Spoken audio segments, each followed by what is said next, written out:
Hello everyone, and welcome to the Spellbound Showdown Unleashed Meta. Today, here in Elephant and Castle, we have a room of 48 players for what's going to be an awesome day of Riftbounding. I'm Frankie, and I'm joined by a fellow Team Nexus member, Kane. Kane, how are we today? Honestly, so excited to be here. I can't wait to see how the day plans out here. 48 players. Nice little arch, Elephant and Castle, playing some Riftbound set 3 just before the new regional. What more could we want on a Saturday? Can't get any better. And we've had a bit of a scope around the room, haven't we? And we know there are some really high level players here. A lot of the people are using this as their prep for next week. So we're expecting to see a lot of spice, a lot of high tier gameplay, and nothing else, more fun Riftbounding. Yeah, like you said, we've got some of the best UK players here today, especially in and around the London area. They're going to be using this as their practice tool. This is going to be a very high-level competitive event, and they're going to see what's going to work, what's not going to work, what tweaks they want to do to their decks. I'm sure they'll be experimenting with lots of spiciness, which I'm sure we'll see today. That's what we want. And just to prepare the players to get themselves locked in and ready for the regional. Right, we've just had a couple of RQs. So people are going to be settling on, okay, what's the meta going to look like? Is there going to be any more curveballs? And people will be really ready for the next European regional coming up very soon. Oh, we can only hope for the best for today. Yes. But saying that, even if it doesn't go so well today, we have got a lot of fun things on for our attendees. We definitely do. Why don't you give us a run through of all the other things we're showing today? Yes, so a bit of an upgrade from the last time of the Showdown Spellbound. We're going to have some side events running in case any unfortunate participants potentially don't do too well. They might be able to drop and have a little bit of fun. So the best thing on the list that I'm looking at is a Chaos Draft. Ooh, we love a Chaos Draft. Multiple different packs from different sets. We're going to be mixing Origins, we're going to be mixing Unleashed, we're going to be mixing Spirit Forged. What the players can conjure out of that to draft themselves a nice little deck. And then we're going to have a nice little free-for-all, which I think is maybe some of the unexplored formats of Riftbound as a newer game, isn't it? We've got some of these other formats that are maybe poking themselves up. Potentially, maybe some of them might be apparent at Worlds rather than just a constructed format. So it might be a nice little introduction for players to play a little bit something different, a little bit to prepare themselves if they do go further on to the championships and towards Worlds. And to finish it off, we've just got like a little bit of a locals, a little bit of a winner box. People that still want to play a little bit of constructed, even though they might have dropped, have a little bit more fun and then chill out a little bit. Awesome. And winner box for a locals, that's insane. Not too bad, not too bad. Crazy prize pool here. And saying that, obviously, side event prizing is pretty good. Yes. It's pretty good. Right? You know, if you're not here, you should be jealous. Yes, definitely. Always get yourself down if you haven't got a ticket. Hung's going to be running loads of brilliant stuff here at Spellbound for side event. But moving on to that, the main event prizing for today, it is quite substantial. Top heavy, but boy, is it heavy. It's Do you a know big what I mean? one. It's a big box to carry home, is that one. So first place, we've got a full case of Unleashed. Full case of Unleashed. 700 beans worth of cardboard you'll be taking home. Madness. That's nothing to scoff at, is it? And that's without the signature that's lurking inside. You can guarantee there's going to be a signature there. Always is. For second place, we've got 3 boxes. Still pretty good. Half a case. I'll take half of 700 beans home, thank you very much. Yeah, exactly, yeah. 3 boxes. And then third and fourth place is going to be getting a box each. Wow. Not bad for your troubles. Yeah, not at all. And then between 5th and 8th, we'll be getting 6 packs each. Nice. So definitely, as you say, top heavy. It's top heavy. But if you're coming to win. You're coming to win, and you'll be getting a lot of stuff. Ooh. Lights have just gone out. And we're back. Someone get this guy DQ'd. Also, what Hung has organised is that at some point during the day, there's going to be some cosplayers coming down local to the area. We're going to have an Ari cosplayer. We're going to have a Blood Moon Shen cosplayer, which is, in my opinion, one of the more spectacular Shen skins. So I'm excited to see them when they decide to appear. Get some nice pictures done. Get some Nexus pictures of Blood Moon Shen. Of course. Nothing else. If you was going to be cosplaying, what would you pick? If I was going to be cosplaying, well, due to my follically challenged situation, I believe it would have to be a bald character, so potentially a Vladimir. Oh, okay. Yeah, fine. Yeah, see Vlad. Yeah. As long as you don't lean towards the Gragas. What? We'll save that one for Spoon, shall we? Yeah, there you go. Oh, awesome. Yeah, so players are just sitting down for round 1, I believe. Yeah, so pairings are up. So we'll see what we get for the featured table. Ooh, okay. So it looks like it's your old boy. It's come back. Yes, it may be. If I am to believe what I am seeing, that's a Rumble. But the two players sitting down, I know both of them. It's not Rumble. Oh, boo. So that's going to be Max on the player left. He was predominantly a local player on Purple Orange Aurora, but looks like he's just pulled Aurelia out of his box, so he's done a little bit of a 180. I mean, super strong deck right now, isn't it? Yeah. It's been so consistent since it came out in Spirit Forge. Yes. It's knocking over tournaments. It's top placing. It's arguably the villain in the room. Yeah, it's that. The thing is, Aurelia's always been a strong deck since it's come out. It just maybe, very recently it has taken an RQ, but it's always been on that periphery of, is it going to break in? Yeah. Is it going to get these finals? Is it going to get these top fours? Sure. And now we are starting to see it. It's a very consistent deck in what it does, right? Oh, for sure. Celicorn Herder, what a card. You don't really need to mention it anymore. And maybe you could say the meta's potentially a little bit slower than last meta. Okay. So maybe it's got a little bit more time to start getting its gear out, to start protecting the president, Give it and then kind of going from there. So it'll be interesting to see how this match up. I think, if my eyes are to deceive me, Okay. I think I saw an Azir being pulled out of the box. So that is, for a little first round matchup, Aurelia Azir, we're going straight in. Yeah, we're back to Spirit We're going Forge. straight into the highest competitive level decks that are around at the moment. Yeah. So it'll be really interesting to see how that plays out. And both of them have got some solid upgrades, haven't they, from Unleashed as well? Even though, two Spirit Forged leaders. Yes. Two Spirit Forged lists there. But there are things coming through, so Azir's a lot more consistent now, right? Yes. So the biggest thing going from last set to this set, I would say, is the extra introduction of the 2-drop gear that it's got, and it really just makes that smooth transition of essentially a ninth 2-drop, right? So it's only gotten better. Obviously, it won the RQ that we both went to. Yes. So it had a very good showing there without that consistency. So any consistency upper for any deck, even if it's just one card, we know it's just going to push that even more to compete against all the other decks. Yeah, of course. And it just knocks off all of those mulligan numbers, just pushing it all around. Everything uplifts it. Yes. And, a lot of people see Azir as a bit of an easy list, a simple one to just plonk your gear down, create the guy. But there's a lot of nuance to it. There's a lot of creativity that comes along with the lines. So not one to be snuffed at in any means. Yes, I think sometimes it can be a victim of I've drawn the wrong half of my deck.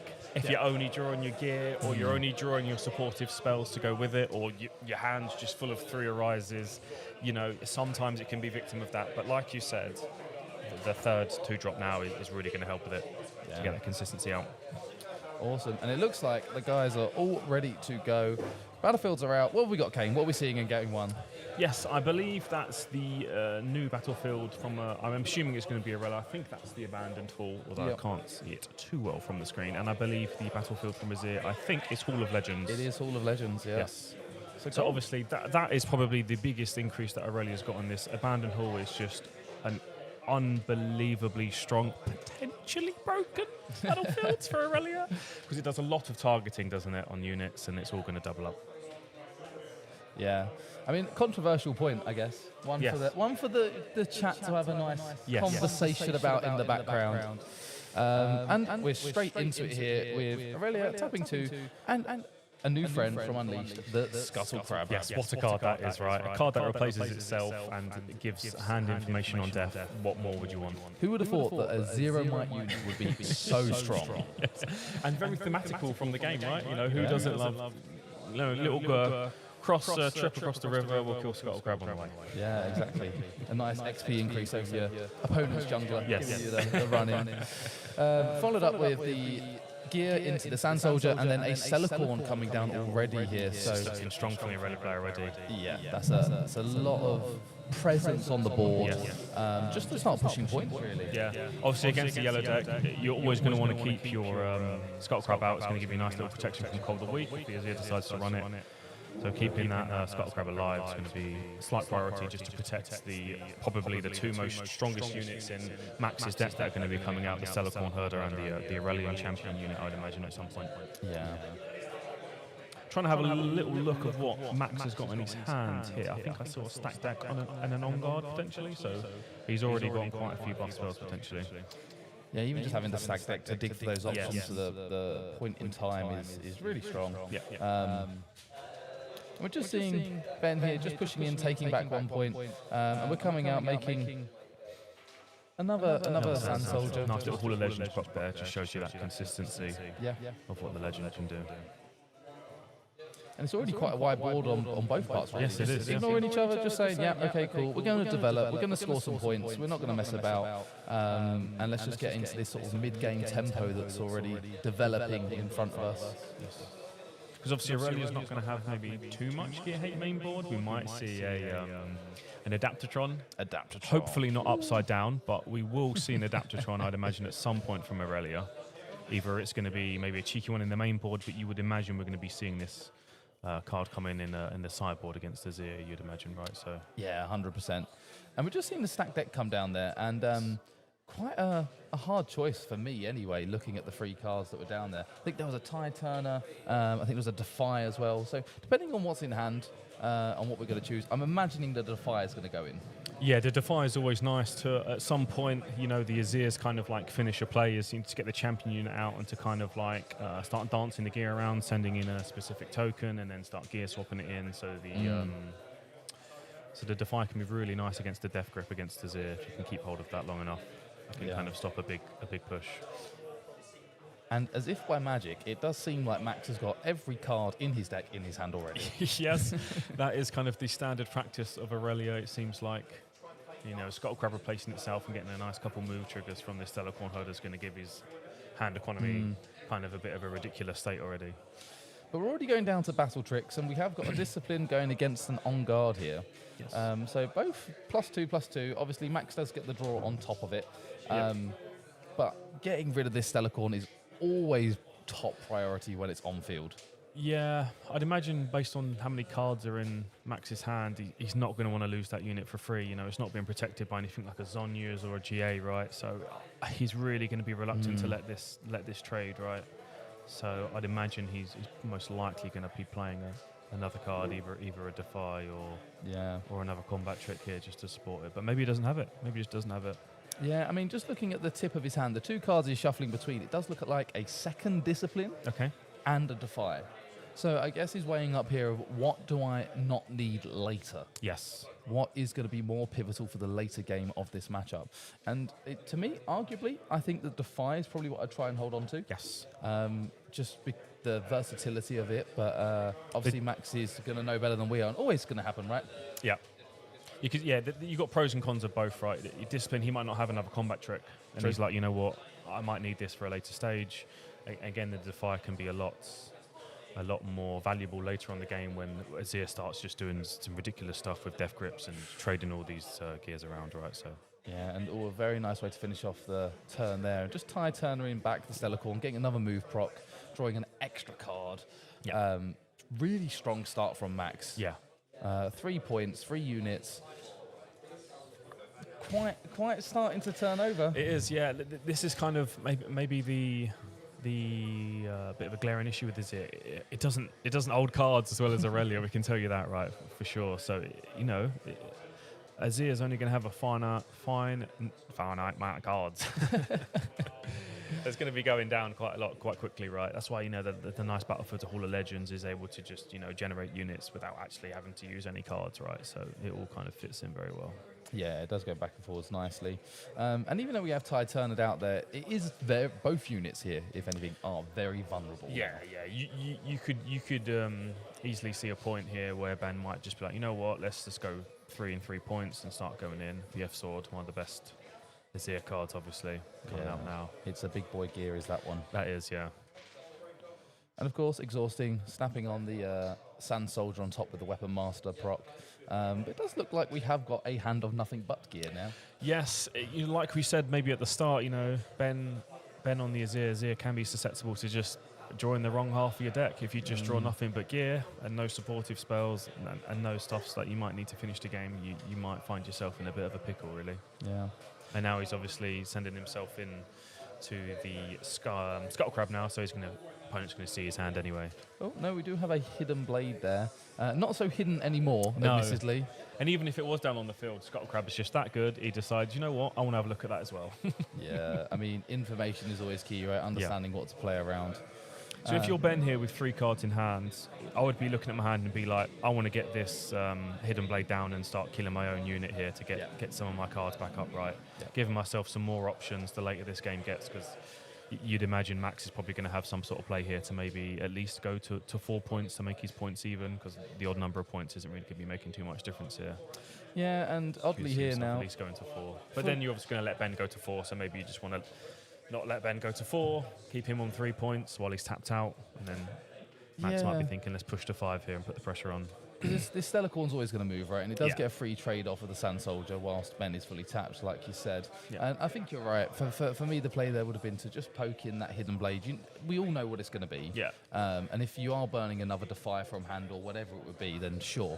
But at least you've got some value out of the card, whereas here it's just a free trade out. And you know, the more this Stellarcorn moves, the more possibilities Max is going to have to draw his other Defies, and potentially not so fast. Where if Ben is thinking about, you know what, I need to hold this hidden blade because he's a Relia champion, it's not even come out yet, for God's sake. Like, how the hell am I going to deal with that when that comes out? He's like, I'm going to need this hidden blade for later on. You know, at least you can get some sort of value out of it now. Obviously, these are the intricacies of these decisions, right, that these players have to make. Ooh, and that's a big charm there.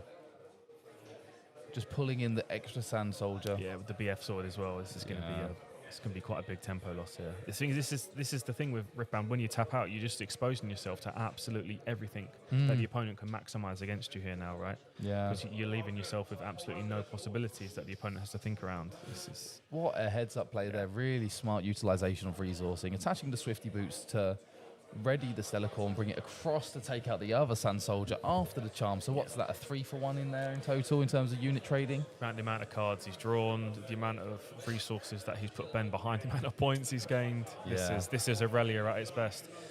The champion is still to come. For sure. the only benefit from Ben's side is it has taken a lot of power. Yes. So for the next turn, Aurelia is going to be a little bit more on the back foot in terms of resources available.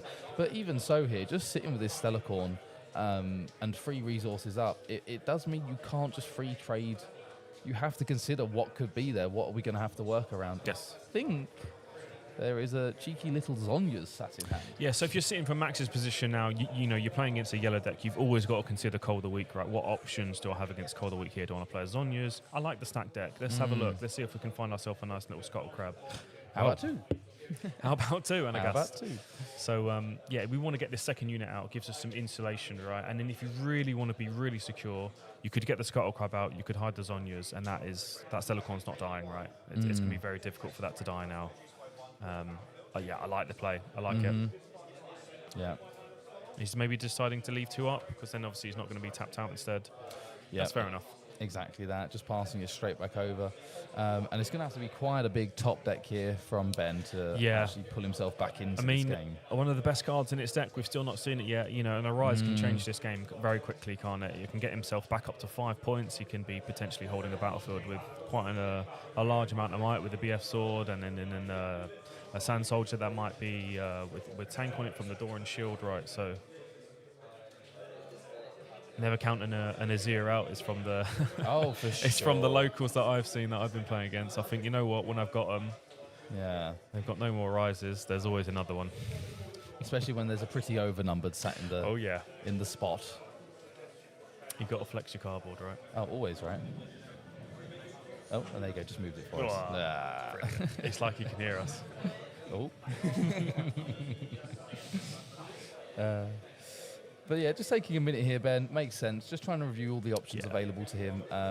As we say, probably a little bit of a challenging spot for him now.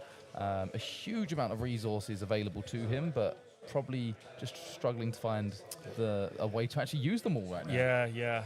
Obviously, we did have a look at the hand earlier. I think the Brutalizer's just come out now. That was one of the cards he obviously had in his hand. Still got the Hidden Blade, right? Which obviously, there's no deflect on Stellarcorn Herders. That could always be an option, but you're giving an Aurelia 2 more cards. It's nothing you want to be doing, is it really? No, not at all. And also, with that hidden card, I mean, what are the options that it could be, right? So yeah.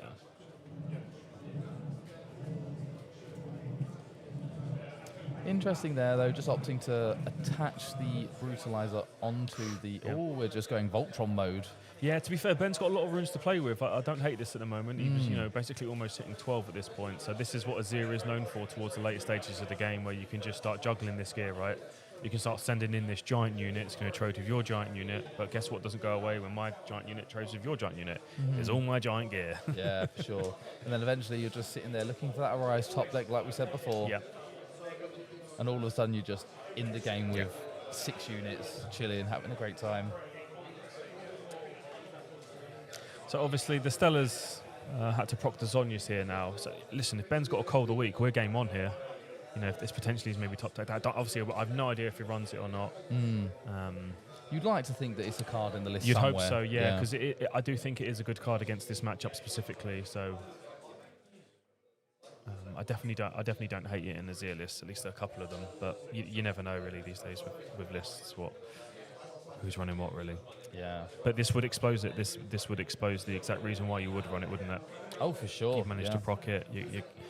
You'd be killing off Max, and then he'd ever, look how many runes Max is on. He'd be going to 5. So what's his next turn play? If he plays an Aurelia, it could also just die again, right? Oh, yeah. Because he spent so much rune economy doing that last turn from Max that he's definitely going to be exposed for a couple turns now. Ben's position's definitely not looking bad whatsoever. No, he's definitely salvaged the situation. Yes. And pulled himself back into this game. As we say, if it's nothing, it's just the resource restriction that Max is going to have on this next turn. Yeah. All the cards are nothing to be able to buy them with is the situation right now. Yeah. All the cardboard, but no runes. Yeah. And that's the high level play here. As an Aurelia player, you are going to always have a ridiculous amount of cards in your hand. That's pretty much a given. But how do I balance my rune economy throughout the game? That's one of the biggest skills in this game, isn't it? Oh yeah, for sure. Yeah. So it does look like we're sat on a gust and a ride the wind here. So we have got some options. Makes sense, pushing in the Celicorn first, just getting the draw. Always saying, let's look at all the options we have available to us before we make any big, bold decisions.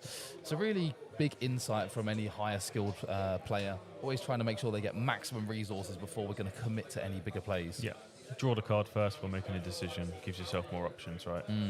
I mean, that Sand Soldier on Hall of Legends, that's a chunker. Yeah, Chungus unit there. Feels like it's not really going to go anywhere too Yeah, that's soon. a big chungus. That's, Max is going to be looking at having to maybe expend some of his buff spells proactively here, maybe to potentially go over that. Or if he's happy to just, I've got the point advantage here. I'm going to be putting Ben on odd amount of points here. He's be going to 5. He can't win next turn no matter what. Max has put himself on 6. He could set himself up for a potential double conquer next turn. Tempo-wise, Max has got it, but I like Ben's board a lot more at the moment. Yeah, it's going to take some really special kind of combat trick or some sequence of play from Max to actually seal this one out now. And if any deck's got the best combat tracks in the game, it's going to be Aurelia, isn't it? It is true. That's exactly where you fancy it. We haven't seen any Defiant Dances, etc. like that so far. So. And as you say, Max holding up 3 here, looking at this Stellarcorn, just saying, you can try and conquer to 6, but what are your chances? It's also Hall of Legends, right? So you can sit there for 10 minutes and do the maths against an Aurelia on Hall of Legends, but 9 times out of 10 you're just going to lose. You can sit there and go, if he's got this, it then goes to 5, and then if I play this, it then goes to 8, and it's like your head starts frying itself, and it's almost better to just be like, you know what, you got it, bro. I'll just continue on with the game. I don't think I'm going to get that battlefield on the abandoned hall, unfortunately. So I do like the fact that Max has set himself up there. Ben's going to be thinking, he's got 3 runes up, he's on that battlefield. This is a nightmare scenario for me if I want to try and conquer it. Yeah, because even Hidden Blade, the easy option here is to say, Max has got all the cards in the world. 2 more's not going to hurt at this point. But you go, well, hold on. There's Defiance still a card. Yeah. He's still got probably like 6 or 7 or 8 cards in his hand here, Max, and I believe we've only seen 1 Defier so far. So yeah, Ben's definitely going to be thinking that. Although looking at it from what I can see, I don't see the second one there currently.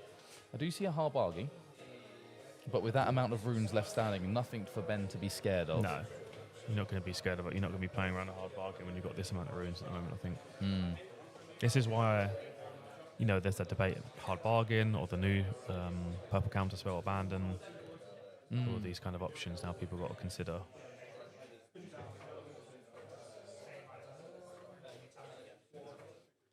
Again, Ben just taking a second here, just weighing up, probably trying to do the totality of the maths of this situation that he's in.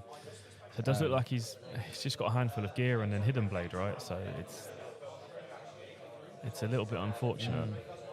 But the thing is, at this point of the game, as we've said, play to your outs. If this Stellar Corn does go down this turn, and you do conquer to 6, you are threatening game. Yep. You are threatening game. There is, I do think that the Azir could conjure enough might to get over a Stellar on Abandoned with 3 runes up. But how much is it going to cost, or how much resources am I going to have to expend? Is it going to be worth it? It probably is at this stage of the game. You probably do just want to chuck everything and the kitchen sink to get this Stellar Corn herder off this battlefield, to be honest. So we'll see what line Benz decides to take here.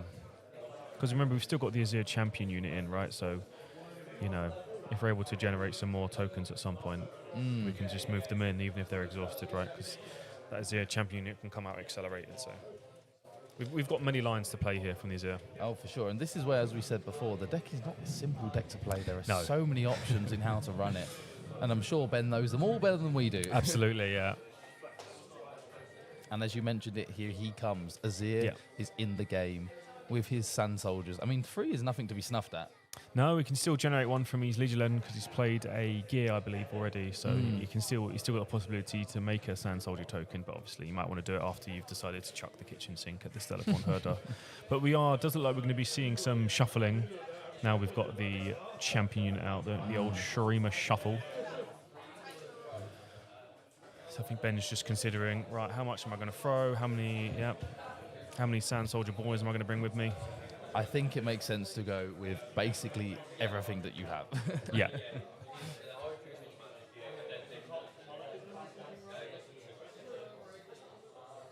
So I think Ben's just indicating how many of the units potentially have a tank. So even if Max obviously wants to kill the champion unit here, that's going to be the primary target, right? Because the longer that stays alive, that is a problem. That's a big problem. So Max is thinking, all right, how much do I have to expend, or can I even expend enough to get through both of these tank, or is it just the one tank unit? I think it's just the one. Just the one tank unit in for the Azir here. Yeah, with only 3 up as well, so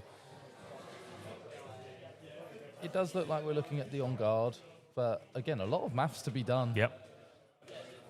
Get the calculator out, boys. Yeah, 100%. We don't like maths, mate, do we? No. I just play Yi, just says +2. Yeah, that's fair, +2. I keep it as simple as that. Yeah, and everyone still forgets. Yeah, that'll do me. That'll do me.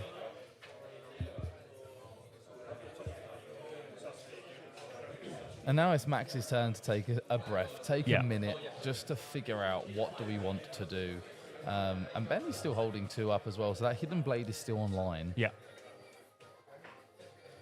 I think I like this line because you're putting the answer on Max, right? How do you want to spend these 3 runes, right? Are you going to spend all of them, and then I've still got the option of my Hidden Blade for Ben, right? Trying to expend my opponent's resources to see what they're going to do.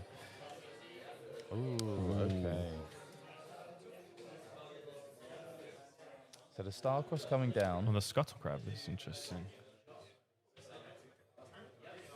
So obviously, because Starcross targets the units, he's able to use the Abandoned Hall trigger, but it's not going to be too much of a might difference here, is it really? But obviously, Max has probably done the math. Yeah, you'd expect so at this point. So what are we looking at here on the hall for this Stellar Corn? We're now at 3, 6. There we go. Yeah, makes sense. Yeah, I think that is well played by Ben there. Yeah, he hasn't lost any resources. The card's gone back to his hand, and it's like drawing a card, right? Yeah, he's still got his goal that he wanted. What did he want? He wanted control of that battlefield. He's gotten it. He has given the Aurelia 2 extra cards, but Max has got no runes. Yeah, Max has got absolutely nothing. Another rune there just to get out of the situation he was in, so it makes sense. That turn, Max maybe potentially has just expended too many runes to recover now, and another hidden card. So did he draw a second Hidden Blade, or was this maybe guards? Maybe guards. I didn't see it come out. Yeah, I didn't see the maybe the extra card in his hand. So he's holding the 2-drop Gear Eye and the champion. I think Max is in a pickle here. He just doesn't have enough runes to do what he wants to do. I think this Ben is going to hold to 8. I think that is going to be the end of this game, I believe. Yeah, there's not too much I could see to come out from this one. All the cards in the world, but at this point, when you just, again, rune economy is so hard. Yeah. This is what separates a decent Aurelia player and the best in the world, right? Is knowing, right, I can't lose 3 runes here. I can't go down to 1 rune. I can't go down to 2 rune. Yeah. You know, I'm only on 5 points. I can't go to 6 to 8, right? It's all these considerations here. And, you know, maybe Max just expended too many runes. Yeah, even so, still appreciate this here from Max. Just laying out the options for the turn of what can we actually do. Is there any way that we can try and sneak this one out? I think it's that hidden card that's going to be posing Max the biggest problem here. If he doesn't have a counter spell in hand, you know, he might just have enough rune economy to get his legend out, to trigger it with the to get his champion unit out, to trigger it with the legend, with the Nike boots on. Yeah. Maybe conquer one battlefield, but is he going to have enough to potentially deal with what this hidden card does? And then how is he going to ready it again and then go across to the other battlefield? These are all. Yeah, and whilst you already know you have the accelerated. Ooh, Okay. So we are just playing the Vex.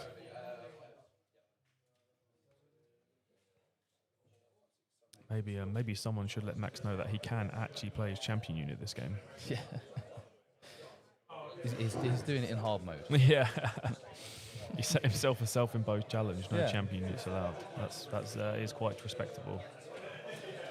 This new Vex card, how much of a powerhouse is it though? Unbelievable, you know.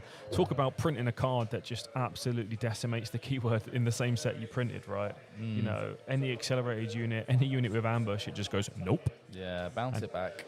And another 4 resource champion unit doesn't cost any power, as if any of those have ever been a problem before.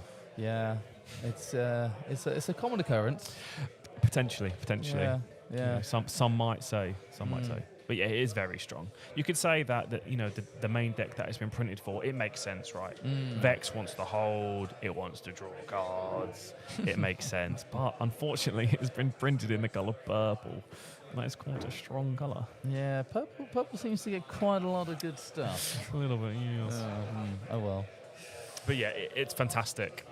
It's exactly what you want in an early 2-drop, really, just to not keep your battlefield nice and secure from all those mean accelerate and ambush boys, you know. Go away. Okay, so we are coming in with the on guard now. Ooh. Yeah, Yeah, easy stuff. the back off is an interesting addition in an Azir deck. That is not a hidden card I would have expected. No, but not at all. look what's happened. Yeah. He's gotten to the point where Yeah. he's trying to hold for a victory, and that is where back off is going to be exactly where it's going to get its worth, its weight in gold, isn't it, there? Yeah, it did the job.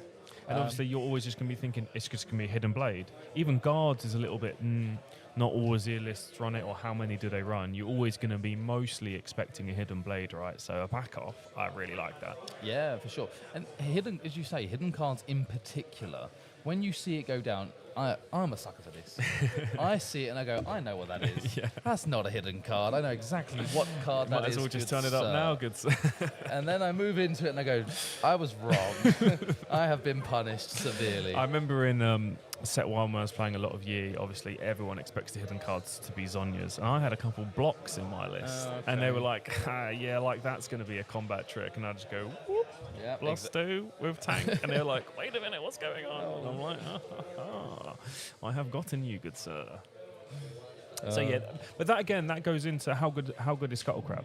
Because in that position, if you had a Scuttle Crab out, right, I need to just send in, I need to see what this card is.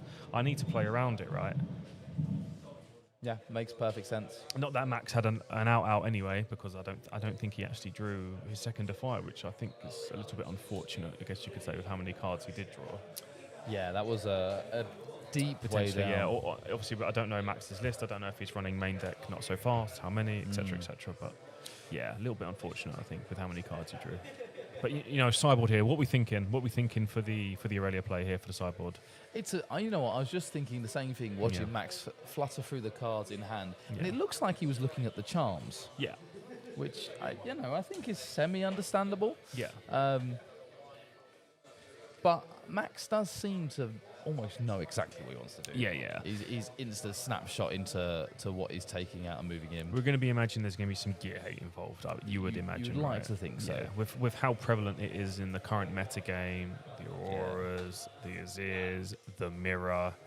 You know, gear hate does seem to be the bit of the breaker at the moment, right? So we'll see how much gear hate Max does have in the sideboard. I know as the locals that I talk to Max quite a lot. He plays in Spellbound and some other stores around London. He does like to take some unconventional cards. Ooh. You know, potentially when the chef overcooks, it becomes overchefed. Yes. So there is some potential spicy cards that we might see from Max. You know, I know he's quite a big fan of the purple gear bounce. I believe it Factory Recall. I think it's called the one drop. But you know, there is options in those colours for gear that isn't just I'm just going to run the rake card or I'm just going to run X card. You know, there is other cards, and Max does like to think about the game in a different way than others to see if it can benefit him. Right. So we might be seeing cards in this sideboard that are slightly unconventional. I mean, that's always great, you know. That is what it's all about, isn't it? Surprise factor. If you don't try it, you don't know. Is huge. Yeah. Having certain things just to pull out in those situations, like we just said with the hidden cards. You know, being unpredictable is adding absolutely a masses to your gameplay. And you're 100% right. It does look like you have got the Adaptatron sat there already. He has got the fries in the bag. It is a literal bag of fries. Yes. So you're loving to see that in your starting hand, aren't you, with Max here? This could be rough already against the Azir player here.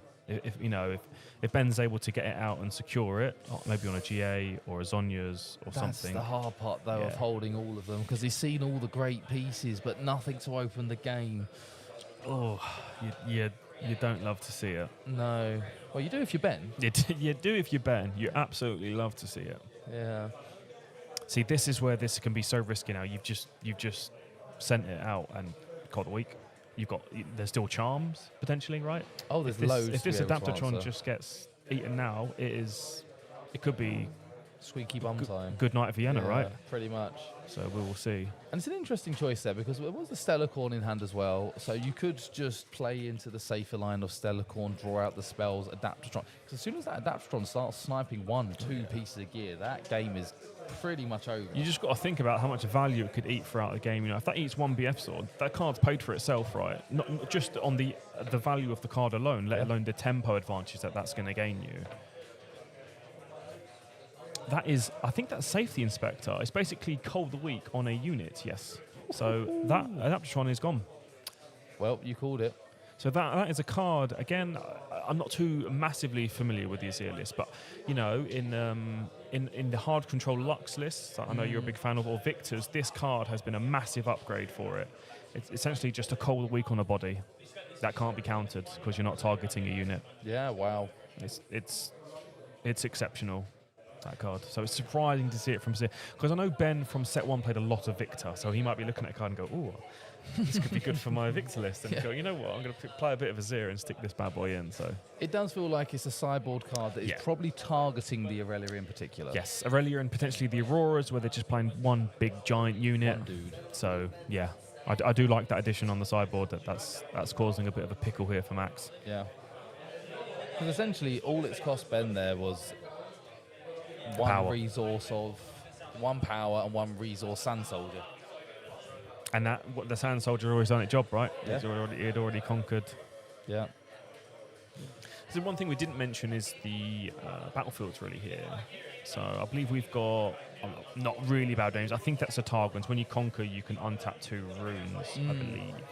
And obviously we've got Trifarians. I'm imagining that's obviously going to be from the Azir player, most likely. Yeah, I think so. Because obviously it can go a little bit wide. But yeah, that does look like Targons from the Aurelia player here. Quite a strong opening now from Ben. The early deploy of the Azir, though. Yeah, again, similar to what Max did. Normally you see it towards the end of the game to be a big finisher, but maybe that's a sign that Ben doesn't like his hand and he's got no other options. Because generally you wouldn't really see it at this stage of the game. Obviously, it can become vulnerable here. If Max decides to go over to Trifarians and maybe charm the Azir in, he wants to have a little look at the hand. He's got a lot of runes up. I do like this decision from Max here. Yeah, it's quite smart. Just getting some value off the scuttle early. Yeah, we'll have a look. Of course, we'll have a look.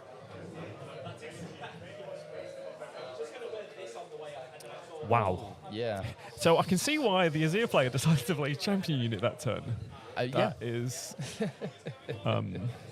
if someone had showed me that hand, I would have said, I think someone stacked your deck, good sir, because that is a really unfortunate sequence of cards to have drawn. And he's not even playing stack deck. He's not even playing stack deck. Yeah, so Ben literally had no other choice but to play champion unit there, right? So it makes sense. This is what I always said before. This is what makes good players into the best players. If you're Aurelio and you're sitting, oh, why is that Azir champion unit just come out here? Oh, maybe his hand's full of XYZ, right? Yeah. And you can kind of start playing around with that theory in mind. So it does look like here we are going to come down and just have essentially a we're buff gonna off. We're going to have a discipline off, aren't we? Yeah. Hopefully, none of these has come from the lap of any of the players. You'd like to think after Max has had a look, he's planned this out. Yeah. You'd like to think that Max knows this is in the bag. This is the line, yeah. So coming in with the on guard. And thank you, players, for using dice, because we are going to lose track very quickly. Yes. Yeah. Maths, not for me. No. Memory, not for me.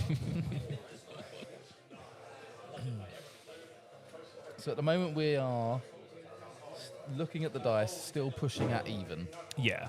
I think Ben's just putting the answer back onto Max. But Max knows exactly, he's got 2 runes up, so there's another discipline, and I think there was 2 on guards, right? Yep, there we go. So the max possible might that Ben could put on is another +4 with double on guard. If he wants to expel 2 cards here. This is where Ben's got to start questioning, is it worth for me to continue buffing? Should I try and Cold a Week? Not Cold a Week. Should I try and Hidden Blade, sorry? Or should I just give up and be like, you know what? I'll pass or whatever, right? It's a very interesting decision because no matter what happens here, both players are going to essentially expel their hand. Yeah. And it's how much do you think that's going to benefit you or your opponent? Yes. But no matter what we do, we know Stellarcorn has to be gotten rid of pretty pronto. It's even though Ben's 2 points up there, it's a situation you don't want to see yourself in. Ben's just sending it here. I think he's committed to this line now. But like you said, Max surely has mapped it out. There's no way that he's seen his whole hand and decided to have a buff off and then have not. So I see a Defiant hand, so he can use it. I know he doesn't want to use it because you can see the pain in him looking at his cards being like, I really don't want to be Defiant and on guard for God's sake. But, if he's done the line and he didn't expect Ben to go the full way and commit, Ben's literally said, right, put your money where your mouth is, mate. Like, let's go. Yeah, because you've looked at my hand. Worst case here, all that happens for Ben is that Max is going to conquer. He wins this combat, fine. You've got rid of probably half of all the combat tricks in the deck now. Yeah. Maybe Ben's thinking, you know what, I'm going to expend as many buffs as I can, so later on in the game, I know you've not got these Engard, you've not got these disciplines, and I'm still, my hand's still got gear in it, I'm still going to get my Voltron Shroomer units, right? So. But it looks like Max is just letting it through.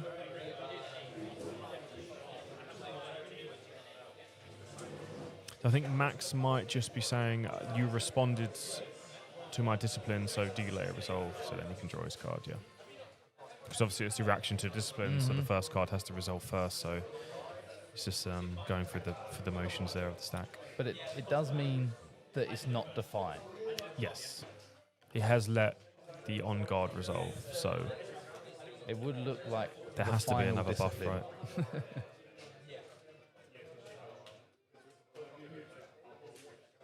Did he I think he tapped it. Yeah. Is that the third one? It is. All 3 disciplines are now out the game. I think he just drew into a Defiant dance as well, so. Fair enough. Not bad, is it? Yeah, I think it's a pretty good top. Listen, I understand Ben's thinking here. It's a bit like, is it a bluff? Is it not a bluff? it would be a weird bluff to do, right? Because Delacorn Hornet is so important in this matchup that, yeah, it's a tough one. And even so, as we say, we do have to wade through that hand. Yeah. At some point, we do have to make that commit. And again, it's the game where Ben's going second. That is generally how I view it. Is I like to take a little bit more risks when I'm going second. Right, I've won the first game. Why not take a little bit unconventional lines or a bit of risks, right? So, Oh, but that Defiant Dance is gonna hurt. Yeah. Sure. this is the power of Aurelia. You know, a third of the cards in its deck is just my guy gets bigger than your guy. So. Oh, but the Vi coming down. Listen, these are cards that are just so good this set here. You know, this is just... And that's before one of the answers that you just wouldn't see. It's not there, right? No. And essentially what we've done is we've played another combat trick just out of nowhere. It's another piece of interaction with the board state in a showdown. I mean, it's a nice follow-up from Max. Yeah. But we are wasting a Defiant Dance for it. You know, not only is the Vi unit just ridiculous in what it does and the fact that it's an ambush unit and it stuns, so you're very likely to win that. It just leaves a 5-might body at the end afterwards. Just a beefy boy. It's just like Vi's punching and you're going to lose. Yeah. So again, I think people are starting to be like, you know, this card is ridiculous. It needs to be a 3 of in every yellow deck. It's that strong. You know, I play a little bit of Vi as my fun deck for this set, and that card is just stupendous out the champion unit. It's really good.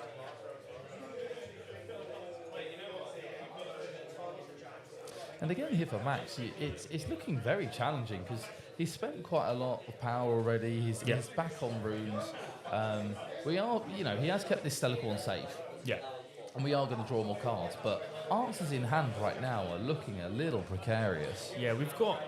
I think the thing that Max might be thinking is that my rune economy was a bit shot last game. Let's maybe slow it down a little bit. Let's try and protect the units a little bit more. Let's try and not use so much runes to try and get these massive conquer blowouts. You know, we've got our Scuttle Crab here. Let's just see some cards. Let's maybe develop a little bit. You know, the Azir's only threatening to get 1 extra point. He's going to go to 4. There's no cards in base. There's no ganking. I'm pretty sure that unit does no ganking. Very ridiculous.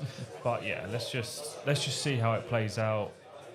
You know, like you said, both sides expended loads of resources, but Aurelia's going to refill the hand a lot quicker than Azir is, right? Oh yeah, especially with Stella. This could be a little bit of a flip-flop from the last game where Max went very hard one turn to put Ben on the back foot, but then Ben had the rune economy advantage, where this is kind of the opposite here. Yeah. Whereas the Azir has expended a lot of cards in hand here, to where Max is like, okay, my hand's still pretty flush, my runes are heavy, I'm only 2 points down.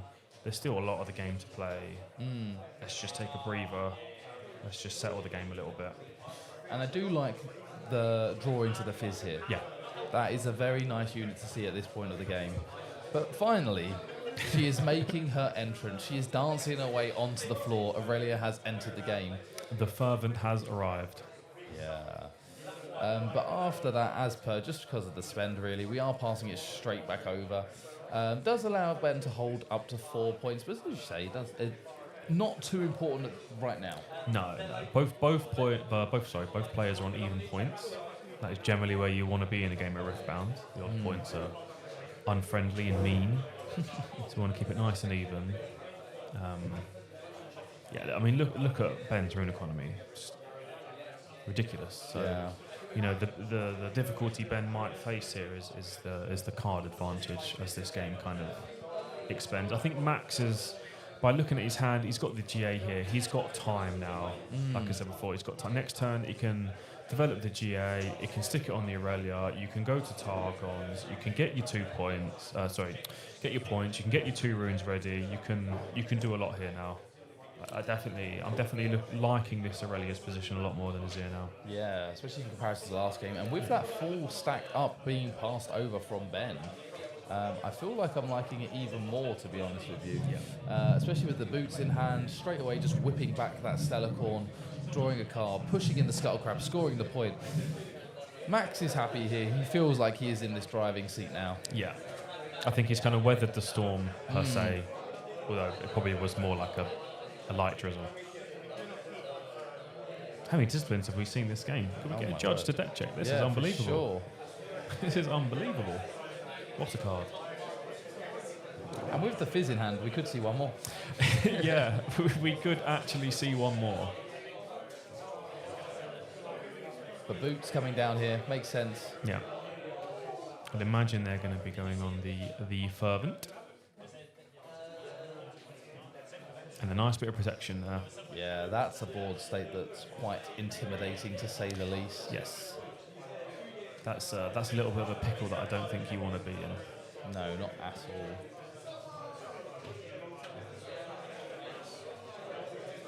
And equipping the GA first.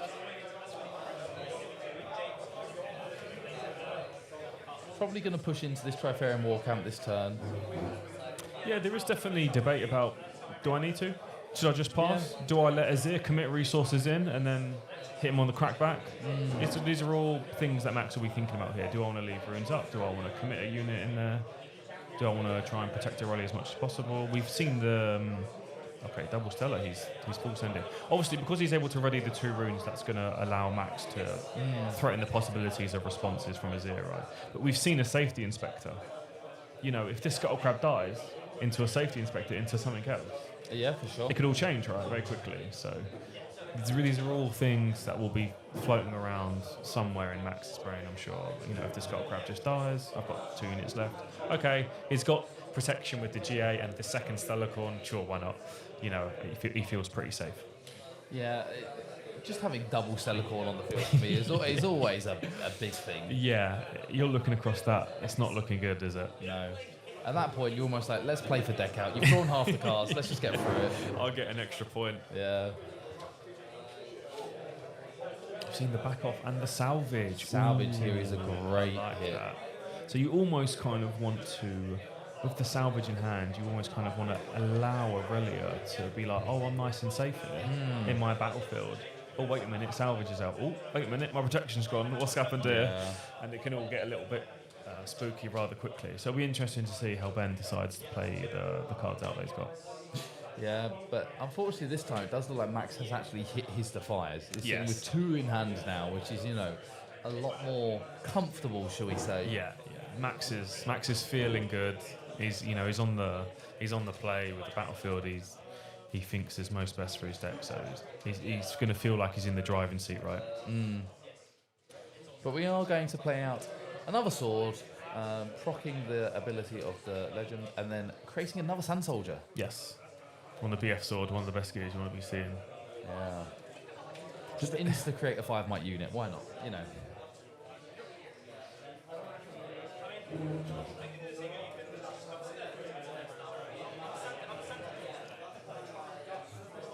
So it does look like Ben is feeling also quite confident here to be pushing in this Azir. Yeah. That is maybe out of the 3 units, the one I would have thought least likely to go into combat with the Scuttle, because it's probably one of the most valuable units he has for the later stages of the game. But I don't know the full extent of Ben's hand, right? So I'm sure he's got a wicked trick or 2. And pulling in the Sand Soldier with him, so it's a formidable battlefield now with a lot of might on it. What I have just seen in Max's hand is a Ride the Wind here. Yeah, that could be quite scary. And if Ben doesn't have an answer to that, that's 6 points for Max. He's going to scroll on his opponent's turn, he's going to hold to 5, and then he can just keep stacking up his battlefield for a big offence potentially. So these will be all the options that Max is going to be thinking about now.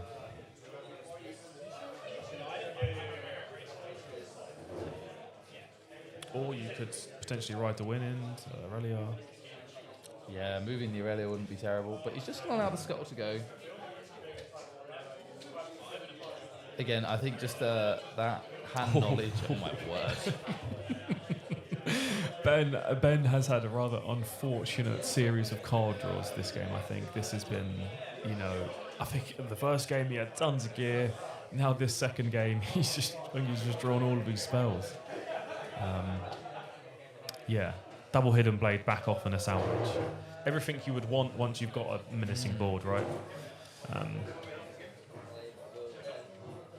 And it might be the play here that the hidden blade is just going to go in after the score, conquering to 6 points, just to draw some cards back out. I think what you might want to be doing as Ben here is maybe try and live in the mind of Max a little bit. Is, do I want to do double hidden blade, or am I going to do a back off? And then what battlefield am I going to put them in, right? Max is, if double hidden cards come down here now, Max is going to be in a little bit of pain, I think. Yeah. Of like, oh God, which one is it? I don't know. Obviously we've got 1 Defy in hand, or the 2 Defies in hand. 2 Defies in hand there. So he can represent countering both spells. He obviously knows that the easier player doesn't have a Defying response, so I think he's just deciding, do I want to defy the salvage here? It's a big question. I think the most important thing here is you're going to allow Ben to draw a card. Now you don't know what one of the cards is going to be in Ben's hand anymore. Yeah. So I think it is definitely a consideration here to be like, you know what? I'm not actually too much bothered if the GA goes, but you drawing a card is going to cause me a bit of agony here. And he does agree with you. He fires off to the Defy, paying the 1, which makes sense. It does, makes sense. It makes perfect sense in this situation. And after seeing that with the hand, that GA is pretty much staying put right now. Yeah. Ben is putting the question onto Max here now. I've got the point tempo. I'm on 6, you're on 4. You've got to come deal with me. Yeah. Come deal with me or lose. So he's putting the Aurelia in a bit of a checkmate position here. So we know we've still got the Fizz. We know we've still got a Defiant Dance. We've got to Ride the Wind. And then 1 more Defy. We've got 1 more Defy. And it does look like we're going to be hiding some cards now. And this is where all these mind games come in, trying to understand, you can think, how is Max going to play this turn? Is he going to push the Aurelia into the Vi? Is he going to push it into the Azir? Is he going to double Stellacorn? Is he going to touch the boots? So obviously I forgot the Targon Shrew because I'm not great at the game. But what Ben obviously had the possibility to do it. He could have hidden both cards and still had enough runes to, I think he probably would have had enough runes anyway, to cast 1 manually from hand. Right? Wow. So he would have had the options. Obviously now we know Max's hand. He's only got the 1 Defy. But some of those spells would resolve. They would have resolved, right? Because we know he's only got 1 Defies. But Max is going to draw 2 cards here. Yeah, pushing double Stellas into the Vi is always quite scary. But in total might at the moment, I think that is a trade, isn't it? Yes, I think Max, has he got a star-crossed in hand? I think that's a star-crossed. He has, I can just about see the 2 moons on the card kind of like across each other. That's going to be a ridiculous card here if he's able to just bounce this Vi here. Yeah, it looks like the 2 Stellacorns have drawn 2 Star-Crossed, which is quite nice. Oh well, that's yes, that is definitely good. And obviously we know we've got the Fizz, so we've technically got 3. So straight away we're going to Hidden Blade one of the Stellacorns. It looks like we're targeting now. So this is where Starcross can come in immaculately because I don't have to use the Defy here. Because if I decide to Starcross in response to the unit you've targeted, that Hidden Blade no longer has a valid target. That's going to do nothing now. I think so. Not a charge, but I'd imagine that's. I think that's how it's going to work. Yeah, I would have to agree with you. And this is the power of this card because it's been printed with reaction. It's ridiculous. So I'm sure that's what Max will be thinking. No. Okay, maybe he wants the 2 cards. As I say, it looks like he is just happy to draw the 2.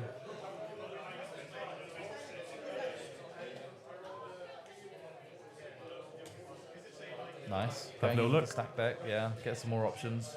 Another stack deck. I think there was a Swifties and a Gust in that option. Gust is obviously slightly irrelevant at this stage of the game, I'd imagine. Oh, okay, so Defiant Dance coming down. Yeah. I think that's given the might advantage to Aurelia.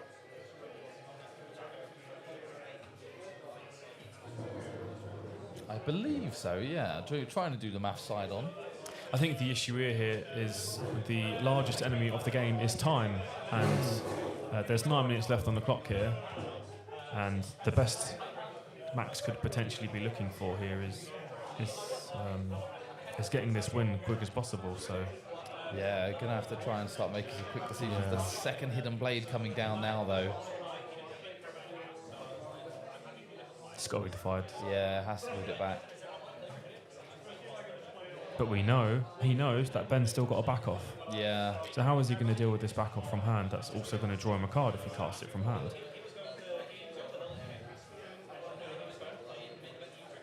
He's only left himself with 2 units because the second Stellarcorn herder was bounced, right?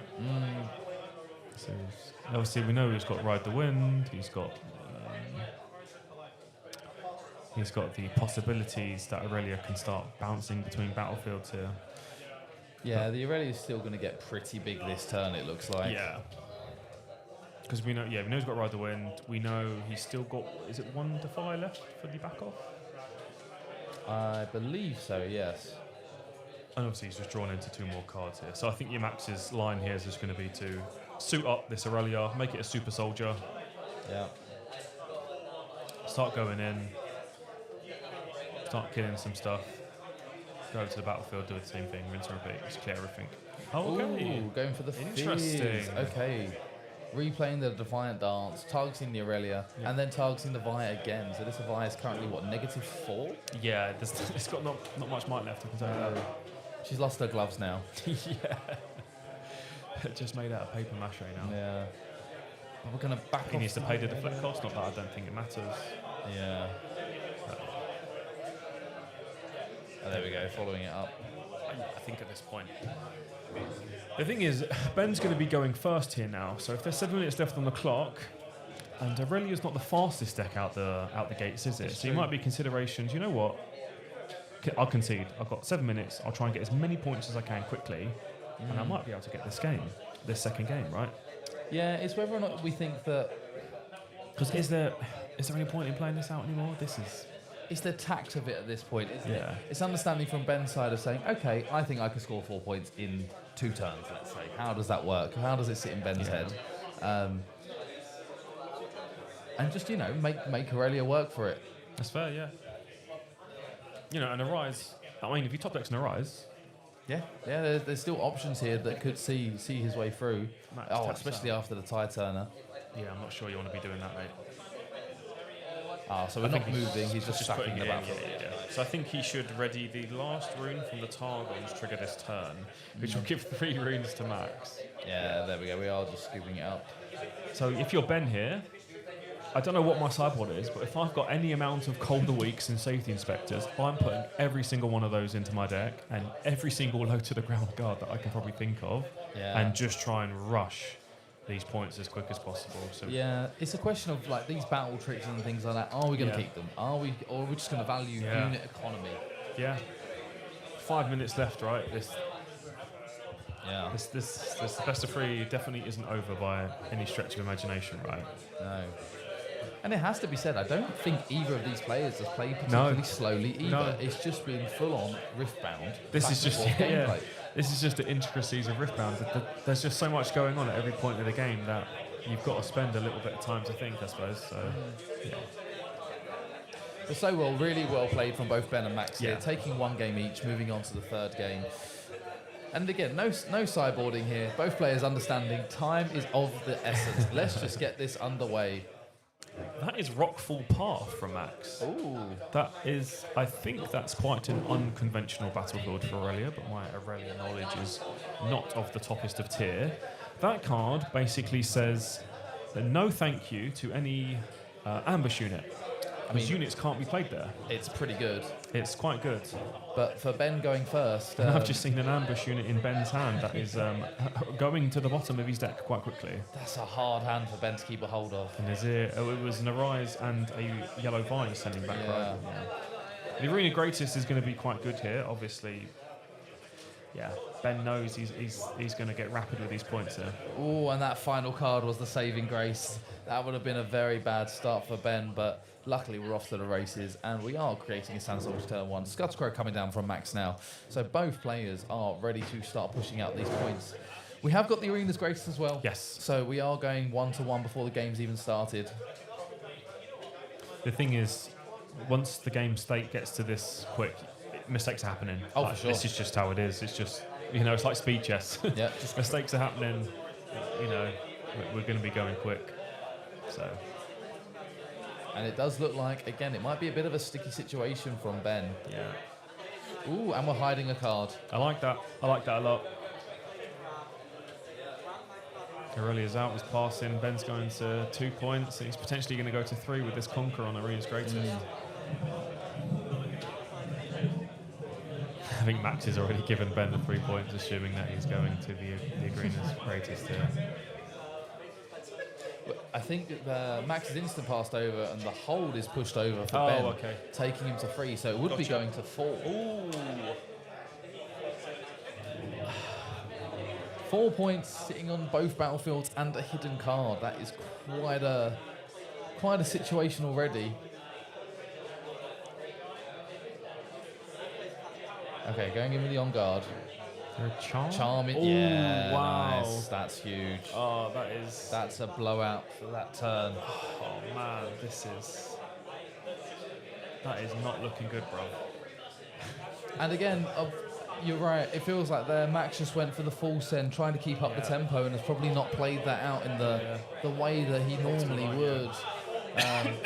The skillful player that Max is, he would normally be playing around all of these tricky situations. I don't think I can say I've ever seen a defiant dance on a scuttle crab. That is stupendous. Those scuttle crabs got hands. Yeah, he's evolving him into a Rift Herald. Brilliant stuff. Well, he's significantly punched the 0 off the point, so job well done for the scuttle crab. Yeah, good job, Scuffle. It does look like the hand from Ben is a little bit tricksy as well, unfortunately.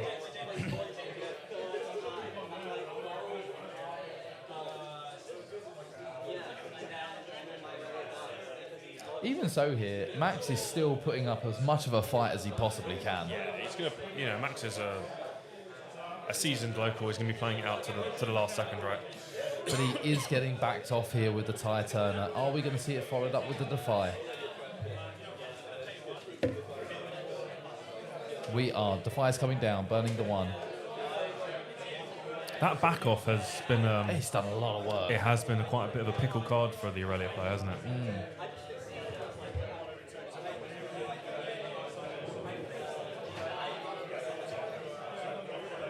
So now, what is this hidden card? What is this one going to be? Is it the second back off? So, yeah, we've only seen the 1, so we're assuming it's just a 1 of. So, we haven't seen a guard. So, guards is normally a hidden card that Azir players sometimes run.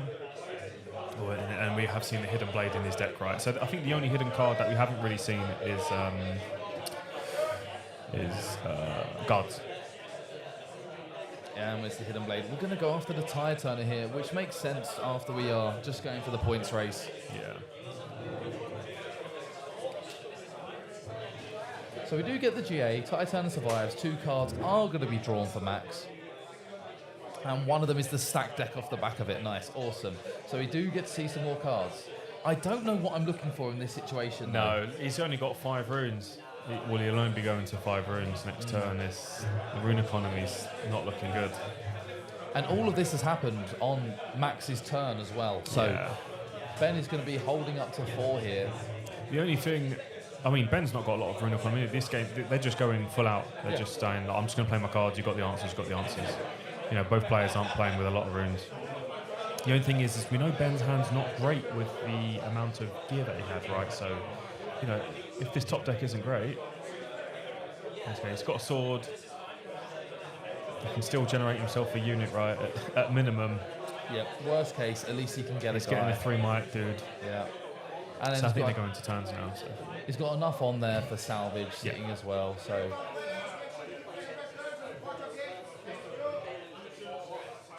Now, with this Sand Soldier on the battlefield, what do we do here? Are we leaving him there? Are we pulling him back? No, I think we pull him back. I don't think there's any benefit of leaving him here. You're already 4 points up on your opponent. You need to be more than 2 to win the game when time gets called at the end. So I actually don't think there is any point in leaving that there, personally. You might as well just retreat it. Yeah, retreat it back, pushing it into the Save next the value. You've not got a lot of, both players haven't got a lot of economy on board, so anything that you can save is going to be worth its weight in gold, I'd imagine. He's leaving it there, passing it back over, keeping it on the battlefield. Maybe some combat tricks in hand. Yes, we've seen the salvage, haven't we? So if Max decides to suit his tide turner up like Iron Man, you know, that stuff's going to get withdrawn quite quickly. For the tide turner, we're going to say Aquaman. Aquaman, sorry. Just say, you know. Wrong universe, same universe? Wrong universe, but you know, water. Yeah. Water.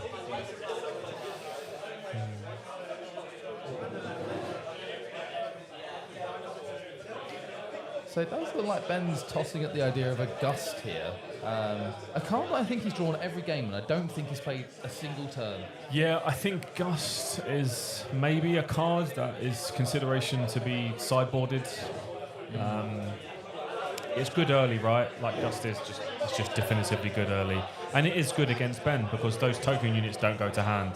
So he's essentially killing a 2-might unit for 1, right? So it should be good, but it hasn't really seen much value. Either that's, I'm not sure if Max maybe hasn't drawn it too much or didn't draw it at the right times, drew it at the wrong time, but yeah. As soon as the game gets past that kind of early game, it's lost quite a bit of its value, hasn't it, really? Yeah. But understanding, as we said before, that the tempo is key at this point in the game. Ben's not messing around. He's saying, I have the Defy. I'm not letting you get that free trade on my unit. Let's just keep this game rolling, and still holding 2 up for whatever other tricks he has in hand. We know the salvage is there. It's really hard for Max to overcome this one now. Yeah. Obviously, I can't see the turn structure. We've gone to time. I don't know how many out of the turns it's on, but I think we're 2 turns down. I'm obviously a little bit unsure, but yeah, with 4 points down, the best Max can get is a draw, really. And that's assuming he conquers everything on this turn, right? Yeah. So, yeah. Max might just be thinking, you know what, I don't have enough juice. I don't have enough runes. I can't do everything I would want to do. Yeah. So I think that Defy has really put a bit of a stifle onto Max. But even so here, Max still weighing up all of the options, making sure that nothing is going to be left at the table. Yeah, obviously once you've got onto time, not that you can play a bit slower, but you've already reached that point, so you don't have to play so gung-ho. You can slow it down a little bit, start taking into considerations. Can I get myself a draw? Can I get the best possible outcome for myself here? And we are going to go after one of the Sand Soldiers, using a Defiant Dance just to take over that tide turner, making it a little bit bigger. Yeah. And we do get to conquer that point in taking it as 2-5 in favour of Ben. Does only leave 3 up now, though, for Max. Yeah, like if Max wants to start doing some funky business or wants to ready the unit and move it over, I think he would literally go down to 1 rune. Yeah. So at that point, Ben can just be like, okay, you're on 2 points. I'm guaranteed to go to 6 if you don't go to arenas. Or even if you do go to arenas, I can still go to Rockfall. Yeah. So I'm still guaranteed to go to 6. I could just play a little bit safe, stack my base up, and then go from there, right? So it's, yeah. This, I guess you could say, is, I don't know if it's a slight weakness of Aurelia because players play at the speed that they play at, but the deck isn't known for going quick at the start of the game, right? So it needs a little bit of time to get to that critical mass point, right? I've got my secure gear to keep units alive. I'm going to be drawing thousands of millions of cards. So if games do go to time, Aurelia's that definitely doesn't want to be in that position. Okay, so we are going with Swifties here, getting him up, taking him across, scoring the extra point. Yeah. But as you say, it opens you up to the salvage. So I don't know if this has been done. Or maybe I don't. Is salvage action or reaction speed? It is action speed. Okay, so I was going to say if it's reaction speed, then obviously there is a chain that gets created when a gear gets attached. Obviously that would probably be far too broken for salvage potentially, but there was a possible window where if it was reaction for that to not have occurred. So it makes a little bit more sense. We'll kill the gear, we'll make the unit nice and weak, and I'll get to draw myself a card. Yeah, and we're looking at a fully tapped out Max here as well. Only 2 runes left as well. Yes, it's never a position you want to be in, is it really?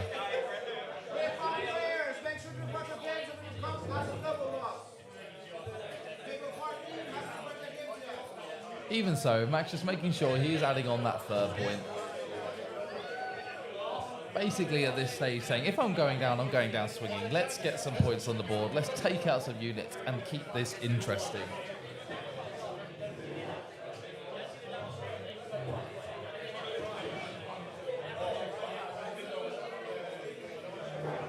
Yeah, it's almost like staring down the barrel with double barrel shotgun, isn't it? It's not looking good for Max. Which is probably a bit painful because he's probably might be thinking, oh, how did that first game slip away? Or Yeah, and looking back at it, especially because of now, it feels like time is, as you say, the key as to what is winning this game. Most of the time you look back and say, oh, I should have scooped earlier. But in that first game, it didn't feel like it was really there. No.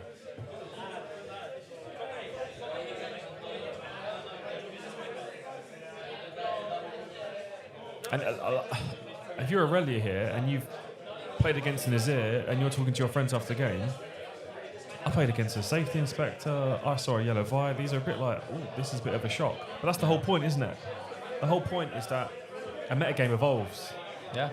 You know, what's been played at a regional qualifier, Aurelia won one not too long ago. Oh, let's have a look at that list. Oh, what is that exposing itself to? You know, Ben's obviously had a look and been like, you know what, there's flaws here, I want to exploit it. Yeah. I want to exploit these green decks. So it does look like they're being very nice to us in this game, and they are showing us a lovely little dice to show what turn they're on. Oh no, look at them go. So I didn't know what the first one, I thought it was a spare rune, because the first one was just like the symbol of the green rune leaf. That makes sense though, so it's turn 2, okay. Yeah, like I said, the best Max can get here is a draw, but with one rune up, I don't think there's anything that can stop Ben getting this 6th point, right? So, I think Max is understanding. Yeah.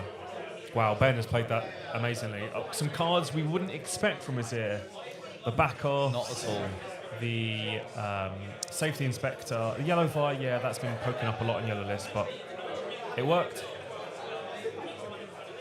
When it works once, you always know it's there for a reason. Yes. Like you see it, you go, oh wow, that's a weird list, and when you watch it in action, you think that's incredible. Yes.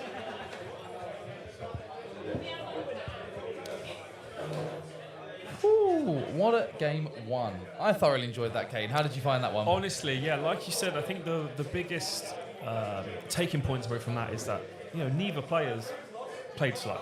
No, they were just playing some good, solid, difficult Riftbound. And that's why we love the game. Oh yeah. Isn't it? You know, there's so many complex situations you can see yourself on and what turn you're on that, you know, both players played very well. And the Azir took it. There has to be a winner, right? There has to be a winner, yeah. There has to be a winner.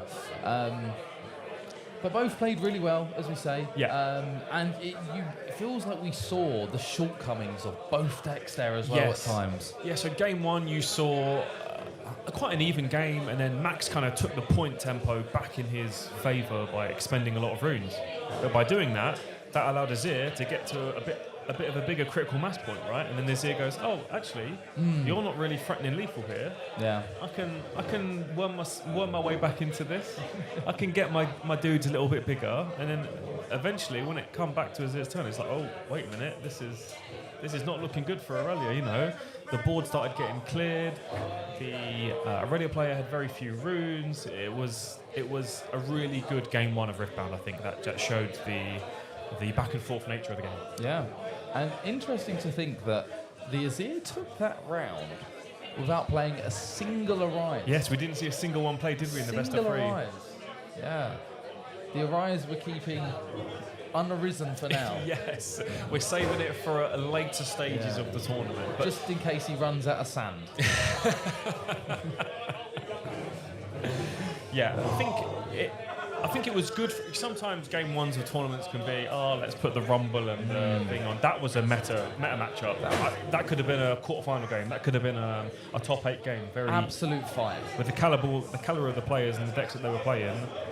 That was it. That was a good matchup. I think you could say maybe the game 2 was a bit slower because Max's Adaptatron was really vulnerable and it just got eaten straight away. How different could that game have been if there was a little bit more patience, or maybe we decided we'll play the Stellarcorn Herder and then we'll keep the Adaptatron, right?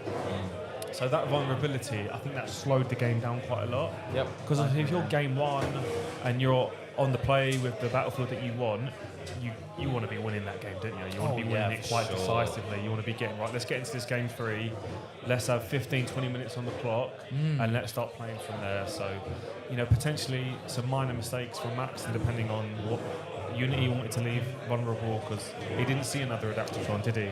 No, I don't believe he did. And you're right. Sometimes it does feel like when you're in those situations, you go, right, this is my cycle card. I've been looking for this card. This is the one, yeah. You know, and you get there, you go, cool, we're putting it out 100%. It's going to start doing work.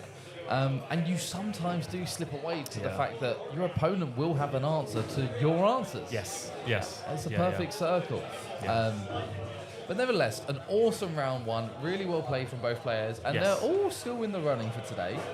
Oh yeah, we got plenty of Swiss to be played into cuts later on, so I'm sure we'll see those players again. Oh, for sure. Later on today. Obviously, I can have a little look now at some of the top tables, kind of towards the bottom end of the store, and I can see there is some strong players up there. Some of the higher caliber players, especially within London and the outer areas of London. So we'll see what we've got for another feature matchup. I think by the looks of the person sitting down, I think we may have a LeBlanc, if they're still on LeBlanc. But we will see. We will see. No massive spoilers. We will definitely see, because I have a feeling that as a feature match, that is going to be an absolutely massive one. Yes. And we have got a bit of a treat for you guys now, because we have got a lovely Spellbound Showdown. Wow. Meta breakdown. Look at that. I know. Who put this together? Round of applause for Cool. production. I know. Great job, guys, in the background working there. So we've got 48 players here today. So if you think from the top 4 decks, you're looking at 30, 43. You're looking at about 50% of the players here, or maybe 59% are on some of these really upper echelon decks, right? We've got the Diana, won the RQ. Aurelia, won the previous RQ. Crazy. LeBlanc, top 8, Sydney. Yi, top 2, last RQ. Azir, always on the peripheries. That's a scary lineup. I was going to say, when you look at this, Yes. there are no lists that you go, you know what, I fancy my chances. Well, there is a Rumble and an Ivan. I mean, that's true.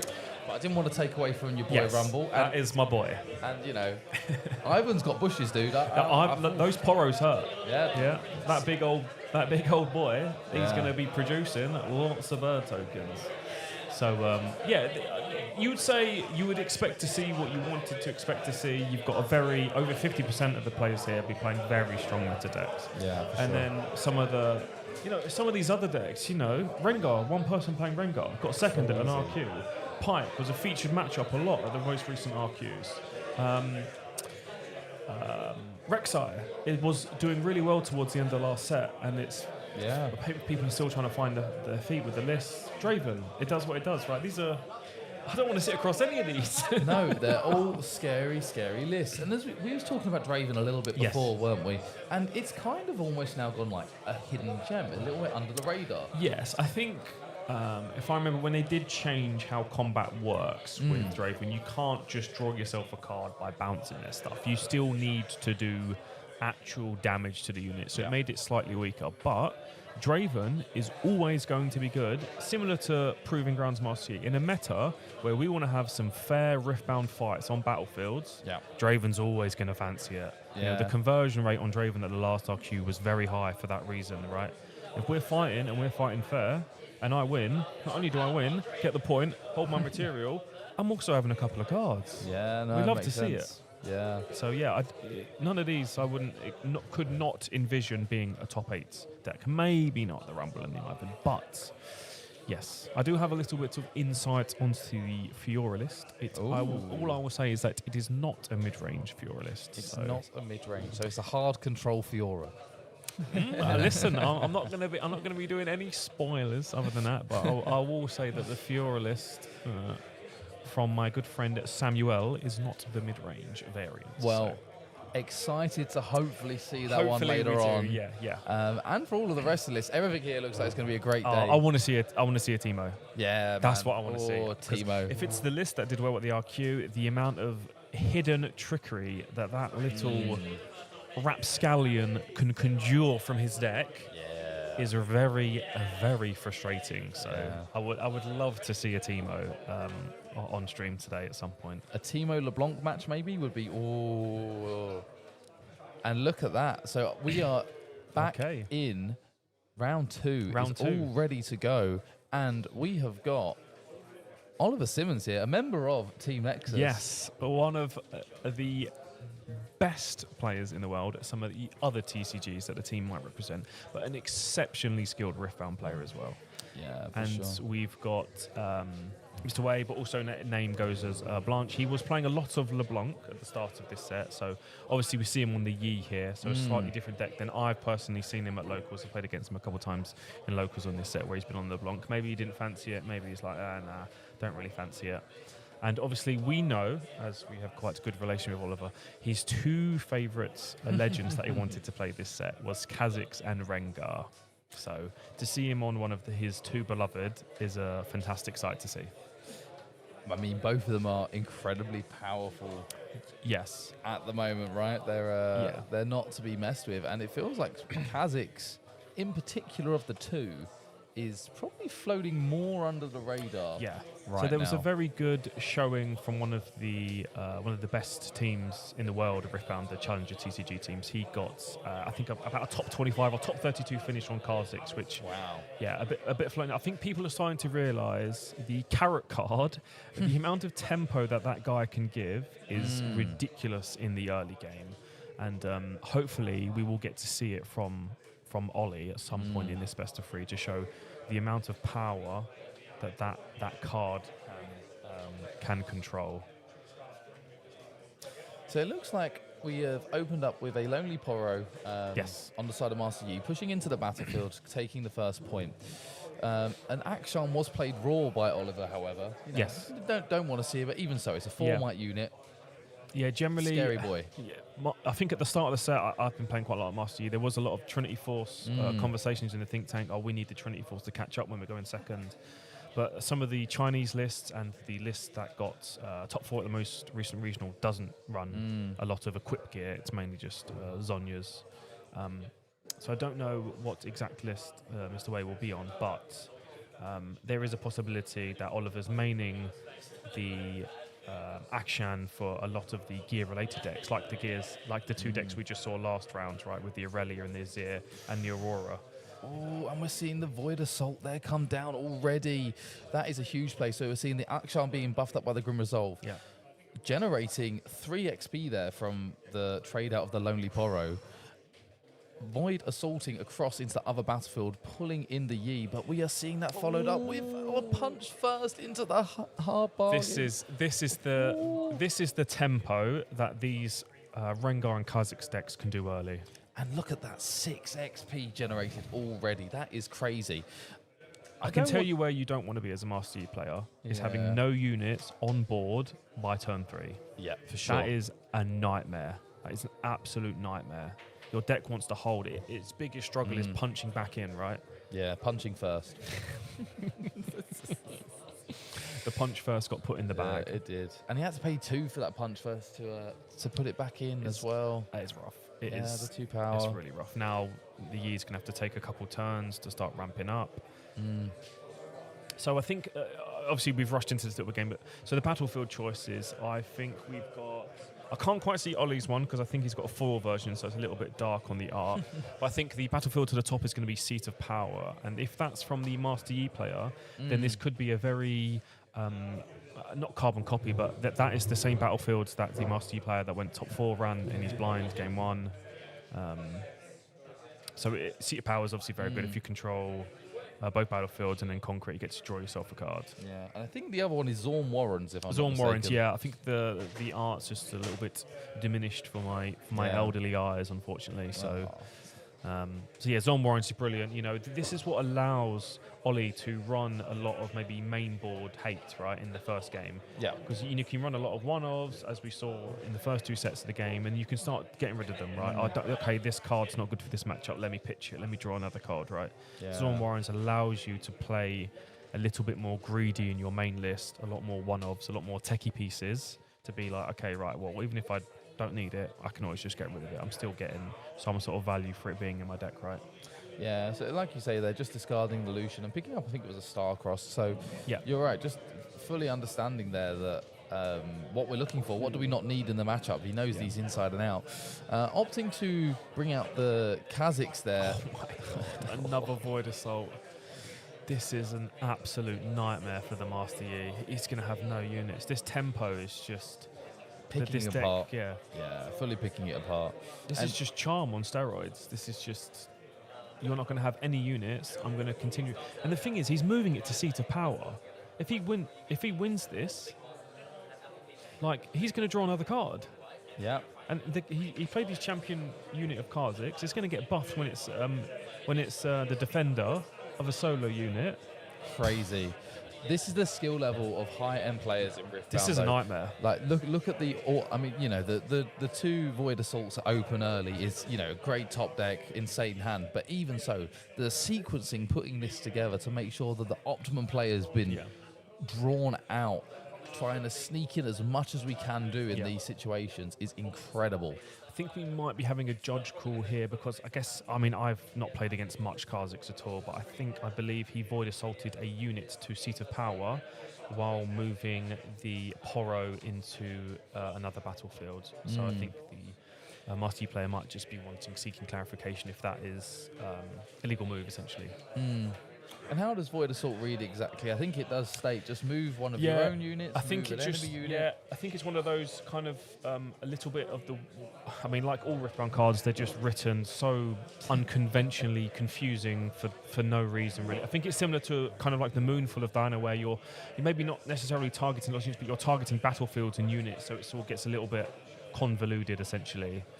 So we'll see how this resolves. But I mean, Ollie's been playing this deck a lot, so. You'd imagine he's going to know how the card works, right? So yeah, there we go. We just pulled it up on screen. So move a friendly unit, then move an enemy unit. Yeah. So the moves can be anywhere, right? Doesn't state any kind of specification of where they can't move to. No restrictions there at all. Yeah, I move my unit to this battlefield, which is going to start a delayed showdown, and then he's going to move the Poro into the Kazakhs. So. And now we are on an incredible 7 XP already. That is a scary board. This Kazakhs gets buffed. It's defending for a lot. Yeah. It's like, wait a minute, I'm supposed to be the Master Yi. Why does your guy defend for more than my guy should be? What's going on here? Yeah. So, we've got a nice little punch first in Oliver's hand as well. So you'd imagine he's going to be feeling nice and safe and secure here. Yeah. And at 4-1 already, he's really ramping through these points quickly. Double battlefield dominance. You don't think this Scuttle Crab's exactly going to be posing too much of a threat into either of these right now. I mean, when it defends, the crab hands they're quite sharp. Yeah. But on attack, they are very blunt. Yeah, that's fair. Yeah. It's going to run and hide. Yeah. But yeah, this is really showing the power of the tempo of this Kazakhs deck here, right? Okay, so just fully casting out the Ruin Runner now. Just trying to develop the board state, trying to get some way into this game. And we are going to push it into the action just to sack off this. To look at the hand, see what we got. I mean, not the nicest hand to look at in the world right now. Yeah, Starcrossed is a bit of a nightmare for you to deal with as well. Obviously not on the Camel, but just in general, some of the top end is generally like Camel, Rengar unit, and then if they go a little bit higher than that, you've got the Vilmors, which is an exceptional card against a lot of decks, but in against purple, it's not looking good because it's just going to get bounced. Yeah. And Ollie here already taking up to 6 points, so 6-1, this is... It feels like even just developing 1-2 units on board here, and it's going to be nigh on impossible to answer. It's an absolute nightmare. And I did see there that the draw was a fizz. So we could be seeing the 3rd Void Assault being played. Not that great right now, admittedly. Yeah, I think because the wording said you have to target a unit, it means that the Camel is unfortunately not going to be a valid target because it can't be targeted by basically anything really, to be honest. So that's why it's a nice unit for the Yi to play out here, because it's going to be like, oh my god, my units are getting thrown about to every battlefield possible. Can I just have something that just stays around for 1 second, please? So yeah. It's going to be safe from that possibility. It could be an option that, there's quite a few buff cards in Ollie's hand here. Do I just want to retreat everything to base and just try and go from 6 to 8 next turn? But this is the thing, when you're on these battlefields against Master Yi, especially when your might is equal or exceeding in these showdowns, you don't want to leave them alone. You really don't. Yeah, it's a really tough option sometimes against Yi, because it's like, okay, well, the Yi's weakest ability is for it to punch itself back into a battlefield, right? So if I want to hold, I have got to have the possibility of having some sort of buff spell to go over their inevitable buff spell. And then I lose material. Or you can maybe take a little bit of a safer route and go, okay, right, I'll save my material. And do I have enough in hand to potentially go over a Yi with a +2, right? Which is also a bloody difficult task, right? For sure. So either options is a pickle. I do like the fact that we've seen the sabotage here. So you know what? Before I commit, I want to have a little look at Ollie's hand. I want to have a look, and we've thrown away the punch first, which I believe was the only buff Ollie had in his hand, right? So. And we are looking at the charm now. Interesting. Oh, okay. So we're going to pull it across to the other battlefield. So I'm going to think that the Yi thinks that he can blow out both units here on Zons. That's what I would think this line would indicate, because you've seen Ollie's hand, right? You know what's possible and what's not possible if you decide to attack one of them. So I can only imagine that the Yi player here is gonna just blow both of these units out of the water. Yeah, and a very clever way to play that as well, making sure the Kha'Zix's ability is turned off as well.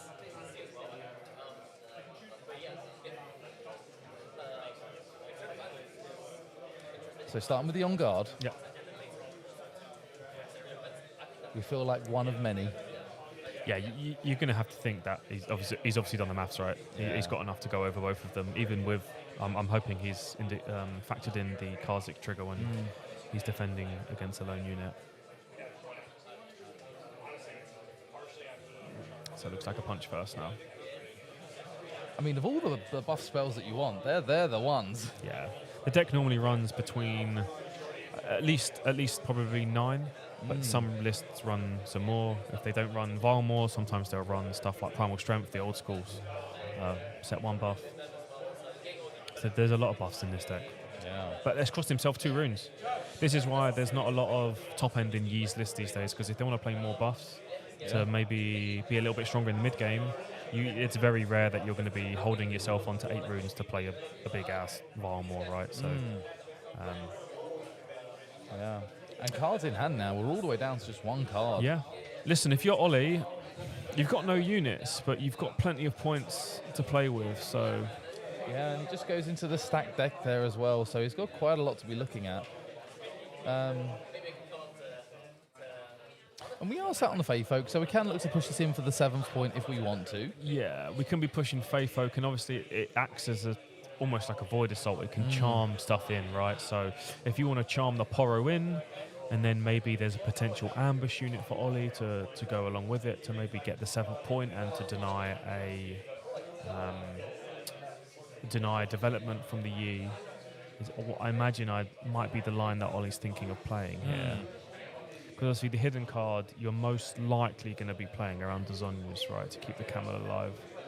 But it could be a block. It could be it could be a back off. It could be any green hidden card. They've got quite a few, right? So it's another stack deck. That's the new Vex unit, and I think that's really bad with names. So when you move, you can discard draw. It's like Zorn Warren's on the card. Zorn Warren's on legs. That's what we're going to call it from now on. Card name's not my strong suit. Travelling Merchant? Travelling Merchant, There we go. You got it. See, chat, I am useful at times. Yes. Again, it feeds into what Ollie wants to do game 1, right? Zone Warrens, Travelling Merchants. Yeah. Probably, I don't know what his list is, but I imagine he's probably got quite a few one-offs or some techie pieces that he can be like, oh, you know what? Don't need it against this matchup. Let me throw it away. Yeah, and after, he's played majoritarily Yasuo. Yes, So yeah. A lot of this is well within his wheelhouse of what he knows, so... He's definitely played a lot of purple since Ollie started playing Riftbound, so It's going to be a colour he's very familiar with. Ooh, he finds the Rebuke. That could be interesting. If it was anything but the Room Runner here, the Rebuke would be an instant. Yeah, this is why Room Runner's so good against purple. You know, when I'm Yi and I'm sitting across anything purple, I want to see that boy straight away because he just says nope to anything that they might want to do to me. So it's a really difficult card for Ollie to overcome here because it's now defending for 7, right?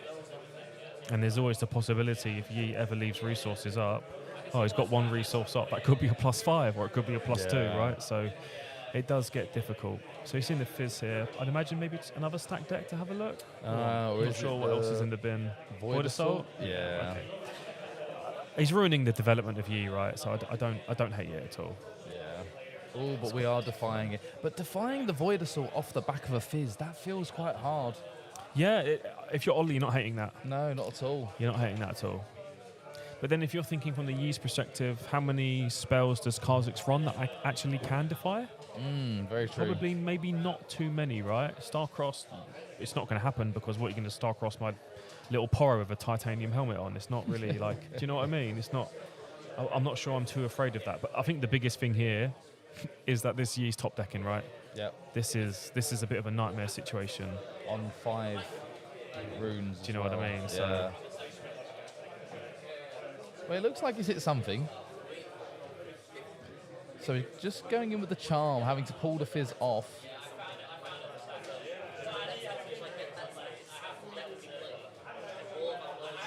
But it looks like Ollie's going into the stack here. Oh, and very clever play there. Bouncing back the Fizz, denying the chance for the charm to actually pull anything up. There we go. There's the handshake. Understanding that gives Ollie the hold over to 8 points. Heads up plays there the whole way through the game. 6 points before the Yi was able to basically get 2. Madness. Talk about tempo. Yeah. Talk about tempo. So it'll be really interesting to see what gets boarded in here from the Yi, right? You're against a Kha'Zix. What could we be thinking about? There's, you know, these Rengar and Kha'Zix decks, they're not running gear. No, it's a very just unique thing. It's just a lot of tempo and a lot of buffs, really, and a lot of purple trickery. So a lot of the gear hate, which I would imagine is going to be in Yi's sideboard, is going to be a bit dud.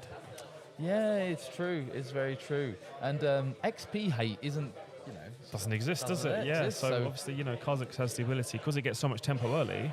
It's getting that XP. I'm going to be able to throw a chuckle buffs out. I'm going to be able to save my material after conquering and bring it back to base, right? Potentially, if you want to do that. So I think, yeah, what you might be looking at here is I want if I've not got 3 camels main deck, I want 3 camels main deck. I'm against purple. Yeah, for sure. Get that camel in, get him on the field as early as possible, right? And then see where we can go from there. I like sabotages a lot more than potentially some of the other 1-drop interactions that Yi will have, because I'm able to see the hand. I'm able to start taking maybe some of these void assaults away. A bit of a nightmare situation. So, you know, maybe if I'm Yi here, early game, I got my 2-drop and then one resource up, I'm not just chop the Sabo straight away. Because if you can disrupt Kha'Zix's tempo early, it's a very different game, isn't it? Just picking out the piece, picking out that one piece and of their game plan. and taking the void assault could be a bit of a nightmare for Ollie if that gets taken early, possibly. So we'll see. It looks like there, our Master Yi player was erring away from your suggestion. Was going to side out the Room Runner. Oh, okay. That's fair enough. Every player can make its decision. Yeah. I don't know if that's the correct choice from my opinion, because purple's got so much bounce. Yeah. Although he didn't see it because he didn't see Starcrossed. He just saw fighting units. Yeah, he saw Fizz though, and he should know that there should be stuff in there that's going to want to chuck my guy away. So we'll see.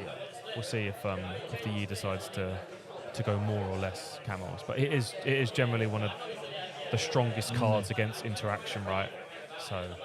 Yeah, it looked like it was 2 action going there for the Yi, which makes sense. Yeah, there's no gear, right? So get the actions out. And then 1 Ruin Runner in the end, but not seeing what was being brought in for the board. Yeah. I'd imagine sometimes there's a couple more sabos in the side, a bit of gear hate, maybe an extra camel, or, you know, so I'd imagine the sabos are probably going to go in, because what a ridiculous card that is. Yeah, for 1. Why does it cost 1? Yeah. So I think it's maybe a bit more unfortunate from the Yi, because generally you like to see Scuttle Crab early. Yeah, it defends for 2. when you've conquered, you're going to replace itself, which Yi naturally struggles with drawing cards. It's the 2-drop that I always kind of want to see. Okay, we've got Grove and Oliver and his goddamn foil battlefields. I could not see is what that throwing one is. my art off. I think it's Forbidden Waste. I think. I'm sure production will pull it up. Yeah. I believe it's Forbidden Waste. So when you defend, the defending unit gets -2. It's like a reverse Yi. So it's exceptionally strong in this Kha'Zix list because you've got a lot of ways to pull the enemy units to where you want them to go. You've got the Void Assaults and you've got the Carrot Cruncher, right? So you can start manipulating the enemy units into a point where you've got a might advantage. So it's going to be really good against this Yi, because even if the Yi wants to put a unit there, it's now just default might. So this is a bit of a nightmare battlefield for Yi, to be honest. Best 2-drop you want to be seeing now. Yeah, for sure. So we're seeing the Poro come down. The Irresistible Faith Oak for Oliver. Not as bad a start, though, for the Yi at the moment. Having the starting turn is always going to help here, right? Yeah. Just being able to say, yes, I am going to get onto a battlefield. Yeah. And this boy's going to be holding for quite a lot of might.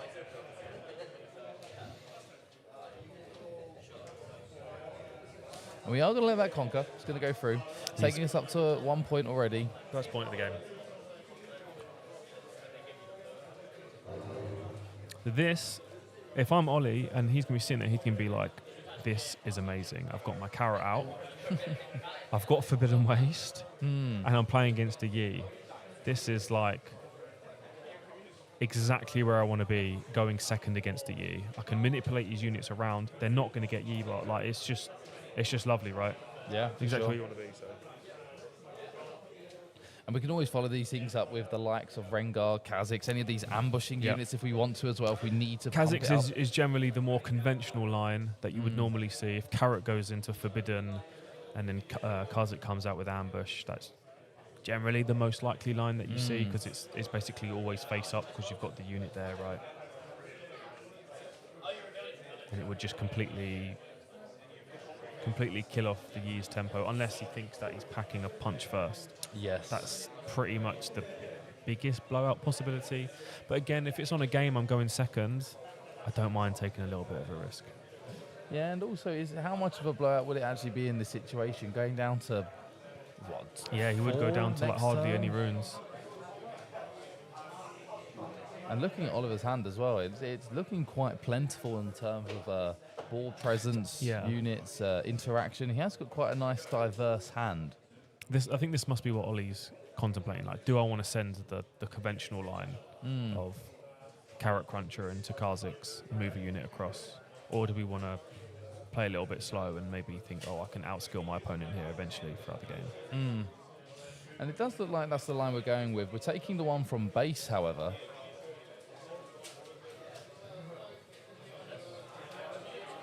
And just thinking. So obviously the might buff is pointless now because it's getting the -2, so it's not buffed at all. No. So it just gets the defend trigger of the +1, so it's the 3 might Poro with his aluminium helmet, not titanium anymore. But here comes the Kha'Zix, as we said before. Hits for 6. Just going straight over the top of this poor little 7 might Poro. on turn 2. It's not bad, is it? No, it's pretty It's not bad. It's pretty good. At least this one costs 1 power, right? This one does cost a power, which is quite surprising for Riot. Yeah, for sure. Joking. So this is where the Kha'Zix can come in clutch here, because he's generating himself loads of XP here, so he could have decided to buff the Kha'Zix to try and hold with it, or he can just bring it back. Keep it nice and safe, right? You know the only thing that the Yi's going to be having to make your units a little bit more vulnerable is going to be Charm, right? So that is generally maybe a challenge, but slightly unconventional. Yeah, for sure. And yeah, Ollie agreeing with you there. Just pulling back this Kha'Zix into safety, spending 2 of those experience tokens just to get him there with the Kha'Zix ability. I think the only I would say the only upside, we have been able to kill the Carrot Cruncher, right? That unit, it left alone, can get ridiculous, as we saw with the Rengar deck in the RQ. You know, the amount of value that card can occur over time does get quite ridiculous. So he's managed to get rid of that at least as a minimum, right? So we're quite happy with that. And here comes Master Yi going straight onto the battlefield. Yeah. Looks like we're going full hold mechanic in now. Yeah. And I don't think that Master Yi has enough keywords. Yeah, if he's able to get to the XP threshold, then it can have quite a lot of a benefit. Generally, it doesn't happen too often that you do actually get to the 6 XP. Maybe you might get a couple hold or conquer triggers, which you get a couple of XP, and then maybe you get a couple of scuttle deaths will give you to that threshold. It's just that consistency piece, right? You know, when you've got a guaranteed unit coming out on turn 2, your deck building can just warp around that, right? I don't need to have all these considerations in my deck if I know I've always got this guy coming out. So it's just up to this deck to that next level of consistency, like what we were speaking about before with the Azir getting the third 2-drop. It's just these consistency uppers is what pushes a top tier deck into like top meta consideration decks, right? So I guess you could say it's slightly unconventional to see the E player holding with multiple units on Grove, but it is Grove at the end of the day. Like you want cards. We saw Yi last game having very few cards in hand, right? So this Grove is gonna keep that hand economy really healthy. Now that is what you see from a stacked deck. That is what you want to see as some options. If anything, you see too many good options there. I don't know what I'm taking. What do I do with too many good cards? Just don't put them on your lap, Ollie. Put them all back on top, nice and ordered. That's what we do. Yeah. No, obviously not. I mean, it's such a hard choice, but the void is you'd imagine it's a signature spell for a reason, right? That card, generally signature spells are very good, so you can see him scooping that up very quickly, right? Is that double Rengar? Is that double? No, double action or Rengar. My eyes deceiving me. I think that's double Rengar and a Kha'Zix in hand. It's not bad. No, that's pretty good. It's not bad at all. It's pretty good. And we are sending in the Void Assault. So paying 2, 1 power, and we are looking into moving the Kha'Zix over to the battlefield, pulling across the Yi with it as well. I mean, this Kha'Zix is hungry. Yeah. He wants to eat. He's got the answer. Defies there. Yeah. I think this is the reason why you just can't consider to take them out. I think, even though I mentioned it last game, there's not too many options to defy against the Kha'Zix, but you have to have that answer. You have to have a defy against Void Assault, or the game just, like what happened last game, it just gets away from you very quickly, doesn't it? Still lots that can happen this turn, though, for Ollie. So he's deciding to buff before going in. I do like that. Yeah, Gives the Kha'Zix some of these nice little might thresholds. They're just deciding to leave it there, passing back over, allowing Yi to hold for 2 points and get the card draw. That card draw is going to be pretty juicy.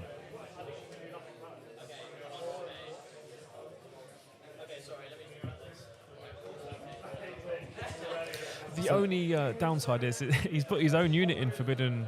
That's exactly where he doesn't want to be, right? Because now his Kha'Zix is weaker. Well, I say it's weaker. It's going to counteract the Kha'Zix ability, obviously. The +2 then going to go to a minus. So, if the Yi's on 5 runes here, that Rengar might be looking a little bit juicy to go into the into the Forbidden battlefield, right? So it's not where Oliver wants to be. I can tell you that. He always wants to be letting his opponent go into there and being able to manipulate these units around the battlefield. Yeah, 100%. And we know that there's a Fizz in there, so there's still lots of interaction to come next turn. Maybe that's what he's thinking. Fizz into Void Assault. You know what? We'll run it back again. I haven't got 3 of them. I've actually got 6 because I got Fizz in my deck. So it's definitely an option that Oliver's going to consider out. Yeah. But 100% a much stronger start for Master Yi this game. The thing is, I think with a lot of hold decks, generally in Riftbound, when they do get the ability to go first, it can be a nightmare. Like there's Ari players that play at locals, and when that deck is on the play, oh my god, is it scary. Same with Vex. Oh my god, is that thing scary when it's on the play, right? It's the issue with these decks is when they're going seconds twice, how do they how do they catch up, right? And that's where these whole decks start to fall apart a little bit, is the ability to catch up when they are either behind or not on the play, right? Yeah, for sure. So yeah, Yi on the play this is a nightmare for Ollie. You know, the cards in hand are staying flush. He's got point tempo as well. So it's on Ollie to answer, isn't it, really? Yeah, but even so here, the Kazakhs is going to hold into 3 points for Ollie. Yeah. Which a very passive play there of Marcel. You just saying, you know, I can set up. I'm not scared at the moment. Yeah. I'm just going to put this Room Runner in I like that.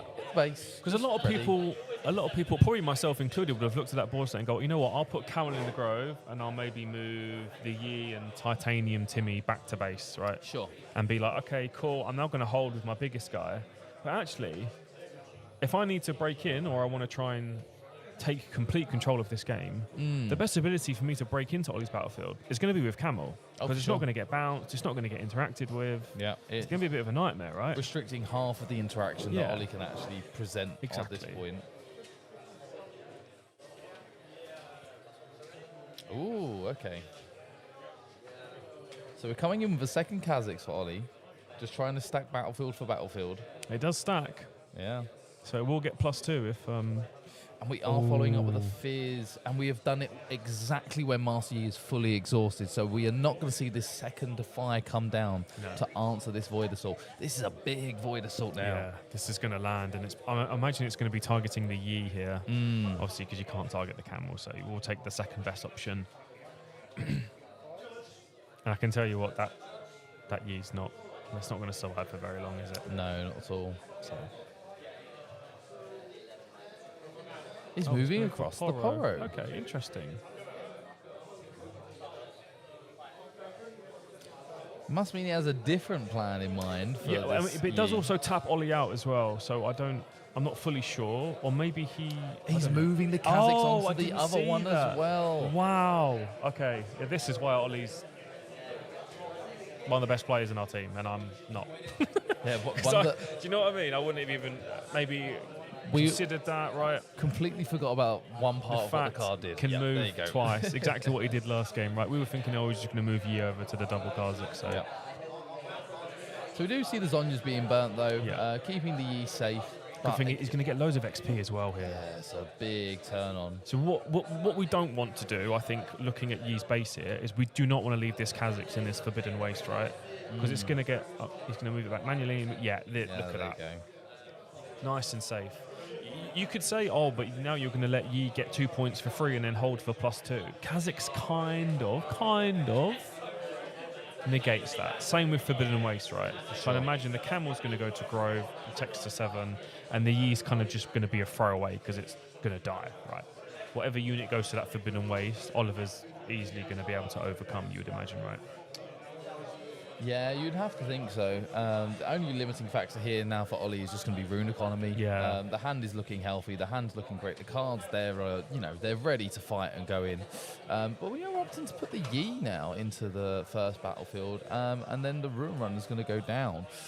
Is what we think is going to happen. But 4-4, it's a very healthy, even game so far. I'm not actually sure how the Camel and Forbidden interaction works because... I'm not sure if it's a target or not, or if the Ruin Runner text is enemy abilities, because then it's not an enemy, it's a battlefield that's targeting it. That makes sense. So, maybe he's just going to secure it and just go in and out. Yeah, I really like that. Yeah. I was going to say I was a little bit confused because I'm pretty sure Forbidden does work on Camel. But okay, sabotaging. That's fine. We'll have a look first before deciding if we want to go back to base or not. But yeah. Double Rengar is, Ollie's going to 6 runes next turn, so you'd imagine one of those big old cats are going to be coming out. And seeing the action as well then, saying, you can't play any gear. Yeah. I think because there's so much main deck gear hate, a lot of the Yis have kind of gone off. Sometimes there's a bit of a GA, sometimes there's a bit of Trinity Forces, but I think the game is such a blowout if you play Trinity Force and it just gets removed almost instantly or taken by an enemy action. Is like, it's maybe a risk too high to consider for deck building nowadays. It's always one of the most comedic things when you watch someone's GA being stolen by an action and then insta-sent in to be procs, and you're like, great, thank you. You just see the hope drain from their face, like, what, you can do that? Yeah. I don't get it back, it dies. It goes to the graveyard, buddy.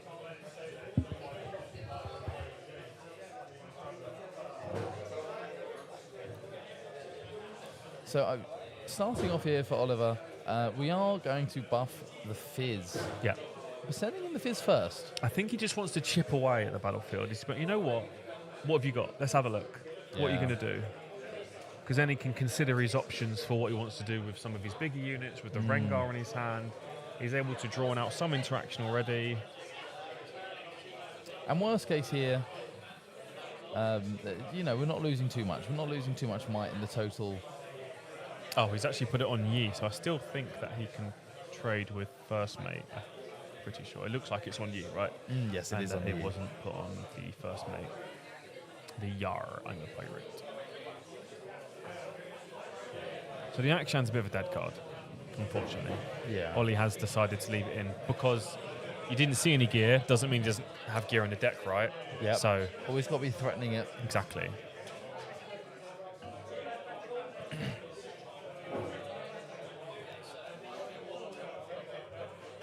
He's just taking a minute on this decision here.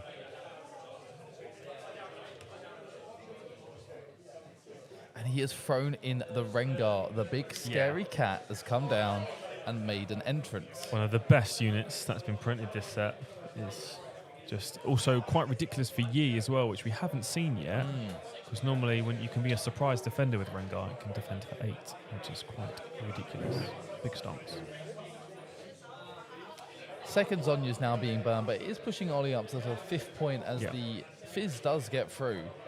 So you'd imagine Ollie wants to go to 6 here. Yeah. But there is also a possible consideration to save material. But he's going to double up. I like that.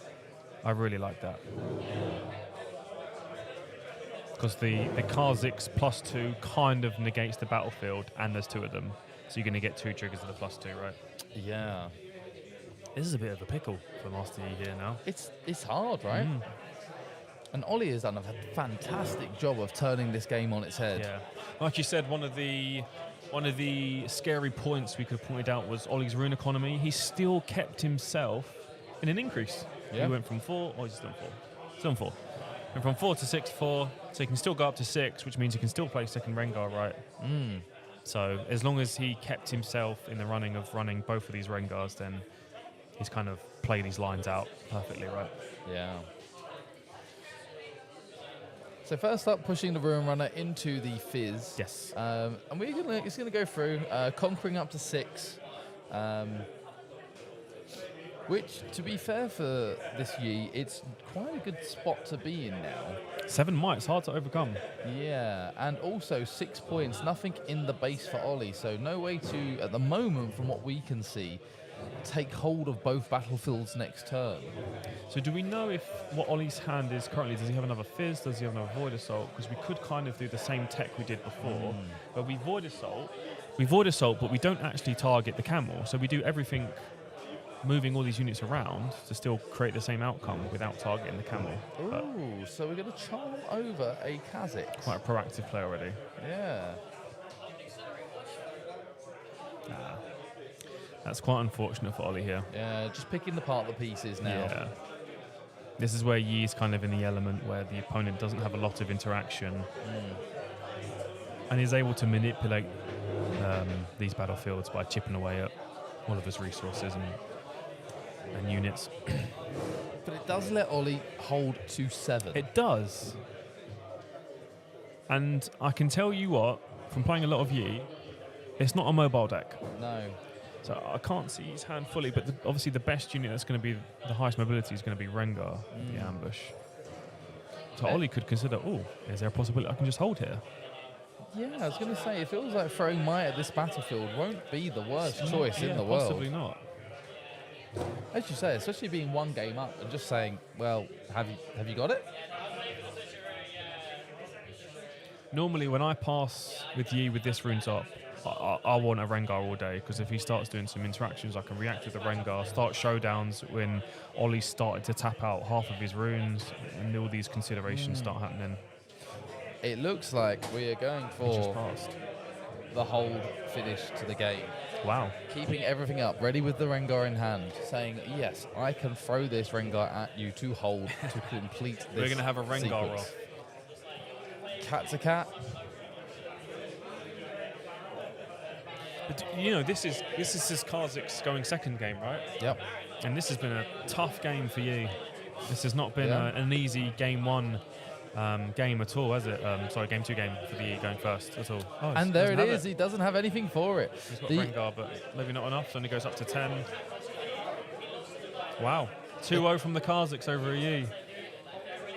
I mean, especially for the way that started and the way that the battlefield sequencing went, Ollie being pushed into his own battlefield, which is completely against the game plan of what he would want to be happening. Yes. Still to overcome is incredible. It was a really, really close game too. That was exceptionally close. Yeah. And you could say that Ollie had a couple of dead cards in his hand with the action. Yeah, the double action. But looking through there, it does look like there were some Trinity forces still holding about in the Yi deck. So it's a good thing that he held on to them then. He Generally, when you're going second as Yi, Trinity Force is a nice catch-up way, right? A nice little way to catch himself back up into the game. But Ollie was like, okay, just in case he does, I'll keep hold of the actions, because if that gets taken, that's just almost basically game over straight away, potentially. It's such a big blowout. Yeah, and, that both of those games felt like they were being dictated by Void Rush. Yes. I think when a lot of these signature spells first got teased, everyone was like, oh, all of these can be defied. They're surely not going to be that good, right? Defy green, it's really strong. I just defy every one of your signature spells. I'm playing purple. I'm not just playing 3. I'm playing 6. I got this Fizz card. Yeah. That allows me to play that bad boy again. Yeah, killer combo. Unbelievable stuff. It's I don't want to say broken, but it's very, very strong. Exactly what signature spells should be in this game. They should be very strong. They should be very game warping, and Ollie showed all of its benefits. Yeah, 100%. I think even in the second game, even if he had pulled one with the unit that Yi had in the base and then the camel was on the second battlefield, he could have moved all the pieces around to get the same outcome as like a generic charm of just charming camel over. So even though you can't touch the camel, I can still move my unit over to you, and then your unit in base over to my other battlefield. So I've kind of done the same thing, but just in a roundabout way, right? Yeah. So it just shows the flexibility of the card as well, rather than just a generic, I've got charm in my hand and I can't target your camel. Yeah, it's very true. So the flexibility of it is probably its most beneficial factor, right? So. Yeah, 100%. Because even though a Karzik did, I think, like I said, did about top 32 in the last regional, it didn't get any stream time. So a lot of the general player base, I don't think they got a massive exposure to how the list might have played. Oh, okay. And obviously Karzik's, Ollie's been playing a lot of Karziks and Rengar this set because it's his 2 favourite champions. So he's obviously gotten a lot of reps on the deck. And he's been able to be like, oh my god, this stuff is actually just like ridiculous. The Karzik's champion, why would people only run one of them? That card's just broken. Let's get 3 of those bad boys in my deck, Why not? Void Assaults, 3 of them. No, thank you. I'll put 3 fizzes in. I want 6 of those bad boys. So it showed the power. I don't think this is going to be the last time we see Ollie on camera. It's a very tempo-oriented deck in a meta that I feel is a little bit slow. Yes. You've got Auroras, you've got Aurelias, you've got Azirs. Not too strong early, right? No, not at all. And you can see his deck is prepped for that as well. He's exceptionally smart player, right? His deck building skills across multiple games has been exceptional, and you can imagine that he's really thought about, right, these last 2 regionals have happened in the last month. What's been at the top? What's the most likely considerations people are going to bring, and how can I exploit that in the maximum way, right? That's how Ollie likes to play, so... No, it makes good showing. Sense. Yeah, great showing from both players. Both played really well there. Ollie obviously just cinching it over, but still, Master Yi, nothing to be snuffed at. Listen, the reason why it's got some of the highest win rates at these regionals is because it's so consistent at what it does. Yeah. If you want to have a fight with me, you got to get over my mind. And I've got buffs, and I've got ways to react. I can surprise defend with Rengar. I can keep my Rengar alive, even if you kill it with Zhonya's. Yep. The flexibility of the deck, the ability to gear hate out opponents as well, which is what we saw from the top 4 you play at the regional. The ability to run almost like 5, 6, 7, 8 Gear 8 cards. Wow. Was like, okay, even if I'm playing against Nazir, as soon as he plays a battlefield, I'm just going to play Disarming Rake and I'm just going to kill it. He was almost playing an extreme tempo version of you, where like I'm not going to play any of these big 8 drops with 2 power costs. I'm going to cap my deck at Rengar and Camel, and I'm going to have a lot of ways to interact with on-play effects. That also did interlinked with the third battlefield that people weren't playing too much before this regional, which was Emperor's Dialysis, where it's like when you conquer, you can pay 1 to bounce your unit back and put a Sand Soldier token there. That's exceptionally good in Yi, because if you've got a Scuttle Crab and you move it in, you're paying 1 to get the card back and get a unit that defends for 4, right? So some of these battlefield options, which were maybe a little bit, maybe not unconventional, but maybe wasn't explored as much, because there's so many battlefields in this game right now that you're starting to see that a lot of people are starting to explore other options that are maybe not have been explored too much. So that was a big winner from the last regional, that battlefield, and it goes really well into decks like Yi. So we didn't get to see it in this game because it's generally a going second. Makes sense. One for Yi, and you wouldn't want to blind it generally, just in case you go first. So no, makes perfect sense. I'm sure we will see it. But yeah, Kazakhstan versus Yi. Huge. Too much tempo. Too much tempo. I mean, the meta overall, we say, really diverse, really wide. We've got some really interesting lists here.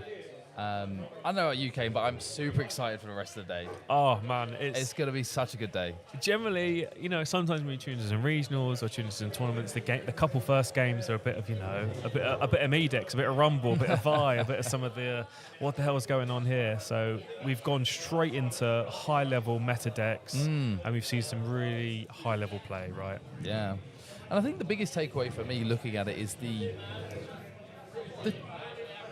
characters that we were used to seeing for so long, the numbers that they've dropped down by are incredible.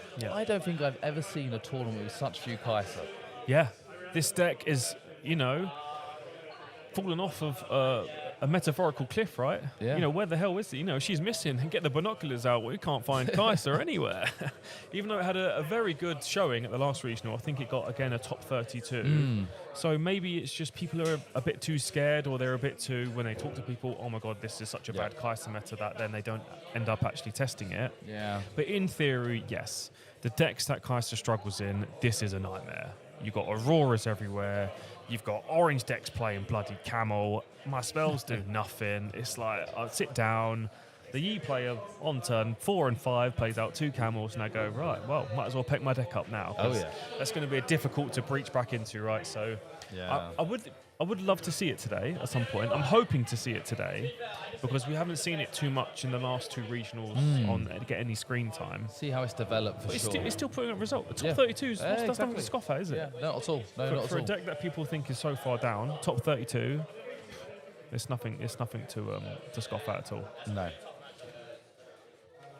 As I say, round 2 finished. We have got a total of 4 more rounds before Top Cut, I believe. So it's a big day left to come. Yes. We're going to go for a quick break. We've got 10 minutes left on the round. Don't go anywhere. We'll be back real soon.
Hello everyone and welcome back to the Spellbound Showdown.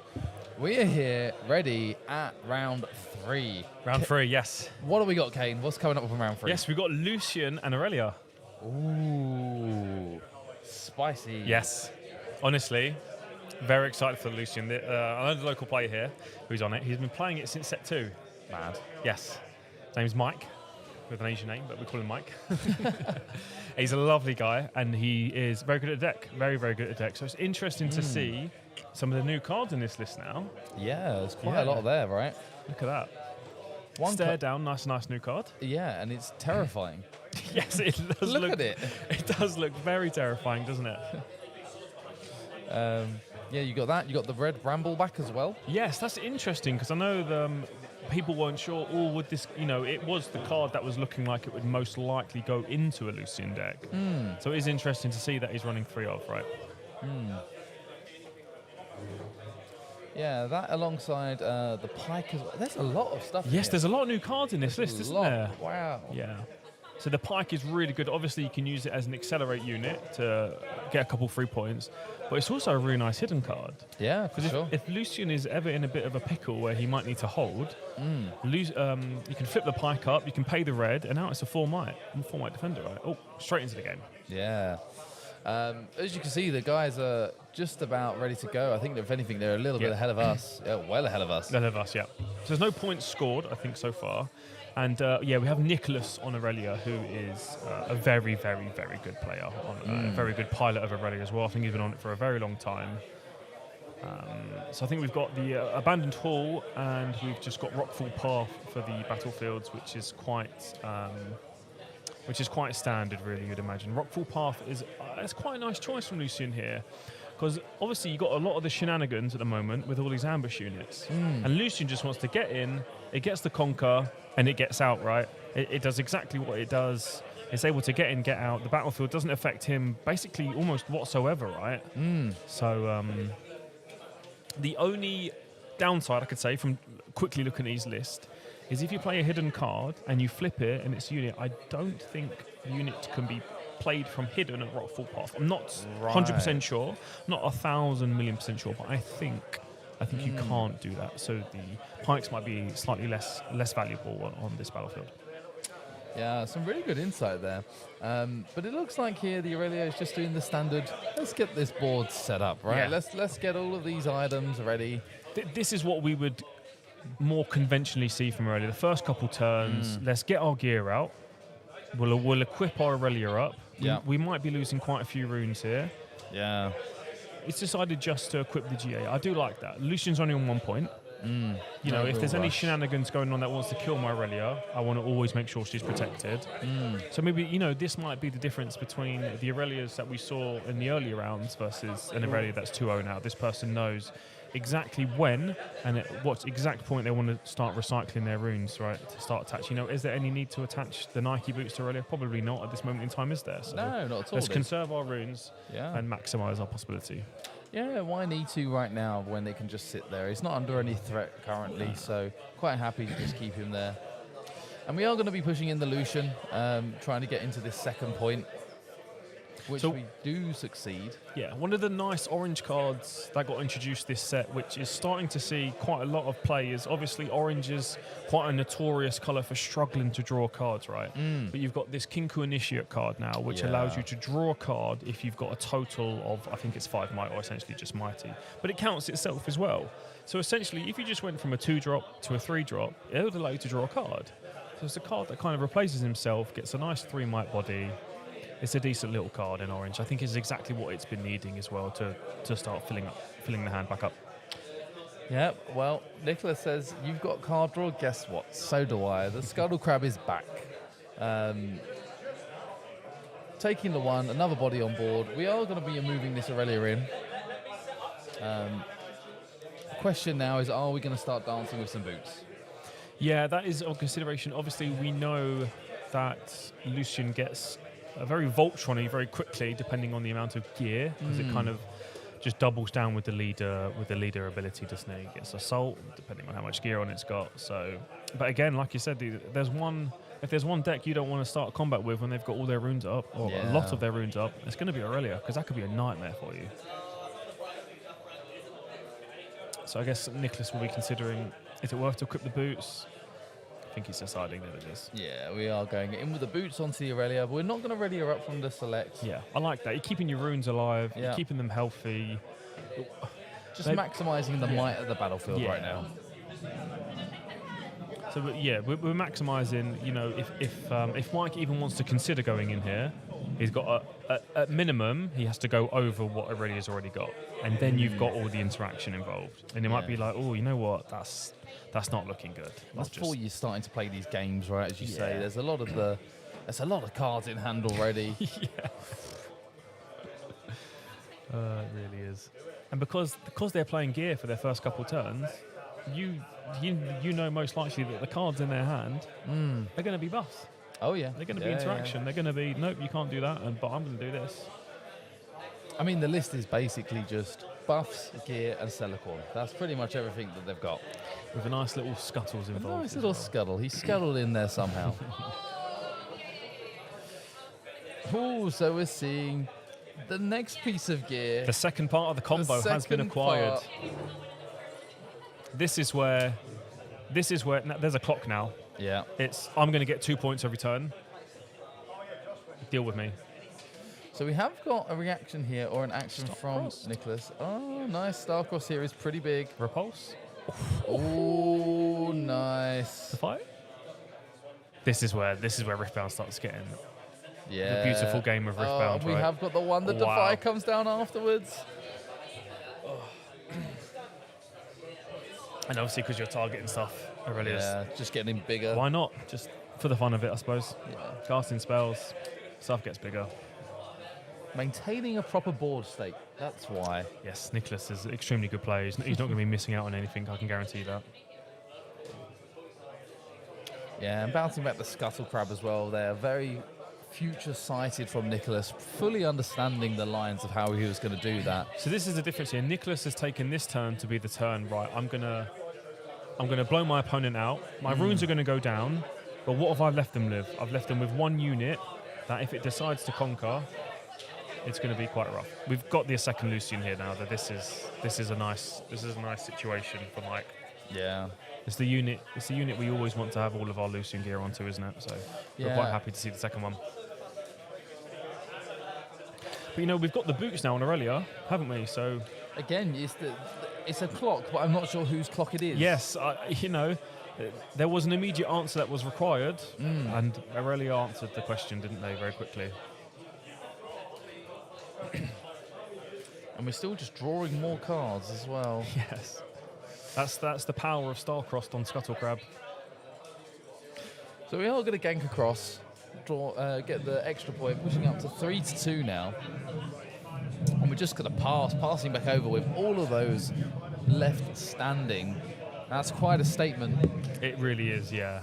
That many cards, that many runes left up, saying, come at me, what have you got? Do you think you've got enough to get over me right now? So is that a second repulse? Yeah, so we've got the second repulse as well. So if we're considering, do we want to suit up the Lucian and go again, thinking that there could be another Starcrossed, we do have at least an answer for the initial one, I believe.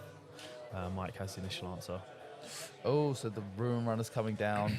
As we say, very problematic for these purple decks. Yeah. We are back into Voltron mode onto the Lucian.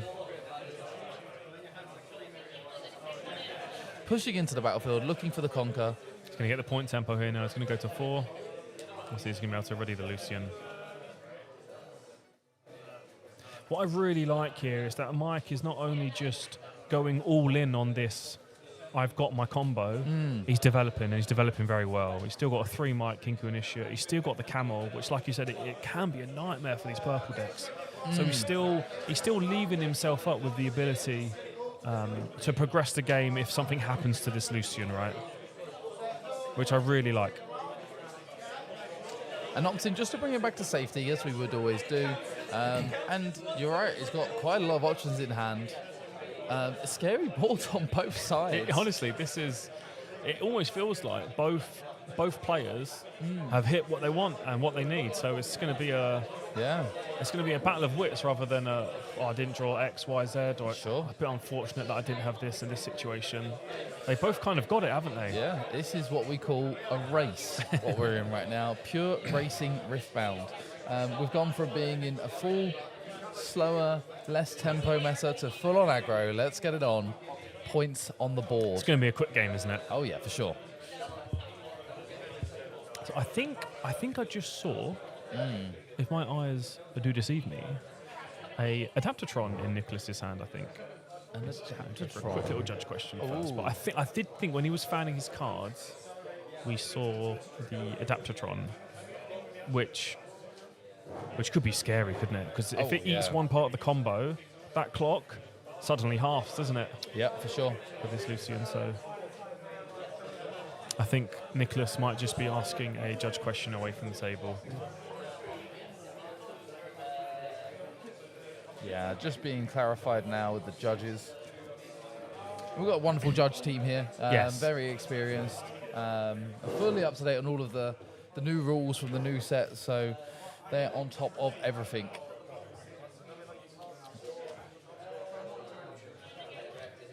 Now, Nicholas satisfied after that quick judge debrief. I think he might have asked, Judge, can he actually score 2 points a turn? Is that legal? Yeah, is that okay? It is actually legal, I'm afraid, Nicholas. He can do that. Yeah, and on your turn as well. Ooh. He's just going to pass it over there. Nicholas' hand is looking stacked. So Yeah. if he's got an Adaptatron, he's just put a Stellar out. He's still got all these bounce possibilities with Starcrossed if he plays another one. You know, bouncing back the Scuttle Crab is exactly what we want to be doing, right? Yeah. Well, as we say, he's only got one more turn before this Lucian's just going to be running over and going, all right, in and out, game's over. So you think at some point Nicholas will have to come up with some sort of answer to this Lucian, because he's going to continually have point tempo, right? Yeah. Because Nicholas is now on these odd points. Oh my God. That's a big boy. That's a nightmare. Yeah. It's going to go to 7. Oh no, it doubles it. Does he just... Oh, if he's got the signature ability... I mean, I don't think you'll be able to conquer that battlefield on Aurelia. It's so ridiculously strong with how much might it can get. Yeah, for sure. It's with a its bold best choice to battlefield. try and go in. He's sending it. He said, you know what? I'm a bold man. I think you find that's me. Oh, well. Hi, Shannon. 12 might unit. Has he got there enough? we go. That is... So The thing is, because of the battlefield that Aurelia's on, it only takes a couple to change this might game. Okay, fine. So Defiant Dance. Do we have the instantly being Defy? Rejected. So Aurelia's kind of led with the best combat trick it's got, right? Yeah. But lots more to be followed up. Yeah. But it is kind of the only one that's generally going to target his opponent's unit, so it doesn't really change anything, really, because it's going to be on guard or disciplines. We are going to run through with the Defy. The second Defy.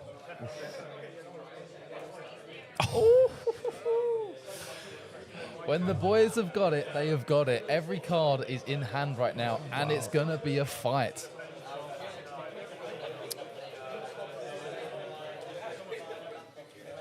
Mike is literally saying he's putting everything on the table. Yeah.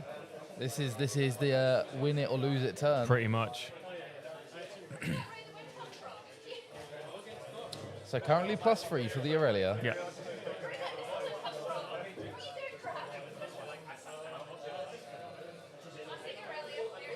Taking a second. Scott, not so fast in his hands. So all of this resolves.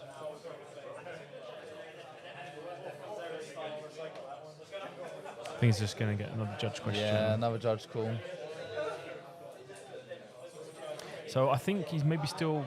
Is it the question of the battlefield? Because I think if it's still targeting something, he should get the buff. And I think Aurelia's already got the buff from those triggers anyway, right? So I think maybe just deciding in which way it's going to resolve.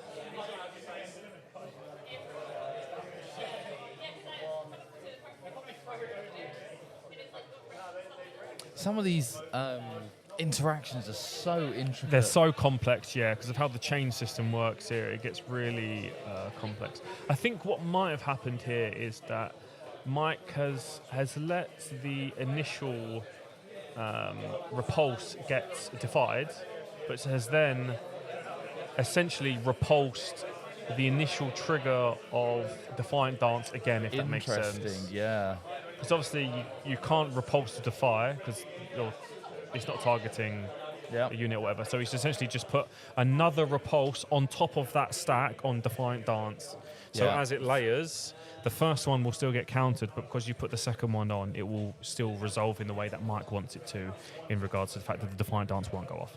So essentially, get rid of the Defier, get rid of the Repulse. Just basically, yeah, it doesn't matter. But basically, we just go to the initial interaction of just repulsing the Defiant Dance. And now we're down to the On Guard, pumping up the Aurelia even more. Which gets ridiculous for a one card, one resource spell. The amount of might that Aurelia will gain from that on that battlefield is ridiculous.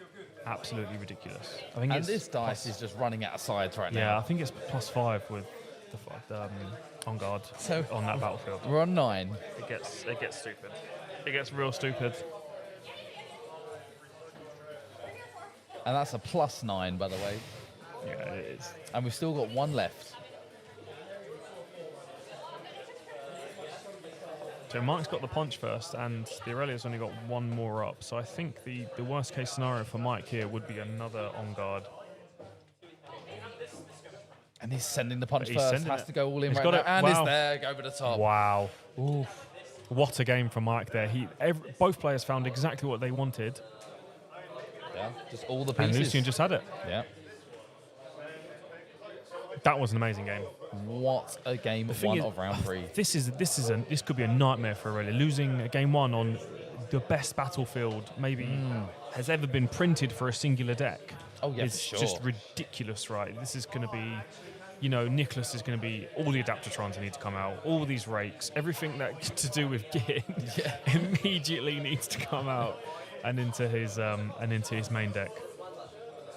Which I would normally favour Aurelia on game 1 into most decks.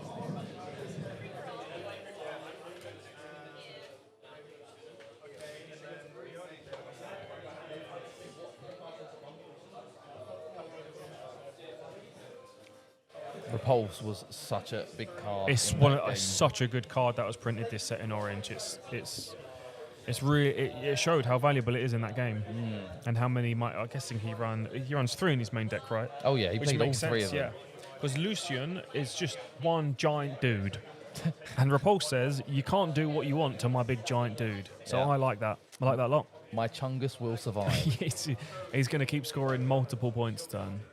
Especially with that combo. What a gross combo that is. Yeah. Very, very good, right? The OG set 2 Lucian combo. Suit him up, send him in, multiple points per turn. Then you've got the Relentless Pursuit. If you had it, you could then go to the other battlefield. You can, I think there's been games where I played against Mike where he has scored 4 points against me, and I'm like, oh. Well, in that situation, what was he on with the double Trinity Force? Yeah. Madness. You can get real stupid. I wonder, going a little bit off topic, they've printed quite a few cards that gain you an extra point. I wonder if at any point they'll print a card that maybe minuses your opponent's point, or heals kind of you like a heal. Yeah, kind of like a heal in other games. I wonder if that's an inevitability rather than a potential. Because we've got quite a few cards that maybe accelerate points. I'm wondering if there's... a lot of people out there would be like, oh my God, don't say that. The games will be 2 hours long now instead of 1 hour. Oh, that's true, yeah. Surely it's probably going to happen at some point, I would imagine, right? It's a commonality with most card games, isn't it? So, and you've already got things that do that just in a pseudo way of like Aspirant's Climb, right? Yeah. Which maybe is probably the more fair way of doing it rather than I play a card or I hold and minus a point is probably going to be a little bit too ridiculous. But yeah, for sure. You'd imagine they might print a little bit more stuff to allow decks that may be kind of like more like the original set 1 Yi, where like I don't really want to play too many early guys. I want a ramp, kind of like a ramp style deck. I've got a little bit more play. Yeah, because most of the time in these games you are struggling to actually come away from lethal. Yeah. Like you once you get up there, you're like, oh, I have to play in a very specific way, or I'm in so much trouble. Yeah. That's why we've mentioned quite a few times today. You know, the magic number of stand on even points, 2, 4, 6, 8 is so important in this game of Riftbound. Whereas, you know, sometimes going to odd points actually just doesn't change how quickly I can win the game. Yeah. So obviously that's why Aspirants is quite nice, because it allows the player going second to survive a little bit longer. So we've got Targons from the Aurelia, which is quite common. And the battlefield at the top from Mike. An altar, I believe? Is it altar of... Oh, I'm so bad with names. It's not blood, is it? I'm sure production will pull it up for us unintelligent folk viewing from a screen, trying to figure out what it is. It's an altar of some kind. Altar, yes. It does look like an altar. Uncommon. I don't see it too much often, so that's why it's not immediately pinging to my brain. So it's a going second battlefield for Lucian, so we'll see how effective it can be. I was thinking it was the Valley battlefield, but it's not that one. It is definitely altar of something. Let me try and beat production to the punch and have a little look on my phone. I won't make another punch first joke.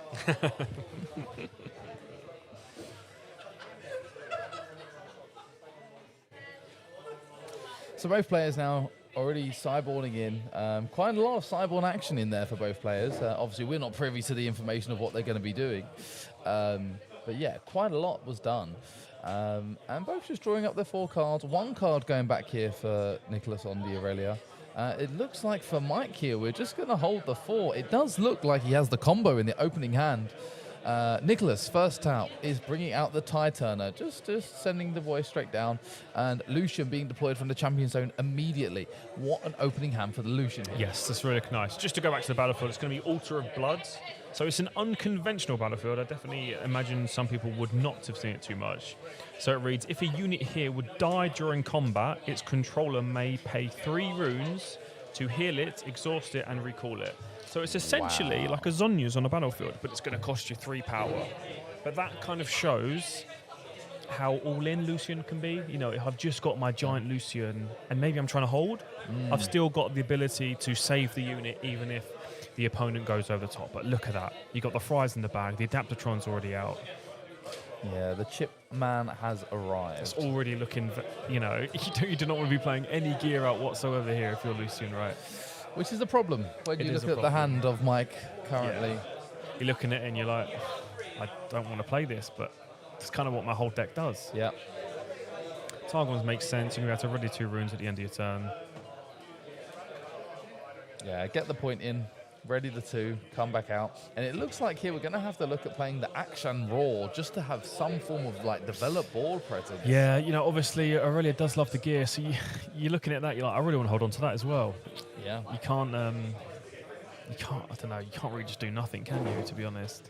And it is obviously completely pointless playing a gear because the Fries man's just going to take it. So playing it into the battlefield, and it looks like we might be going on for the hold. Yeah, I'd imagine maybe Mike has, is that a repulse? Potentially, maybe some buff spells. Doesn't have too many in those colours. As the defender, mainly just the punch first. Yeah. So Nicholas might be thinking, oh, there's an opportunity here now. You know, can I go over both units, or do we just want to play it safe? You know what? Don't start playing into what Mike wants to do. He's only got 1 point. He's got no gear out. Yeah. There's no need to rush this day. Don't need to. Let's go all in and try and kill everything at that battlefield now. He's left it exposed. Especially with this Adaptatron, you know, we don't want to be risking what is essentially the win condition in this matchup. I like the discipline here because this Aquaman's going to go to 4, right? And if he just sends it in to Targons and nothing happens, I'm able to kill his Lucian for free here. Oh yeah, for sure. So that's easy pickup. That's a line I do like. I say for free. Obviously, we're expecting Mike to have something, but it allows Nicholas to get that answer out already so early into the game. Yeah. Yep, and there's the trade out. Yep. Ty Turner going down, but taking the Lucian out on the way.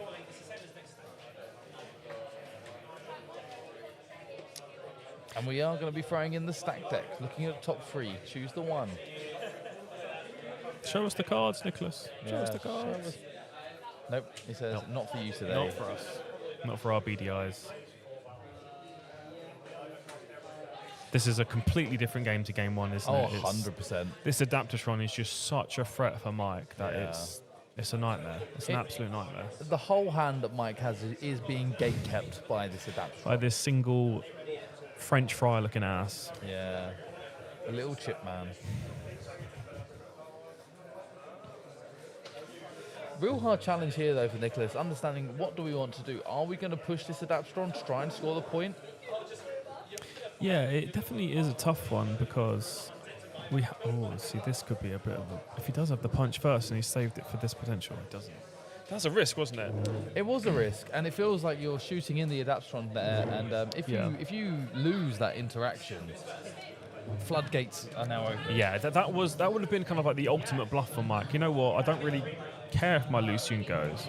Yeah. But I mean, you're thinking so far ahead there, potentially the Aurelia player buffing up the French fry and moving it back in for another go, another bite at the cherry per se. Yeah. But then getting blown out by a punch first. Like you said, that would have been game changing, wouldn't it? Because then now this gear is available to be played here.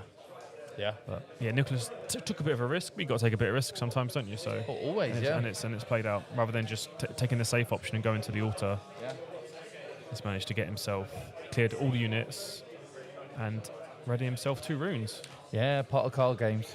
Calculated risk. Yep. It's hard to think what can we really do here as a Lucian player, isn't it? Yeah. It's this one unit, like you said, it's holding my whole deck hostage. So we are just going to go in and say, right, well, whilst we're on a battlefield, I'm going to as you can see, Mike's done that, down. and he's just absolutely laughing. Like there's nothing more I can do. My hand's just full of gear and stuff, really. So it's a bit of a nightmare situation for him. We're kind of hoping that our opponent kind of bricks on their gear hate, aren't we? Really, Yeah. Oh, and we're coming in with the Scuttlecraft. And this is the thing, bricking in the Aurelia deck is quite hard. almost non-existent, right? Yeah. So consistent, so much card draw, so many ways of filtering through the deck.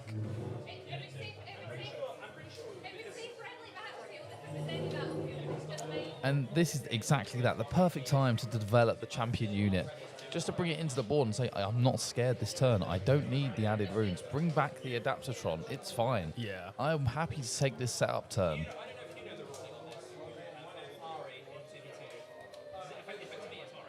It kind of feels like there's a slight level of inevitability, but... For the memes. Look at Mike's face as he just laughs. He's like, oh no, my hand is so cooked that I've just got no units and just all this gear. And Nicholas is sport for choice here of which gear he would like to eat once his Adaptatron does in fact go in. Yeah. It does sadden me that the Aurelia has decided not to put his Adaptatron upside down inside the sleeve. That is very sad. The +1 buff onto the Adaptatron. Yeah.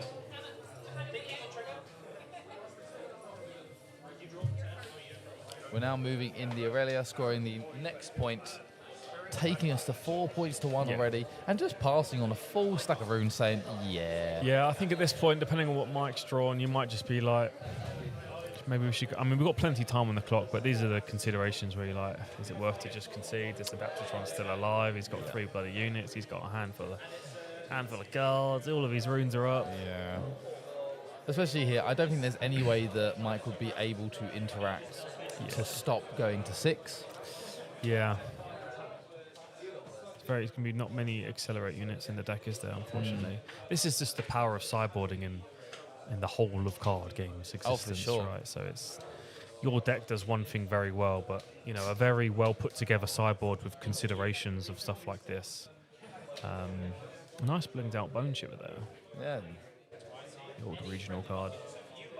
I have a feeling it's going to get eaten by an Adaptatron in a Yeah, minute. all the gear, but no units, unfortunately, because they both did Yeah. die a couple rounds ago, turns ago even. But still, 4 runes left standing, so we still do have something to play with. Yeah. It is kind of a slight sorry state of affairs, I guess you could say, when this whole deck has essentially been designed around gear. Yeah. It's a bit of an unfortunate convenience that there's a lot of gear hate in the meta right now. Oh, that for it's sure. kind of a victim of that, you know, Yeah. the Auroras and the Aurelia Mirrors and Azir, etc., and Master Yi runs a couple gear. It's kind of just a bit of a victim of just the current meta, isn't it? With how Oh yeah, for sure. prevalent gear hate is. So it's a bit unfortunate for Mike here, really. Yeah, just collateral damage to what is going on for the wider meta. Yeah. But we saw the power of what it can do when it's left unchecked, for sure. right? Yeah. And we are seeing the pass into the pass. Pyke is now coming down.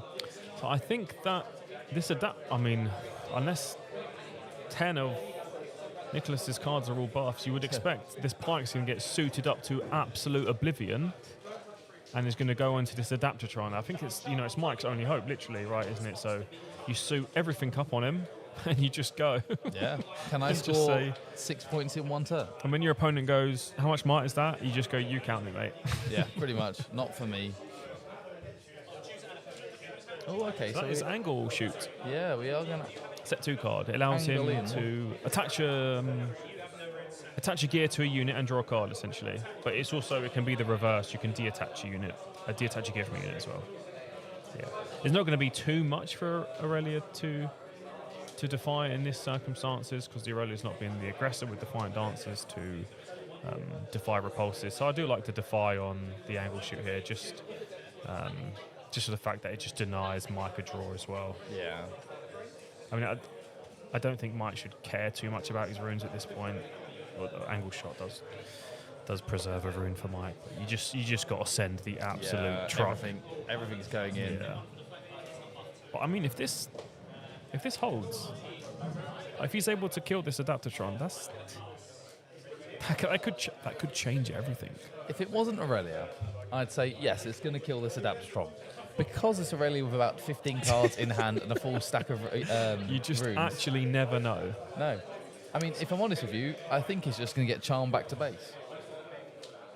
Yeah, that is probably the most likely thing to happen when this Adaptatron dies. If Mike's unit just stays there, it can just get Charm back to base. And then Nicholas can just score 2 points. So he's going to get quite a few points from that, at least. He's got the combo online with Pike. He's got 4 runes up. I'm not sure how many cards Mike had in hand, but yeah, he gets a ready 2. He's got just 2 cards in hand. So, what was it, 2 or 3 cards? So he's hoping that at least some of them are the card repulse to stop potential charms. But the thing is, this unit is very immobile. Yes. And there's the Charm pushing it off the battlefield now, and that would let the Scuttle... Oh, but we have got the repulse. And there's the answer. Oh, and it's straight into the Defy, straight into game 3. Really back and forth play there. Really unfortunate for Mike having to look at all of that lovely gear being held hostage by a bag of chips. The power of a bag of chips. Power of a bag of chips, yeah. I think it was, a lot of people might have been like, oh, let's just go game 3. He still tried to play to an out. He had a line to win. Yeah. If you still have a line to win and time on the clock, why would you not try to play it out? You have to say to your opponent, yeah, you've got 15 cards in hand, but I'm going to make you show me that you have the right cards.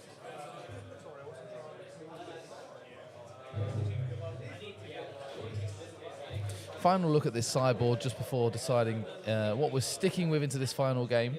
A couple more changes, not normally seen between games 2 and 3, but still. Yeah, I think I was taking a little look at Mike's sideboard there. There is a couple of sabotages in there. I do like that because it's going to allow Mike the ability to have a little look at Nicholas's hand to see how many ridiculous buffs he still does have. Yeah. And to maybe chip away at some of them. It's still Lucian going first, which is obviously going to be a massive benefit to see what his game first battlefield is, to see how that's going to impact the game. But it is, Mike's asking this question. You know what I'm going to do? You know I'm going to get my unit out. Yeah. I'm going to try and get gear on it. you need to get the Adaptatron, you need to get this, you need to get that right. He's always posing the question to the opponent, which is, I think, is always the position I like to be in, is for them to be like, you've got to deal with what I've got. Yeah. So we'll see if Nicholas can get the old Adaptatron out for the last game. It's the challenge of being the aggressor and the defender, understanding your role in that relationship and how you have to manage it appropriately, for sure. And I feel like it's not too often that Aurelia has to be the controlling, defending player. But in this situation, it's 100% the case. Yeah, you've absolutely got to. This Lucian deck, it's all gas, no brakes, isn't it? So it's just going to be fully sending it. So I think that's a double sunken temple game. Lots if of my cards eyes deceive me.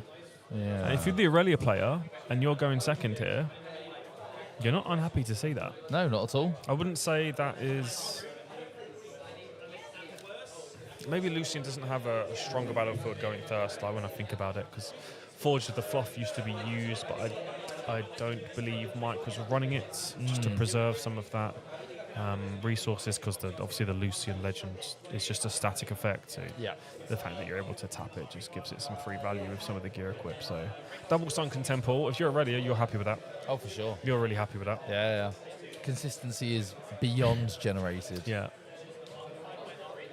A lot nicer hand for Mike here in terms of playing around that Adaptatron. Hopefully Nicholas can reset the points. He's still showing his 7. If not, he gets a small advantage into this game. Yeah, just a slight 7-point lead for Aurelia. Not That's too fine. bad, is it? Yeah, it's still got a hold. Sometimes it feels like that when you're playing against Aurelia. So we're seeing the Tide Turner come up first for Nicholas, and then Mike deploying the Lucian from the champion zone already. Adaptatron coming down straight away, though. I'm getting deja vu. Is this Aquaman into fries in the bag? Yeah, the literally. same Fries and a bottle of water. The same 2 cards that we just saw last Crazy. game. This is real rough for Mike here. However, Mike has got the Kaiser. Kaiser on board is pretty nice right here, allowing a good trade potential onto the Adaptatron for if it moves. Yep. And if not, this Lucian is just going to be chasing down these points nice and early. In and out, scoring 1. Lucian's going to be holding point tempo for the rest of the game now, really. It's just how much, or what possibility does Mike have to deal with Adaptatron? Could we be looking at maybe some sideboard cards like a challenge? Potentially, as a way to deal with it if it doesn't want to rear its head out of the base until Lucian decides to play some gear. And it's a lot quicker board state from the last game. This is everyone saying, again, back to game 1. Let's get everything out. Let's start swinging and throwing punches. There are certain situations in this matchup where Mike has got opportunities to deal a lot of damage to the presence of Nicholas's board state, like right now. We've just deployed the Aurelia. Everything's exhausted bar 1. What can we do? How can we exploit the situation we're in? We start by pushing in the Kaiser into the first Sunken Temple. 3 points to 0 here. Pushing in the Lucian following to score the 3rd point, as Kane just alluded to, withdrawing him back to base. A real tempo start from Lucian. I think a lot of players here on Nicholas' side might have been like, "Oh, I need to get this. I need to get this 1 point with my Tide Turner," but the material's just going to die because he's played out his Aurelia. He's probably not going to be trying to bluff his opponent that he's got a ridiculous amount of interaction. So the Tide Turner would just be lost material for 1 point, and that seems to be the evolvingness of the game, is that the material is so important that it needs to be held on to here rather than just sacrificing it for a point, essentially. Yeah, value trading is always key in every card game, and it's just taken a little bit more time to work its way into Riftbound. I mean, that's a scary base you're looking at from Mike. You know, for you've got 2 3 Mike units, you've got a Kaiser, you've got a Lucian. He might just be saying, I ain't playing gear. Yeah. That Adaptatron can sit there, I ain't playing gear. We're just going to have to fight normally. We're just going to smack each other with some dudes. The first mate was also very nice to bring back that Kaiser into safety, otherwise it was a ripe target. It was going to get Aurelia. eaten, wasn't it? Yeah. Yeah. That's a real nice card for him to have at that point. But passing back over there, again, is it a bluff? We don't know right now. A lot of runes left standing from Nicholas saying, yeah, my Aurelia looks a little bit vulnerable to your Kai'Sa, but how much do you think I don't have anything else to answer you with? Yeah, you imagine with this amount of stuff up, Aurelia's going to have some ride the wind shenanigans. It's going to have some ridiculous stuff to start interacting on this turn. He's decided that this is the turn I'm going to start fighting back. And we are going to be starting with the ride the wind, bringing the Aurelia over to the other Sunken Temple, readying her and giving her an extra piece of might in the process. Yeah, because why not? Because when you target a unit, it just for some reason just gets abnormally large in Aurelia. So it's going to be quite a hard might off. I did see a punch first in Mike's hand. It's still there.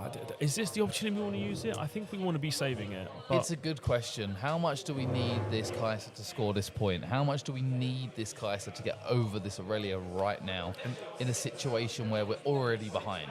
Yeah, in this state as well, when Nicholas still has so many runes up, even if he does punch first, that Kai'Sa is only going to go to 9. There's a very high chance Nicholas just goes over the top of that, and then it could be, that's a massive blowout then. The difference in that is massive, isn't it? Yeah, it's only 3 might difference at that point in time with the punch first. But Nicholas, he's threatening to score on his opponent's turn, which is never a position you want to be in, is it? No, not at all. So we are going to go through from Mike, allowing the Kai'Sa to die. So maybe a line we could took there as Lucian is maybe to just send in one of the 3 might dudes, so then we don't lose a more valuable unit if Aurelia was always going to do that line. Yeah. It's potential, right? I'll just send a 3 might in, and if not, I just get a point, and at least then I'm on 4. Regardless of what happens, I go to 4 rather than staying at 3. Now you're thinking, oh my God, if I move another unit in, has he got another ride the wind? Yeah, what it's just, it's a little bit more of a pickle situation now, isn't it? Where I've lost material, one of my units that I really highly valued. The outcome is still the same from Aurelia, but I've lost something I care about more than a 3 might dude, right? Oh yeah, for sure. But even so here, we still see lots of potential to keep pushing these points in. 3 units left in base here for Mike. A full stack of runes ready to go. How many cards? Key point of the game for sequence decision making. That's always a funny question to ask the Aurelia player. How many cards you got in hand, mate? Have to take their socks off to start counting.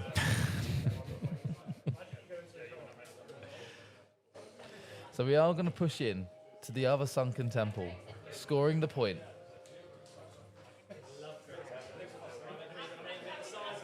We are putting out the camel. We love the camel. Yeah, camel's a great card. Love to see it. Still leaving 3 runes left standing as well.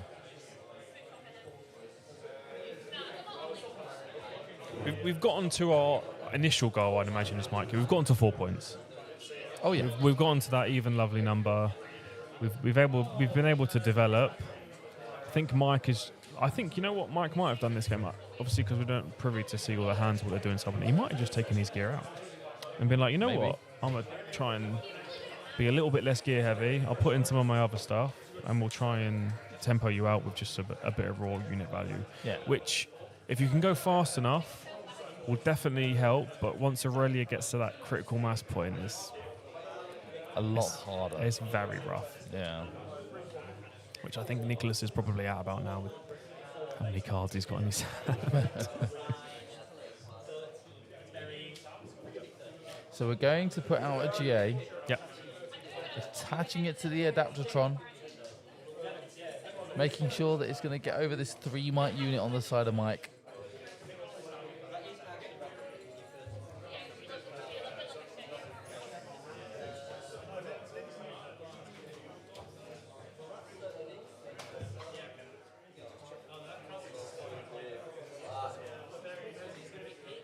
And again, it does look like he's weighing up this punch first now. Yeah. You have to fire off at some point, right? Yeah, it's 100%. Just, I don't know how much development Aurelia will be doing for the further rounds. It might just be, I like that. Nice. We did see it last game, didn't we? I did mention that it has the ability to remove the attachment of other gears here. And they will also have to force out another piece. Yeah, there goes into the discipline. Drawing so the extra seeing what he card. can see. Doesn't see the Defy. Doesn't see Defy. But Adaptatron is still higher might than the Kinku Initiate. Yes, exactly that. So the Adaptatron does survive, but we got a Discipline and a GA going back to hand. So not the worst situation in the world. Nicholas still does have 5 runes up. You would imagine, I do like this line from Mike, but we would much prefer our unit in this battlefield to be the camel rather than this 3 might unit, right? Because sure. then you know you're a lot safer against the Defiant Dances of the world, right? So, you know, you don't want to be playing punch first into an Aurelia with 5 runes up. You know something disastrous is going to happen. Yeah, you're chancing your arm at that point for sure. So then, yeah, it's a difficult one because you're making Nicholas say, yeah, you need to buff over when I remove your GA, but it's almost an inevitability that the Aurelia is always going to have at least 1, right? And then all you've done is make the Aurelia pay 1 rune, which is not really too unlikely. So we attach the GA onto the Aurelia. Yeah. So Nicholas might be thinking here, you know what? We're quite far into the game now. You're on 4 points. You've got no gear out. Yeah. Am I too unhappy if this Adaptatron dies now? Is there a possibility that, you know, I just go to 6 next turn? And then you've got a 1-turn clock as the Lucian, because if he develops gear now and starts equipping it, it might be a little bit more rough, right? Oh, yeah, for sure. Or even if he wants to suit up a camel with Trinity and tries to go over the Adaptatron and then try and hold. Yeah. There's always a possibility as well. Yeah, for sure. Lots of options here in hand now for Mike. We're going to play the action out. We mentioned it earlier, didn't we? Yes. The Sniping ability that GA. for Akshan to steal a GA is... It's a 3-2 resources spent in your favour. So I think a really good line here now is the camel going into either, depending on, if you've got the gear up, then the camel probably goes into the Adaptatron here to protect the gear, potentially. Yeah. And now the camel can't be interacted with Defiant Dance. So it's going to be quite rough for the Aurelia player to get enough might to contest the camel with the gear on it. Yeah. But again, we're just taking a moment, a quick breather. So you've got plenty of time left, right? Yeah, Normally that is a bit of an enemy, minutes. but... And only 4 points apiece. Yeah. Nice and even board state. It feels like this is a really pivotal turn here in this game. This is... Yeah. If there is the magic cards in the hand of Nicholas, it will decide quite quickly how this one's going to turn out. But for only 4 standing, you know, it's not terrible, but it's not masses either. No, it's not. But when those 4 turn into like 2 on guards and a Discipline or Defiant Dances, it's like, oh, okay, those 4 resources have just turned into like 10 might difference. Oh, yeah. Brilliant. Thank you very much, mate. I'll eat you up very quickly. So we are going to send in the Rune Runner, and we're going after the Adaptatron. So I like this because it removes one of Aurelia's cards completely, right? Yeah, and it's going to be the Titanner. Oh, smart. So we're shuffling over the Aurelia. Because it's targeted, it's going to get bigger. Question is this Adaptatron going to stick around?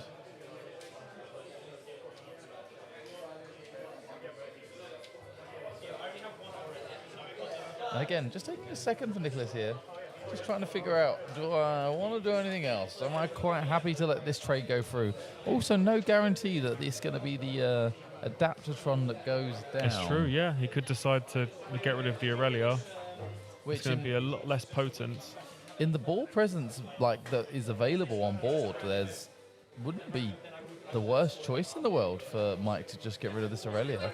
Like we've been saying, like Nicholas hasn't necessarily been developing much of his board the last couple turns, has he? He's been passing with a ridiculous, well, almost basically all of his runes up, right? Just sending it back.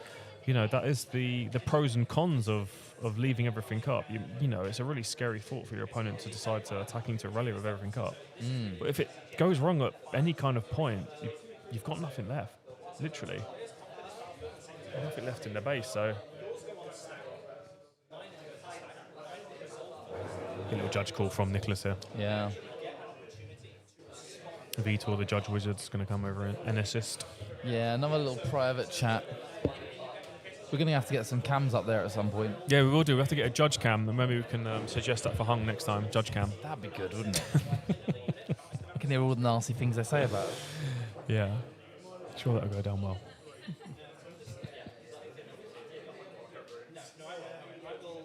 So we know Mike's got one punch first. Does he have a second? Yeah. Are we considering to just fully sending it? So, Defiant Dance comes down first, targeting the array. That is what I was thinking, is that the Defiant Dance can obviously still interact and target other units, just the minus might is going to be not going on the camel. So it's not as big of a might swing per card, but it's still exceptionally good because it's still targeting Aurelia, right? Yeah, for sure. And he's still got 3 runes up. He's sending it. Mike's fully sending it out. I think I like this choice.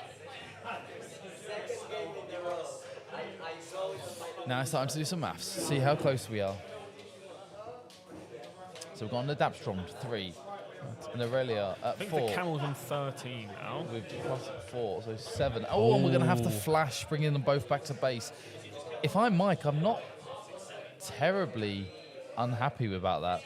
I think Nicholas won that exchange because he still kept material, which I think was the big thing that we were talking about before because he hasn't been developing. But like you said, Mike's now got point tempo. No, he doesn't have point tempo. Nicholas will go to 5 next turn on hold. But well, he can still capture over. So yeah, Mike will have point tempo. He's going to 6. Right? Potentially. Maybe not.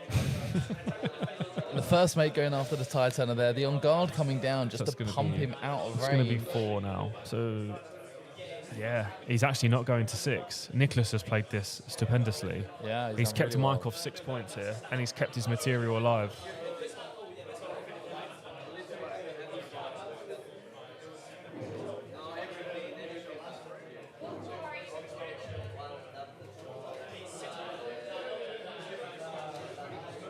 Mike recycling 1.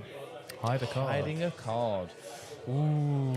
So, if Nicholas' memory is better than mine, he has seen a pike already in game 1. Yeah. So he must be thinking that is most likely to be a pike because Lucian's not known to run too many hidden cards. No, of course not. So we know that that's a 4 might swing at minimum or at maximum.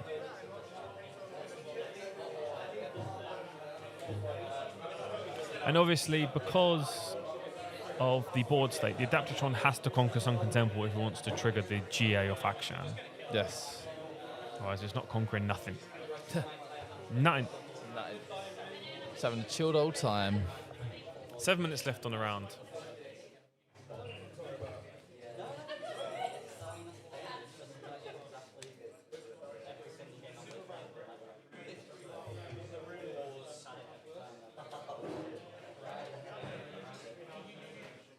And again, just taking that second to understand what can we do, what are the options. It's a very, very close game, right? Oh yeah, 100%.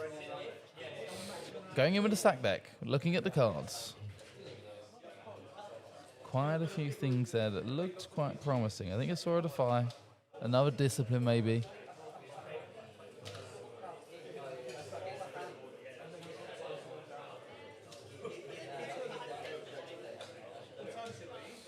Just reviewing the options. Never easy when it's this hard to choose between which card to take. Purple players, huh?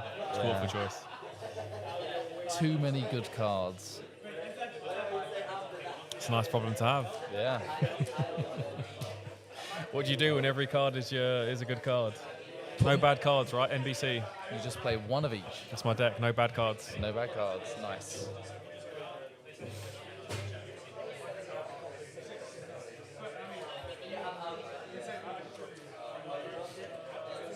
I think if, as the game's slowing down a little bit, it's quite nice. If we want to be hypercritical, could we consider from the Aurelia play here that the battlefield choices may have been unoptimal? So if we're going to play our best battlefield blind, knowing that our main deck potentially doesn't have as many answers into Lucian, would we maybe want to secure that for when we're going first to really put us in the best possible position potentially. Obviously, it would make us weaker into the blind game because we're not playing our best battlefield. But it would mean that when we are going first, if we were to potentially lose that game, if we're going first on our best battlefield with a sideboard, it's looking really good then, isn't it? Oh, yeah, for sure. So if we know that our going second battlefield is going to be Sunken Temple and then we swap that over to our blind battlefield, yes, you could say it's definitely going to be able to benefit Lucian just as much as Aurelia. But it might have put us in a better position for this last game here, rather than... Well, obviously, we didn't know it would double up into Sunken Temple, but it's something for Nicholas to potentially think about. Not that he would potentially play against Lucian loads, but, it's an interesting thought process, isn't it? Yeah, it's one of the things about Battlefields where everyone seems to just kind of autopilot. Yeah. They go, right, game one, winning, losing, whatever, off we go. We know what we're doing. Don't even think about it anymore. And you can't really do that if you want to be the top quality. Especially when it becomes the mirror matchups. Yes. You cannot do that. Yep, exactly that.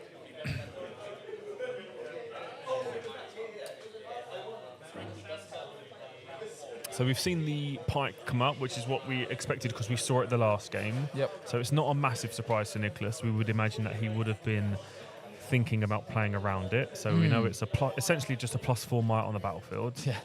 Well, pretty much. Not for much longer with the Defiant Dance. Yeah, Defiant Dance is making a huge difference there, for sure. Yep.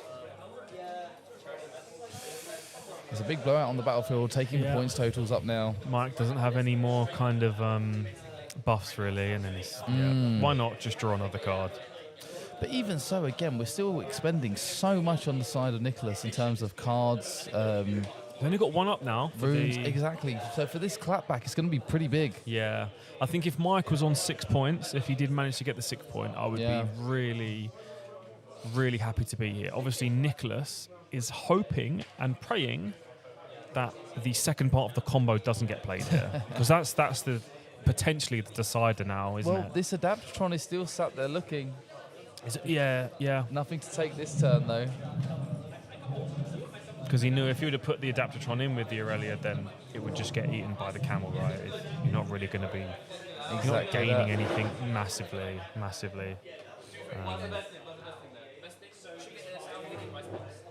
It's really interesting. I really hope that Mike gets to Trinity because it would be amazing. Just off the top, just bam, slam it down. Yeah, only Nicholas only having one rune up now, it changes completely, doesn't it? You know, how scared are you sitting across an Aurelia when they turn back with 5 runes up? You're like, oh god, this is a nightmare. But we've only one up. Okay, so we're attaching the first piece. We're going onto the action. It looks like we might even be sending in the action here just to proc the GA, maybe? Yeah, nice little... just it could trade be a off little the gear swapping. Before this Adaptatron's going to get his teeth into it too much. I guess the thing is, because Nicholas has only left himself with one up here, he can't even bluff a Ride the Wind. No. So if like Akshan was to go in and challenge the Aurelia, a nice little Ride the Wind on the Adaptatron would help, right? You'd conquer on your opponent's turn, you better eat one of the gear afterwards. You're not too unhappy with that, but with only one up, the options are so limited here for Nicholas. They're so limited. All you're really looking at is a Defiant Dance for the impactor. And Nicholas is just, fingers crossed there's no Trinity. Yeah. Pretty much. Yeah. Which, his luck might be in by the looks of it.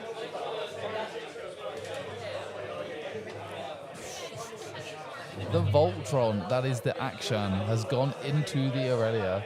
And it's a stack deck. Okay, fine. We're going to look. We're just going to see what pieces we can find. The thing is now, because he hasn't drawn the Trinity, like Nicholas just passes here, then that unit gets stuck there. Yeah. Essentially, because we've decided to attach the second Aurelion, there's no threat now of the combo getting 2 points. No. So Nicholas can take a little bit of a breather now, being like, thank God. Thank God there was no combo. Oh, for sure, yeah. But with the Aurelia gone, just praying for a hold now. Yeah, we push in the Lucian, going to 7. Now, I think he top decked Relentless Pursuit, correct? He did, yeah. Which would have been really nice if we still had the runes up. Would have been insane. You ride the wind. I've got one of those as well, buddy. Yeah, ride the wind who? Yeah, a bit unfortunate that Mike's fully tapped out here, really, but that could have been a game changer. Yeah, 100%. But even so, it's not over by any means right now. Both players are in a pretty decent position, and there's just going to be quite a lot of mathsing here as to whether or not the Adaptatron plus all these little tie turners and whatever is in hand can get over this behemoth of an action. We've basically got the whole entire ocean with some Well, that might do it. I think that's going to do it. That might do it. Yep. Yeah. Yep, that's the scary one. Yeah, GG, there's the fist bump. Understanding, nothing to do there. Well played from both players there. Yeah. Taken down by Nicholas on the Aurelia. 3-0. Ooh, powerful Honestly, deck. what a performance from both players, but I will have to say that was really nice from Lucian player. That was not that really was sweating. Oh, yeah, for that sure. was not comfortable at all. No. Mike put Nicholas into some really unfamiliar territory, right? He dragged him down into deep waters and was like, "You're literally praying I don't top deck this Trinity Force." Yeah, 100%. So, really well played from both players. But the fries in the bag's just too strong. Honestly, the Adaptatron turn 2, it gate kept the whole time. Both games as well, right? Yeah, every time we hit the board, just made it impossible to come back to answer. So obviously having a little look at Mike's list here, some of the stuff that we potentially maybe didn't see, the red Brambleback. Normally, Bryn here's an amazing card against Aurelia. To see one of those in the sideboard, potentially a bit unfortunate not to see it. Maybe some considerations to up it to 2 with how prevalent the meta is. Stare Down's obviously really good into decks that just want to hold one battlefield like a Vex. Yep. It just says, right, all that stuff, see you later, back to your base, I can conquer in. Yep. We didn't see too much. We saw kind of the core that we're familiar with, right? Sure. The very core that we're familiar with. Didn't see the Bramblebacks, but no, not Bryn at all. here would have been a really nice addition to see, especially when Aurelia's like, cool, I'll pass it back with all my runes up. Yeah, okay, sure. Bryn here. I mean, the biggest hitter for me in all of those games was the Repulse. Yeah. It really did carry the deck a long way, in a way that if that card didn't exist, it would not have been able to fight back. Yeah. It would have been in so much more trouble. chance. So, really good addition there from the newest set. But yeah, as we say, again, another really high-level round of Riftbound, and exciting stuff to watch. Yeah, listen, these guys are no chumps. The Altar's an interesting choice as well. When you think about it, you know what? I kind of do like it because, like you said, when you go so Voltron-y, Yep. in these colours, it's hard to protect my guys. Yeah, so sure. maybe paying the 3 power is actually just a really good move to just keep my combo on the units. Yeah, sure. It's like, pay 3 to keep my win con. Sure. Yes, yeah, literally, exactly right. I've already invested so much in creating this giant unit that's going to score me 2 points a turn. I want to keep that guy alive. Yeah, so, no, it makes perfect sense. I do like that a lot. Awesome. Well, we're going to go for a short break right now. End of round 3. Round 4 is coming very, very shortly, so please do stay tuned. We'll be back after a short break. See you soon.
Welcome, everybody, to round 4 of the Spellbound Showdown. Blevins and James here to take you through the action as we are going into a very interesting matchup. It's going to be a Jax Irelia matchup. Ooh, yeah, so this is going to be a titan of the meta right now in Irelia versus not a titan of the meta in Jax. Very prescient that not a titan of the meta. We had some interesting deck choices for the day. Yeah. A lot of one-offs here in the room. We have, I think, 46 players, right? Is the That final sounds tally. about right. Yeah, So 48 with 2. Yeah. Quite a few Aurelias, quite a few LeBlancs, some Dianas, but only one Jax, I think, is I think there's 2 Jax. Oh, 2 weirdly Jax. enough, yeah. 2 Jax. There is one psychopath playing Lucian, and no, I did not register for this event. You're actually playing and casting at the same time? I'll take the play. There's our Lucian player, but yeah. So it was I think roughly what we would maybe expect from a meta for an event like this. I think I was a little bit surprised and pleasantly surprised that we saw as many of these, what you would call a rogue deck like Jax here. When it's not a metal card tournament, so it's not just I was a little bit scared that we would just see the Irelia versus Diana show with featuring Master Yi, but or featuring LeBlanc and Master Yi, but we actually saw quite a diverse meta here, and even at 3-0, we're starting in the game with Jax taking the play. Yeah, so saw a couple of the new cards for Unleashed for Jax.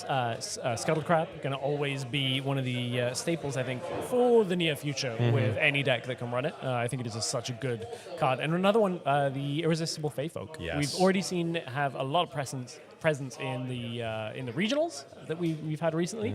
It's no surprise. It's just charm. On a stick, So good. On a bunny. The card is unbelievably good. I'm obviously running it in Lucian. I've played around with it in Rengar. We obviously, like you mentioned, saw that in the regional last week. And yeah, it is a card. When you can play a card with basically no drawback, no power cost, and it just makes your opponent not want to play cards on their turn, that's a good place to be. Ooh, Gust attempts to resolve, but we'll have the Nidalee come through with the ambush. This is great. Trade against the Scuttle Crab. Yeah, I really like Nidalee. It's another one that I've played around with in Lucian, but I think it's a card that people initially saw it like, ooh, we have a new Kaisa, and then quickly fell off of it. It's like, okay, this is not just Kaisa. Yeah. But it is very, very strong, as we saw here. This is one of the better use cases for it. Scoring a point that you didn't think you were otherwise going to, keeping your board presence there, and keeping the point tempo quite strong. Yeah, it's funny because I think Rengar got a lot of the publicity in the ambush world of having it from the Chosen Champion zone in obviously the Rengar decks, but like Nidalee we've seen go to town, get a lot of work done. Yeah. Obviously the drawback is if you assign the damage enough to Nidalee to not get that draw from the end of combat, then it's not quite as effective as, Kaisa was always a very reliable accelerate, get a card because you knew what you were doing, but Nidalee this time is going to survive through, will be able to get all of the benefits from being able to come in and deal with the back end of that trade. And then Scuttle Crab going to come down again, replaces itself. This card is a menace. It truly is a menace. Yeah. I can talk about this because we're not on an official broadcast. It's almost as good to me as Up the Beanstalk was in Magic, where it's like any card that replaces itself and then does more is like terrifying to do early on. Yeah, and it's like subtly good because no one's gonna say, oh, well, we should ban Scuttle Crab. No, but also every single green deck for the rest of the time is going to be running that card. And Master Yi makes it obviously not this deck, but Master Yi makes it really difficult to play against when it gets an added bonus. But yeah, I think it's probably in my humble opinion of a non-pro player, probably one of the best cards in the set by far. But we'll also give over the information here, so we can see Adaptatron running main board. Not a lot of Aurora in the room, I've got to say, today. No. But it does also let you hit other decks, other Irelias, other equipment-based decks like Azir. Hits Aurelia, hits Azir, hits my boy Lucian. Unfortunately, it is a solid enough card that you are not embarrassed to play it if your opponent doesn't have any equipment or gear, you're still like fine playing it. It's not the most embarrassing card. Yeah, not embarrassing unless you play it upside down. that. Which, I mean, this one is technically upside down right now, so get the conspiracy hats on. It's kind of turned sideways right now. So, it is turned sideways, and sometimes scores the winning point. It's kind of crazy. I'll collect my my payment for a shilling for you and Casanova a little bit later today. So at this point, Irelia, not shields down, obviously still has one rune available, but this is always one of the dangerous points in the game when you have to kind of protect Irelia. No Guardian Angel at this point. Yeah. And minimal ability to survive. But I would say Ajax not having a unit in base doesn't really have as much threat in this moment. Yeah, it does have Rengar that can attack immediately, though Rengar will basically... I guess it will trade with most of the pump spells. Because of the Forsaken Wasteland, giving that -2, so it's effectively making Irelia a 4, and then would trade with like a Discipline or can't have Discipline. Would trade with On Guard. It would still lose to Signature Spell. So I think you don't. I just always assume that Irelia has the Defiant Dance. Yeah, every time. Even if I've seen 3 played, I'm still playing around it. Like, you'll get it can back. never be too short. No, agreed. And it's such a backbreaking spell when they do have it, and you're like, well, I have to make you have it. I will say, we talked a little bit about Fey Folk at the beginning. I think this is one of the decks that can get punished really heavily by Fey Folk, is like, so much of your decision making is based on, I need Irelia in the position that I can keep her alive. Yes. Fey Folk is like, against cards like Irelia or Azir, is like, actually, I'm going to be able to pull you off the back line. Yes. Fiora is another one that's really susceptible to it. Yeah, I played in a skirmish yesterday, had a Fey Folk against an Irelia, and it just tore up. Because, like Illusion, like some of these other decks of the same ilk, you are protecting sometimes a singular or maybe 2 units. Yep. Irelia does not have a lot of follow-up units, and if they're not Irelia or Celicorn, you're not really happy to have them. Like, you can shoot up a Scuttle Crab, sure, but you're not likely winning that game if you have to do that, and being able to kill their units. I mean, even here, if you can threaten to kill a Stellacorn, yes, it's likely going to... Well, it will draw a card if it gets moved, but if you can kill that Stellacorn or the Irelia, the Jax is in a really good spot here. So there's not a ton of follow-up. Has a challenge in hand as well, so could look to clear out quite a lot this turn. If you can challenge one, draw the other in, and only lose the Fey Folk, you'd be quite happy with that alone. Debating on what the rest is in hand. I saw Counter-Strike there as well. That's another one that's going to make some of these combats a little trickier for Irelia to play around, but 2 runes available on Irelia's side. There's a lot of options that 2 runes can provide.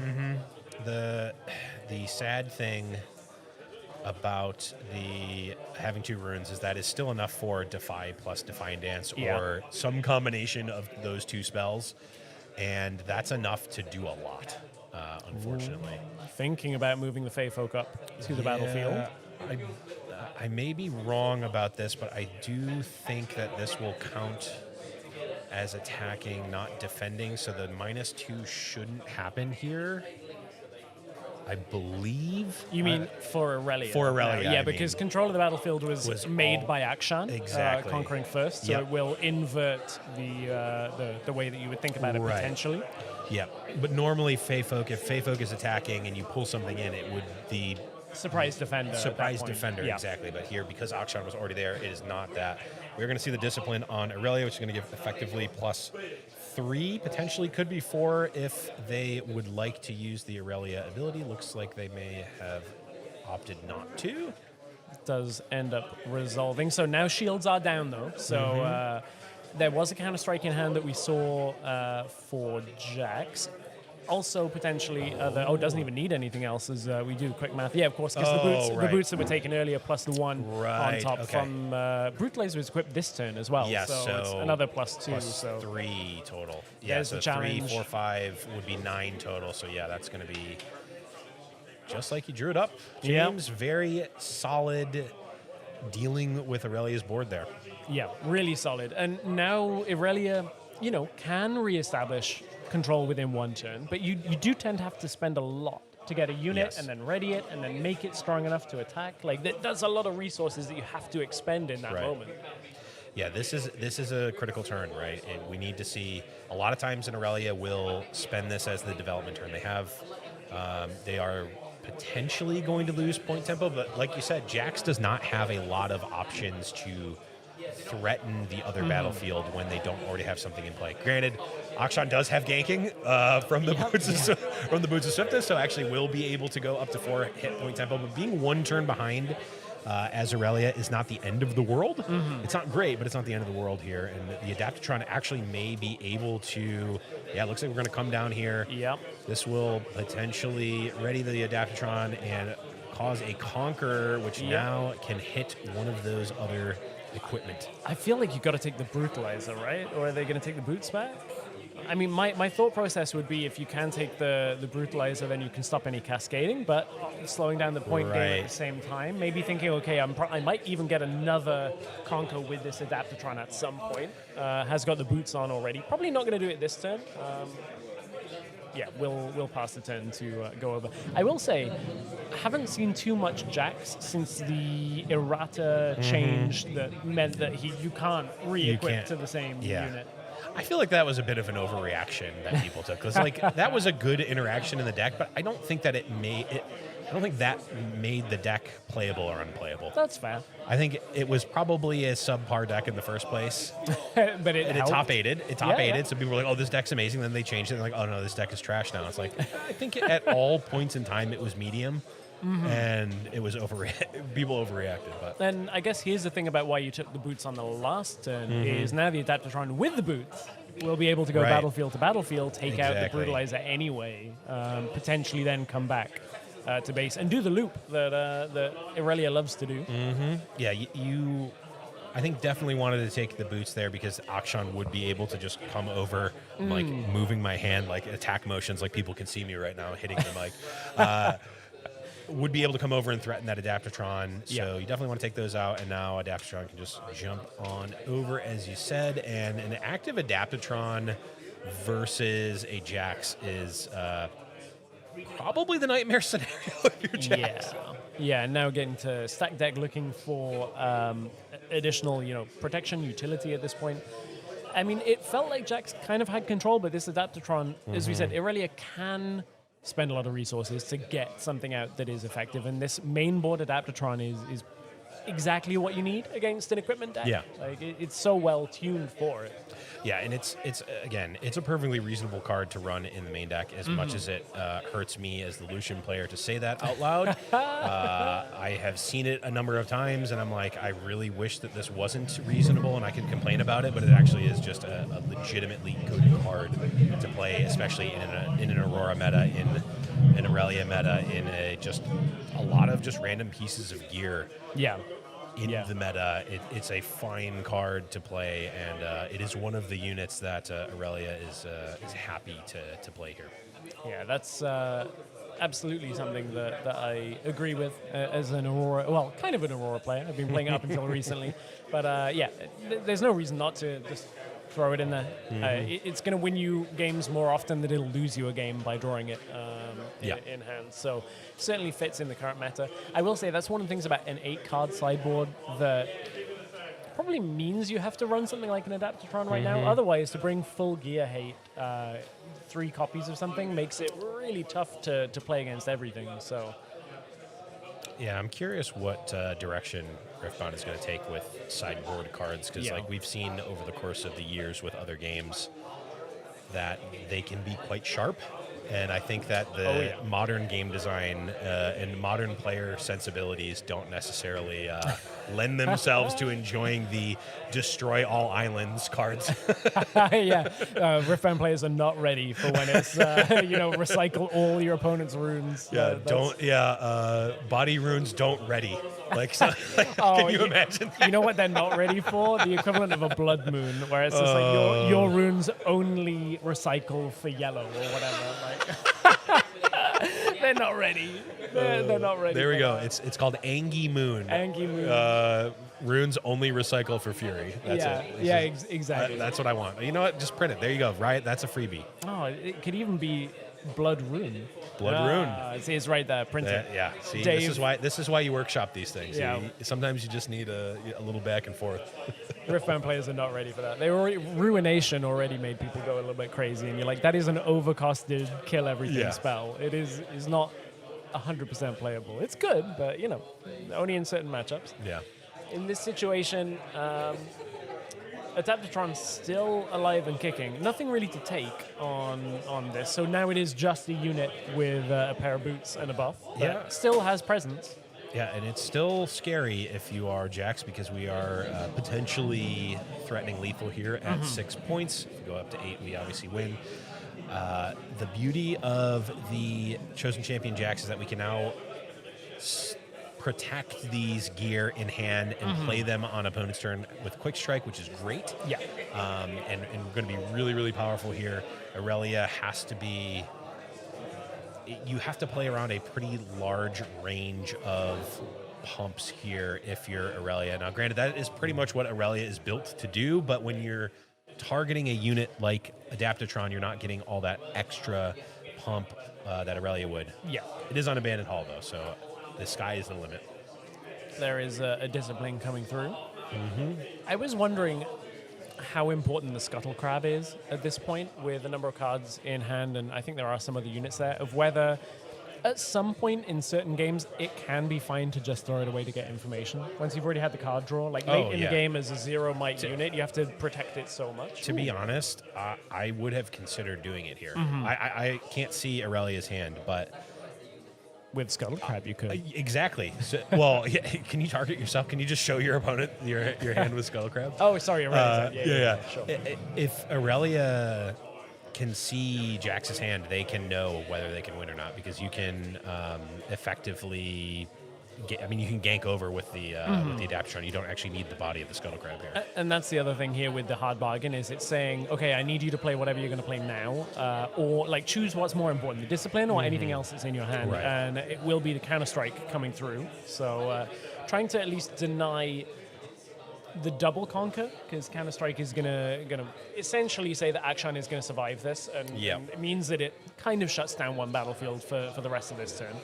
Well, Not a it'll card shut that down people see one very combat. often. Yeah, exactly. Yeah, so if we can retard, and it will rebuff not rebuff, it will push back the Adaptatron here. If we can retarget it, we can attack again. If we have the resources, we can potentially even still ready the Adaptatron again. Yeah, with which the Aurelia. So like Aurelia does. Like a stack of cards in hand. So actually, that's a really important point that counter strike is the next time it would take damage. It's not for the rest of the turn.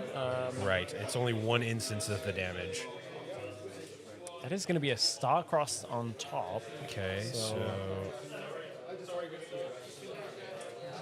targeting the crab and the Akshan. Akshan. So we'll get the conquer from that. Now just needs to target, and then how does the math work out? It's 5, 7, 8 against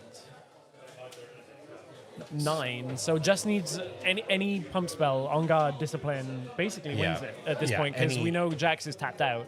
Yeah, any spell or target because we're on Abandoned Hall as well, so that will also give a pump here. I think, Jax is 5, 6, 7, 8, I think. Yeah, so... I think that's a copy of Flash in hand. That would also do it. Flash... Because it would target, right? And then you get +1 from Abandoned Hall. Or does that even go off? Because I believe, and I could very well be wrong, that Flash will not give the +1 on Abandoned Hall. Okay, because when it resolves... The only reason I say that is because I'm pretty sure if you ride the wind into Abandoned Hall, you do get the +1. Oh, that's So counterintuitive. Yeah, it's really weird. So given that logic, it would lead me to believe that you don't get the +1 with Flash, but I don't actually know if that's correct or not. I feel like we might be having a judge call to discuss exactly that. It's very possible. Yeah, because it's not Aurelia. We don't... You don't get the if +1. we don't get the +1, it's actually 5, 6, 7, 8. Yeah, so It's right 8, now it's 8 on 8. So if even we if it just was attack 9, over. that would be even. You still need an extra 1 in order to conquer and survive, Jax right? is 5 + 1 is 6 + 2 is 8. Am I missing a +1 on the Jax side? You may very well be correct. I think. No, you're right. Okay. +1 would do enough. So going to need to draw into a card. I think that coming must back. have been exactly the conversation that Yeah, was happening, yeah. 'cause the line is different. Yep. So another turn to live for Jax, and sometimes, I mean, if we can kill this Adaptatron or even just make this board bigger, it's going to be tough. I mean, depending on the hand, obviously there was no target pump spell. Well, there's no targeting spell that costs 1 energy, or else it would have just won. So now we get to replay the Akshan. We're stealing the boots back, and even then Jax and then, yeah, legend just ability is going to re-equipping. put it over to Jax, and Yeah. that will allow that to that's move over. right. That's so tricky to say, okay, no, my boots now. Yeah. And we are potentially seeing the weird interaction of Abandoned Hall come in full force here, if that was the question. Because Flash theoretically would have done it if it worked the way that I think most people would assume that it worked. The way that it feels like it should. Yeah. But, I mean, most people who can read or have played card games would assume that it worked that way, but it doesn't. I don't think. and now we're once again back into a situation where our Aurelia player has to find a unit to untap. This is a good one. Of That's all the Aurelia. units to find, Yep. if you can clear the Jax out first, get the boots There's back, discipline. equip the boots. Oh, but it has a defy for the discipline. So we can. The target The does target still happens, happen. so you Yeah. can still pay to untap. Yep. So that'll be So now awaken. 5. Jax is still at, 8 on its own, right? Because it's 5 base plus a buff plus 2 from the No, boots. yes. So Now here's the funny thing, though. If Aurelia kills the Jax, the boots stay. Yeah, you gotta kill the Akshan. You have You're to kill right, the yes. Akshan. And Yeah. the even funnier thing is, if you kill the Akshan, control of the boots goes to Aurelia, But it- they but it's stay still on the equipped on the Jax. That's so true. So, in order to win this game, Aurelia needs to conquer both of these battlefields, which doesn't change anything. But now the Flash works in the opposite way, right? You just got to take out one battlefield, flash Right. Aurelia back, That's true. Because you from the first conquer, you'll be able to pay. Right. Oh, do you have enough runes? It's 4, right? It's so you have to 4. conquer one battlefield. Can you? Depends on what those two runes Yeah. are being used for. You know, a punch first is a Punch blowout. First is massive. I mean, even a Brutalizer is going to be good. I guess your way around, because of the Jax, all of it is quick draw, right? So if you're looking at just pump spells, then maybe you have to go for the 2-unit battlefield to reduce the effect of an on guard. But even then, that's. Well, I mean, the problem is that Aurelia needs to conquer both of these battlefields anyway, because Yeah. if they don't, Then they we hold. hold for game. So this Yeah. is the last turn of the game. Okay. We are bouncing, and another defy. Painful defy. That's going to be it. That is, That- as you say, yeah. it has to conquer both and will clear that Yeah, out. it's not a. Had a Rengar. Shows the Rengar. Still Couldn't play had it, all but- Ds. Love it. Couldn't play it, but Yeah. just letting you know. It's always one of those ones Did where I'm have like, the flash in hand as well. Saw it. Wow. right down to it. It looked like that Adaptatron had turned the game around, but just the Jax legend ability, being able to take the boots, move it across, Yeah. get the re-equip. Really intricate last few turns. Yeah, really crazy series of events there. Let's hope that Aurelia player remembers to put their boots back in the deck. And there it is. I always do that. I always am one of the players where it's like, you didn't give me my equipment back. You didn't give me my Aurora back. I kind of need that. I did have my Trinity Force Akshan to IRL in a match before Bologna. Luckily, I figured it out before I registered my deck. And I'm like counting my deck and like making sure that everything is set. And I'm like, wait, I'm missing a card. What is it? It's Trinity Force. Wait. Oh, I played a match earlier in the day. That's painful. But luckily, the player brought it back because it was at the it was at a meet and greet thing. So okay, they good, brought it good, back good. to the booth, and I had an email from Riot in the morning being like, "Hey, someone brought back your Trinity Force." Aw, that's nice. Yeah, it was awesome. As long as it's not the Pokemon one that happened in that finals where someone the right. cards spilled across the table, someone shuffled them up and, Yeah. like had a game loss from Yeah. not having enough cards. Oh, painful. Yeah, dodged it. So, going into game 2, now we're looking at sideboard. So, Irelia, do we just go, put the other Adaptatrons in? Is Almost maybe one way of looking at it. I wouldn't know Jax's sideboard well enough off the top of my head, but thinking about what I'm thinking potentially Body and Calm would put in. Like I probably want more challenges if I'm not running Challenge is very nice. Potentially Ruin Runner. Yes, I found in this deck, I think Ruin Runner can be quite nice. I found that Ruin Runner is not. It's not as good as I want it to be against Irelia. It is still quite good. Yeah.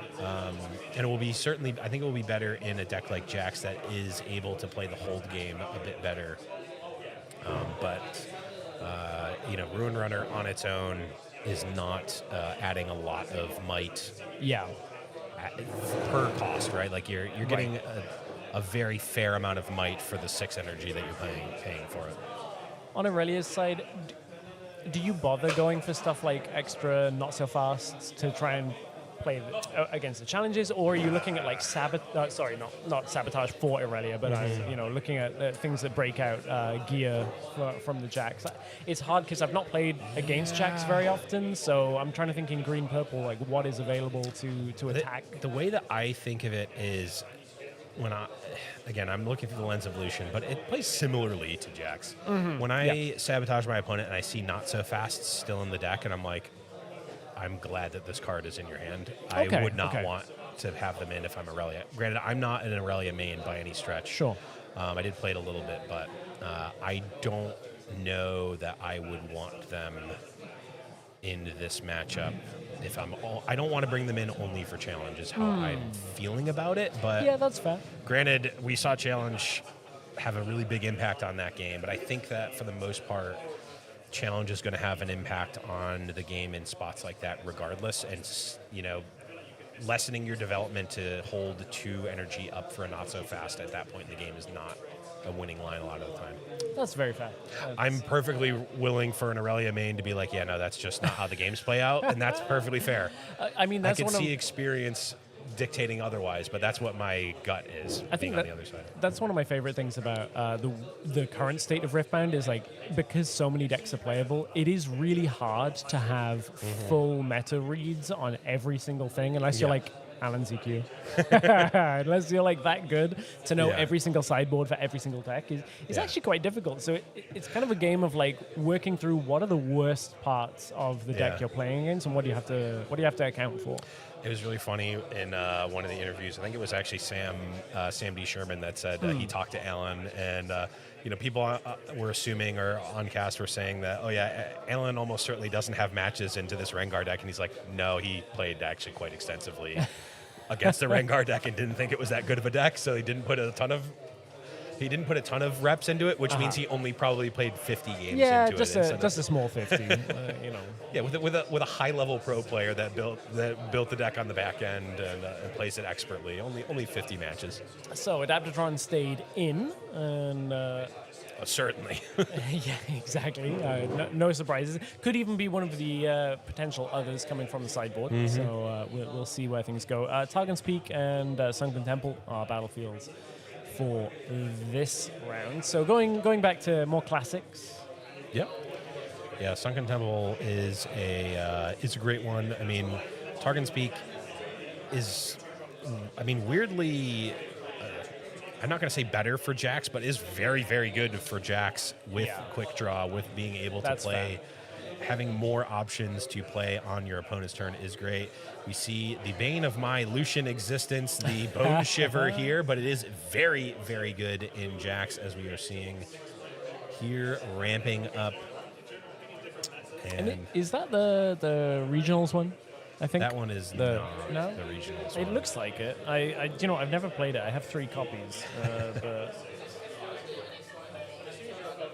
that is, I believe that is OG version. I see. Looks like we're going to ramp as well as pay the 1 for the temple to draw a card and move Lucian back to safety. This does effectively, it does literally just leave the battlefields open to allow this Adaptatron to just eat. to the Bone Shiver. Which I guess, if you have more impactful equipment in hand, you're trying to say, okay, well, you move the Adaptatron here, take out the Bone Shiver, and then I will kill the Adaptatron potentially on my turn. It really depends on what our Aurelia player does. With regards to if you tap out here, then you're a little bit susceptible. It wouldn't surprise me to see them be a little bit more frugal with their usage here. Charm is going to... Yeah, okay. Charm is going to make this a very difficult next turn for Jax. Yep, we did see the Rengars in the Jax deck, so we could have something like that to threaten. But if there's any runes left open, that is not going to be as easy of a thing to do. However, we are just going to have the 2 from the Targon's Peak. Yeah, and I talk about whether you tap out here. Of course, Targon's Peak is going to allow you to untap 2. You get to cosplay Annie for 1 turn. Which for Aurelia feels great. Yeah, Targon's Peak should just have a little like pink wig on it, and just like, there we go. There's an alter idea. Someone just handing out pink wigs at the Targon's Peak, like that's where they're sold. So you get to cosplay Annie for 1 turn. Dana Fisher normally cosplays Annie, right? Yeah. Like, so nice seeing like Magic players come over to Riftbound as well. Some big personalities. So it doesn't mean you get to untap 2 in every game if you cosplay Annie, but you know. It doesn't? No, that's not how that works. Hold on, I've got an Amazon order I need to go cancel. Hey, you know, people pay good money for you know, is that Utrecht, Barcelona? Blevins is going to do the Annie cosplay. Yes, and if we hit 5,000 viewers on this very stream, I will go grab the Annie cosplay for Utrecht. So like, comment, subscribe, retweet, get it out there. Someone's going to clip that. Yeah. And, yes, they are. It'll happen, and then lo and behold, you're going to be looking for your Tibbazol event. Yep. Yes, I am. All right, we see the Lucian go to Conquer. Ooh. Yeah, some of those. I mean, Feyfolk, GA, Punch First is not what you really ever want to see in hand, because that's just a lot of options. It's a lot of like good stuff. Yep, with a Scuttle, with the Feyfolk. Especially now you're going to get to awaken 2 runes from Targons. You're like, okay, well now it means GA, Punch First, both active for this next turn, so I have to be careful to play around it. Yeah, but it's the standoff here, right? Because you know that your opponent knows that you have Punch First. Yeah, so if your opponent attacks into the Punch First, do you play it? Yeah, just to correct myself on something, of course, GA is not available because Jax is not on the Chosen Champion. Jax is not on the battlefield or in the base, so it is only the Punch First. But you're right, is still effective. You get that choice. This could be the strongest Scuttle Crab, but only Punch First is not going to be enough to get past. Well, technically here it would have actually been good enough without if nothing was played. Yeah. On Guard was there. On Guard was definitely. I mean, there was almost no shot, but it would be really funny if they revealed their hand and there was no way to pump Aurelia here, because that's just the soul read of you're never calling my bluff here. That would be funny. Disarming Rake, like almost certainly a sideboard card. Yeah, that one's a bit more embarrassing to main deck for sure. There's a cost of power. Yeah. Yeah, very much so. But I mean, still a very flexible card with how much gear is in the current meta. So not a surprise to see that being brought in. Yeah. Tide Turner, Starcrossed, a few other again mobility-focused cards. Yeah. Could very well see the Tide Turner come out here in base, bring Aurelia back, move over to the other battlefield. Yeah, the only reason that they likely won't do that is they got the hold point from the Adaptatron, because the Adaptatron is back here. So of course, you're totally right. Potentially, I mean, it's still there for next turn or a future turn to cheaply give Aurelia effective ganking, which is always nice. Could do it just to protect Aurelia as well, and just say, you know what, actually, I know that you haven't got challenge right now, so if I can just play to the back line. The other option is just playing equipment, doing it the old-fashioned way and manually bringing Aurelia back after the trigger. I'll be honest, I think I prefer the Tide Turner here. I guess you do have a lot of runes already, so you can spare the 2, but That is one thing. This was, I believe it was Kuvi who pointed this out to me. The way that you want to generally play your Aurelia at a macro level is how can I put the most amount of power, or the most amount of might in play and spend the least amount of runes. Like, you want to be putting things into play or threatening to put might into play with pump spells or draw cards and spend the least amount of power that you can. And yes, Tide Turner is a flexible card. Yes, it can effectively give ganking, but you're already giving the boots give you ganking, so you kind of don't need the Tide Turner as much anymore. And spending 2 power to effectively, play first mate on Aurelia is not where I would have played it. But again, I'm not an expert on Aurelia. I think it's an odd game because both players have had the Scuttle Crab reveal. So it's even down to things like, we know there's no Defiant Dance in hand for Aurelia, whereas, even a Tide Turner with a Defiant Dance is very threatening. True. Like, you're starting to hit that 4 might point where, do you want to take that risk? You have to commit more to it to go over the top? Yeah, it is not worth having a body of any size is not worth nothing in Aurelia for sure. So I don't think it's 100% one way or the other. My gut inclination is to play the Tide Turner there, but I'm very willing to be wrong.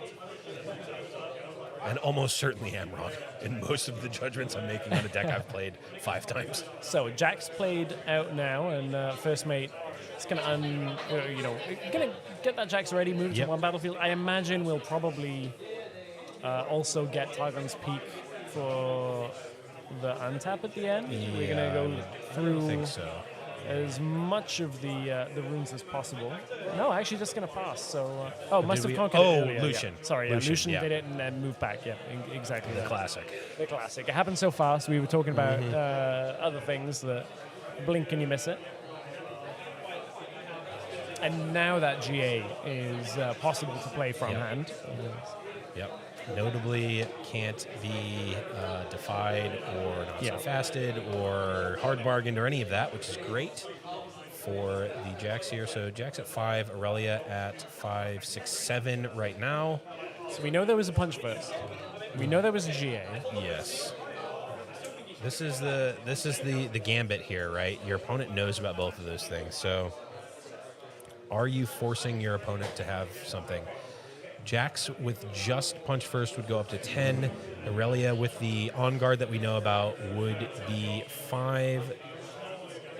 6, 7 plus 3 would be 10. So on guard alone will trade.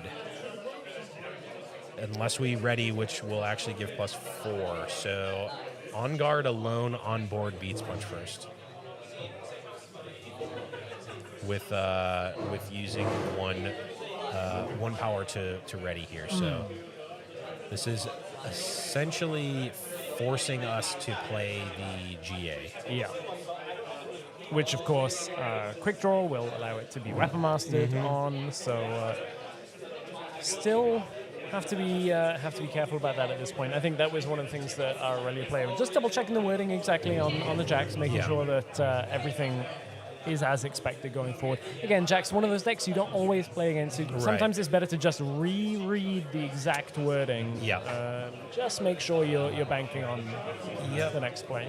Okay, Discipline works just as well. So this is now going to be, if my math is correct, it's going to be 1 over. So this will be up. The target is going to happen. Then we'll get... You're going to get the draw, plus then... 10. And then the ready will be another 1.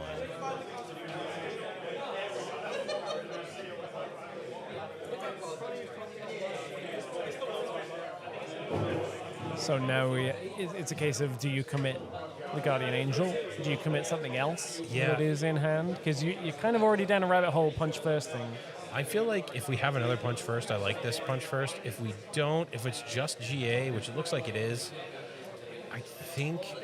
just given face-up information, we were priced into playing that Guardian Angel anyway, so we traded a punch first. We traded casting a punch first for casting a discipline, and there's a pretty big disparity in those two things. In favor of your opponent in this case. Yeah, I agree with that. As We're at that point. Okay, so this is technically going to be. This will actually be 11 into 11, so we're going to need another spell. I do see a hard bargain, which is going to stop The punch first before it has resolved. Oh, Yeah. so going all the way down the rabbit hole and saying, Yeah. no, punch first was still on the chain, still that first action speed. Yeah. As, I'm pretty sure everything else after that, looking through it, was reaction. We had a discipline, we had quick draws at reaction speed as Yeah. well. So yeah, gonna just. I was wondering why we were not taking it over to the trash, but it's like actually I've got it's still there. Yeah. It hasn't resolved yet. Yeah. So. That is a lot spent by Jax in order to essentially just keep the Jax alive. Yeah. I wonder at that point, was it hindsight? Was it more relevant to just only GA and just say, well, I'd That rather was- not deramp into Right. this? That was my initial thought. Again, we do have a lot of runes in play for Jax, so that Yeah. might just be a non-factor here, but I normally wouldn't be that specific about like was this one line better, but both players have had good hand information within the last 2 turns. So your lines are a little bit more defined than normal. We normally Right. have a lot more information at the caster desk, but both players knew that there were combat tricks in each hand. right.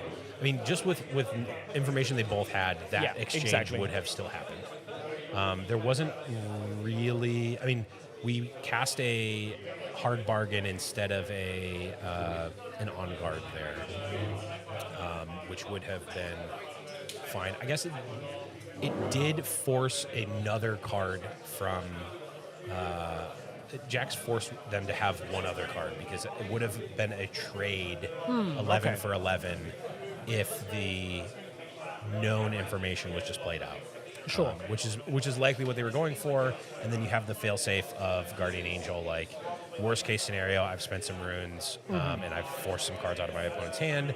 That's fine. I'm not going to lose my Jax, and we can go from there. So, thinking about it a little bit more, I'm not as against the play as I originally was. Ooh, that is a full hold Yeah, from 6. we're at the point where if opponent double conquers, we lose the game. So True. So it's you got to now or stack never. them. Yeah, that is very fair with 2 units on the board. So just going to say, yeah, let's try and hold. I mean, there have been a couple of draws since I think Aurelia saw the hand Yes. from Jax. So Yep. you're kind of banking on, okay, did I draw into more quick draw equipment? I mean, Brutalizer is particularly difficult to play around if you're Aurelia, because you're like, okay, I can't really deal with like surprise extra might that well. Yeah, the good thing is that Jax is, potentially threatening to win next turn. The bad thing is that because of that, you can't bluff anything because your opponent has to call every bluff here, Yeah, or else you just exactly. lose anyway. So you're not able to. Your opponent can't hold anything back here. They just Yeah. need to go for it, or else you just lose. Yeah, that is very true. We know that one card in hand from Jax was the Irresistible Faith Folk. Yes. I think that's the only card we haven't seen. I think. That sounds about right. Yeah, we saw the punch first get played. Saw the GA. We saw the GA get played. I don't Maybe there recall was another. I can't remember what the fourth this card was. looks like a Rengar potentially. It That is a is, Rengar. Ooh. okay. And as much as we've talked about equipment, as much as we've talked about that difficulty to play Yeah. around, but the Rengar that we saw shown at the end of game 1 now coming into effect. 1 tapped, is that going to be on guard? We know it's in hand, We but do know there's an on guard. So there is a Starcrossed in hand as well, which yes, would at least which deny. we also do know about. The only problem with Starcrossed is it would mean you're not able to use like the Adaptatron on top of it. There is the Brutalizer. Okay. Quick draw comes in. Yep. Where's it going? It's going onto the Rengar. I'm curious why we want to make this stand versus the other battlefield. I'm trying to think of a reason to do it here versus the other, because if you win this battlefield, like Aurelia isn't going to lose any of the buffs that she gets here. She's going to be able to be readied. Is it perhaps that if you can kill the Aurelia, the Adaptatron with pump spells is a little bit less impactful. Yes, but if Aurelia conquers here, then she has boots, I guess, and is gonna I untap. guess, And yeah, she's gonna if she conquers here, she's gonna conquer over there as well. Yeah, that's true. I guess the thought is Aurelia can just conquer here and pass, and just say I'm gonna hold now with all these spells, which is reasonable, because Aurelia doesn't have to go for the win here necessarily. If she can defend, she'll score to 7 and then hold to 8. So a 10 might though with 4 runes and your opponent's on 2 runes. One of the cards is Irresistible Feyfolk. Tide Turner is going to just do this. I was going to say the switcherooo, but that is an actual card. yeah, different card. I found the magic card switcheroo the other day, and I was like, wait, that's not what I thought it was.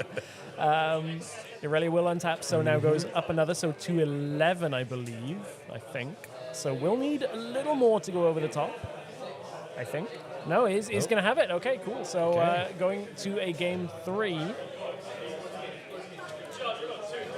Yep. Oh, did we miss a... there was a pit rookie that wasn't played, it looks like, potentially. It was an interesting one. I think it is a little bit of a gambit where you choose to make the defense there with Rengar, right? Because if the Aurelia player goes, attacks solution, conquers, you just say, okay, pass, they conquer, they can play a pump spell, ready, attack over. Then maybe the Rengar can make a difference because that other battlefield is bigger. It's harder for them to get over that, would have been 17 might. If they go for that, maybe you win there because the Aurelia dies and then, you're able to potentially win. However, Aurelia can also kill the Lucian side, go to 7, and pass the turn. Then you go, oh, how am I getting over here? Wait. Wait a second. That's one where it's like, oh, well, they obviously have to go for the win here, and then they go past, and you're like, wait, you were supposed to make this. You're supposed to make this risky attack. See, you're not seeing the play here, Blevins. It's you. You got to remember, you're against the Jax. Yes. It's you put it. The Aurelia is there, and the Jax untaps, plays Akshan, pays the cost, equips the boots to the Jax, and moves it across and kills the Aurelia. That's exactly what the players were thinking about. 100%. I mean, it could. No takebacks. No takesy-backsies. No, that's it. But given that, wouldn't you want to then don't unpick my way of thinking about it. I'm using my psychic powers for good, right? Yes, okay. But clearly there's a lot of lines there in that situation, and I'll be honest, that is one of the things that I always find really difficult as a player in a tournament setting is deciding when you move from a conquer plan to a hold plan when both are options for your deck. Absolutely, yeah. That is something that I found in Bologna with Lucian because no one ever expects the hold Lucian. I was playing against an Ari. And they're like, oh, they're going to set up at this hold. And I go, okay, I'm going to hold on the other battlefield with Trinity Force. And they're like, wait I'm supposed to score 2 points on the hold, not you. And I'm like, I'm the hold deck now, and they could do nothing against it. It's really difficult. I was at my Nexus night last night, and I got to 7 points, and I was like, I think I'm just all-inning. And my opponent just had the right line to go around my hold, and I was like, wow, I spent so many resources just to try and hold that 1 point. And I clearly should have tried to win on a later turn. It's really quite difficult, especially when you're playing against, we're at a tournament here, so I expect everybody in this room to be competent, especially at those ways of closing out these early rounds. It's such an awkward part of the game when you're still learning to figure that out. So there's going to be a Fey Folk to start the game. We're in round 3. The time is ticking, so I expect our players to play quite a bit quicker than they perhaps were in the last game. Yep.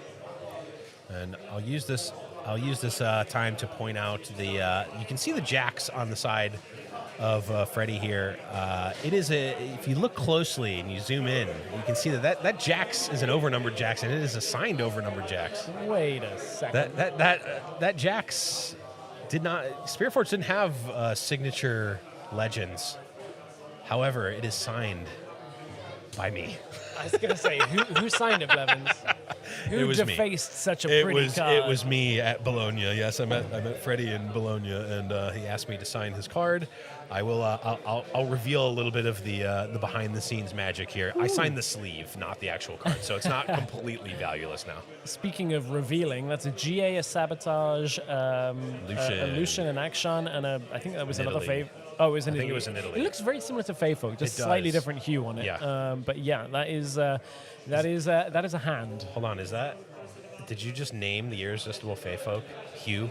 Is that Hugh the Fayfolk? Hugh the Fayfolk. Yes, I think we've just uncovered a little bit of lore. Although I will say that art for irresistible Fayfolk was used in Legends of Runeterra, and there's Okay. a very interesting part of that art that is not on the card, which is the flower that you can see it holding. Oh. It is a like anthropomorphized like monster flower. They were that just you like, can't let's crop see. that out. Yeah, let's crop Like, the cool part of this out. But that is maybe we'll see that in another card. Meant to be cute, not weird. Yeah. Well, that's Bandle City for you. Cute Yeah. and weird. Very true. Very, very true. I got to admit, my lore is not what it used to be. I did a video on like. Did you also do the one that was like, how well do you know the champion that you play? Yes, I did. I failed. Oh, I I felt was so bad. It was so bad. Yeah, you just got to know the cards. You don't need to know everything else. I obviously did mine on Lucian, and the question was, what is Lucian's father's name? And my response is, I don't think he's named Lucian Jr., so I'll rule that one out. He's actually Lucian the Third, Yeah. and his father is Lucian Jr. Thank you very much. And then Almost got there. Almost. he actually just goes by Junior. Okay. Well, no, I did not get that one right.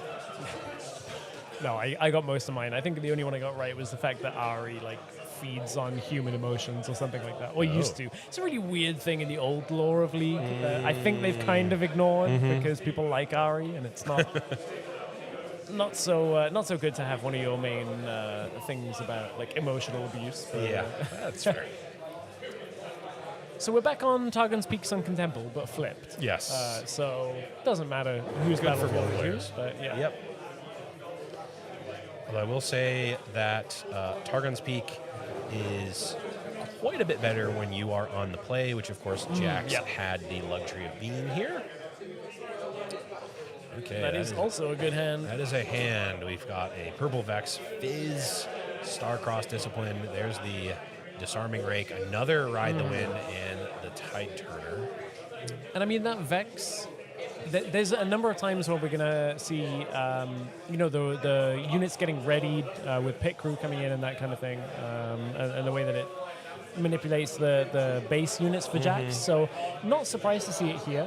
It's quite a resource dump for the turn it comes out. But if it just sits there, hopefully that you can keep the pressure on. But when Jax is already established control, I guess ambush units get shut down by it as well, right? It does, yeah. So it's good specifically against the Rengar and the Nidalee.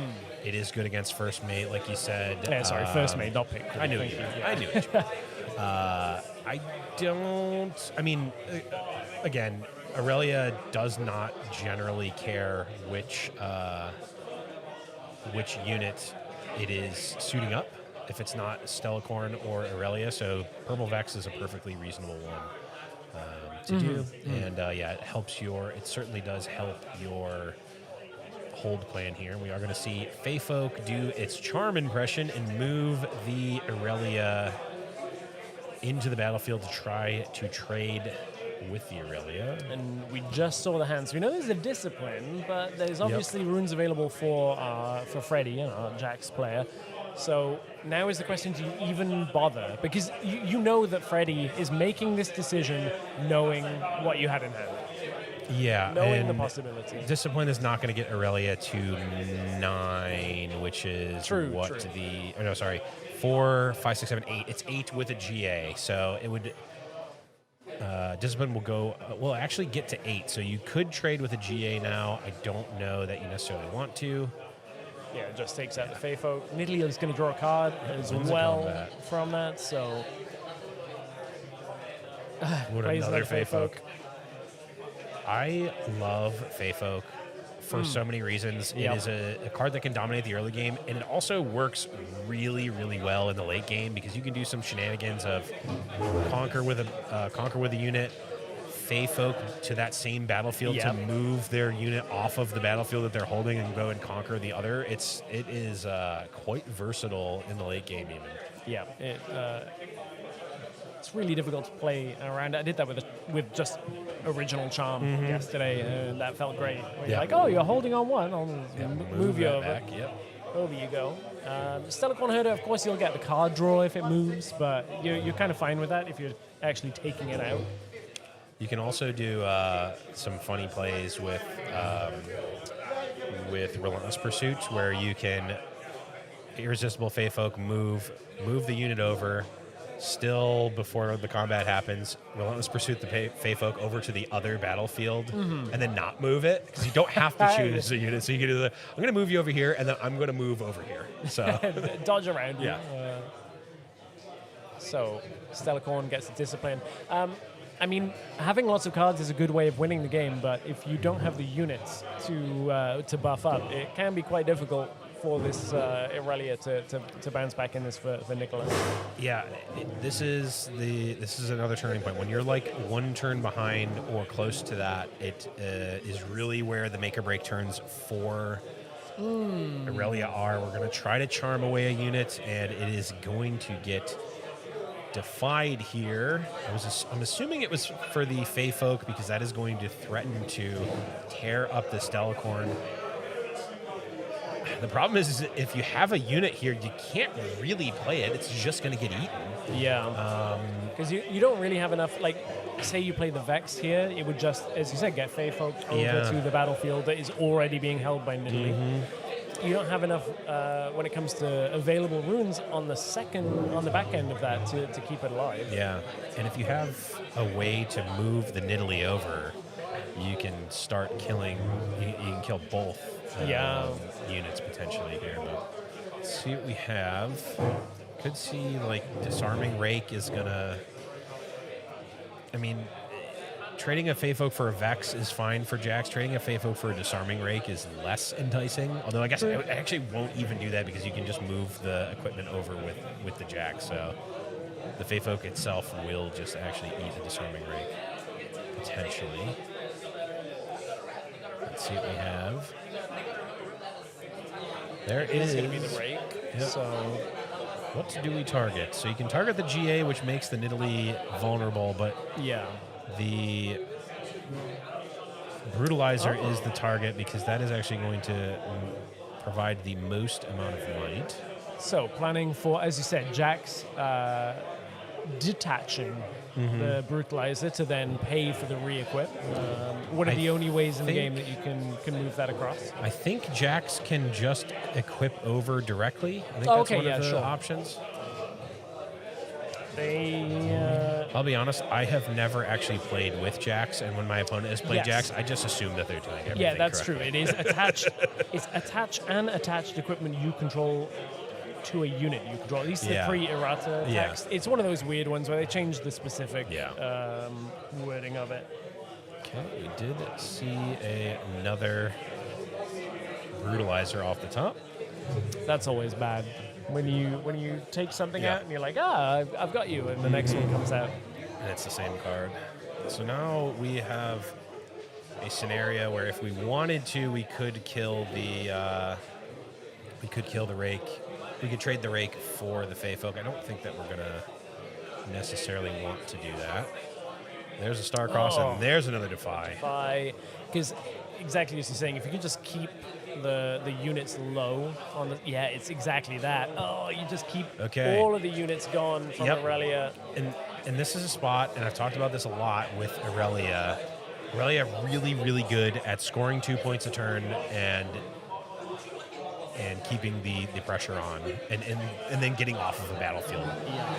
Not very good at stopping your opponent from doing those things as well. And now we're in a kind of a precarious position with 30 seconds left on the clock. Freddy is at 6 points to 3. It's Nicholas' turn. Has to essentially prevent lethal on the next turn. Yeah. regardless. And with no units on board, only 7 runes, you have to maybe take control of one battlefield, but then shields are almost certainly down, depending on what you can stack. We know there was a Vex. It is the Aurelia that comes out. Yep. Aurelia, yeah, this is just to put an Aurelia on a battlefield to Targon's Peak. Yep, To okay. untap 2, so it's about as good as it's going to get. Yeah. And that was time on the round called. So Freddy will have 2 rounds of overtime, or 2 turns of overtime, I should say, compared to Nicholas' 1. I believe the way that Tide Turner is worded, you can target any unit, but it only swaps if they're at a different location, which is what allows this to happen in the first place. Yeah, because it's the legend untapping the Aurelia to move it, so that'll be Conquer up to 7. Sunken Temple.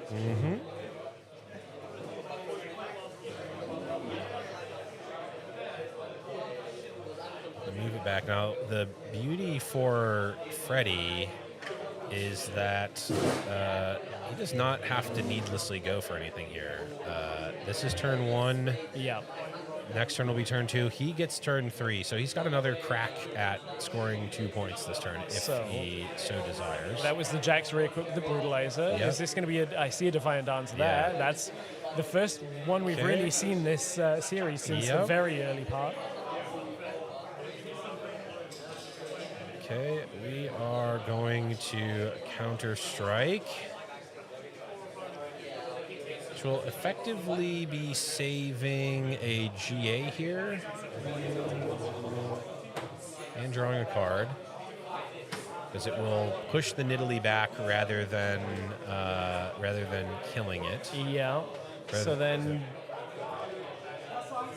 is there a way in hand of untapping that Nidalee again? Although the Defiant Dance will still be active for the turn. It's one of the benefits. So yeah, no way of contesting that battlefield. So we'll just play another unit.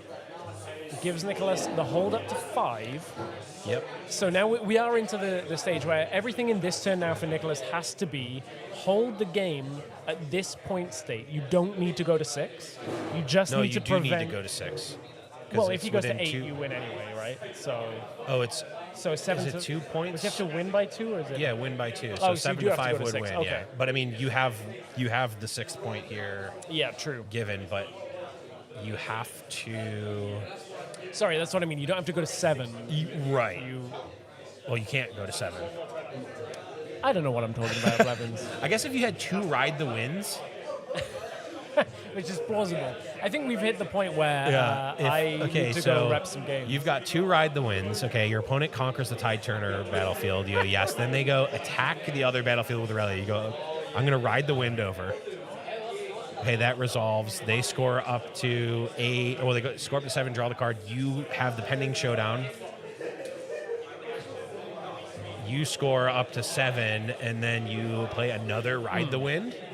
Back over to the other battlefield. You don't need to. You don't need to dig me out of my. There it is. Of my hole on this. No, I'm just trying to. I'm not digging you out of the hole. I'm going down the rabbit hole with you. Join me in the randomness. There's no exit to this. I think we are past the point of potentially having 2 ride the wins. However, there is a fizz. Now, there was what was in the graveyard? There was a Starcross there. There's a Charm there. Charm is interesting. Because we know Freddy has no runes available. So it could be Charm. Yeah, this is just... What do you bring? The Nidalee? Nidalee I mean, both have a GA. No, Nidalee has a Brutalizer, so that'll be 5. So yeah, that just kills a Nidalee. Okay.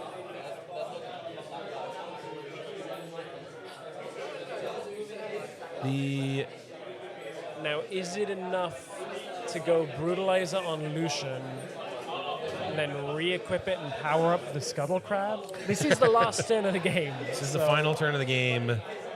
This means Freddy needs to find a lethal line, or this will end 1-1. Yeah. Can't quite see the hand, unfortunately.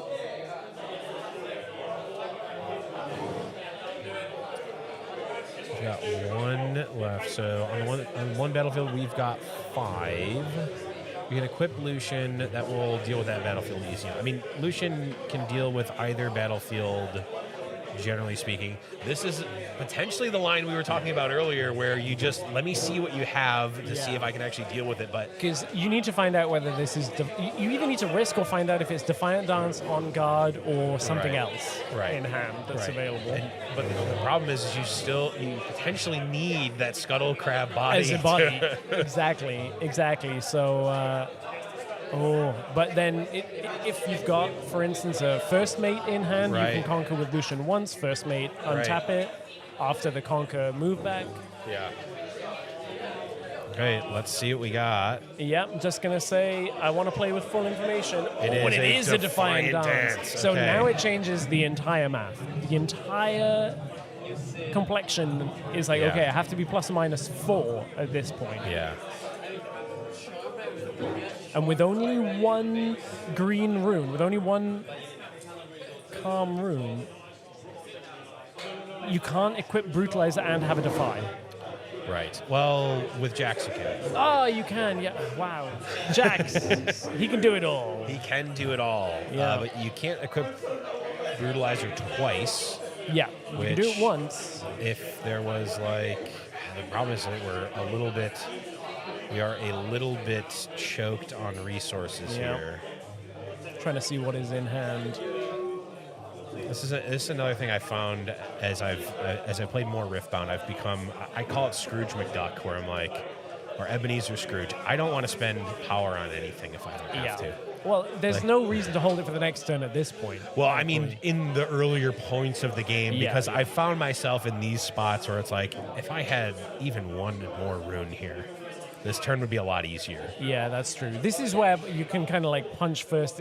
If it was in hand, you'd imagine it's... We steal. That will put Lucian to 3, 4, 5, 6. Yeah. The Brutalizer will put Lucian to...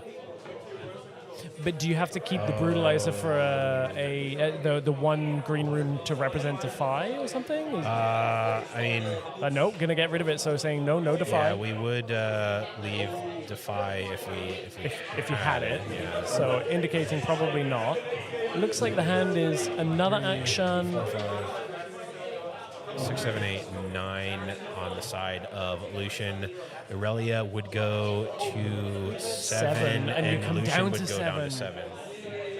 And then, so it would kill the Aurelia, and you would pop the GA. Does that do anything? But it doesn't count as a conquer, right? Because you've traded. It would not. So you wouldn't get the untap. So you now need something in hand. Defiant Dance. Yeah, that. Yep. So it looks like this is likely going to be a draw. It does seem like it. If it was to punch first, it would have. Wait.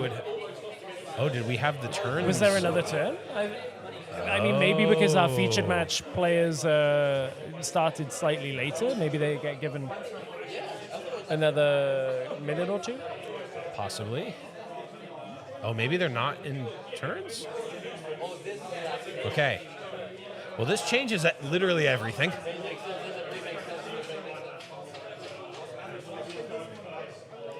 Because this game is continuing. I believe the D4 at the top of the screen must be our turns. Now that we're maybe down to the last one. Okay, this makes a lot more sense. Does make a lot more sense to do that trade for Aurelia. Yeah. Okay. And why you'd then have the Lucian untap. Yeah.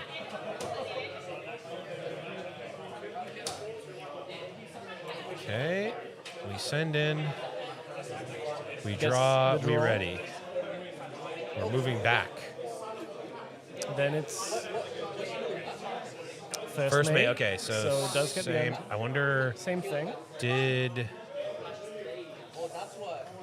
Could have done this anyway, right? Yeah, because you can move from multiple locations. It didn't matter. It's enough. Jax is gonna take it down. Ooh, that was wow. Jax takes down, and that was the look of. This is the look of his buddy saying, "You realize that the Lucian had ganking, right?" And no, I was not thinking about that. It's funny when you've seen enough card games and you've been to enough events and you've had enough of these interactions on both sides of it. You know exactly what's happening. You know the conversation. Although we can almost hear the players, but not quite. Yeah, luckily we're far enough away that they can't hear us. Right. Although I don't know some of the lines. If I screamed out Defiant Dance, they could probably hear me, which is why I'm not doing that. Yeah, that's true. It would have to be quite loud and pointed. That's very, very true. So that does mean that Freddy is going to go to 3-0. Yep. This is a 4-0 Jax. Yeah, sorry. Yeah. Goes from 3-0 to 4-0. Yeah, from 3-0 to 4-0. That is how maths works. Jax taking. I mean, Jax is one that certainly people do not have on their radar at this point. I think if you are in this color combination, it is Master Yi all the way, and exactly. Specifically the Origins one. We're not really seeing the XP one see a lot of play. And if you're playing Jax, then you are really only playing. Hey, we're back. Okay, here we are. If you are playing Jax, it's pretty much metal card territory at this point. Yeah, exactly. Which, getting some preparation potentially in for Utrecht next week. Yeah. We, of course, are getting ready to be in attendance. I'm not playing in the main event. I am playing in the main event. Good luck. Thank you. Good luck, Blevins. Just remember, if you're going to Utrecht, Lucian is not a good deck. You don't need to play it. Don't register it. You don't need to. I will be the only one playing it, and that's fine. Just give me the best of. I have no shame. I will take it as one person playing it. That's fine. There's no shame over a card like that. I'll be honest. Yeah, I'll take it. Did I earn it? No. I mean, technically, yes. Technically, you I will played the take games. it technically, yeah. It's fine. It doesn't matter if you just squeak into day 2. If you make day 2, you make day 2. I don't think I would make day 2 right now, if I'm being totally honest. Maybe on my best day. I'm hoping maybe a day 2 would be a very fine result for me, and I'm hoping that would be good enough for the best of Lucian. But who knows? Maybe someone's got the sauce. maybe someone has the sauce. We'll see whether there's any sauce in the building here at Spellbound. Thank you to Spellbound for having us here to bring you through the action for the Spellbound Showdown. Win a case. I would like to win a case. I would love to win a case. Yeah. Now, are you if I have a case, I'm ripping it? Oh, and yeah. Okay. I'm not holding it. I know Okay. I know people that have won Magic tournaments, and they're like, oh yeah, I won a case a year ago, and it's still on my shelf. I'm like, just open it. Yeah, I might be that guy, honestly. That holds it? I get to a certain point. Like, I've already opened a case of Unleashed. And I'm going to open a few more boxes as well. But I get to a point, I like to keep one box of each set just sealed. But I have 2 of Spirit Forge, so I didn't want to open another one. I have 2 extra Spirit Forge boxes. But what if there's a signature in it, Blevins? Oh, I guess for you that doesn't matter. You're already used to the overnumbered signature streamer packs. Yeah, I get the seeded packs at the pre riffs. Yeah, which I've only gotten an overnumbered at 2 of them. Out of 2, which is kind of crazy. It's a good hit rate. Yeah, at this point, if I got a 3rd one, I would start to question it, even though I know that that's not what's happening. I would definitely start to question it. I'm going to say yes. My answer to that question is yes, but I would start to question it. Yeah, I would question it as well. I'd be like, hey, you want to swap? Didn't Lothar do that with you? Look, no. He said, I'm going to swap with you before. And then when we got the packs, I go, all right, here's the swap. And he goes, no, this is going to be the one. I go, okay. You can't say that I didn't offer it. I double down on these things. I never take the swap. When someone's like, do you want to swap this? I'm like, no. I'll get the hand I was dealt. I always offer the swap, and people very rarely take it. Do you want to do the Freaky Friday draft? Are you Lindsay Lohan or are you Jamie Lee Curtis? Which of the 2? I'm definitely Jamie Lee Curtis. Damn, you get the good one? I want to be Jamie Lee Curtis. Although maybe not in Halloween. Oh, yeah. Lindsay Lohan, you just have to deal with other products. She survived in those movies, right? Yeah, I think. I haven't seen all of them. So. I don't know if I've seen any of them. I just assumed that gonna She's be still honest, going. I They're still barely knew making that it. she was in those movies. But. Yeah, you're a Christmas with the Cranks, Jamie Lee Curtis fan. Nice. We are getting things ready for the next round. As you can hear the moving around You in the can see the venue. shuffling around for the.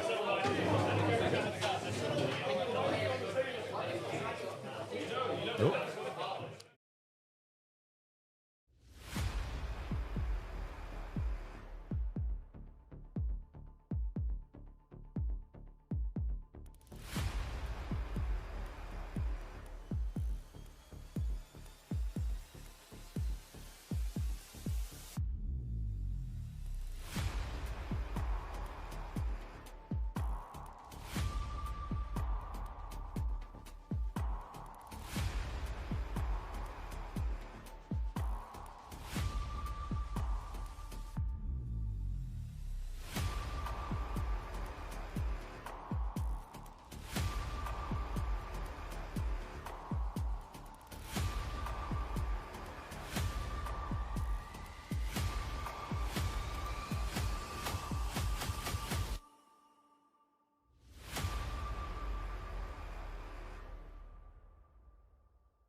Oh, welcome back to the Spellbound Showdown. That's the one. That's the one. We are here for that. So, round 4, you casted round 4. Yes. How was that? That was great. We saw the Jax versus Irelia, which was an interesting matchup to see. A lot of really interesting Akshan lines with ganking and all that was really cool. And looks like we're going to see another purple deck here. Now, this one is interesting because this is Kha'Zix, no Aurora. This is just straight up Kha'Zix. This is just probably quite a similar, not even quite a similar list to the one that we saw the Challenger player play at the last regional. There is some different cards here. Isolate is definitely a card that is uncommon, I would say. Yeah. In this list, I do like the Insightful Investigator as well. So, and obviously showing the main deck Gear Hates with the Akshans, as you mentioned before. It seems to be everywhere now in orange decks, doesn't it? Yep. It looks like we are jumping right in here. Kha'Zix with an early lead against another Irelia, and I love Fey Folk so much. That's it's like my favorite card in this set. It's just so strong because when it was first spoiled, people were like, "We're not really too sure about this card, are we?" And when I saw that, I'm like, "This card is absolutely broken, and I'm going to equip equipments on this, and I'm going to make people hate their lives." I think it just looks so inconspicuous. It's just a little guy with a carrot. It can't do that much harm, can it? Right. Yeah. No. Can't possibly do anything. I mean, being able to charm multiple turns in a row, that can't possibly be good, right? No. A charm on a body. It turns out it's actually quite good. Yeah. And also, I didn't even think about this interaction. When you charm into the battlefield with the purple Kha'Zix, it will then get the +2 and the XP. That is... Ooh, really good. Hold on, am I a Kha'Zix player now? wait, I'm getting a little bit sold on this right now. This purple-orange is kind of going kind of hard. I'm a little bit sold right now. So yeah, we've seen a lot of Irelia today. Yes. It's consistently showing good stuff. A little bit slower than the Kha'Zix deck. It's going to want a couple turns to slow down to protect its Irelia when it eventually comes out, or any of the other strong units. Obviously, it's got a lot of power this set with stuff like Starcrossed and Scuttle Crab. It's just taken that consistency level to the next level, essentially, right? Hasn't it? Yeah, and I think that you make a great point. The consistency of Irelia is really what we're seeing time and time again, right? We're seeing high-level players consistently perform well with it.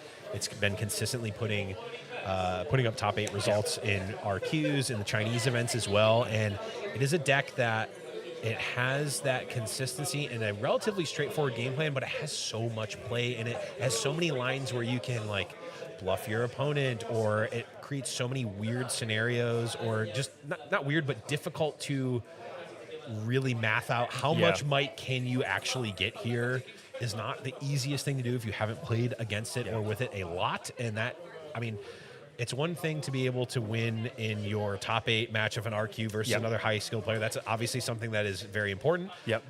But also being able to win in the Swiss rounds versus people who aren't playing around those things, that gives a lot of equity to a deck like Irelia, where your opponent just plays into it. Get yourself into that position. Exactly. Right? You've got to be able to get through the Swiss rounds, you know. If this was an RQ, the first couple rounds is just spin the wheel. Yeah. You have no idea, right? Yeah. I know I had to rumble to Lille and people are like, what the hell is going on? You just spin that wheel for the first couple rounds, and then, Irelia just gives you that consistency. So. Yep. And we are going to see that exact interaction I pointed out earlier, where we are pulling an Irelia into the battlefield with the purple Kha'Zix. Yep. Just going to give him +2 and 2 XP. We've only 2 up here. If the maths are potentially done by Kha'Zix, you know, the best case scenario for them is a double Defiant Dance or double On Guard, right? That's going to be the scariest thing we're looking at. Obviously unlikely to have both, but with Irelia with 9 million cards in hand, it's always a consideration, right? Yeah, 2 energy up effectively means Irelia can be about 100 here. With 2 Defiant Dances, that would be 3 + 3 plus a 1 from readying would be another 1 plus the -4. Yeah, it's a lot, but we're just gonna say we're not doing any of this. Let's not so fast that Fey Folk trigger. And I mean, for the most part, I think you're kind of okay if your opponent is spending a card and a power there to do that. And we see the Void Assault coming through. Let's move a unit and move one of our units and the Aurelia as well to try to attack down. So the Kazakhs obviously decided, you know what, you might have not so fast, but we're going to go again. We're going to go again. What have you got? Show me another one. Yeah, I love the play there. We baited out the card. I mean, we got 2 shots at it, right? Yep. If it failed on the first one, we abort plan and go for it. But we had almost, effectively the perfect scenario of opponent using a not so fast and still being able to kill the Aurelia. This is a great spot for the Kazakhs. Yeah. Because obviously that is probably the weakest the Aurelia will generally be is on deploy, right? Yes. If it's not a GA or there's not a Zonya's hidden or something like that, it's exposed. So if we can exploit that, we're so happy if we can get rid of it as soon as it comes out, right? Yeah, and this is a scenario I found myself in with Lucian a lot, where like some hands you've got a nice mix of units. Yep. In some hands, you are hoping that they don't have that kill spell, because if they do, I'm going to pass the turn embarrassingly. And we're not quite at that spot. I did see a Tide Turner in the hand of Aurelia, but that's almost worse than passing the turn. With that many runes up and you pass, it's not looking good. So as long as we can at least develop something here as the Aurelia player, we're going to want to be doing that right. Yeah, seeing the Tide Turner out. This is green light here if you are. If you're Kazakhs, and seeing the Guardian Angel either drawn that turn or maybe opted not to play it, that is not where you want to necessarily be. We are making a gigantic Tide Turner, and I think Mr. Root may not be. Okay, no, we're gonna draw the card with the Sunken Temple. I think he's obviously just got to start digging for the extra Aurelia. I'm assuming, right? Yeah, we need to be getting there. We can pay the 1 to draw. We can pay the 1 to ready the Aurelia, and if we have another target, which we do, we could actually jump over. I don't know if we want to commit that many resources right now, especially considering we're going to be able to still move that Tide Turner over again. The thing is, it's such a pickle this Aurelia player's got himself in there. They're only on 4 runes. If we started readying Tide Turner and chucking it over to our back, we're going down to 3 runes. It's looking tough. We're already 4 points down. It might just be, you know what, I need to just try and preserve some of my runes here, hopefully get a nice little top deck and get myself back into the game. Yeah, and the great spot for Lucian here is we get to free attack with not Lucian, Kazakhs. I've got Lucian on the mind at all times. Lucian brain. Yeah, I'm fully Lucian build at all times. The Kazakhs here is we get to, without using anything else, we get to force a card out of Aurelia's hand and potentially react to that.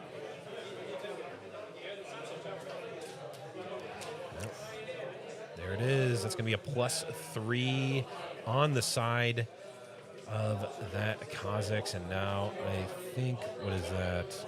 9-7. So we could force a trade or opt for a trade here with another on guard. But, I mean, this is even if that works, that's not great for Aurelia. Yeah, if you're Kazakhs, you're still happy to take that on. No, resolves. I think this is showing the power of these, not unconventional, but maybe unexplored Kazakhs and Rengar lists at the moment. It's like, you know what, they can go so quick. Oh yeah. So quick now that these Aurelia decks, like I said, they need a couple turns to start, getting the GAs out and protecting Aurelia when it comes out. That this is like best case scenario for Kazakhs now. Yeah. We've gotten so many points ahead. We've been able to kill the Aurelia straight away. We're just too quick. Yeah, they're just far too quick. Oh, that's a really good point. That we talked about the consistency of Aurelia. It's consistent into what was coming into this meta, right? It was, a top dog in the previous meta. Yep.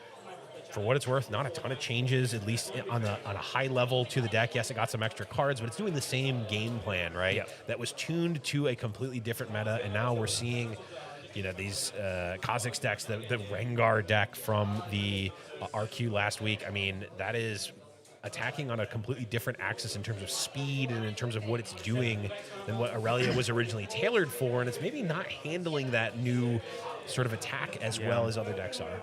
I know Annie's never been massively popular within the local London scene here, but you go into an RQ, these decks are going quick. Yeah, and it's so scary. It's for these decks that want to, Aurelia kind of preyed on a bit of Aurora. Yes. It needs a couple turns, but it doesn't need as many turns as you, right? So we're still going to get to that point where we're still going to be going under an Aurora, and it's ridiculous. But the quickness of these decks, it's exposing Aurelia. We've seen it twice today already now. Yep. It's so rough. Ride the Wind get taken. Not super relevant, though. Technically, that Ride the Wind should go on the bottom of the deck. But again, this is not going to matter in this game. I think this is more of an inevitability at the moment, at this point, isn't it? I'm just saying this for the homie Grenton, who I know if he's watching this is going to virtually come over to the table and say, yeah, that needs to go on the bottom. He's just got a blood vessel somewhere stopped. And that's going to be enough for the Aurelia. Kazakhs taking down game number 1 here. I do like the fact that the Aurelius decided to start with, I believe, that looks like the Sunken Temple to me. So they've still saving themselves. You know what? Let's maybe see what this Kazakh's what kind of list it is in game 1, and then maybe you can reevaluate post sideboard, because Aurelia's sideboard, we've seen it today against the Lucian that they played. It was able to put 3 Mr. French Fry in, and it just completely changed the whole optics of that game. So. We'll see what the Aurelia can muster out the sideboard to help with this matchup, while still leaving its best battlefield up, which I do like. Yeah, I do like a more neutral battlefield as a start. One that's not like you're probably going to take more advantage than almost every deck, if not every deck. But it's not a massive disparity. Yeah. But yeah, I mean, as we saw there, that was Targon's Peak as well. You don't want to. You want that one mostly if you're going first. Yeah, generally, And I do like the neutral battlefield, especially since if I'm Aurelia and I'm sitting across from a Kazakhs and I don't know what they're running, I'm going to be honest, I'm going to assume it's Aurora. Yeah, that's true. In this case, it's not. It's probably, I would say maybe 60-40. I don't know the actual numbers, but I would probably put it on about 60% Aurora. I would say it's at least more likely to be Aurora than not, especially. Although I guess in an event like this, it's not a metal card event. If you're going to play Aurora, why not play the quote-unquote better ones? But also, you never know. People will just play the stuff that they want. There's a psychopath playing Lucian here. If I was playing in this event, I would have also been playing Lucian, so there would have been 2. You never really know. Yeah. I think, obviously, how well the fella did from Challenger TCG, I think he got top 32 at the last RQ. I think, even though it didn't get a lot of stream time, I believe, on the RQ, I think the fact that it positioned well, people were like, oh, wait a minute, hold on. What's he running? Oh, how's this all working? And then obviously the guides start coming out, and it kind of filters down to the masses, doesn't it? Yes. So we might be seeing a little bit of that, or this guy might have just been on Kazakh. May just have been Kazakh's brain the whole time. Yeah. Literally, he's just Kazakh pilled since the set, and he's been, you know what? This is my moment to shine here. I will say I was happy for Sam D. Sherman for doing so well in the event with a Rengar. But I was really hoping that was going to fly under the radar for just a little bit longer, because there was a chance I was gonna pull the coat behind and be like, I'm not playing Lucian, I'm playing this super aggressive Rengar deck. And Sam said, "No, I'm going to just reveal this to the masses beforehand." I'm like, all right, well, you got it right. I guess I'm still playing Lucian. I was always going to, haha. Yep, that was me the whole time. Never was going to ditch it at the last minute. My plan's been foiled. Yeah, but I think that deck is a really interesting one, actually. From a way that it attacks the meta, because it's, we have the Aurelia decks, we have the Diana deck. I feel like is the closest thing to a control deck. The Aurelia is kind of hard to describe. It's almost combo. It's almost control. It's almost tempo mid range. But we have not really had a quite good aggro deck. Yes. And this Rengar deck feels like the closest thing to that. Yeah, it's the way when you see him play, you're like, oh my god, how the hell did people not figure this out? Right. The way you look at it, it's like, every unit is a buff spell. Yes. I don't need buff spells in my deck because they are my units. It's just the way that he's built it, the way that he was able to manipulate the battlefields that he used, everything in combinations was just so well cooked. Yeah, exactly. Well cooked is the perfect metaphor there. I feel like it was the same with LeBlanc, where people had lists originally. If you saw, I kept a very close eye on the Chinese City Challenge decks, which can vary wildly in terms of what they're running, especially in the early days. But that's what's fun about it. But you see all these decks, like, okay, this Rengar deck, it's like it feels like it's a starter deck, like it's not good. And then it's like, oh, they were now you see someone who's put time into it. They're like, okay, these card choices make sense. These battlefields also, like the Star Spring for LeBlanc and the Windswept Hillock. It's like, oh, you get to run 2 Windswept Hillock. The first time I played that, I'm like, oh my god, this is unbeatable. Yeah, you literally and then, feel like Star Spring's just a second one. Oh, okay, so you just get 2 free wins. How? Wait, that's all you need. Judge is that league. Yeah, this deck is insane. But before that, when you're running these other battlefields, like the one that gives, that gives temporary cards +1, or the like Saka unit to draw a card, like it's like, oh, this deck feels like whatever. Yeah, it feels a little bit more fair when they're running that, but yeah, I know what you mean. One little thing. Anyway, back to this match. Sorry to go into the podcast about 2 other decks mode. We're just looking at some hands here with Scuttle Crab. I think actually, yeah, we got to see the hand on the side of the Kazakhs. A purple Vex in there. Yeah, it's Unusual, but it makes sense, especially as a sideboard option into Aurelia, as now, like, you're not super afraid of an Aurelia coming down for sure. Not that you would be on this turn necessarily anyway, but that Stellacorn's going to have to do the work into 3 open runes. Notably, not enough body for punch first. No. Yeah, this is going to be a sideboard piece, you'd imagine, 9 times out of 10, right? And it makes sense, Aurelia sometimes needs the ability to just play a unit and then ready it straight away. Not going to happen. Yeah. It's not going to do nothing, I'm afraid. I mean, you can technically still ready it. Yeah. Can't move, though. Yeah. And it's stunned. It's going to be stuck there for a little bit. I did actually come across a couple of weird interactions with Tide Turner and units that... with Purple Vex. If there's a Purple Vex out and you play the Tide Turner, you can still target the unit, and the other unit will move, but the Tide Turner won't swap with it, so it just like pulls the unit. Reverse charm. Yeah, exactly. It's reverse charm. Yeah, it's kind of funny. In some cases, that's actually better for you to be able to do that. Yeah, save my unit. Yeah, that is very true. That looks like Stella Cornherder doing the thing. Getting a point, drawing a card. Depending on how much he values these cards, we could see some other movement abilities. Like you said, obviously the finest choice would be a potential... Oh, no, he's just going to send it, potentially.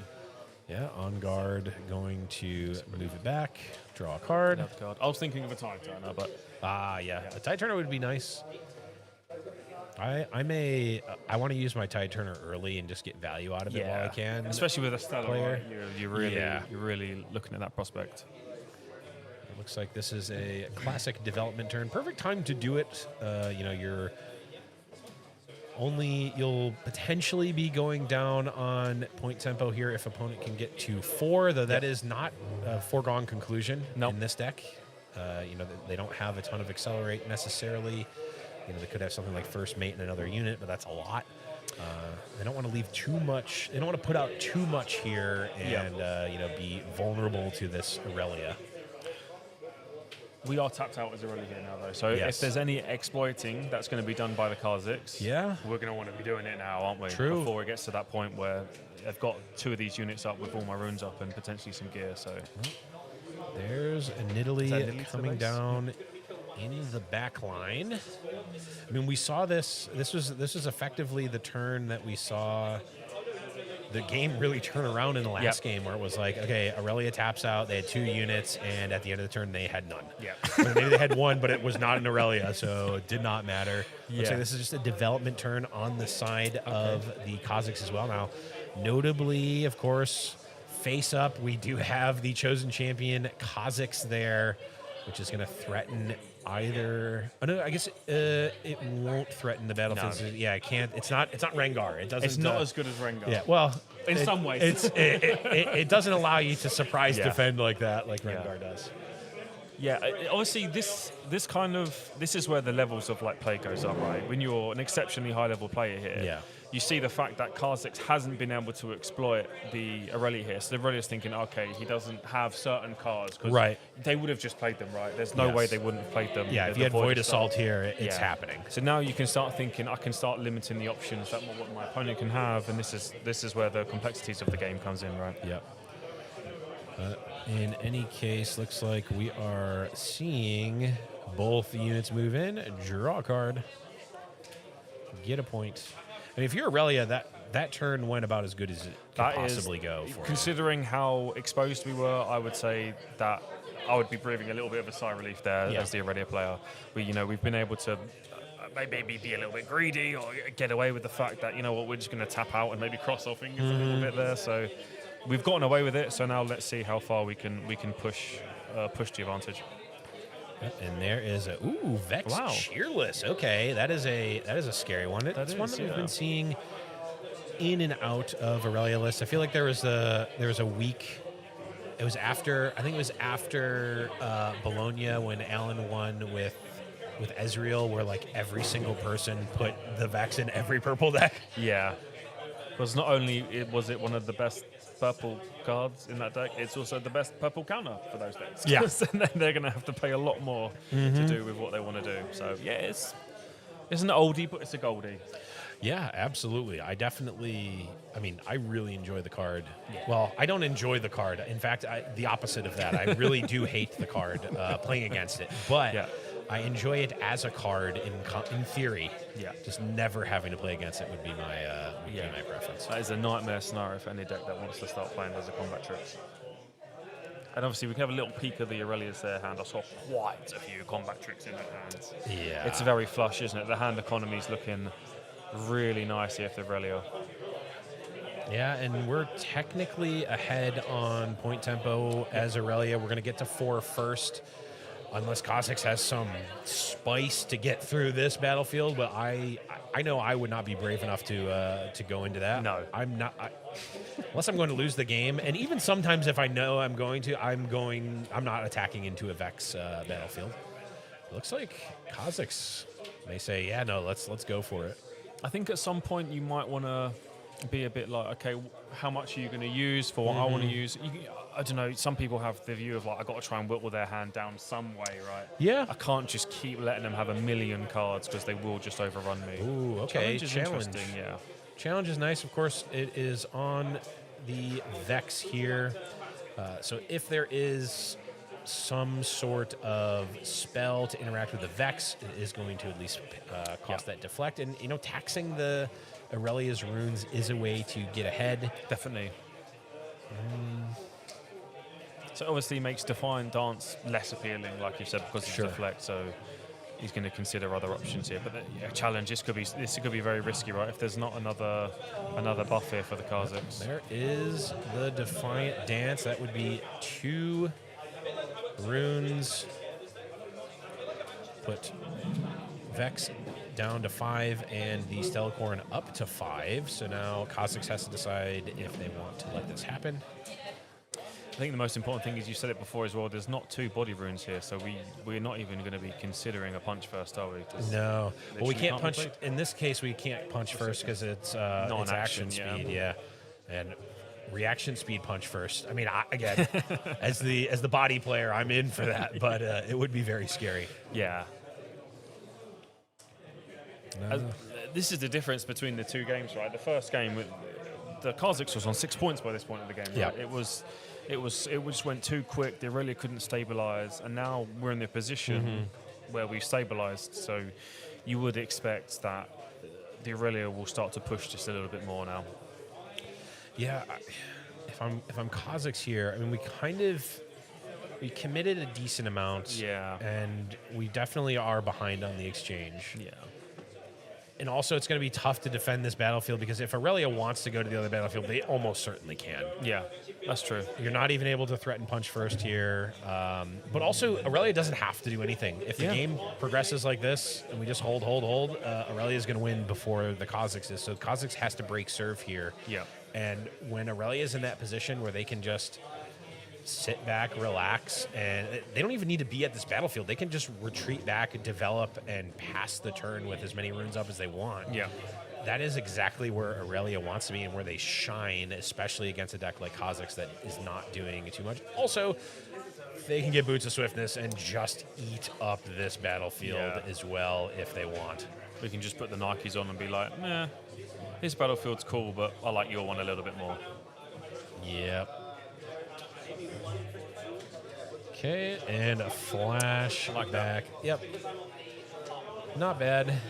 And it's making the best of a bad situation. It is, yeah. It's saving material. If those two units die, the game's just over, isn't it? So at least we're able to save some material. Yeah. It didn't get defied, which is quite nice. Yeah, and again, we did tax the Aurelia's resources a bit here, only on the 5 runes here, 3 up. Again, 3 runes up, a bunch of cards in hand with an Aurelia on board is effectively Aurelia at 100 might, potentially at least. Infinite. So just put the infinite symbol on it and call it a day. Yeah, so it's going to be tough, but at a certain point, like you're gonna be back against the wall where you can't play around everything, and if your opponent doesn't have it, sometimes it works. Yeah, you got to take calculated risk at some point, don't you? So that I think is actually one of the biggest level up skills for Riftbound players in general. I mean, for card game players, but Riftbound specifically, where it's like knowing when to pick that spot. Because right now, I mean, this is solidly the mid game, right? It's 3 points to 4. No one is winning on the next turn. No one's winning on, potentially the turn after. Like if Aurelia's next turn they go to 6. The turn after they could go to 8. So 2 turns away, 2-turn clock here. You don't need to do anything necessarily as Kazakhs here. Just take a breather. I see newer players, I mean myself included when I started playing, is like, okay, well I need to make sure I conquer my 2 battlefields this turn. Yeah. And maybe throw away a bunch of resources trying to do that, and then you realize that, like, oh, I'm not actually going to be able to win the game. Yeah. Whereas, like, just play as many units as you can, put as much might on the board right now as the Kazakhs, and reevaluate from there. Yeah, we saw one of the previous Aurelia games, one of the Aurelia players, Nicholas, I think he spent about 2 of his whole turns where he essentially didn't develop anything and just completely passed both turns. Yeah. And the opponent was just like that's just infinite might. So what I'm going to do is I'm just going to develop. I'm just going to you waste your runes, not waste your runes, but the availability of your runes. I'm going to continue to develop. Yeah, continue to develop, and then we'll reconsider to see what you do in your turn. And it went like that for a couple of turns, and it was an interesting level of perspective because, like you said, a lot of people have been like, oh my god, I'm only on 3 points, they're on 5. Yeah. Well, they can't win in the next 2 turns because they can only go to 7. So you do have time to take a breather. You can reassess, develop your board a little bit more, see what the next card is on top of your deck, and go from there. Right. Yep, definitely a skill to acquire if you want to get better at Riftbound, and we've seen obviously a lot of players do that here. And here is the attack from the Kazakhs here with the chosen champion Kazakhs as well. So that's going to be 6 for him, 4 for Nidalee, which will be 10, and then 3 from the investigators. So that's going to be 13 into a currently 6 might Aurelia. It's not going to be 6 for very long, is it? No, I don't think so. That's going to go up. It could possibly go to 10 if he wants to use the ready, but 9 without anything else.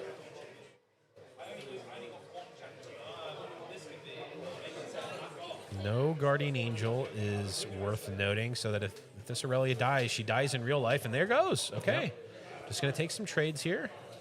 There is no revive. The Nidalee has won a combat, so that should be a card drawn and an XP for Kazakhs. If you're the Kazakhs player there, I'm quite happy with that. I'm extremely happy with that. Anytime I can kill an Aurelia, I am happy. Now, what's interesting here, and we see the hand of, I saw a couple of cards from the Aurelia. I know that there's at least one more pump spell, so we could potentially have threatened a trade here. If I'm Kazakhs, I'm not putting my opponent on another on a Defiant Dance here, because that would have, I think, On Guard plus Defiant Dance almost certainly wins that exchange. So I'm like, okay, opponent doesn't have Defiant Dance. It's possible that Aurelia just didn't want to play it. Yeah. And if they do have a Defiant Dance, it will potentially be even more killer than it would have been beforehand. Like you said, it's this like meta mind game of like, well, the Kazakhs isn't going to win in the next couple of turns. He's only on 4 points. Do I need to use all of my buff spells to get this maximum level trade? Well, I don't. I can preserve these cards. I can use them at a later time when they're maybe going to come up. Like when you think that, the Kazakh might be like, he hasn't got another buff spell now, but he's already used it. And then when another one appears, he's going to be like, oh, I maybe didn't factor in this amount of buff spells. So. Yeah, the old the number of times that my opponent has attacked me and they assume that I'm going to play a pump spell, and I have one in my hand, and I just go pass, and they go, oh, and I go, I'll kill that, and they're like, wait, we were supposed to fight over this. I'm like, no thanks. We're not playing that game. Yeah, it's one of my favorite things is when I can tell that my opponent is expecting a fight here, and I just don't take it. And I just go, I just thumbs up. We'll have one later. and then I see them like then scramble to calculate what actually happens given this new set of circumstances that were presented face up on the board. One of my favorite things in card games. Yeah. We've got another Aurelia out now. That makes a lot of sense. Yeah, we're quite happy to see this. But we are tapped out yet. I'd expect the GA. We did see it in his hand earlier, didn't we? Because if we're going to tap out, at least we've got some layer of protection for our Aurelia. Do we want to equip the boots? Losing a rune for... You'd imagine that if you did equip the boots, if Kha'Zix was going to try and do something to the Aurelia, they would factor the boots in. So yeah. How much benefit is it? I don't know. I don't know if I want to equip the boots. I'm considering at the very least conquering the other battlefield. Because we have GA, we're semi-safe. I feel like I can put a read on my opponent did not have challenge or Void Assault last turn. They may have obviously drawn one, but we're insulated against losing the combat. We're probably trading with something, maybe a card in hand or perhaps a unit. Of course, Akshan would have completely destroyed the line of play that I was suggesting, so this is why Nicholas is playing this and not me. But the consideration at least is going to 6 versus 5. Obviously, that allows you to threaten next turn versus the following turn, but this is Kha'Zix having it all here. The tides are turning, aren't they? Certainly. I think you are right, though. I think regardless of what the Kha'Zix player inevitably ends up having, like you said, getting onto that magic even numbers is where we always want to be in Riftbound, and we want to be going to 2 to 4 to 6 to 8. Yep. So the fact that we were on 5 would just delay the game by another turn. So definitely a consideration. Should we have just gone to 6? At least given us the possibility. And potentially, given the hand, given the Vex in play, possibly the consideration is, if the game goes longer, I'm going to be able to take over this game. Yeah. I don't know if that's how it's going to play out, but that's potentially the consideration. And these are all things, again, that play to very skilled players being able to make those decisions correctly and consistently is what leads to the top level players in Riftbound. Yeah. This Nidalee is getting rather mahusive. Yeah, mahusive is absolutely the correct term there. That is, she thick. Is so thick that you can just buff her with a full battlefield. Yeah, that's a new one. That would be an interesting mechanic. I think it's evolved into a Rengar. Take one of your battlefields, equip it to your unit. Bonus points if it's your opponent. Yes. Don't have a buff. Let me just use anything I can find. Okay, what? Okay, Star. Oh, yes, the old Vex actually reducing the cost of a card so that you can play it when you normally wouldn't be able to. Love that. We're casting the Starcrossed here to save the Vex, to say, hey, all those runes and bump spells you just cast, you can throw those right in the trash. Nice try, but unfortunately, no bueno. Not today, Satan. But the other Satan, the other Satan is being handled right now by the Kha'Zix, potentially going to be attacking, though. I don't know that I want to go to 5 here. I guess we do get it does ready us 2 runes. Difference between 5 and 4 is not huge, as we well know. Oh, he's gone from 4 to 6. So okay. We may have just missed a point at some point. That's not a problem. So now we can understand. This makes a lot more sense. Okay. Okay, never mind. I like this attack a lot. You want to make sure, yes, you're sacrificing our Fey folk here, but straight to 13 points. I'm trying to think if there's a scenario where that could possibly happen. Maybe 2v2 with double aspirants. That's the thing. Yeah, going to 5 again. So we were correct. It's not too, like you said, it's not going to impact the game and how quickly it's finished. Ready in the 2 runes. Maybe there's some stuff that Kha'Zix has got. Hopefully not hidden up his sleeve, but Right. within his If there's another purple Kazakhs that would be relevant, for sure. defend for 6 plus the 1 would be 7, right? Yep. Still not enough body for punch first. Yep.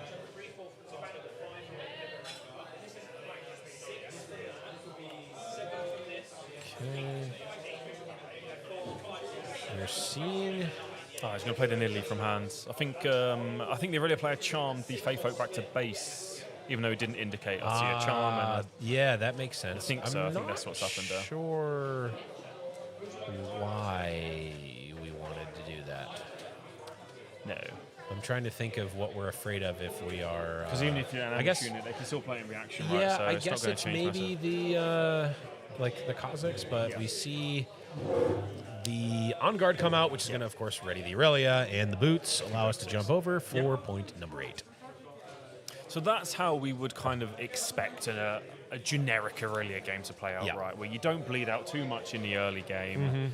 You're able to get some of your equipment out, get your Aurelias out, get your Stellarcorn Herders out, slow the game down enough to the point where you hit your critical mass of 10 million cards in hand, 10 million Might Aurelia. Yep. I'm moving around, doing what I want, don't really care what you do, and you're going to lose the game. Yeah, that is certainly the game plan of Aurelia, to have infinite might, infinite cards in hand, and that is almost entirely fueled by Stellarcorn Herder. Yeah. If you can get a Stellarcorn Herder out early and it doesn't die early, the delta between those games and basically any other game of Riftbound you play is massive. Yeah. If they play a Stellarcorn Herder into Ride the Wind, I'm just like, oh, this is going to be a long day at the office. This is nightmare scenario for me. I'm trying to think the games where my opponent has had an early Aurora and I didn't deal with it versus the games where my opponent has had an early Stellarcorn and I didn't deal with it. And I can think of at least some games I've won against the Aurora. Yeah. And I don't want to think about the games that I played against the Stellarcorn Herder early and couldn't deal with it.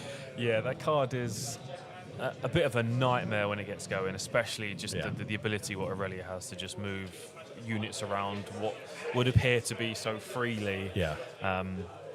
Obviously, it could be a consideration for a state of the game update in August, potentially. Yeah, potentially. Who knows? I remember it at SCG Con Vegas, which was one of the first English events that happened for Riftbound, like one of the first in-person English events that happened for Riftbound. Myself, the Term Sideways guys, and one of our good buddies, Anu. We had our preview cards. So we had our preview cards for Spirit Forge. Okay. So this is before it came out and we recorded some stuff. Yep. Anu revealed Stellarcorn Herder, and I remember talking with him, and we were like, at first we were like, oh, 4 energy, 3 might. Understand. You draw like one card, okay. Yeah. And then as we were like, he put together a deck and we started playing against it. We're like, wait, this is kind of busted in this Aurelia deck, and like, wait, you can untap it and then move it again. It's like, oh, you're drawing 2 cards a turn now, and then it's like, wait, remember the card Ride the Wind? And then we're like, wait, That one card wait, from set one. and then we very quickly were like, wait, put this back in the bottle. No, I don't want the wishes. I don't want the wishes. Go back to Riot immediately. Rescind the card. I wish I never rubbed the lamp. I wish I never rubbed the lamp. The genie has been fully exposed. Yeah, brilliant stuff. Yeah, it's a nightmare card. Once, like you said, once it gets going, it's like whatever, man. Like, what's another card at this point? Once they draw like 3 cards, it's like they might as well draw a 50. So you just stop trying to stop it. And I can tell you from experience, that does not work. No, it does not. You can logic it in your brain that should work. It doesn't. It never works. So we've had a good early start from Kazakhs. They've seen the Carrots Cruncher once again. Yes. The best turn 2 drop we want to be seeing into an Arkshan sealing a GA. Mm-hmm. Talk about tempo. Yeah. And now a relatively shields down Stellarcorn Herder. Yep. The interesting thing here is oh, no, that's Abandoned Hall. I was thinking that was... It looks a bit like Sigil, doesn't it? A little bit. Well, yeah, it does look a little bit like Sigil. I thought it was Star Spring for some reason, okay. but Yeah. I was going to say, we're not going to be able to actually get the Fae Folk into combat, but Flash allows that. Yep.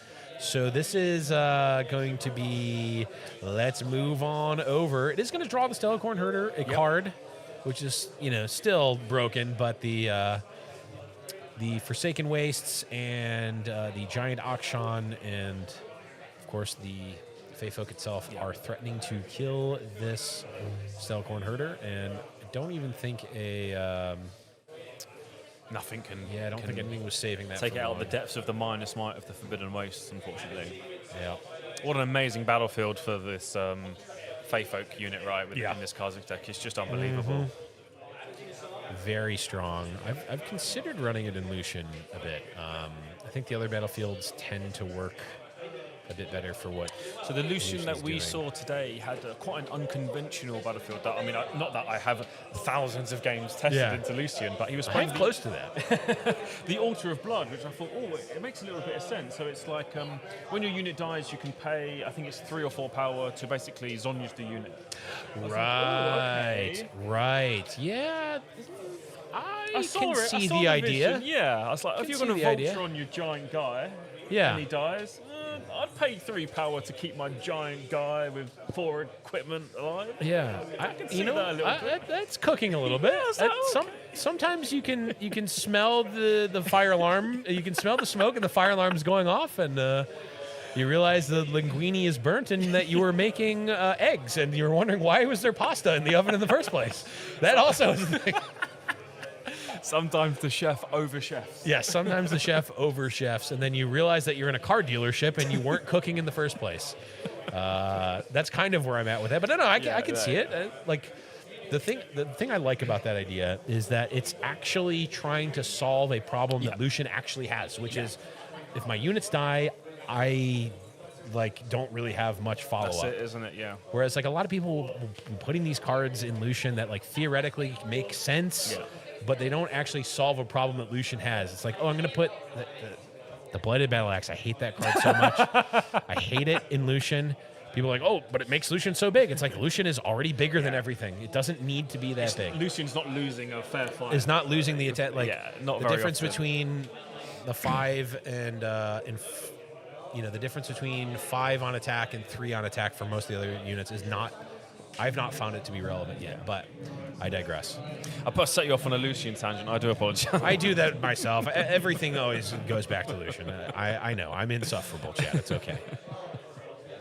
So the Aurelia into the Vex here is a nice little way to stifle any potential ambush abilities. Obviously, we've still got the Kha'Zix and the champion unit. We've seen in Italy before, right? So nice considerations there taken from the Aurelia player to keep my boys alive. No, definitely a great answer right now. And boy, trying to do anything against an Aurelia on an abandoned hall is terrifying. Nightmare situation. Yeah, you really don't want to have to do that. Now, the good news for Kha'Zix, they don't need to do anything. They don't need to do anything right now. They are very far ahead. They have 4 points up. Yeah, this is like what we were talking about before. If we can develop here, if we can get some units going, we can really get something going. We are going to send in the Akshan here.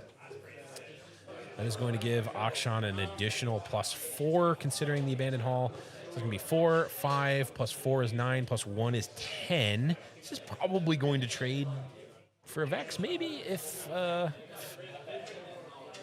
think he just wants to get some value out of the fact that he's nicked the GA off, right? So if we can essentially kill one of Aurelia's units, what is proverbially for free, because we've nicked the GA, I can see why we would want to be doing this. Obviously, a nightmare scenario would be if this Akshan just isn't actually able to kill any unit, if it then gets Defiant Dance, or if it was to get Starcross, for example. Starcross would be really bad. It would be a massive nightmare, because then he's going to get the gear back, right? So.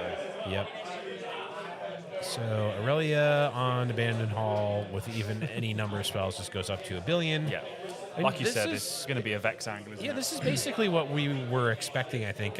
I think reasonably you're not going to kill the Aurelia on Abandoned Hall. Not even a sniff. So I think you're almost okay with this happening. I'm fine with opponent using Defiant Dance to try to save the Aurelia that I wasn't going to be able to kill anyway. Yeah. think the players are just mapping out the map of Abandoned Hall. Yeah, I do agree, Yeah. Judge. It does feel like shooting, but it is actually real. Yeah, for some reason, Aurelia gets an additional +1 for the Abandoned Hall because you have to choose her to get the +1 when you play a spell for some reason. Okay, punch first. We are going all in. Boy, if there is the star-crossed here, Aurelia is Laughing. singing.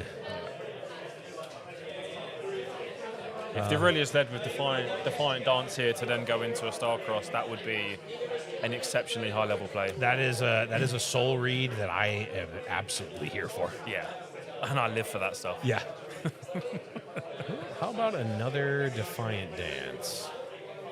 You know, again, I'm fine with this exchange. Yeah. If we are like even though you're trading technically one extra rune, like I'm fine with this because you're so far ahead on points. If you can whittle down the these are the scenarios where you can actually spend those resources to whittle down the Aurelia and have it be quite relevant. Yeah, like you said, at some point you have to take considerations. Do we want to start whittling down Aurelia's hand? And this is exactly what this Kha'Zix is doing. Two of the best. Oh, rebuke! One rune left. McSqueeze me! Rebuke! I love it! Holy. Goodbye, Vex.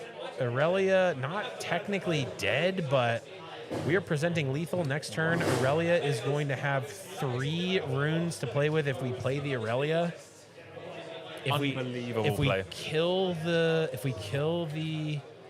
Akshan, the Akshan just survives and you don't get your GA back. Yeah. Like Kha'Zix in the champion. Well, Kha'Zix in the champion zone is technically playable in terms of Vex is no longer in play, but you're not going to actually have enough versus to play it next turn. It's got a singular rune left. Yeah. What a heads-up play from the Kha'Zix there. Love it. Absolutely love the sequencing Unbelievable. there. Yeah. Like, let's get into this. Let's see how much is the I love the read because the first Defiant Dance is like, oh, I'm committed to this. I'm saving this Aurelia. Okay, well, I'm gonna try to kill it again. Oh, no, you're not. And then, no, I'm not gonna kill it. But yeah, you can take that back to your hand. Love that there. It's just such a heads-up play. Like being able to bait the Aurelia into using a lot of its combat tricks. Yeah. And then even using the punch first to further double down on the combat environment to then just end it all with a, have you got a not so fast? Yeah. If you don't, then see you later, it's going back. Yep. Absolutely insane play there. And I just like that type of sequencing is like you said, it's super high level there. Yeah, super right? high level play there. Like some players may just oh, okay, I'm gonna cash in this rebuke here, take my 1-for-1 and do it and be okay. But the heads up ability to know, hey, I'm really far ahead right now. I'm gonna be able to tax Aurelia even more and then get a huge blowout is it's potentially game winning. Yeah, like you said, we were all just thinking this is a nice trade for the Vex. And we would have taken that. That's a good trade for us. Right. And then they were like, no, hold my beer. I'm going nuclear. Okay, now quite relevant that we don't have the Kha'Zix up because that would be just enough might here. Now we can buff looks like Mr. Root coming in, and this is gonna kill a Action. Aurelia and an Akshan. Mr. Root getting in there though. 7. The thing is, does Aurelia have any more units in hand here? Because we do have to. Oh, the accelerate, Mr. Root! He has accelerate. Did you know? Today I learned, Mr. Root. Wow. Getting there. Wow. Mr. Root MVP. I love it. Unbelievable. Love it. Wow. A card near and dear to my heart is Legion Rearguard. Sometimes a 2-drop, sometimes a 3, sometimes an expensive sneaky deckhand. Yep. And Mr. Root. It comes up trumps. Yeah, comes up on top there. Wow. Takes it down. Wow. So that is a Kha'Zix taking down an Aurelia and moving to 3-1 here, which is got to be pretty good spot in an event like this. Yeah, it's definitely on its way up towards our top cuts positions. Yeah. And if they're going to be playing like that, I might expect to see them later. Yeah, that was definitely high level there as we are back to us here at the Spellbound Showdown. I'm Blevins, joined with Kane, and I mean, love to see the high level play. Yeah. I mean, I love the unconventional Kha'Zix deck. Yeah. It only takes one event and like performing well for a deck like that to reach the spotlight like Rengar did last week. Like we've seen Jax happen in previous events. Like really. I just love seeing the innovation there. Yeah, like you said, it's, how many people played against Mr. Root? Let's see, I think I may have had one at my pre-rift. Yeah, maybe one or two terrorizing some pre-rifts, but I can tell you what, that's definitely a card that most players have not even seen the probably of their locals, let alone a winner case tournament where they're going to be accelerating it for the final point. So there you go. It just goes to show the deck building level that's gone on for the Kha'Zix there, for the rebuke onto the Aurelia into the accelerated Fae Folk. Yeah. Mr. Root even. Yeah, the Mr. Root. I mean, we saw Fae Folk be super strong in a few of those games. I mean, even if it's not specifically killing a unit every single time, it's the fact that it threatens to, right? It's the threat of activation. Like, if you see the Fae Folk out there, can you play that Stellacorn into the backline? Can you play, whatever unit into the backline and just, like, how good are you if your opponent pumps up this Fae Folk and just eats your unit for free? Like, are you winning that game? And I think the answer a lot of times is no. It's like the threat of it is almost bigger than even if you don't use it right. Like you were saying, it's like this threat of this card that can just sit there and base. If you want to expose any card to me that's a little bit vulnerable, Stellacorn, Herder, Aurelia, whatever it is, right, there's always a possibility that I'm just going to go yoink, and then your guy's going to come in and it's gone. Right. So I love cards like that present this scenario of like, this is face up, right? I'm not hiding the fact that I can steal your unit. Yeah. So when opponent plays a unit in the backline that I could theoretically kill, I have to go, wait. You know that I can take this, so I know that you know this. Am I supposed to take it? And then, like, the mind games there are always interesting to me. And I love, like, and Alan ZQ, coincidentally enough, is one of the people that does the bluff attack more than I see like anyone in Riftbound. Like, it's like an old school Magic thing. It's the like, I am attacking into, you can just block with things on board and kill my unit, but like I've got cards in hand and mana up. Like, are you blocking? And like, some people will block there because they're psychopaths, but a lot of times, especially if you do like, if you're a good player, like it's like, oh well, you're not going to attack if you have nothing, and then you just like look at the hand. They've got nothing in hand. It's like, I just got 2 free points in. But like those little things can make the difference. Like I said, that high level mind game play of like, oh, I'll just throw my guy in and see what you do, but it doesn't really matter what you do. Well, it's like, yep, I'll attack here, and then it's like. No blocks. It's like, all right, take 2. Show my hand. Had nothing. You tell them after you won because of that extra 2 damage. You just go, I got you. He's like, oh, there's no way he would do that with nothing in hand. Exactly. Like, I got nothing in hand. That's why you have to constantly. This is why I do all these casts just so that I can show people just how crazy I am. That sometimes I will attack with nothing, but also sometimes I have it. So you can't possibly know whether I have it or not because I didn't even look at my hand. I don't even know if I have it or not. Just the old blind poker style. Just all draw in the card, face down, attack. What? Judge, he's not even looked at his hand. What's going on? Yeah. It's the old Yu-Gi-Oh tactic. Like, you can't use the Millennium Eye against me if I haven't looked at my own hand. So, just going back to the Kha'Zix team, that's the second Kha'Zix we've seen on stream now, and they've both taken it down against an Aurelia. Ooh. So, potential boogie bug for Aurelia. Yeah, I mean, Aurelia is definitely, I would say, at least in contention for public enemy number 1. Like, you're coming into an event like this, you're expecting a lot of Aurelia, you're expecting a lot of Diana, you're expecting a lot of LeBlanc. Yeah. it scales down from there. But I think, and then Aurora as a conglomerate is probably the fourth thing that you're expecting the most of, within like Yi and some of the other decks trailing behind. I think what me and Frankie were speaking about earlier when we started the stream is that a lot of people are going to be using this as their kind of like probably the highest level local games they're going to be able to get before going to the regional. Oh, yeah. So it's going to give them a lot of answers to maybe some stuff that they were maybe asking questions about their list as they bring it in here today. So if the Kha'Zix is bringing in some of this stuff to be like, I want to try and prey on these Aurelias, well, it's not looking too bad, is it, today? Right. To say the least. So it could be a potential thing that they're looking at to try and target these Aurelias with these specific cards.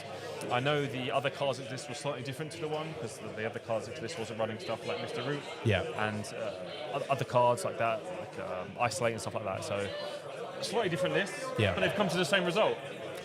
Yeah, and it's always nice to see, like, again, like, this is a great, obviously this is a high-level tournament, obviously players want to win, but, like, this is an all-right spot to try some stuff, right? Yeah, it is, yeah. This is exactly where, Yeah, like, you know, you obviously want to win the case. That would be amazing and win prizing, but, like, if you can get some good intel and potentially, you know, do that much better in Utrecht next week, like, that's super valuable. I think that is what especially a lot of the high-level players are coming today. Like, I've got, you know, the bog standard list or whatever at the last regional, or they'll be like, they'll take the information that they've taken from Vancouver, they've downloaded it or whatever you want to say, and go, okay, we've seen X, Y, Z in this list, so now I need to start thinking about, all right, how do I start breaking this? Right. How do I start breaking that? How do I start dealing with these Aurora lists and stuff like that? Yeah. So, I mean, quite an interesting couple of rounds here. Again, we've seen Kha'Zix win twice. We saw Jax win. Yes. Did you guys see, like, an Aurelia or a Diana win yet? Like, have we seen, like, the meta dominators actually win yet? It's just going down. No, we've seen quite a lot of Aurelia today. It lost in the first round against Nazir. So I don't actually think we've seen an Aurelia win on stream yet. And we haven't, not the games that I've casted, I've not personally seen any Diana yet. Okay. But I'm sure as we start going down towards the end stages of Swiss and then start getting into the top cut, I'm sure these Dianas that are doing well in Swiss will start appearing on stream, so we'll get to see how that all phases out. Yeah, I think the meta breakdown was like Aurelia, LeBlanc, and Diana were at the top, and then it sort of scaled down a bit. Like Yi, I think, was up there, and then couple of Auroras. two Jaxes, like why not? Well, I actually, when we were looking at it, it's like there's actually, I think, a lot less Aurora than I would have maybe expected. Yeah. It's like there's only like one MF, I think maybe two Sivers, so I would assume that those are Aurora. And then both of the Kha'Zixes, neither were Aurora, so it's like and the Jax, at least one of the Jaxes wasn't Aurora, so it's like I think it's one of those decks where it's like you said, if you're going to a regional and you're playing potentially 13 rounds or these long days at the regional, sometimes Aurora is a nice little, I'll just play my Aurora. I don't have to think massively. I can, have a nice longer day, a little bit more relaxed. So I think when it comes to locals, a lot of people want to be more engaged, potentially. So that's why I don't see it too lot in the London locals when I'm going around playing. I don't see a mass amount of Aurora. And obviously, it makes a lot of sense why you're going to a regional. I want to try and win my metal Jax. Yeah. I'm sure Aurora will just somehow work and do something right and try and high roll your way through Swiss. So I don't see it massively. Maybe I'm not sure if that's just a London thing or the outer regions of London, but I don't see like a massive trickle-down effect from these regionals with all the Auroras down to the local scene. Yeah, I think also just a lot of people just hate playing that. I think people just like fundamentally and morally are against Aurora for whatever reason. I mean, I get it. But, just a lot of people I've talked about like, no, I'm not playing that deck. Yeah, I played a ridiculous amount of Aurora Yi in set one, and it's like, that deck we can rest now. We've done the thing, because I was like, there's no way this card survives past very soon. I was like, I'll just get my Aurora out in set one and have my fun with it and then move on, but it is still alive and thriving. So I've tried to play it a couple of times. And I've won the games, but I'm like, it doesn't feel good, does it? I don't even care about that. It's just like I just didn't enjoy the decisions to get to this point, and see a player like Eli Eldrazi play it, and I'm like, wow, okay, this felt like there's actually some decent play into it, but I'm like, no, I'm not doing that. No, It's definitely a particular style of deck. Yeah. Anyway, we're going to take a short little break before the next Swiss rounds. We're going to drink some water, rest our voice for the next Swiss round. I believe it's potentially the penultimate or the penultimate Swiss round before cut. So we'll see. We'll see what's on the top tables, but we'll take a little intermission break here.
Hey, welcome back to Spellbound. James here with Frankie to take you through round 6, our final Swiss round, getting ready for a winning in.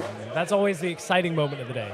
Yeah, a lot of people wanting this one. There's a few people sat around that bubble side with a few draws through today. It's really going to make it interesting. Yeah, I think our matchup that we're having is Master Yi and Kha'Zix. So definitely you've got like one of the staple decks right now that we saw a lot played at RQ Vancouver. Maybe didn't have the best conversion that we were expecting. Like a lot of people were like, hey, Yi's great, just play it. But a lot of Yi's did not make it through. So we'll see whether this is that turning point in this room at least, whether Yi will make it into top 8. Yeah, it's definitely got good potential. And, Kha'Zix, new kid on the block, is really putting up some numbers, at least in the room today anyway. It's had a really good day. And it's an interesting matchup. I don't think it's one that I've actually seen played before in person. Yeah, same. And, it's actually kind of a weird one where so much of what Kha'Zix wants is the opponent to be isolated, but then Yi wants to be isolated. Yes, like exactly that individual defender. That's actually kind of, I wonder whether it cancels each other out. Yeah. That's actually quite an interesting thing. We'll have to track it as we go through. Obviously, we've seen Kha'Zix played in, Vex decks are playing the champion Kha'Zix, among other things. So I'm interested to see, what the actual meat and potatoes of a legend Kha'Zix deck brings to the table. Were you casting one earlier, did I catch? Yeah, the one earlier, the Void Assault, the signature spell. Oh, my word, does it do a lot of work. And the ability that it has and the skill outplay potential, the ceiling of that card is unreal. Me and Kane, when we were casting earlier, we watched that card get played about 6 times. And on the 7th time of it being played, we still were like, yeah, I can't remember what the card does now. fully gone, no idea. I'm glad that you've said that, because I'm like, I think I vaguely know, but it's one of those ones that definitely, if someone played it against me, I'd be like, give me a second. Can I just read that one? Oh, yeah. Just going to read it exactly word for word, every single one. We'll do that for you if and when we end up seeing it in the game. On the other side, Yi, I think, is a very known factor right now. Yes, for sure. Especially the mid-game, mid-range Yi.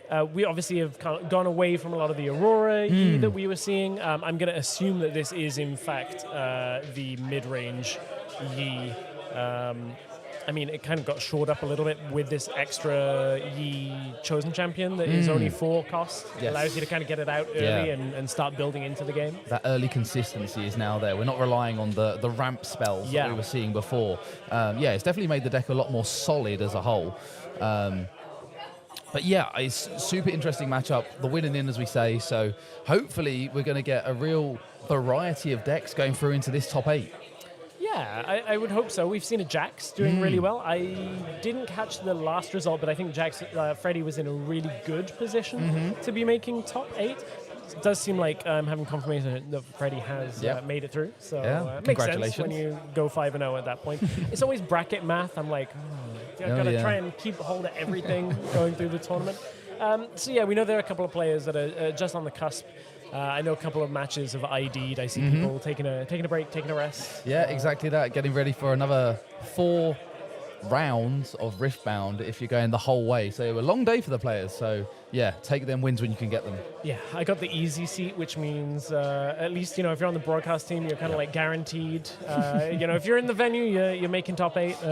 Yeah, that's true. It's true. Yeah, it's great. I like to joke that up until now, I have a 100% success rate at RQ. Well, congratulations! So it's great. I know. Yeah, that's a good job. Haven't lost a game at RQ yet.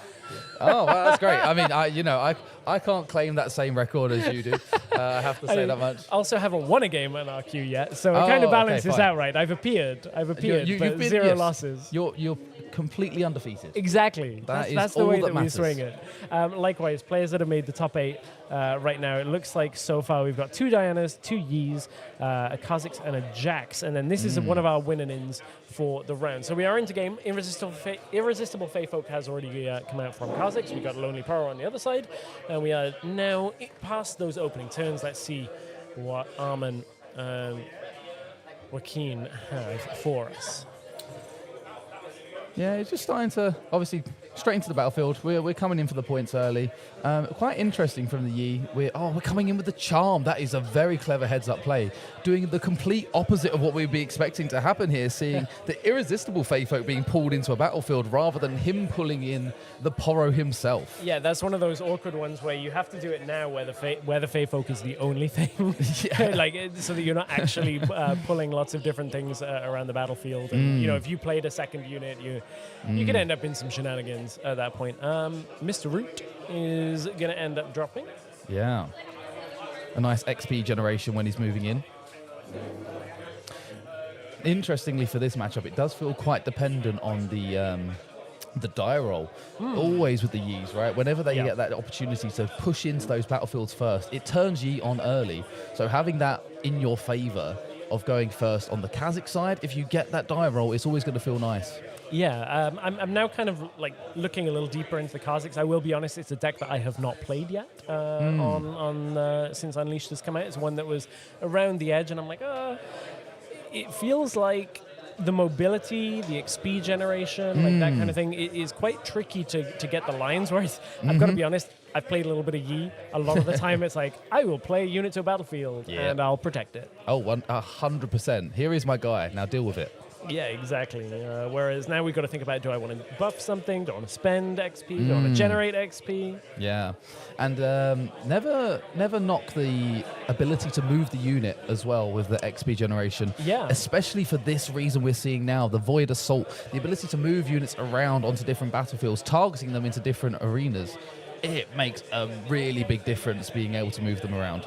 Yeah, and as you can see, it kind of ends in a surprising situation. Here comes Kha'Zix out from the Chosen Champion zone. Will care that Yi is alone at that battlefield. Will get +2 might and, of course, get the XP generation here, which then does mean that Yi is going to get the legend benefit at the same time, so we'll have to keep a track, and that is a punch first committed here.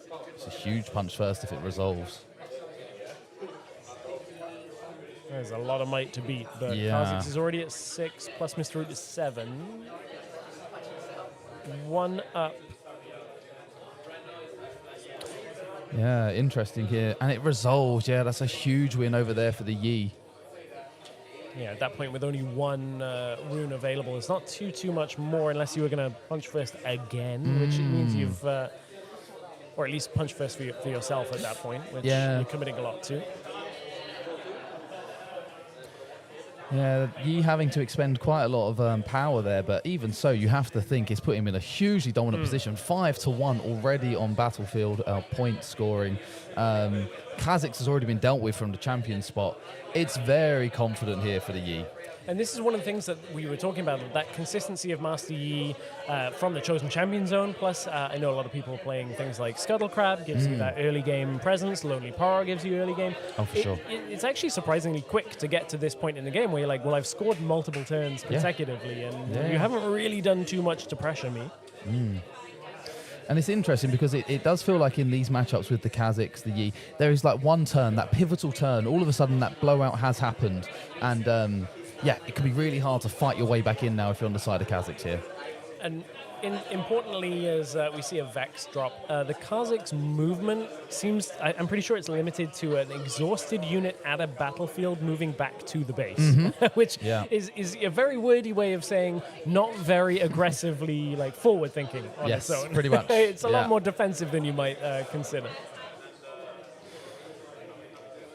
And we're just, everyone's developing their battlefields here, just, or developing their board states. But points are being scored for Yi, getting himself back onto even numbers right now, it looks like. So actually playing out the Rengar, of course that Vex won't stun unless it's at a battlefield, so that is one of the other limitations in this situation. So Joaquin just kind of shoring up the battlefield for himself alongside that Lonely Paro, sacrificing the draw off the Lonely Paro to just say, actually, I need this on the battlefield. I can't. Ambush is going to get turned off, essentially, by that Vex, potentially later on. And we're riding in the Vex here, followed up by a Grim Resolve. So we're just going to try and go over the top of this. And Will is, that will be enough to trade fully. Does leave the Yi still available. And there's a lot to commit there to the trade, but at that point, I don't know what else Arman has to look for. So needs must, I guess. Yeah, I think that sequencing as well from Joaquin to make sure that the Vex hadn't been moved to the battlefield first in order to force out the pump spell behind it. Yeah, that's a good pickup. But now Yi going in uncontested, coming in for the point, and down comes a Ruin Runner. That's going to be quite hard to deal with in this situation for Purple. Yeah, exactly. Chaos, so much of it relies on that targeting. Suddenly a lot of the abilities turned off. And it looks like that is going to be us going to game 2. Very, very quick turnaround for Joaquin to just say, actually, you know what? I'll just take battlefields and stay on them for... I mean, when have you ever seen a 6-minute game? It's very true. It wasn't Kai'Sa in Origins. Yes, exactly that, yeah. Kai'Sa in Origins felt like you could just go, yeah, okay, turn 1, turn 2, turn 3, I win. Oh, yeah, no, pretty much. A Caffeine Rain? Oh, okay, fine. Yeah, cool. Yeah, I'll just time warp. Don't worry. It's totally fine. I'll just show you time warp when I end my turn. It's all good. Luckily, we don't have to deal with that quite so much these days. But that was an impressive... we were talking about the question of how would the isolation versus single defender kind of pan out. I think game 1 showed us that Yi just establishing control from the dice roll and just taking both battlefields and saying, nope, you can't really break me, is pretty difficult to deal with. Big difference for sure. But now we can see what can happen from the side of Kha'Zix being on the starting turn, see if it's going to make that bigger difference. And obviously, game 2 battlefields now. So that's always going to have a large impact. And plus the sideboard. I don't know, what are you thinking here for the sideboard slots? It's going to be quite a hard choice from the Kha'Zix side, I'd imagine. Yeah, that's a really good question. I wonder, I don't know how many main deck challenges you'd be running, but one of the things, obviously, about Yi is you require the defender status to be on in order to get the benefit from the legend. So I always look at, okay, is that where you want to go? You did see a Ruin Runner, which means challenge is maybe not the direction, because makes sense. Isn't able to be targeted. So this is one of these ones where Kha'Zix is so fringe for me, where I'm like, I can kind of think about what I want, but there's a lot in that situation that I wouldn't have had the reps to really be able to fully say for sure. How about you? What would you be looking at if you were Arman's side of the table right now in purple and orange? So it feels like, because a lot of this combat is just coming down to sheer buff numbers. Right. Just it's a sheer number slogfest. Who can get to the higher number in that situation? So, you'd like to think that he has got the free punch first already in main. You'd think so, yeah. And if he hasn't, you'd like to think that they're coming in now. That's basically what I'm thinking. The combat tricks as well are obviously going to be really important. Just to make sure that we are working around, as you just mentioned, that Yi buff, just to get over the top of it. Any kind of additional just combat support will come in. You say maybe some of the selecting spells that are like Rebuke might be moving away slightly, depending on what we are trying to counter side against Joaquin of seeing that Ruin Runner, like we said. So I think it's a really challenging one, depending on how these decks have been built. I think Joaquin might be the first player I've ever seen cut his opponent's runes. Normally people joke about it. You want to cut my runes? I'm like, nah, you're all good. Yeah, that's fine. Although I guess there's something is to be said, depending on the change in disparity of your runes. If you're running 6/6, I don't care. Sure. If you're running 4/8, now maybe I want to cut your runes. If you know. There's going to be some Lunatic out there running an 8/2, I swear. It's going to happen. They might need to find another 2 runes at that point. Right, we are off to it. That's a Fey Folk dropped turn 1. Now, when your opponent drops Fey Folk turn 1, you're like, well, I kind of have to play a unit here, but I know it's going to die the moment I move it to a battlefield. Oh, yeah. Essentially, I'm trading my unit for your unit, which is why Lonely Porro's is not exactly the worst. You just say, okay, well, I'll take a card from it. Yeah, exactly that. You're getting value at least. And as we see there... Oh, second guessing the move. Yeah. Oh, can't actually pay for Kha'Zix. Cutting the runes. No. Cutting the runes. There we go. It's what did it. You called it. That's great. That's actually quite significant because you can't ambush with Kha'Zix with no Chaos Rune. So suddenly, what looked like a really straightforward early play isn't quite so. That means that Lonely Poro will be able to survive. It'll be able to potentially establish control on the battlefield on the next turn. Yeah, that is a pretty rough run of luck there for Armin.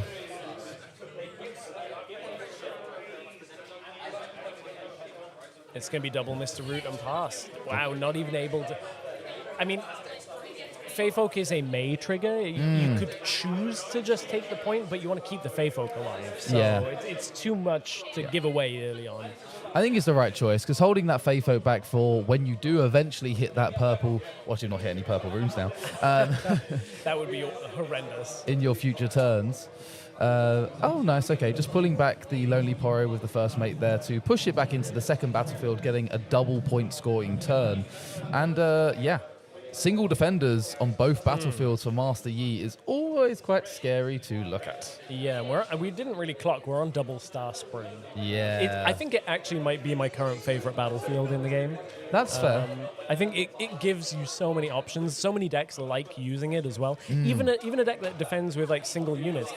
I guess with Yi, you're like, well, I'm just going to play a bigger unit and move my other unit back. Yeah, for sure. Feyfolk is now going to look at turning off the Yi benefit at this point. Yep. So we did find the Chaos Rune, and we'll drag the first mate over. Kha'Zix reacting to the Feyfolk trigger means Kha'Zix will get given the benefit of the Kha'Zix ability before the first mate gets dragged over. So that's why the Kha'Zix does get the effect, but the Yi loses it when exactly eventually both units end up pulling over. One of those tricksy little assigned defenders, It's a assigned very, attackers. very intricate way of ruling, but we are seeing the tapped one here for all, so we have got the on guard. Again, we're still with the Feyfolk effect on the chain, so that's why on guard is going to give +2 over to the first mate.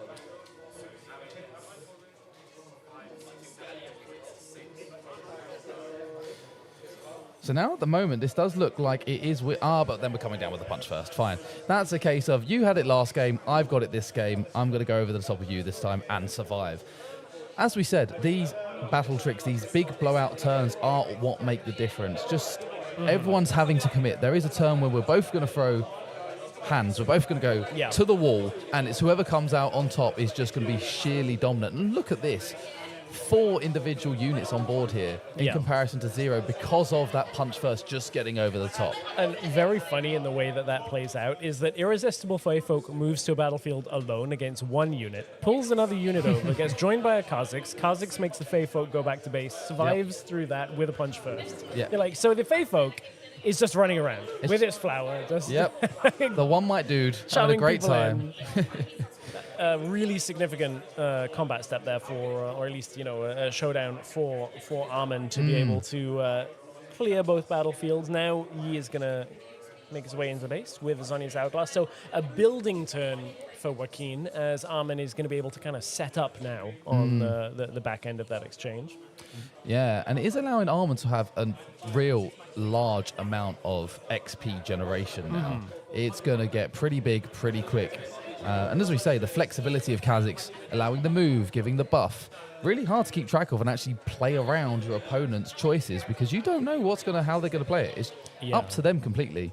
Yeah, and this is the thing where you even have to be careful with, if you're Armin with the Void Assault, you can use it, but with 1 rune up, it could be a punch first, and there's a Zhonya's Hourglass. It's a really high chance of getting blown out in the second part of any kind of showdown here, so... Yeah, this is always one of these situations where in the casting booth, I'm like, there are so many lines. Yes, exactly. And it is so hard to know which line each player is accounting for the most. Because you all have like personal preference plus like your own experience. So it's like just passing and saying, okay, actually this is too many lines available. I really don't want to commit to this and just let you go. I'll take the 2 points and move on. Yeah. Yeah, it's not the bad call. Leaving them all standing means we could have something scary sat in hand as well. Something else to react with. No, we're just going to let it come straight through, scoring the point. Makes me think that Joaquin maybe has like a Scuttle Crab or something in hand, like another Lonely Poro, because again, Star Spring, bring it back, like something to just say, okay, well, I'm not leaving Yi there undefended. Haven't been able to see what's fully in hand. I think I saw it, Charm and a Defy, and that looks like a challenge. I believe it is a challenge. And that means one card I haven't been able to figure out out of Joaquin's hand. It really does take you some time to warm back up to looking at cards for like 0.1 of a second and be like, yeah, I've got it. Okay. Luckily, Charm's an easy one because there's a big pink streak down the middle of the card. Green with a nice big pink blob in the middle. Yeah, that's the one. With Challenge, I'm like, okay, well, it's not Sabotage, and it's orange, and there's like a little bit of a silhouette on one side. It's got some dudes on it punching. Sure. Yeah, sounds about right. Every new set, I'm like, now I've got to learn. Now I've got to learn which bits you see. There is a Charm. We were right about that. Yeah. Okay, and we are pulling in the Fey Folk.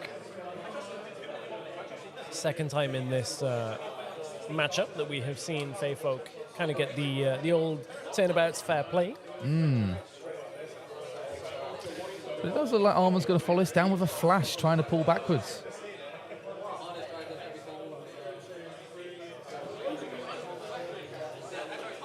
Joaquin here, allowing that to resolve, thinking, yep, we're just going to hold on to this for now. We're not too fussed about that flash going through. Ooh, and we're pulling out the challenge. And that's very smart of the sequence there. The Charm proccing into the Yi, giving the +2. Oh, and because we're still in the showdown. Exactly. Yeah, exactly. It doesn't complete until both players pass priority with no actions. So yeah, that's why the 2 was there. For a moment, I thought he was actually giving permanent +2 might for the rest of the turn, and I was like trying to make sure I could figure out exactly where it came from. But yeah, that's always one of those ones that new players especially will omit. They're like, well, my unit's not there, so we don't have a showdown anymore, right? Like, I'm like, no, you're stuck in here for a little bit my longer. friend. But yeah, a really good pickup play from there for Joaquin. Allowing that Yi to survive and stay on the battlefield is pretty big. Even though there are 3 units here for Armon, in terms of might, in terms of actual power on the board, he is vastly behind now. And Joaquin has picked up 3 points. He has, kept himself in this game quite nicely. Yeah, and I would say that one of the things that perhaps is most difficult to break about Yi is I do feel like the deck keeps itself close in a game quite well. Yes. Rarely do you see it get very run over. Yep. It can happen. Of course. It can. But I feel like this ability to scrap and say, no, actually you have to use multiple resources, and then I build a hand and I'm able to keep on. I think that's the one thing that for Joaquin that's a little bit tricky is only 2 cards in hand. So running low economy when it comes to the actual amount of plays from this position. Yeah, no, it makes it really challenging for sure. And most of the time, Yi has not really got a good way of getting that hand economy back up to size. Oh, and we're following up with the Vex onto the battlefield here. So we are just going in and trying to pump it back up. We have got XP available to move anything back if we want to, but I don't think that's the line we're going for here. Yeah, exactly that. And I mean, maybe it's the Mr. route, but at the same time, like you want Vex on that battlefield just to deny. Trying to think of what comes in for this version of Yi that is ready that turn, but I guess a lot of them are playing the Rengar. The Rengar, right? yeah. So that's the big one where you're like, no, I don't want you coming in. The big scary cat is, pretty hard to get over. It's funny, I keep forgetting that it exists because I haven't got any yet. Oh, right, so yeah. I'm just going to pretend that card isn't a thing. I don't have them, so no one does. Yeah, exactly that. I actually see them in the case over there. I'm like, ooh, I could buy some of those. Yeah. Of course, if you are looking for singles, Spellbound do sell their singles online. You can check out Spellbound's website. I'm sure there is a link somewhere on the stream. If not, you know how to find it. You'll be able to find it online. Thank you to Spellbound for having us here. We are in round 6 of Swiss for their showdown. It is a win-a-case event. And this is a win-in for Joaquin and Armon. 4-1 and 3 1-1. So a very important sequence here, especially for Joaquin, who is 1-0 up. Yeah, that Vex is looking mighty strong now with that buff on top of it as well. Ooh, okay, so it looks like we're going hold for hold now. Now, do you have to just full hold, or do you bring Yi back? Because you need it next turn. Yeah, okay, so we'll bring Yi back with Star Spring. Of course, double Star Spring means we're just going to have mobility for the entire game. Oh, yeah.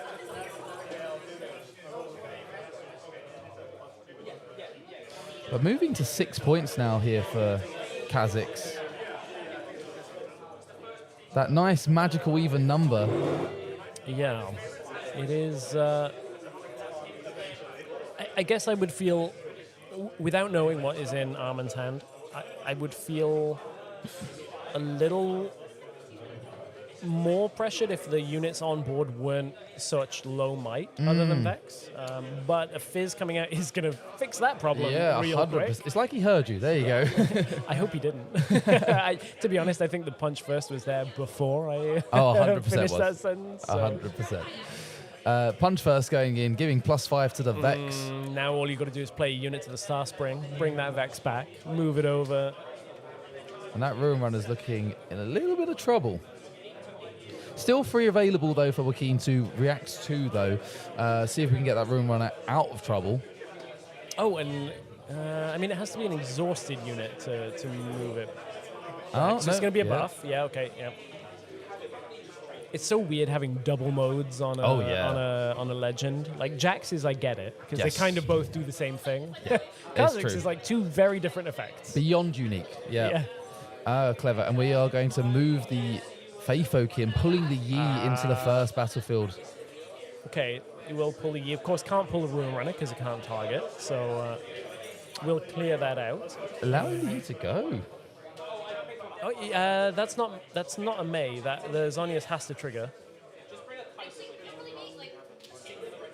There you go. There we go.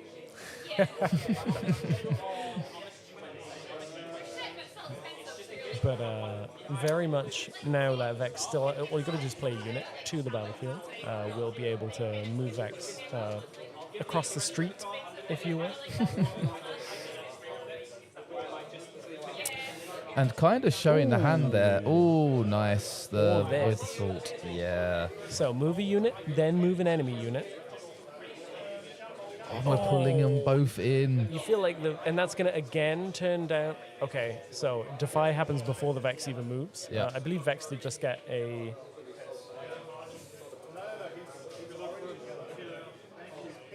Oh no, he was just adjusting the dice. That's all. I was going to say I thought for a moment Vex was given extra might there, but no, that's just the punch first from earlier. So Defy comes through. That again, another big one there. Okay, now we're gonna cross the street just as said before. Makes sense. We draw out a lot. Another resource there from Joaquin on the Master Yi, getting rid of one of the Defies from hand by doing that. So, and it looks like here we're even accounting for the potential punch first as well by going in with the additional. Yeah, exactly. Making sure that you were trading with +1 to it at least. And on both battlefields 7, so we are on a potential hold here for the game. Yes, there's a couple other parts to this. The keyword salad that is on E. When you're level 6, you get ganking. Oh, I I'm pretty believe sure that's so. one of them. So you'd have to be able to untap. So if you could get to level 6.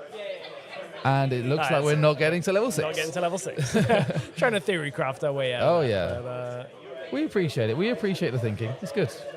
It's one of those ones, whenever you see just a bunch of keywords, I just forget half of them ever exist. You're like, well, they're not on for most of the time. Yeah. You do either or, don't you? You think they've either always got it or never got it. Or never got it. Yeah. And in this one, I'm like, well, it's just a 4 might for 4. Yeah. Shrug. That's all I need it for. A body that does It's a things. dude. Yeah, fine. Every once in a while, you'll get the effect, and you're like, wow, that does that. That's really good. It's magic. Yeah. Still kind of in awe at how cutting the runes may have affected the early game. It was quite funny. It didn't end the game. It wasn't It was no. It wasn't backbreaking. No, it wasn't backbreaking. It was problematic. Yeah, that's fair. Armin may have won easier if that Kha'Zix had been able to be played in turn 1. All you've done is given the guys at home a nice longer game. Yeah, exactly. It's here for the fans. We're thinking Here for the about you guys. entertainment. There you go.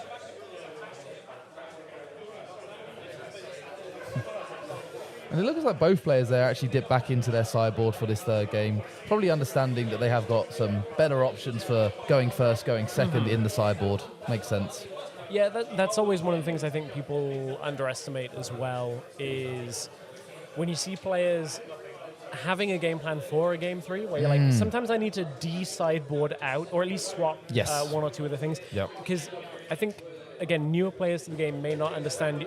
Every time you're sideboarding, chances are you're not doing 1-for-1 on your curve of power, No. of like, I guess in this case, energy, where you're like, you don't want to take out your 2-drops No. and then not put them back in. Yeah. Because you want to make sure you hit that on game 3 if you're running a deck that is highly dependent on them, which we're starting to see a little bit more. Starting to see those Yeah. decks that are like, I'm going to play 12 2-drops. Yeah, and be like, oh, we're just gonna cross the fingers. Draven made us not do that for an entire set. Draven was like, actually, you don't want to fight. And Yeah. now we're like, no, fighting's fine. Yeah, everyone wants to fight. The 2 Draven players in the room are licking their lips right now. Sadly, they don't have access to the good Draven. Yeah. I don't miss him. No, I don't think most people do. Yeah. It was really funny, and that's one of the cool things about having a new game and learning it with every set being released. The way that you understand decision making Yeah. is a lot less linear now with 3 sets than Origins. Right? Oh, yeah. Origins was just like play something on curve, score points, win the game, done.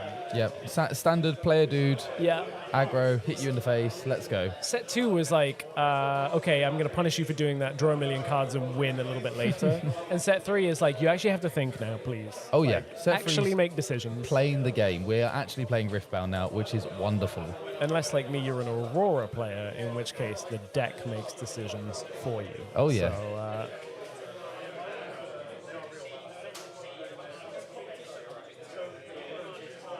okay, so hand read early on.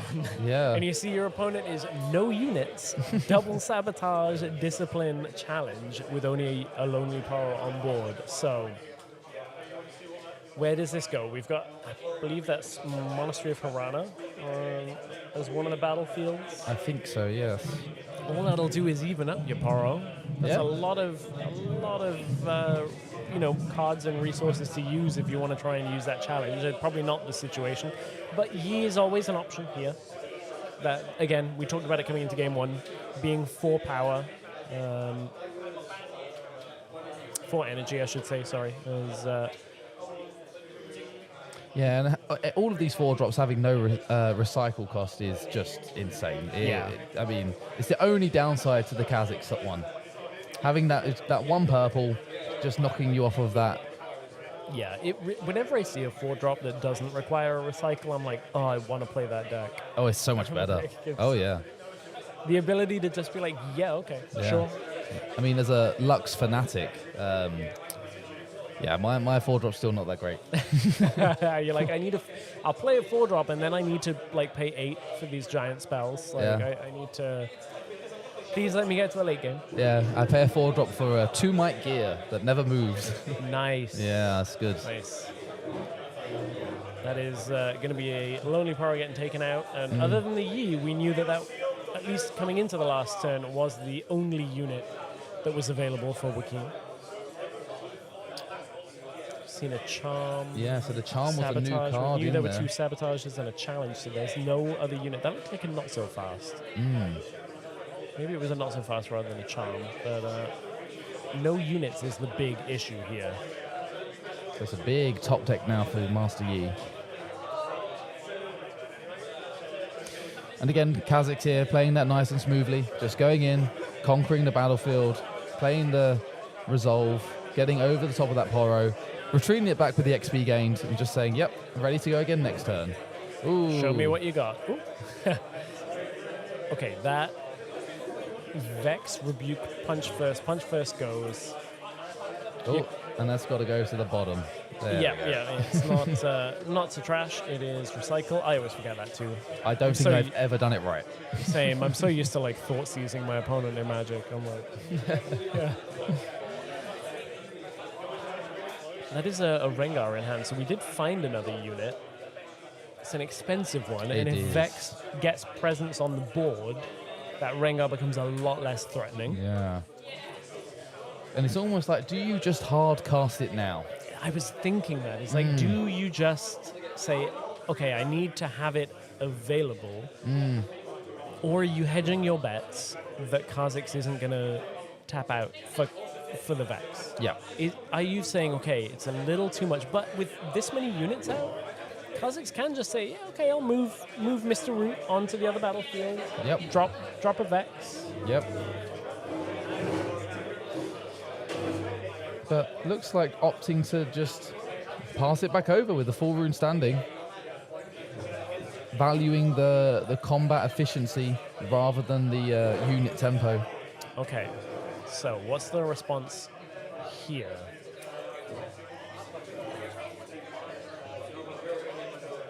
Counting up the runes. Does have to be careful again. Kha'Zix from the champion zone is available too. Yep. So that's the other consideration. Is like you can Rengar, you can do it, but if you lose that trade afterwards, even without the Vex, then you're again losing a key unit in this setup. Yeah, exactly that. We'll get the Master Yi Legend ability because you'll class as Surprise Defender. Yes, that's true. Yeah. But all the while, even in those situations, you are sitting there being one Void Assault away from just a complete blowout. Exactly. Yeah, and then you're like, oh, I have no units anyway, and you know that, and now you've taken my one unit that I had on top of it. And again, win and in, so players are going to take their time on this. Okay, that's going to be a challenge to try and end this... not end the showdown, but you know what I'm trying to say. Shut the door. For sure. Shut the door Yeah. on that conquer. Preventing the point for sure. And importantly, that will be a heal because it was done during showdown. There was, it was a non-combat showdown. Non-combat showdown. So actually, there isn't a heal, stick. right? Yeah, I believe it sticks. Ooh, we are into the We're belly learning. of the beast Look at us on very specific rulings. And you watch in the chat after, they're going to tell us we're all completely wrong. Oh, I get that all the time anyway, so I'm used to that. I some of those very specific ones that crop players up all the time. Even the top players end up like, oh, yeah, of course it's that. Yeah. So there is the Vex. That was the, I don't know whether I'd say worst case scenario, but definitely this now turns off the Rengar for a little while. Yeah. And we are going to buff the Vex up as well. And importantly, that challenge being out of hand means that you can't now just take the Vex out outside of a showdown. And in the meantime, this Master Yi is accruing a fair amount of XP. Already at 4. There are quite a few battle tricks for Master Yi here, hence why I don't think this battlefield's going anywhere anytime soon.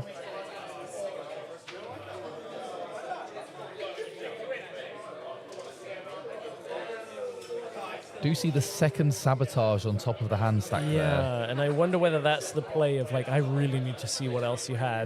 Because the Vex was known. The Vex was, okay, so we're tapping a bunch to get the Rengar. Just going to play it. This is what we talked about in the last turn. Of like, if you know that you're not going to be able to do it, so pulls back. Looking to, make sure you're not losing out on the next turn. There's no Fey Folk on the board right now for Armand, so you're like, okay, well, I'm not going to lose my units to it moving immediately, not without extra cards, extra abilities committed to it. One thing to know is like Grim Resolve, if Joaquin can win that combat that turn that Grim Resolve is used, it will push Yi up to level 6, so we'll be able to turn on some of those keywords. Yeah. The behemoth is being built. But even so, holding here for 3 for Armand. So we are slowly creeping our way towards the end of this game. Going in, tapping 2. There's another route. I think it's the most played card in this game so far. Oh, but here comes the Void Assault. I said no Fey Folk. I didn't account for this one. Yeah. And of course, that Vex with the buff will be able to happily defeat the Yi. Now, was it not so fast in hand? Yep. Did not choose to use it. So, valuing that potentially later on. I think just being limited by the runes Oh, yeah, of course. available right Can't now. play it. Yeah, you're totally right. one up, so it'd only be the punch first that could even contend with here. And after seeing the hand, we should feel pretty confident that we're not going to be there with it. Yeah, you're totally right. And down goes the Master Yi, not allowing him to get into the scary Chungus unit zone that he was slowly getting towards. Still, the Rengar still sat in the back line, so any way to contend with this unit in this turn would be really backbreaking. It really would. So we're moving the route back. I wonder if we're having a double Void Assault.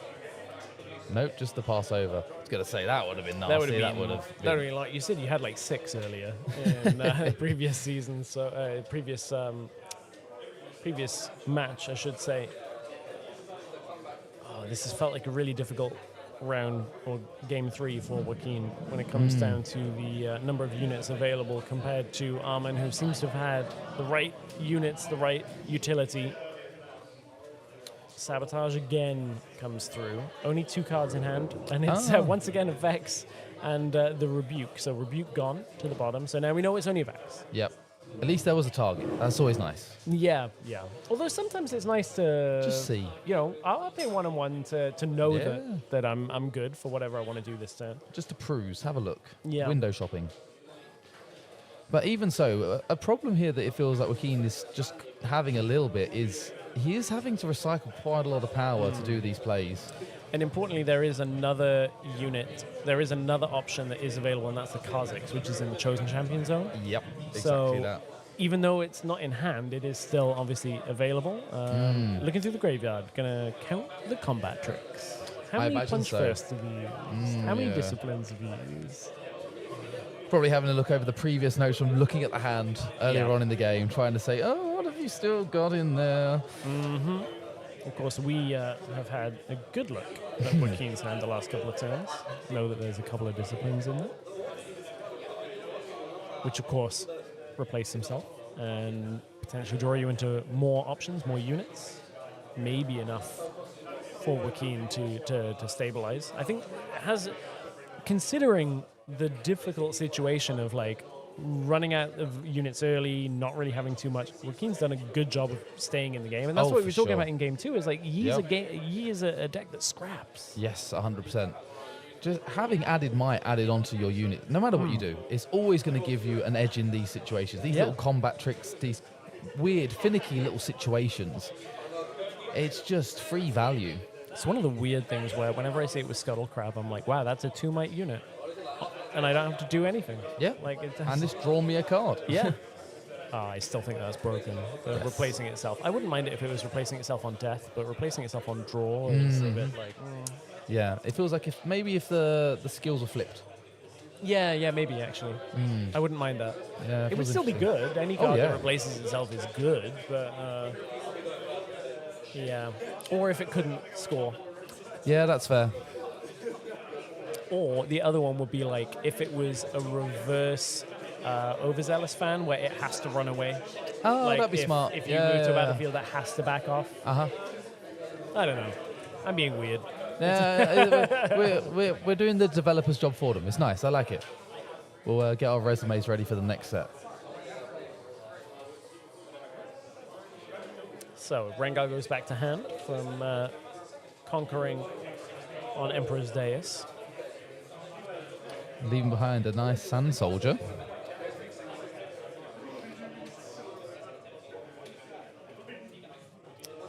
Yeah, I believe we're already... If the Sand Soldier has appeared, there is no reaction. The trigger is already resolved, and therefore you can't react. Again, another very minute thing, because it counts as playing it. Would it open a new... It shouldn't, because you control the battlefield. Ooh. Because it's a new proc of a card, so would it not... I don't know. Because you can't react to playing a unit. No. Without the unit having a when you play me trigger. True. So I assume, even though you're still in the end of a showdown, because of the way that's why you can play the Sand Soldier to the battlefield, I'm assuming that you can't react without a trigger on the chain. And look who's back.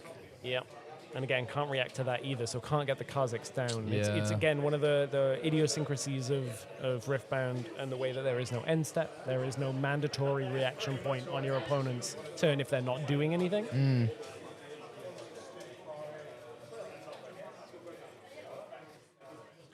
Compared to game 1 and game 2, this has been a much more methodical, slow, thought-out game. Both players, you can see, really locked in now. Which is funny, because game 1 was 6 minutes. Oh, yeah. Yeah. Joaquin, it must feel so long ago that you were Oh, getting yeah. that last point of the game. But it was a good 6 minutes. It was, if you're Joaquin, for Yes. sure. Uh-huh. If you're Armin, maybe not. 6 minutes to forget. Although, if I'm going to lose, make it quick and let's get on to game 2. Oh, for sure. Yeah. Better that than losing a hard fought. I just missed out. Yeah, you It go ate my clock. 7 to 8. No.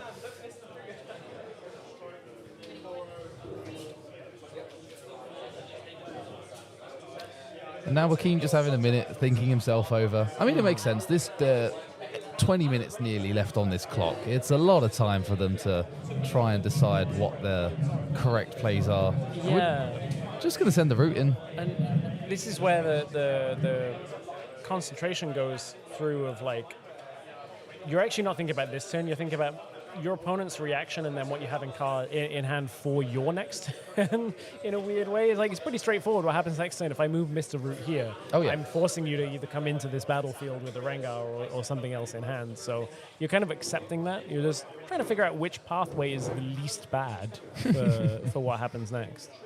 Does have that Vex in hand. That's a card that we know is there. Yeah, so just plonking it in the back line here. And that tells you that this Mr. Root was pretty much just to get a point. Oh, okay. This is the other card in hand. So it looks like we are pulling both units into the battlefield, followed up by the Kazakhs ambush, whilst we're fully tapped on the side of Joaquin here. So that is going to leave nothing to be done with all these combat tricks just sat in hand. Yeah, and that is, of course, as we said, Yi wants to be defending alone. Wouldn't have been enough anyway if it was Oni alone. Pretty sure this will go over the top. Yeah. Just deciding now on which unit is he going to try and pick off with these 2 pieces he has on the board. Again, showing the power of Void Assault. Both of us sat here looking, questioning, why did we put Vex in the backline? That is exactly why. The thought, the strategy, the sequencing of events to lead up to this. Yeah. 2-for-2 fight in on the battlefield and just doing it at the perfect time of a full tap on Joaquin's resources. And is it down to now top decking Rengar? Is that the only thing? Because you need a unit that will at least contest one battlefield this turn. So you have to kill Vex here, surely. Because the yes. stun is just game over. 100%. So whatever you do has to contest one battlefield and then break it. So yeah, Vex will end up falling. It basically has to be a unit that can be readied or be played ready off the top. And that's just to draw out the Just one to more draw. turn. No unit, it's a define. Yep. It's not going to be enough. It's going to have to be You can have the dig for the draw. discipline. Yeah, you can draw. So now you just, do it on Kazakhs because you're hoping you can break Mr. Root. Oh, that's not good enough either. Do it one more time. Number 2, full send. Big boy Kazakhs. Not enough. That is going to be it. Fist bump comes out and Armin is going to make their way into the top 8 after a really hard fought game 2 and game 3. Armin picks up the win and will pilot Kazakhs. A second Kazakhs in top 8. What a deck is proving to be. In a world where everyone thought the meta was going to be a bit slower, a bit more controlled, this kind of aggressive Kazakhs list that was sat there has shown today how much work it can do. And never forget, The Root took so many points. Mr. Root did work. So many points. He's getting paid good today, is Mr. Root. Really interesting game. Some fun stuff that... as I was saying coming into this, haven't really played a lot of Kazakhs, haven't really seen too much. So very interesting matchup. And the fact that game 1 went so quickly for Joaquin in favor, winning on the E in 6 minutes, and then back-to-back wins, really hard fought, really intricate balancing act for the Kazakhs of like, okay, I have to make sure I'm utilizing things like the Vex stun really well, the Fey Folk pulling things at the right time. Really, really well done from Armin to get the win and make their way into the top 8. Yeah, both players played it incredibly well, and obviously there has to be a loser, which is unfortunate for our Yi there. But we do still have 2 in Top Cup. It's performed incredibly well today for the numbers that were here. Yeah, it certainly has. We will find out the exact top cut. I think we've got 1 deck left to figure out as we go through, but it looks like this was our field for the day. We began the day with 46 players, and if we've had 2 Dianas, 2 Yis, 2 Kazakhs, and a Jax, that means maybe only 1 Aurelia, maybe only 1 LeBlanc, maybe only 1 Azir out of that lineup. So definitely the most played decks haven't completely converted through into top 8. No, and again, taking a minute to look at this Kazakhs. 3 players. 2 out of 3 ain't bad. It's a pretty good turnout for the Kazakhs players today. They've done a great job on it. And again, the value of taking a list that is under the radar, like we've both said, I haven't played with Kazakhs. I haven't played against Kazakhs very much. No, me neither. Then there's value in that, not understanding the exact lines of the matchup, playing around certain things. Void Assault, as we've said, we've got it wrong on stream, let alone people playing against it in the moment. So, yeah, I think there's a huge value in the unexpected right now in Riftbound. Yeah, definitely. I mean, we've started seeing, what was essentially... Charm was a frustrating card to play against in Origins and Spirit Forge, but you're like, there's only the one of them in the game. Yeah. Well, now we've got Fey Folk, we've got Void Assault, kind of does the same thing with your own move built in as well. So that ability to control the battlefields, control your opponents, really, really showing up in this winning in for top 8. That was a fun round. It was good. It was really good. It was really good. And we hope you guys enjoyed it as well. Yeah, we hope you enjoyed it at home. Stick with us. We will be heading to top 8 shortly. As I said, if you need any singles, check out Spellbound and pick up singles online. We'll be back shortly with top 8 of our event.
Hey everybody, welcome back to Spellbound. It's ready for the top 8. I realized I didn't tell you I was going to do the intro at that point. I'm steering the ship now. Yes, I'm taking over.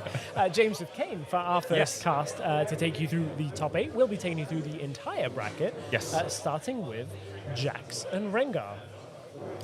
What an interesting matchup. Yeah. Jax has been, since the changes, people are like, a little bit down on it because you can't re-equip with the Aphelios.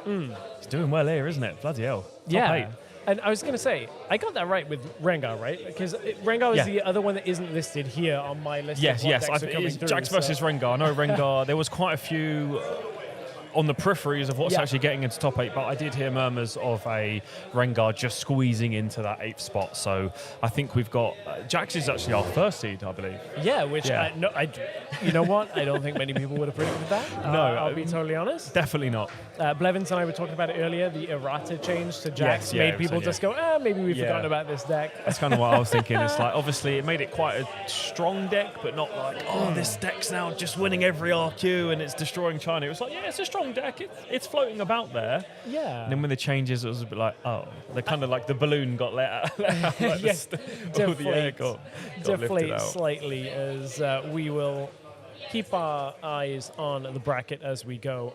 So I know that we will be taking a look at the top 8 very, very shortly, as we are playing in the winner case tournament. Yes. So, and I believe this is a skirmish, right, as well? Because am I inventing that? Is there a buy on the line as well? I wish. Okay, all right. Okay. This is just a complete local initiative from Spellbound to just host a nice kind of like, it was kind of pitched as the players to hung of like, we'd really love something before RQs, get some really high level practice in, So I know the one that we hosted last set, it was just before Lille.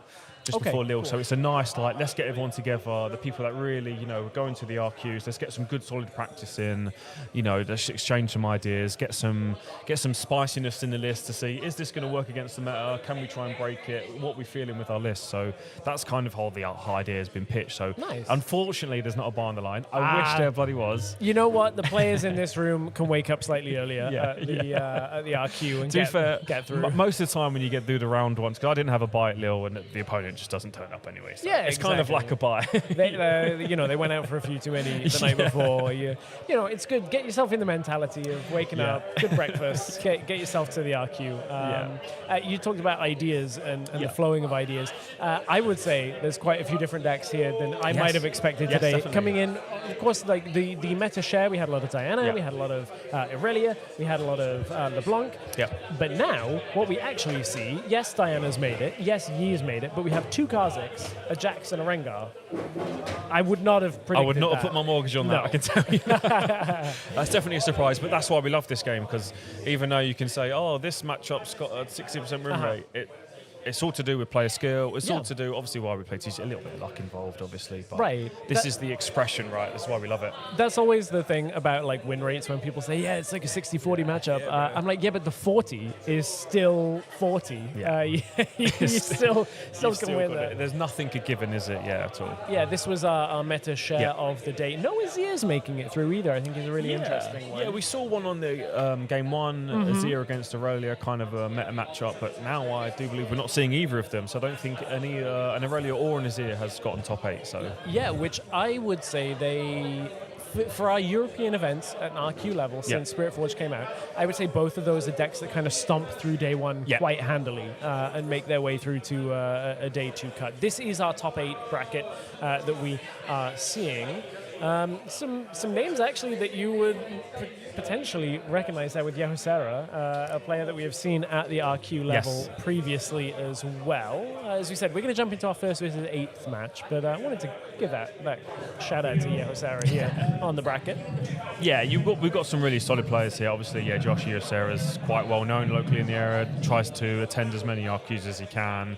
He's unfortunately gotten very close to some good finishes, but not quite made the pip. So we'll see what his Diana list will show today if he manages to get through the top 8 bracket. But we've got Jax and Rengar. So let's look at this matchup. I know we've seen some people playing I believe we've seen some Rengar Aurora piles. Yes. Have you cast Matthew's Rengar today? I've not already, seen or? I've not seen Matthew's Rengar list today, so I'm unsure if it's like you said, an Aurora pile, or if it's more similar to the Sandy Sherman's list that we saw very recently at the RQ. Which that's a deck that I've run up against locally when I've been playing Aurora, and it is miserable for the Aurora because you're like, well, I'll just do one thing, and the Rengar is just like, well, I've got 5 creatures, 5 units out already, and I'm going to Thrill of the Hunt, and everything that you do, no. Yeah. Just no. Whereas Jax does have access to a few different options there where you have some counter spells, you have a bit more combat tricks. So I'm interested to see how this matchup goes when it comes to the Jax against the Rengar. We are into game 1. Yeah, I know Freddie's been playing Jax a lot. That's been like his main legend, as you were, that he's been playing a lot locally. So he's got tons of reps. He plays quite a lot online. I was just speaking to him outside. He's quite, he's been through the ups and the downs of the Jax, shall we say, with the errata changes. So he's well used to list. I don't particularly know it like card by card or anything like that, but I'd imagine it's going to be quite a tough matchup for Jax. But it's an interesting one because Jax kind of plays similar to Azir a little bit, without the Sand Soldiers and without the kill spells. But you do have different versions of utility with your access to orange. So it's one of those ones where you still have the familiarity of like bouncing and cascading the brutalizer and equipment like that, but that quick draw is such a change. Suddenly you go into combat situations where all of your equipment can just come in and change the tide of battle very quickly in a way that's unique. It is still a very unique deck. Obviously like slightly lower as we've gone on with the errata. Obviously seeing these couple early drops from the Rengar, I think I'm going to confidently rule out the Aurora possibilities, considering we've seen an Inferno and the other one drop. The Sentry that is coming out. The first 1 cost unit. Yes, I think it was. I think it's the first 1 cost that they printed in the game. So it's quite nice to see Sandy Sherman's take on a deck, because a lot of like experimental Rengar lists were maybe running some cleaves and some spells, and he's gone, why do I need to run that? All of my units are literally cleave. So he's shown us the power of these cheap, low to the ground units that he's able to get these incremental might increases that allows his opponents to be like, oh, I need to do something here. I need to use the first spell, and then it allows Sandy Sherman to then react upon that and get the advantages. Like, that's the funny thing as well, because so many people would look at a card like the Sentry and say, well, there's a limitation, can't move back to base, but Rengar kind of doesn't care with Thrill of the Hunt anyway, is one of the things. The other thing is, every time you're going to play something, you're going to pump up one of the units that is already established. So you're paying 1 and getting at least 1 benefit plus a body. This is showing the power of an Inferno. I don't care what 2-drop you've gotten. My might says 3, so you either play a buff or lose your guy. Yeah, and that is what's going to happen. I still think Scuttle Crab is like one of my favorite units in the game right now. So powerful. So good. People underestimate how strong draw 1, have a body, get like information is. Hand information Riftbound is an absolute premium, isn't it? Especially when you're getting towards the late stages of the game, and it might even be the last turn of the game. I'm going to have a little look at your hand, and then I can see what I can and what I can't play around, right? So Blevins and I we're talking about that earlier, where you just say, yeah, fine, I'll take the trade. I'll lose the Scuttle Crab, but I will know that I'm locking this game down. You know what, I do have the game or I don't have the game. It allows you to just play in ways that your opponent's not going to expect now. And it also puts a little bit of fear in them. Crap, they've seen my hand down. Do you know what I mean? Like, oh, this is not good. It also opens you up for the gut-wrenching top deck, where you're like, I saw your hand last turn, and you drew the 1 card that gets you out of it. I can't believe that happened. It makes it painful even more. Brilliant stuff. It happens to everyone. It does, That's card games. It is, that's why we love it. games. Because sometimes when you hit it, you're like, oh my God, the relief. It wouldn't be the same. Yeah, if you didn't have the high highs, you wouldn't get the low lows. Absolutely. It's all got to balance out. And speaking of high highs, we are obviously in our top 8 as Freddie taking first place out of the Swiss section, looking for the high of the day of making it through, potentially all the way through the bracket, but has up to 3 rounds to play through, as does Matthew from this situation. Matthew, in the tank, we saw had a challenge in hand. Yep. It's a lot to spend to challenge a Scuttle Crab. But, it is. Trying to keep the units down. He's obviously thinking, I just don't want to give you any unit. This is quite you can say it's a bit overkill, but it's also the game of Riftbound, as you know, is so tempo heavy, isn't it? Yeah. So he's just saying, you know what, I don't want to give you the opportunity to, like you said earlier, throw on a brutalizer. You know, that crab with brutalizer, those claws are now sharp. Yeah. And that's going to bloody hurt, isn't it? So Exactly. it's just allowing the opportunity to not even allow Freddy to even play anything on top of that Scuttle Crab and maybe potentially trade back.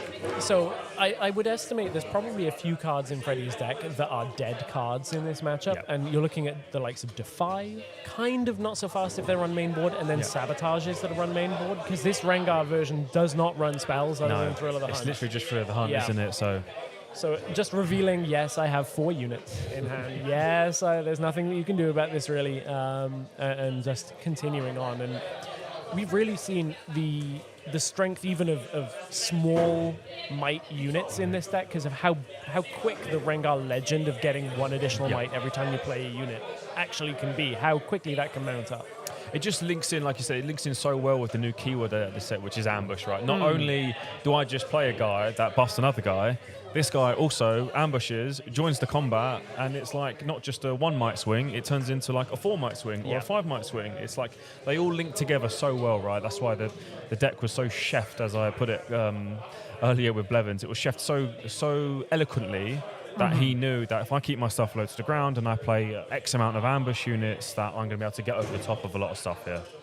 Yeah, really. So it's a really well-crafted deck. Love when you see someone kind of break open the meta a little bit. That's always fun.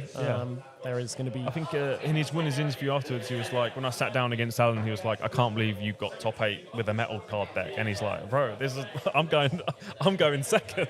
Like, I'm getting second in this RQ. So like you said, it just shows you that nothing is solved in card games, and that's the beauty of it, isn't it? And then we all find out the line that potentially could have won in the game, which, you know... Heartbreaking, Yeah, I was talking about this with Blevins and you know, earlier. You're looking at what line, from all information from the caster desk, you're looking at what lines are available. But when you're in that, I can't even imagine being in the finals of an RQ, looking at what exact line against After Alan's like CQ. 13 hours. Yeah, and the player against you is Alan, who has ground thousands of games, and you're like, if I miss this one, like, strange Targon's Peak trigger, 99 players out of They're gonna miss 100 that. would not even knew that interaction existed or could potentially happen, right? Being able to Thrill of the Hunt on your own turn to get Targons, to then get the runes, and then yours triggers first. It's just one of those, isn't it? So. Well, we will keep our eyes, because I think if Matthew,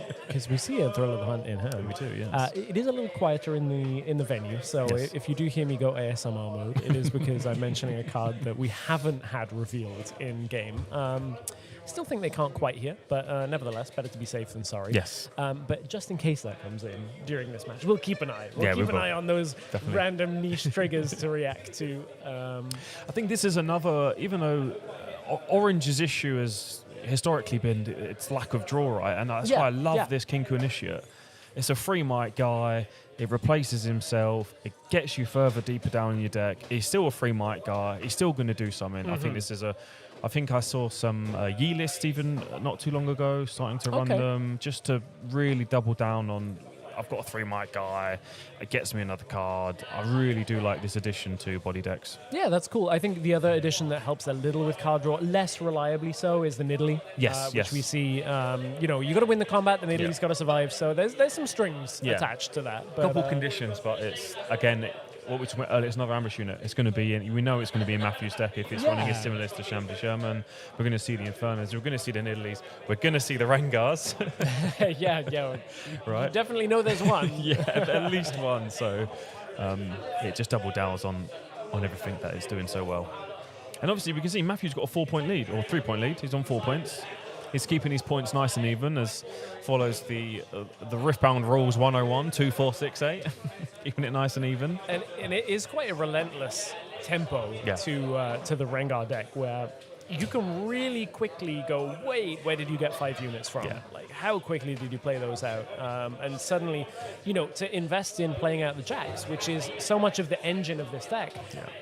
You're spending one entire turn playing one big unit and then not really doing too much about it, which means your opponent's going to jump to 6. Yeah. So really tough to actually make that work. Bone Shiver going to be played, and Jack's legend ability in order to equip it. I was thinking about the Scuttle Crab for a moment. Of course, can cascade it, as we say in Riftbound, of moving an equipment to multiple units within a turn by having the first one die and allow you to move it over. For newer players, you cannot equip an equipped equipment without the unit dying first. I remember the first time when we started testing a little bit set 2, I was like, what do you mean I can't just equip it to someone else? Yeah, everybody that comes from Magic is like, wait a second, hang on a second, I can't just pay it again? Yeah, this is not how this is supposed to work. No, yeah, of course, that was errated from Jax. And now, important to know, we said you can't. The asterisk on that is Jax can. But not to the same unit. Yeah. He can re-equip and then move stuff around, which is the whole appeal to this legend, right? So I think has he got on himself 2 triggers now of this Bone Shiver, which is quite nice, isn't it? I believe, because I think he went into the Lucian attach, went into the Forbidden Waste, got himself a point, got himself a rune, and now he's chucked it on the old Scuttle Crab. Gone into Emperor's Dialysis. Emperor's Dialysis is a... It's a tongue twister. Emperor's Dias. There we go. Emperor's Dialysis means he's needing some healthcare assistance at that point. Is he not healthy in this tournament? Maybe that's where he is. As we're going to go over to Matthew's turn. But even then, like, Pit Rookie coming down. Pit Crew. My brain is on Emperor's Dialysis long day. for a moment. It is a long day. But so the hold here on this battlefield, we know there's an Inferno. We know there's we talked about the On the Hunt earlier. Thriller Hunt. Plus the Rengar coming from the Chosen Champion Zone. There's a lot still here for Matthew to pressure out to get to 6. Yeah, Freddy's only got the 2 up, so if I'm sitting across the Jax with 2 up, I know I'm not going to be massively scared of some big quick draw gear. Obviously, the champion is also not out, so at best, maybe you're looking at a discipline. Right? Maybe a challenge on action to maybe clear something in the base, but nothing massive, right? Those are the scary ones, plus like Punch First, if it's main decked as well, which you have to imagine at least one of, if not more. I think Counter-Strike as well, is 1. I'm trying to remember. Again, it's this point in the game here where Freddy's on 3 points. 2. So how much is he going to want to invest or de-ramp himself to protect what is essentially a Scuttle Grab and a Pit Rookie, right? It's not like the most premium of units within Freddy's deck, so he might be more willing to be like, you know what, Matthew's only on 4 points. He can't win the game this turn. Let's take a breather. And not invest too much. Because, like you said, you'd imagine if Matthew decides to go in here with Inferno and the Initiate and the Sand Soldier, that there's going to be some sort of combat trickery coming with it. Yeah, you have to imagine. And that's the other thing that this Rengar can do is, say you commit here and you just absorb so many of the combat tricks. Like, say it's a Punch First, you know your opponent's used a big card, de-ramped. You can just go, okay, I'll throw the hunt. I'll back away. I won't actually commit to this. Like you said, he can just bait everything out. Is even going to ambush in an Inferno, a second one. I like this because it doesn't feel like Matthew's investing a massive amount. Because obviously it's a resource, it's a card. He's having to tap 2 for it, but he's still putting onto the question onto Freddy now of like, oh, you got 2 up. Show me what you got. Do something.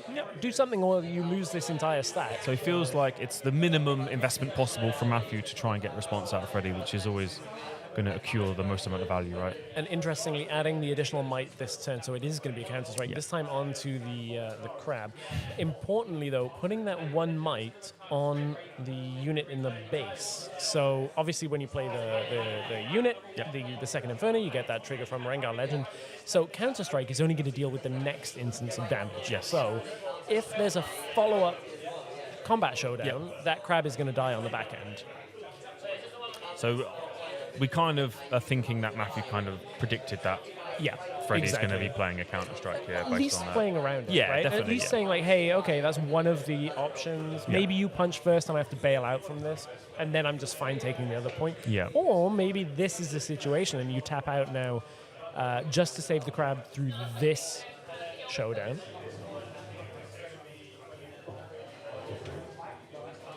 I believe Matthew has priority right now. Have not resolved the showdown, though. Have not resolved the combat. Grim Pocket 3 in hand. What a unit. Yeah, now has potentially the opportunity to save if you wanted to any of these. Whether it's worth a trade or not is questionable, but of course when you do use it, it's weird. You can play it to bounce itself to give something else +1. Yeah. Which is always like the most bizarre free resource thing. combat trick. It is very funny when you do see it bounce itself. Yeah, and we'll end up bouncing An Inferno, which can be used again, right? yeah, so... If they wanted to. Oh, challenge. Okay, challenge. Very nice. Because like you said, it's the next instance of damage, which is going to be this challenge, right? Yeah, exactly that. The combat showdown hasn't resolved. So, yes, the Counter-Strike will resolve, then challenge will be a new action on a new chain. Yeah. So that is what the players were just walking through. So challenge is going to come through. Then the combat showdown is going to complete. Matthew is going to go to 5. And then conk off the second one. Little Scuttle Crab show. That's Full of the Hunt, Darius, Inferno. Is that just 3 cards? That is I think just it's the just 3 the 3 cards, yeah. which none of them are playable right now. So that is actually quite a key moment. Because we know Lucian is going to get a Bone Shiver attached. Maybe even gives Freddy a window to play out the jacks. Yes. Maybe. Yeah, it does. It's like you said, it's a little bit of respite. I'd imagine Matthew's going to pay the 1 here to bounce the Inferno back. Yeah, I'd hope so, probably. because you're not really doing much with 1. The opponent's seen your hand. You know whatever's saying there is dying. You got nothing to flog. He's seen your car boot sale, so I think we'll pick that bad boy back up. Now I'm thinking of all the British daytime TV that I love. Bargain Hunt. On the Bargain Hunt. Thrill of the Bargain Hunt. David Dickinson. This is, in fact, the real deal.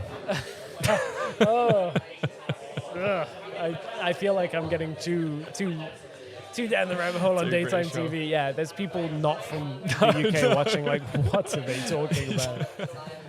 If you have not watched an episode of Bargain Hunt, you are missing the best, worst program you have ever seen. That in is your the life. best description of An it. hour of TV all over £10. That's all it ends up being. You know, it's there's like 10 times the price here with winner case. In fact, no, like 100 times the price. Basically, when I do the math, no bargain hunting here. It's a good old prize at the top cut of Spellbound. I think the important thing here for Matthew as well is he's gotten himself to 6 points, which is a nice threshold we want to be on here. Because Freddy is really, he's essentially just trying to play catch up now the whole time. Especially when there's a Rengar in the champion he's zone. still there, yeah. Because this is where you can always, if you layer your opponent's turn correctly once you get to 7, you're always able to threaten a surprise defender moment with Rengar and say, okay, well, actually, I'm going to just win right at the end of your turn. Yeah. Your last thing that gives me a window, conquer a battlefield whole to win. Yeah. It's something you have to like think about in a very different way than we normally would look at playing the game. There is the jacks. It's just a nice extension of your hand, isn't it? Yeah. Even though it's revealed to your opponent the whole time. It's like, listen, that guy's still sitting there. He's still going to do something at some point, I promise you. Yeah, and when it's just like, it'll just win the game. All it has to do is right place, right time. Yeah. So we have developed the jacks. It's gone into Emperors. I'd imagine he's not going to pay the 1. Yeah, you at this point, there's a challenge in hand. Do you have to prevent the hold to 7? Do you have to force them out? I don't. Because I guess that is the other thing is if you kill the Rengar with it, because the Rengar will start a showdown or be in a showdown when it comes out. It's not quite as simple as just immediately winning the game. You will, of course, get that window to react. So that's the hold to 7. I think if I was going to challenge, I would have done it then when Matthew was tapped out, because then you're not allowing yourself to be Rengar'd as a reaction to that battlefield when your unit's going to take damage. Right. So I do like that potential line from Freddy there to be like, it might only be a 3-mic guy, but this might be the only chance I've got to use it maybe now for the rest of the game, if that makes sense. Yeah, it's one of those ones where is the point more significant than the unit itself, and it actually doesn't matter, and you just take whatever it is. I don't think it massively matters. And obviously Freddy knows his Matthew still got the Darius as well, so that's still a ridiculously scary prospect, right? Yeah, that's still going to be a massive amount of might that comes in ready straight away. Yeah, that's actually something that changes things quite significantly. because, you know, a lot of the time when you have a Jax out, you're like, okay, Jax plus GA, oh, I'll save the Jax. But the Jax then loses that combat and you lose the game from it. So suddenly now you're looking at like Brutalizer if it's available. You're looking at, you know, some of the equipment like Bone Shiver is not really what you want in that situation. This is a tough spot to be in. Not impossible for Freddy. No. I think there's another Counter-Strike in hand. Oh. So, trying to be on the quiet side. So we're going with the Rengar first here, as Matthew. We've decided we might be saving the Darius until a little bit later in case this doesn't work. So I imagine that, as James alluded to earlier, we might be seeing a Counter-Strike. We're going with the Brutalizer first. Okay. Okay. So at reaction speed. So I'm assuming. Now Matthew is going to be able to play actions of his own. He's got Inferno, nice little +4 might, combat trick for 2 resources. Yeah, that's pretty good. So Rengar goes up to 8. Inferno now. 6, 7, 8, yeah. Oh, that is 11 total against 5, 8 of their own. Counter-Strike comes out. Yeah. Okay. So the best case scenario here for Jax is what we're just killing the Inferno, essentially, potentially. If this resolves, right, we might be going to, at worst. Or do you challenge after this? Because then you absorb the Rengar attack, put damage down, you'll deal damage. No, because you still end up dying at that point. You need to trade the Rengar out. You do, yeah. Which on its own, I guess checks against Rengar alone does trade. It does, yeah. So if it was to resolve, but I mean, there's still 2 up. I'm assuming Matthew might have something that, even if it's just some sort of ambush unit or another Inferno. I'm trying to think of his hand. I know he's got Thrill of the Hunt, so he can save his Rengar, but it's not. Yeah. It's not what we want to be doing, is it? We don't. No. It's not really a position we want to be putting ourselves in to essentially defensively Thrill of the Hunting, is it? No, not perfect. But is it better than losing the Rengar? Potentially, and he's still got 1 up for Freddy as well, so we've still got to consider Defiers, right? Well, I'm not sure if we saw one in Freddy's hand or not. Yeah, But you can tell how much it looks like he's in a bit of pain, a bit of agony while thinking about this. So this is the spots you want to see your opponent squirming in, essentially, from Freddy. You know that, Matthew doesn't have an obvious answer. Yeah. Otherwise he would have just chucked it out by now. Whatever is happening is it's a bit painful for him. Take the card, Counter-Strike is going to resolve. Now we have priority once again at action speed.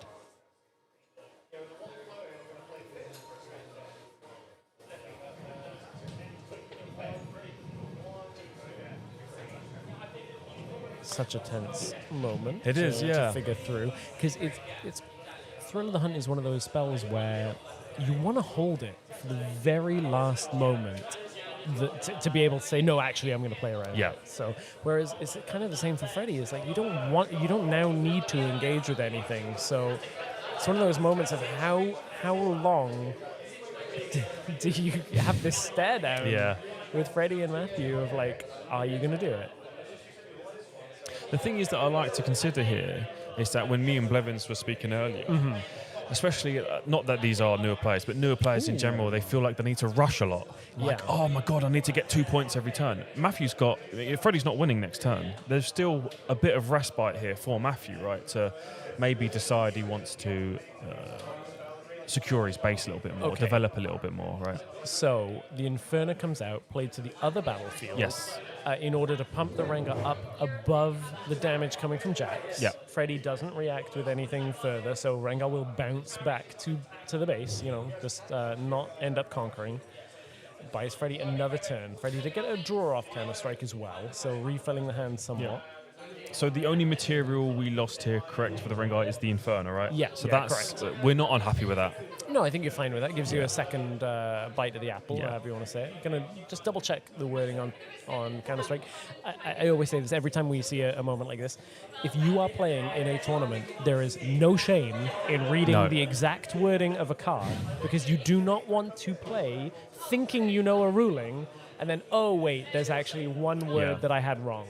Especially, we saw it quite a few times at the last RQ, which I think is a really good show. Even if you're playing in a best of 3 against an opponent and you've seen a card at some point in the best of 3, you are available to ask the judge for the public viewing of that card to refresh yourself. And no offense to whoever's created the game, but the cards do not read how humans innately think that the cards will play out. So there's, like you said, there's no shame in it. And to be fair, written quite confusingly. There have been a number of erratas as well. So as you said, you can ask a judge for public information in that regard of the exact text. And players that are not comfortable with doing that, get comfortable with doing that. Same as calling a judge. Get comfortable with calling a judge. Do you know what? The number of times I've called a judge on myself for doing something wrong. And it's always the right idea.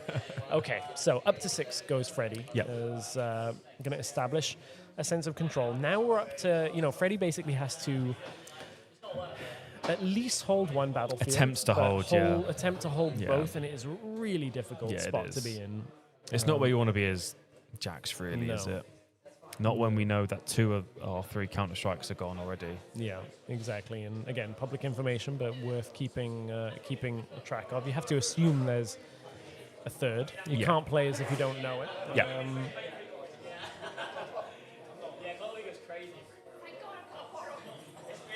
That Darius is still really scary, and it's been known since the earlier. Exactly.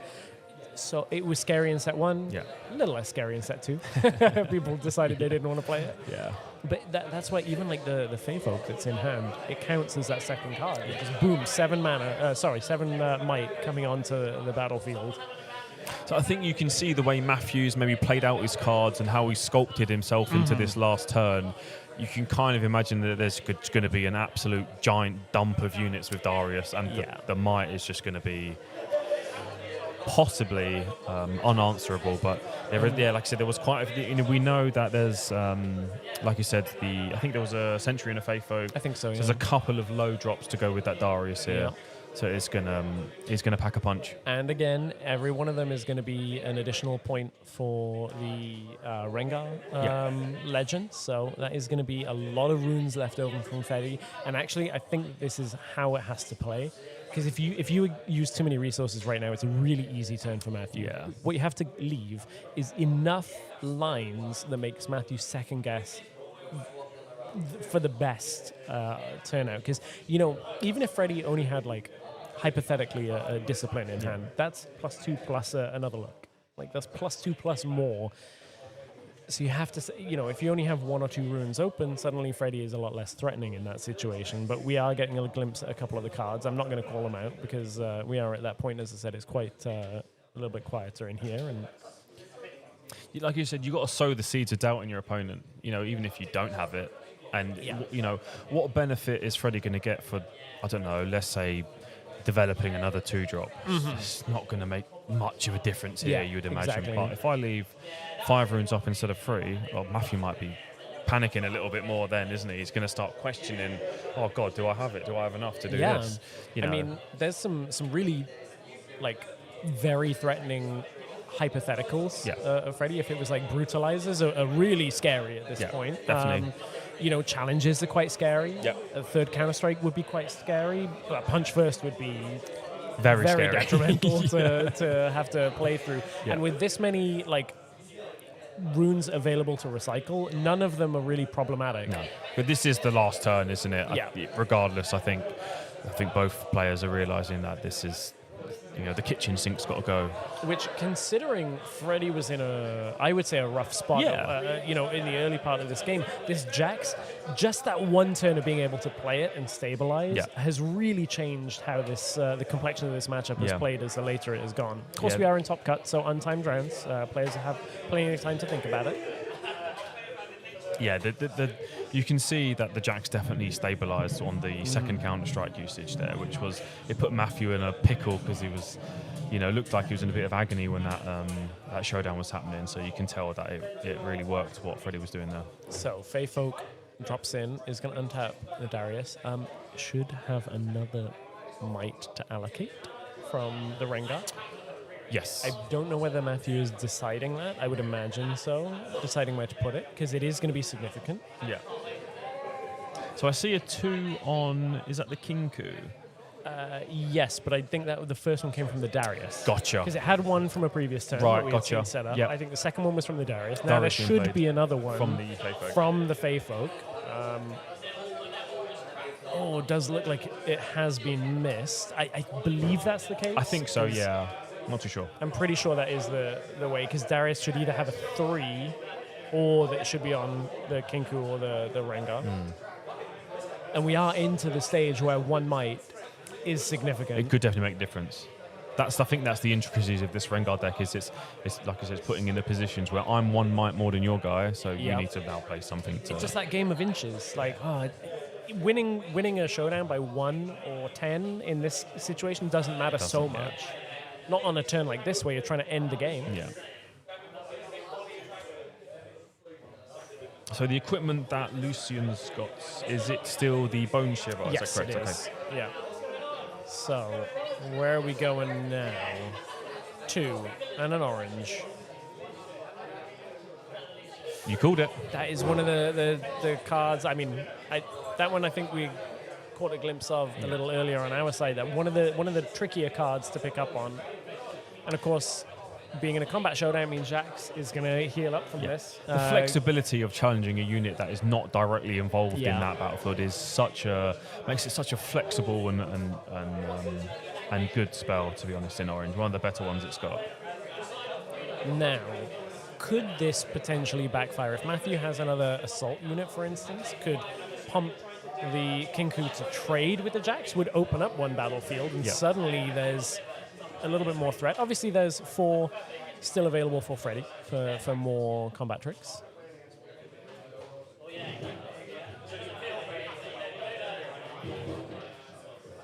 But this is potentially where that 1 extra might is. Yeah, you're right. Yeah, if the Rengar trigger was missed, it is going to be very significant for a spell like Challenge, isn't it? Because the units are going to be trading might essentially with damage. So the +1 could made a world of difference in this situation.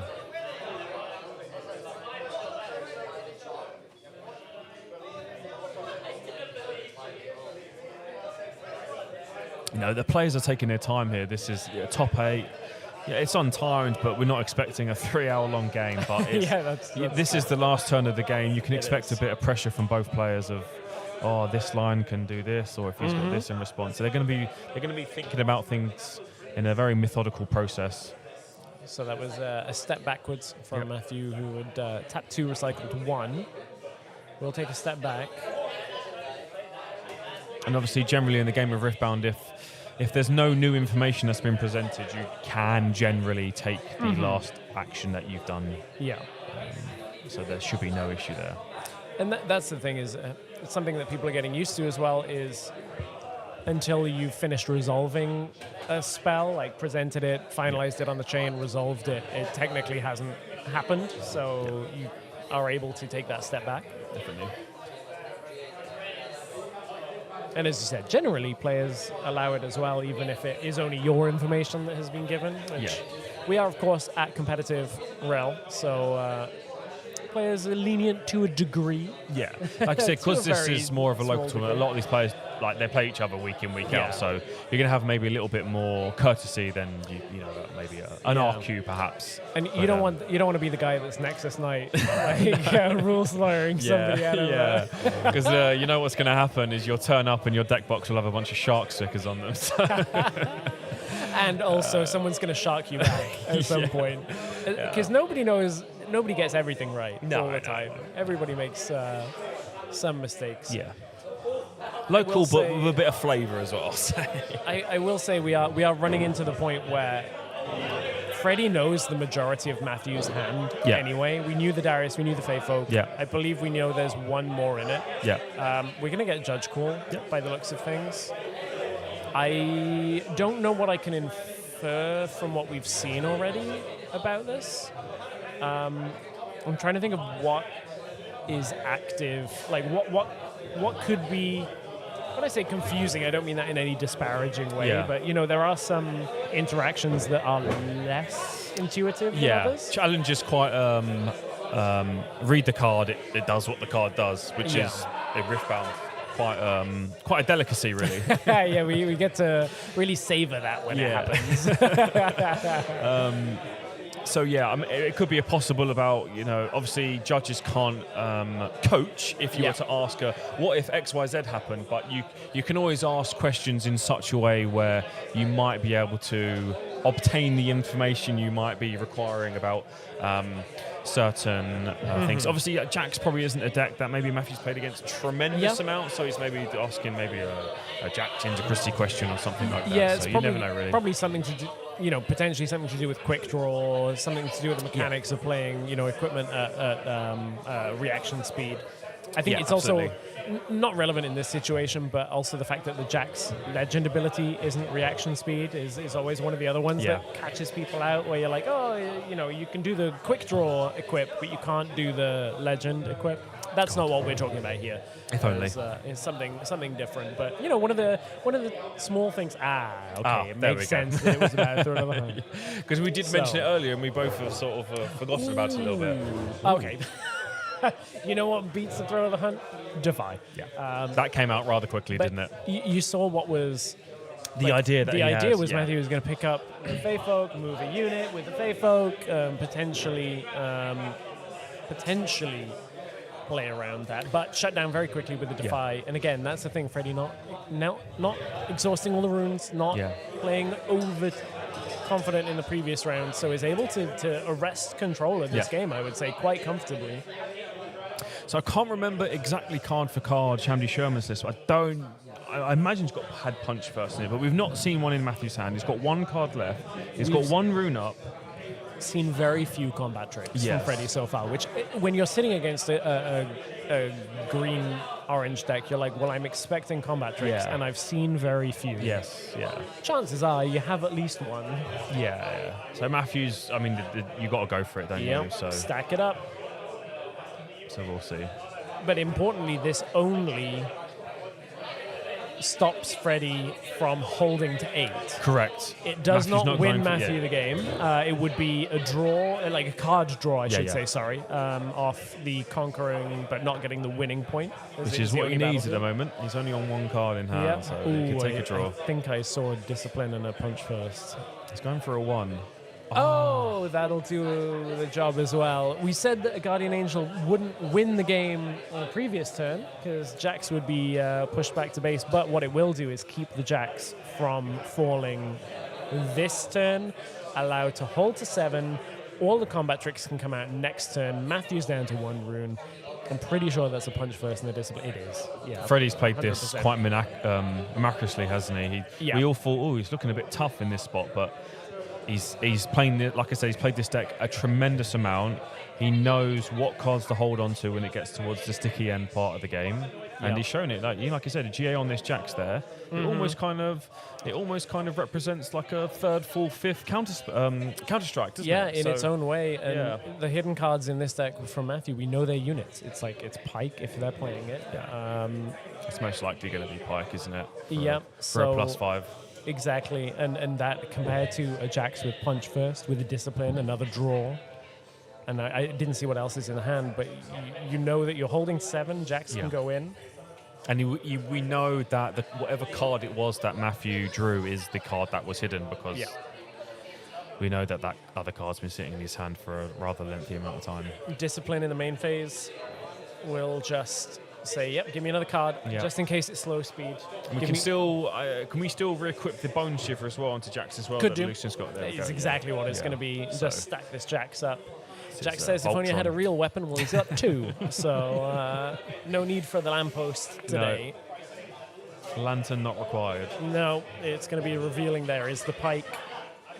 So it's a big battlefield. It is, yeah. And I mean, there's a chance if there were a 1-cost card in hand, but no, Freddie's game 1 is going to go over to Freddie. Wow. Game of inches. Yes.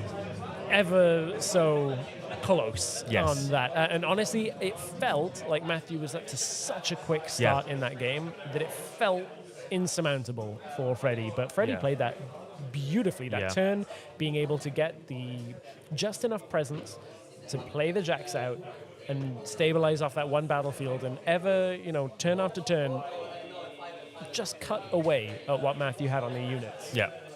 Like you said, you mentioned it earlier in the match, that when the Jacks got out and was able to hold with the counter-strike, you could see the cogs slowly changing into Freddie's favour, coming back away from Matthew, and you could see that the tempo was starting to swing back into Freddie's favour there.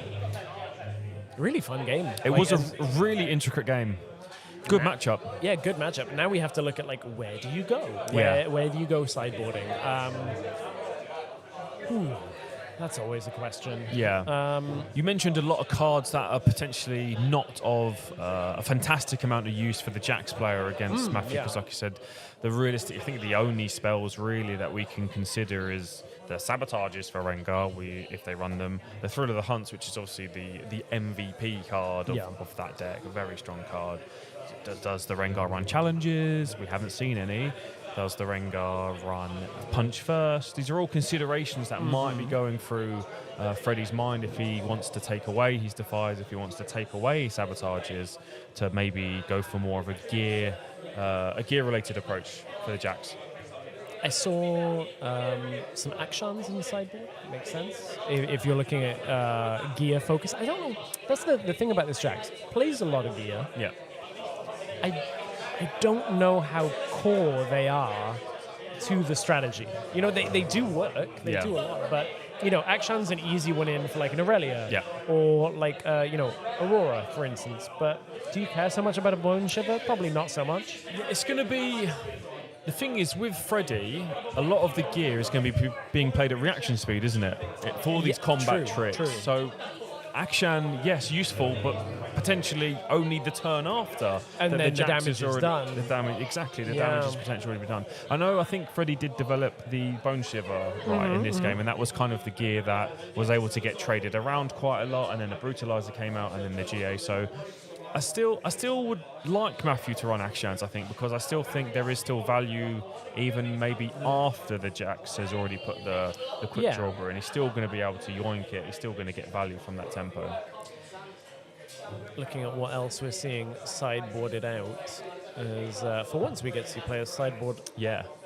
Nice and flush in front of the camera, Yeah. See what they're considering. Few more spells than I was expecting.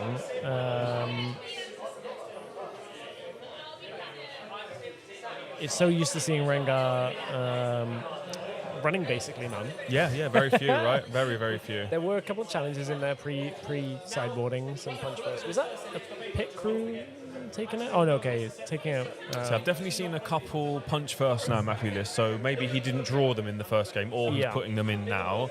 It's obviously, I think it's kind of a bit of a mirror breaker card into oranges, isn't it? It's almost like, who can draw the more punch first? Kind of gets a nice big lead. Is this all the stuff coming out? That is a huge... That is massive, yeah. Whatever Matthew's thinking is he's saying it's not good enough, so I think that was a full 8. It almost looked like a full 8 at least. You almost never see that. No. You almost normally, like, sideboarding in Riftbound is like 2 cards. Couple cards, yeah. That's a full cook on the sideboard there. You're like, I brought my sideboard for Jacks. I expected you to come here I today. knew this would happen. I'm going to lose game 1 and then smash you in game 2 and 3. I see you have a dazzling Aurora next to you. Is that your next? Oh, no, this is a card I lent to someone today. Oh, okay. Samuel. And it clearly did not do them. No, he was playing Fiora needed. today, unfortunately. I spoke to him a little bit yesterday. He's been playing mid-range Fiora for a long time. Okay. Like, let me try something different. I was like, I'll try this. Fiora It's actually kind of Aurora. like a Randy Light Aurora Fiora. So I was like, I'll give it a go, see what it's That's like. cool. He needed an extra one, so... I wanted to play that Delightfully list just because the Rift Herald synergy. Yeah. So I played a bunch of Sivir and MF Aurora. Okay. Yeah. And ending up with Elder Dragons in hand is the worst feeling Yeah. in the game. It so I'm is. like, if I can Rift Herald, that sounds great. Yeah. I think if people have played a lot of Aurora, it's just a nice different flavour of Aurora, the Poppy and the Fiora list. So he wanted to try out something different. So lent him a little Aurora today. Go back into the Stone Age collection. So we are getting ready to go into our second game. Yep. As this is our quarterfinals. Yes. So we've got Sunken Temple. I believe that's from the Jacks. And Arena's Greatest might Greatest, really bad. Yeah, Arena's Greatest. For some reason, my brain's like, Hall of Legends, Hall of Legends. No, it's not Hall of Legends. You know what I will say? I will be the very first to openly say there are enough battlefields now that it can be hard to decipher them when you have to read them off the screen from a distance on a camera. I'm just going to say it. That's how it is. Basically, we can't read the text. It's just we're looking at art.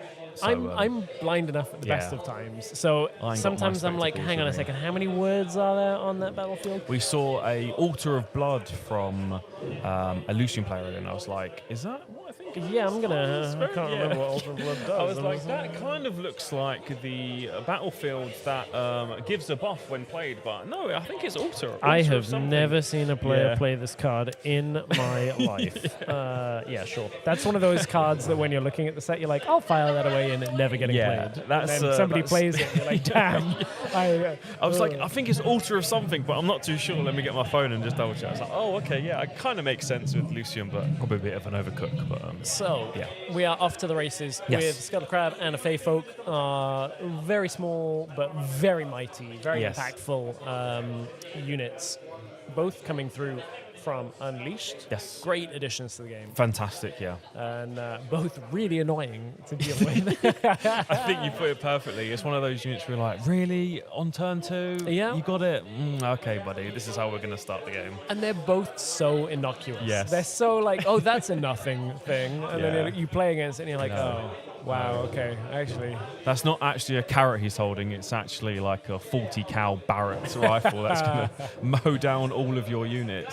So they're going to duke it out, though. We got the Fey Folk against the Scuttle Crab. Now, does anybody commit anything else? Okay, Nidalee. Makes sense, right? We like a card. Yeah, okay.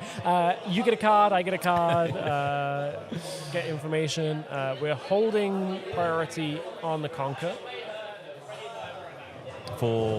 I'm assuming for holding for the Sunken Temple? Yeah, because Nidalee, of course, gets the +1 off the Rengar, so it needs to be mighty, and then you can pay for the draw, right? That's, again, Sunken Temple's a battlefield we've seen them very, very many times, but there's a lot of effects that are relatively similar. Yeah.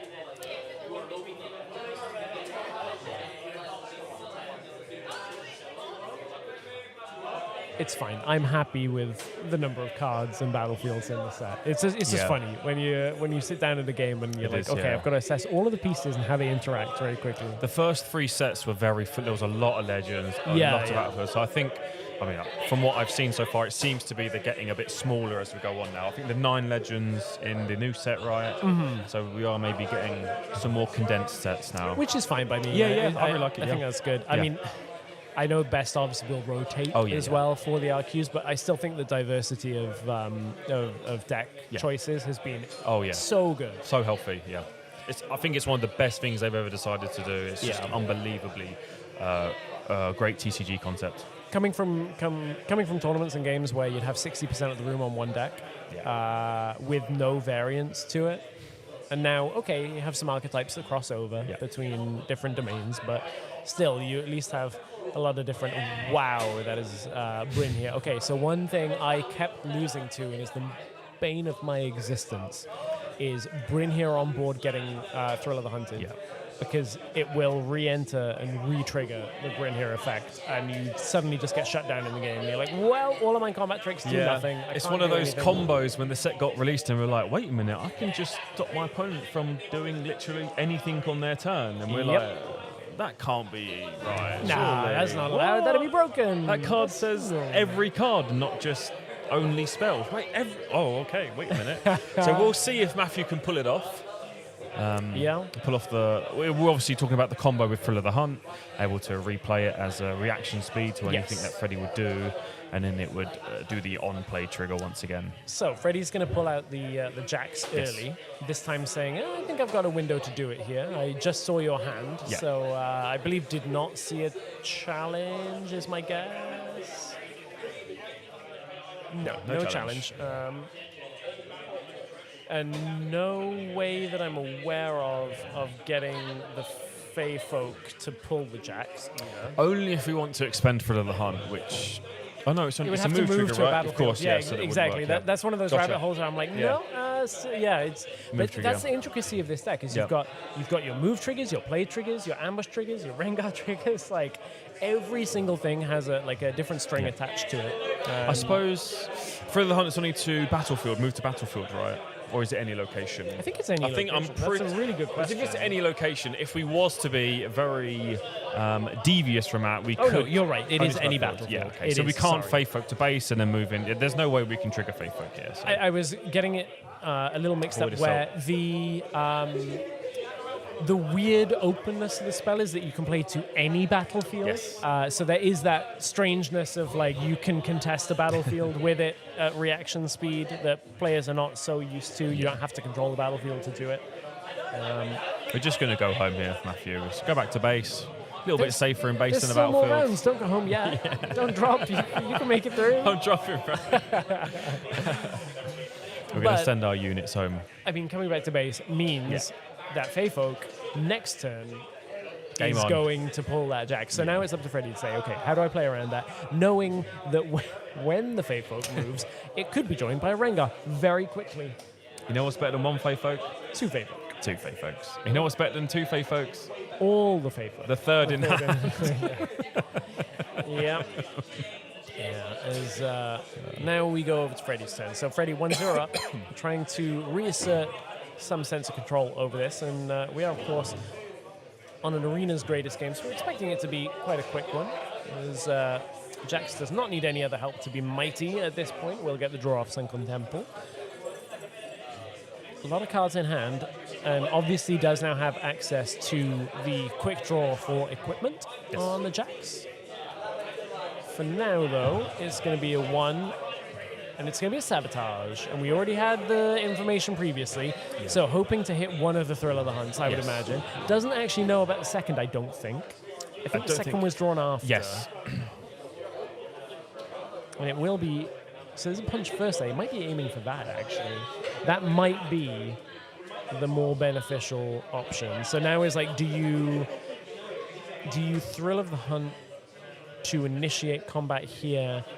Start a showdown. Start a showdown. The showdown becomes pending, Yes. right? And will not activate. So you won't have the option to punch first before the sabotage I don't think so. Because it's this is where Hopfer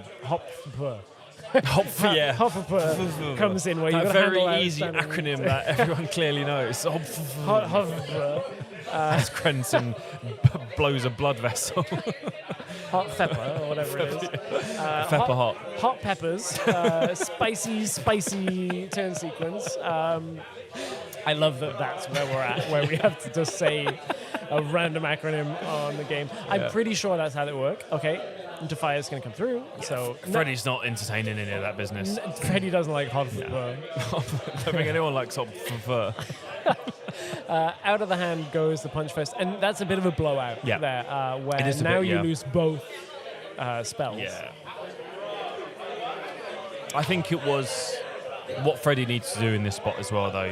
You're cleaning the hand, you know that it's, a Bryn here without Thrill of the Hunt is not as scary as a Bryn here with Thrill of the Hunt, is it? So No, and it's this situation is such a slow play. Yeah. On its own, you're like, oh, I have to play that out for my entire turn. Yeah. You're not getting any of the actual triggers. I guess there was no second Thrill of the Hunt. I think that's just my mistake on imagining it in hand, as it was the punch first that was recycled to the bottom. So Matthew being lovely and playing open-handed for now. You don't have to do that. No. I think he's just, I don't know if Freddy was writing it down maybe mentally or not. But the only thing is Freddy's rune economy's been hit a little bit there. But Yep, true. it's not like the Rengar's got 12 runes now. They're still on about the same amount. So it's not too much of a differential. I do like the addition of the Bryn here from the sideboard, though, because obviously it's not going to allow Freddy to do his shenanigans with the crypt draw gears. Yeah. So it's a nice little nope. I don't want any of that business. And is that the direction you have to take? This sounds like a bad plan Yeah. to begin with, and I think it is. Do you have to Bryn here right now to force out the combat tricks, to then say, okay, pass? Or you Bryn here and then you Fey Folk with the Nidalee to pull the Jax over and say, well, you can't pump your Jax, and your Jax is infinitely more important than one Nidalee and a Fey Folk. That's a really good question, because like you said, if we Bryn here this turn, we're not getting much more out, are we? No, but you do get a unit. We and do you get kill a their unit. unit potentially, Yeah. or you get cards from hand. Again, I don't think it is a perfect line, Yeah. but it's one of those ones where you're like, If I've my- got 2, yeah. yeah, are my small units collectively worth the same as your one big unit that just held you through the last game? It's never really good to inefficiently trade in No, card games. you You don't. always want to try and 1 for Yeah, 1 yeah. or in your favor 2 for 1. It's definitely what Matthew will be thinking here. Yeah. I mean, there are other options. There's a Rengar in hand. Yeah. Sorry, in the champion zone, and there's a Nidalee in hand. So there are certainly better options, but that is all of the runes getting tapped, which means it is a Bryn here. He's going for it. getting I pulled. don't hate it, because it's making Freddy, okay, if I want to save this Jax, I've got to play whatever it is I've got now. If it's Yeah. a Brutalizer, a GA, whatever Which- it is, right? It's got to be played, so... At that point, equipment is the most sense to play. Yeah, it's a brutalizer. At this point, now you say, okay, well, I'm passing the turn. Like, you have your brutalizer. I at least got the option out from you. Nothing more is happening here. Because there's no other unit here for Jax to then decide, so there's no unit in base to then No. pump the Brutalizer back onto some No. other unit that's going to do some damage. It's sitting on Jax for a bit, isn't it? So Do you take the point with one of the Fey Folk, decline the May trigger, and just say I don't want to move it, and think- I want to get to 4? I think going to 4 I would, yeah. Yeah. I think if I was going to an odd number, I would be less inclined, but if I'm going to 4, I've already got a Faith. I've still got one in hand as well, so I would say it's an expendable unit to make myself get onto those even points. Yeah, it's one of the things that we talked about it earlier, kind of like Riftbound by the numbers of the 2, 4, 6, 8. Really important, especially on an Arena's Greatest game where you're like, Yeah. well, I got the first one anyway, so Yeah. now I just need to keep up the tempo. But yeah, you absolutely don't pull in Jax. No, and now you say, it's a May, I will say no. Yeah, no, I will thank you, decline sir. that trigger, thank you. And your opponent will say, are you sure? Yeah, and you're like, yes, Yes, very sir. sure. Very, very sure. This is going to be probably the end of what we're doing here. Obviously, Matthew is running in main deck was running copies of Pike, so it's not like having nothing, and does indeed.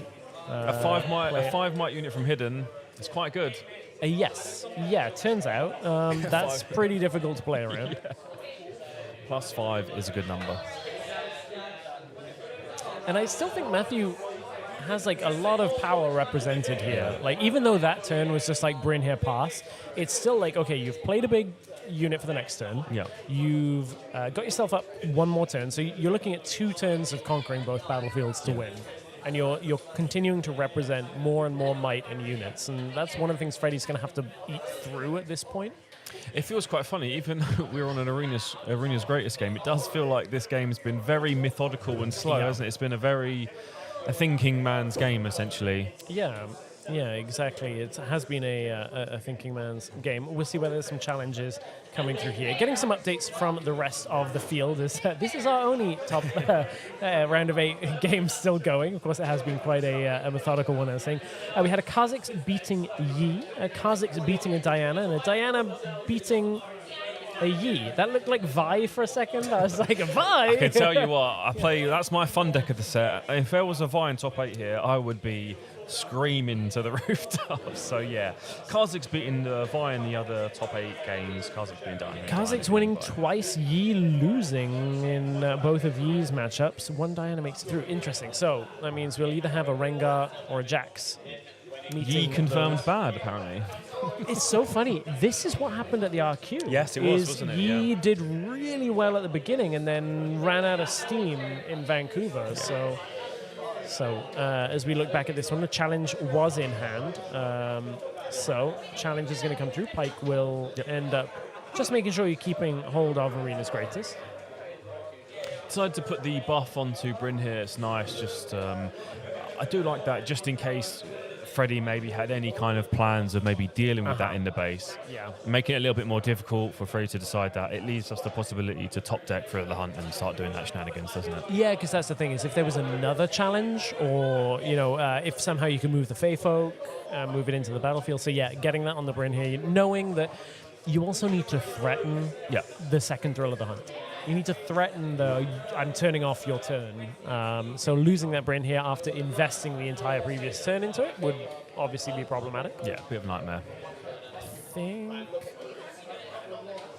I didn't quite see what it was drawn. It was an awkward silhouette. Yes, it was like the top right corner of the card, just trying to show us. At first I thought it was an action, but it's not. Now I feel like I should have seen enough.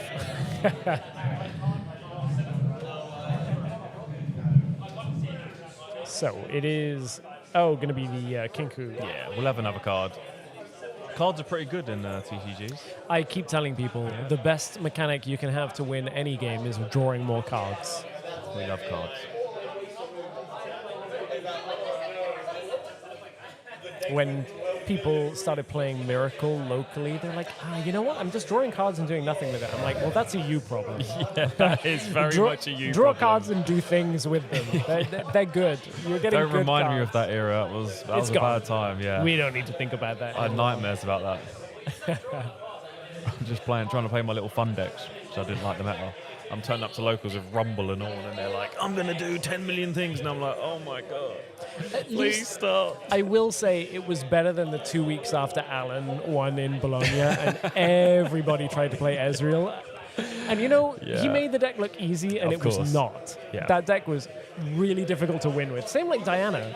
It's a difficult deck to win with, but Alan makes it look easy. We love the old Alan syndrome here in London. And everyone's like, yeah, I'm going to play the best deck in the format. And you lose horribly to it, losing 1-0 or like winning 1-0 in like 55 minutes. The best way to know is like when the trade binders come out at the end of locals and you look into regulars people's trade binders, like your Ezreals are mystic, your Moonfalls are, wow, they're all disappearing. What's going on? You're like, oh God, what's coming? The storm's coming.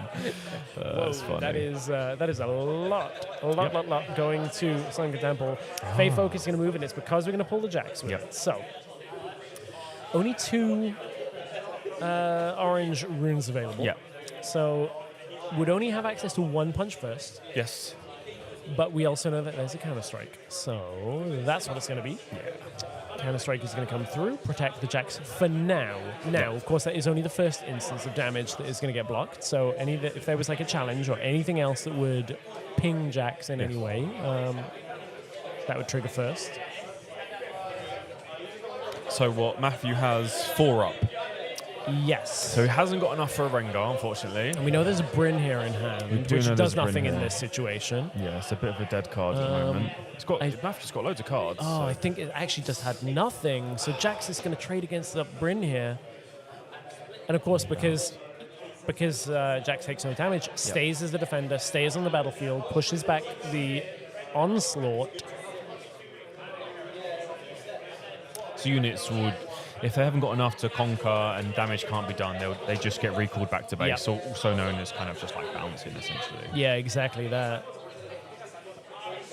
Ganking on the pike, very nice. Oh, and then an Italy over the top. So saying, okay, that's a really annoying thing. But yeah, Jax will trade with an Italy, deny you the card draw. So Matthew gets there in the end through... I think most importantly, it gets them to 6 as well. Yeah. And now the Jax has got no units or just a Fey Folk. Yeah. How can the Fey Folk do enough? You've just seen what's in hand, right? Fey Folk with Brutalizer can take out the pike. You could.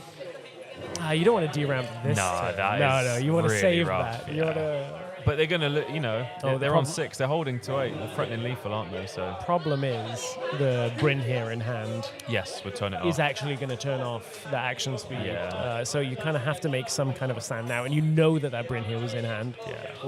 We had the sabotage earlier, I think it was. So Freddie is playing with that information. Did write it down as well.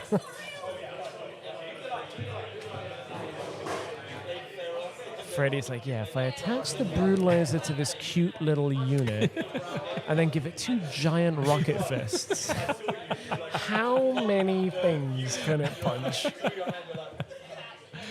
I would love to see like a 15 might Fae Folk. That would make my day. Actually can't, unfortunately, with only only three orange runes. That's sad.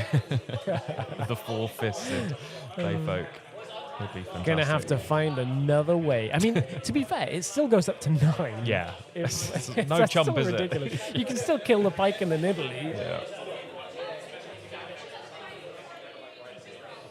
Okay, Brutalizer goes on. Yep. So Pike comes in. He's going to take it. He's going to You've read his He's mind. actually going to do it. Okay, I mean, what else have we got here? There's a lot tapped. So, okay, Oh. we'll ambush with the Niddly at the end. Well, so let me show that's- you mine, Italy. That it still has options available in hand. So we'll take the trade on the Niddlies, prevents the draw. And actually, I mean, you still can't play both. But, No, doesn't get a Sunken Temple draw either, do they? No, because it's Only only the two Fae up. Folk that Yeah. survives at 4. So Matthew's still got his Rengar, he's still got Kinku Initia, Oh. and he's still got a Fae Folk. You know, there's a really frustrating thing here because can you just Fae Folk with...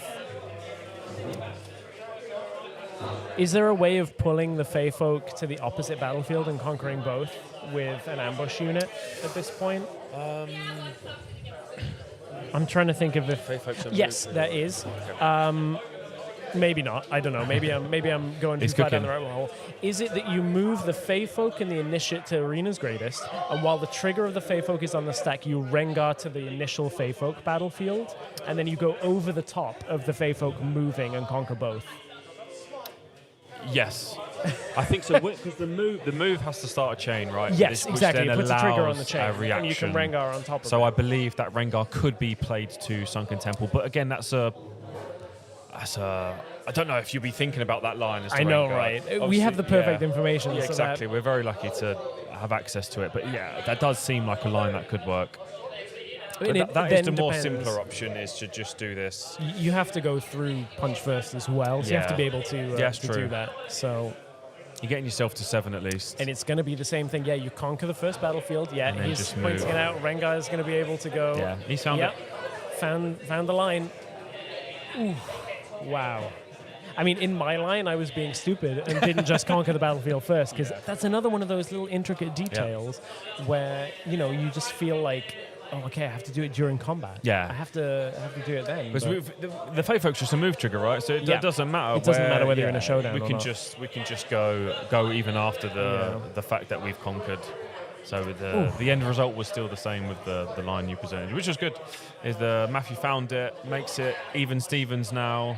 So obviously Jax's first seed, so that generally indicates that they probably have gone first. Yep. So with the last game will be on Jax's hopefully most favoured battlefield of what he wants to play Yeah. in a best of 3, which looks like it's Targon's. Well, I mean, that's very threatening to have the Guardian Angel runes available. Constantly representing 4 instead of 2 runes is Yeah, that is it's quite significant. scary. Yeah. I'm now paranoid that my voice carries in this room. Nah, I'm sure nah, it didn't. we're all good. You know what? I'll give that the other players Yeah. would know it anyway. But There's a lot of people jibber jabbering. Yeah. We're all good. an intricate line to find Yeah. a lethal. Yeah.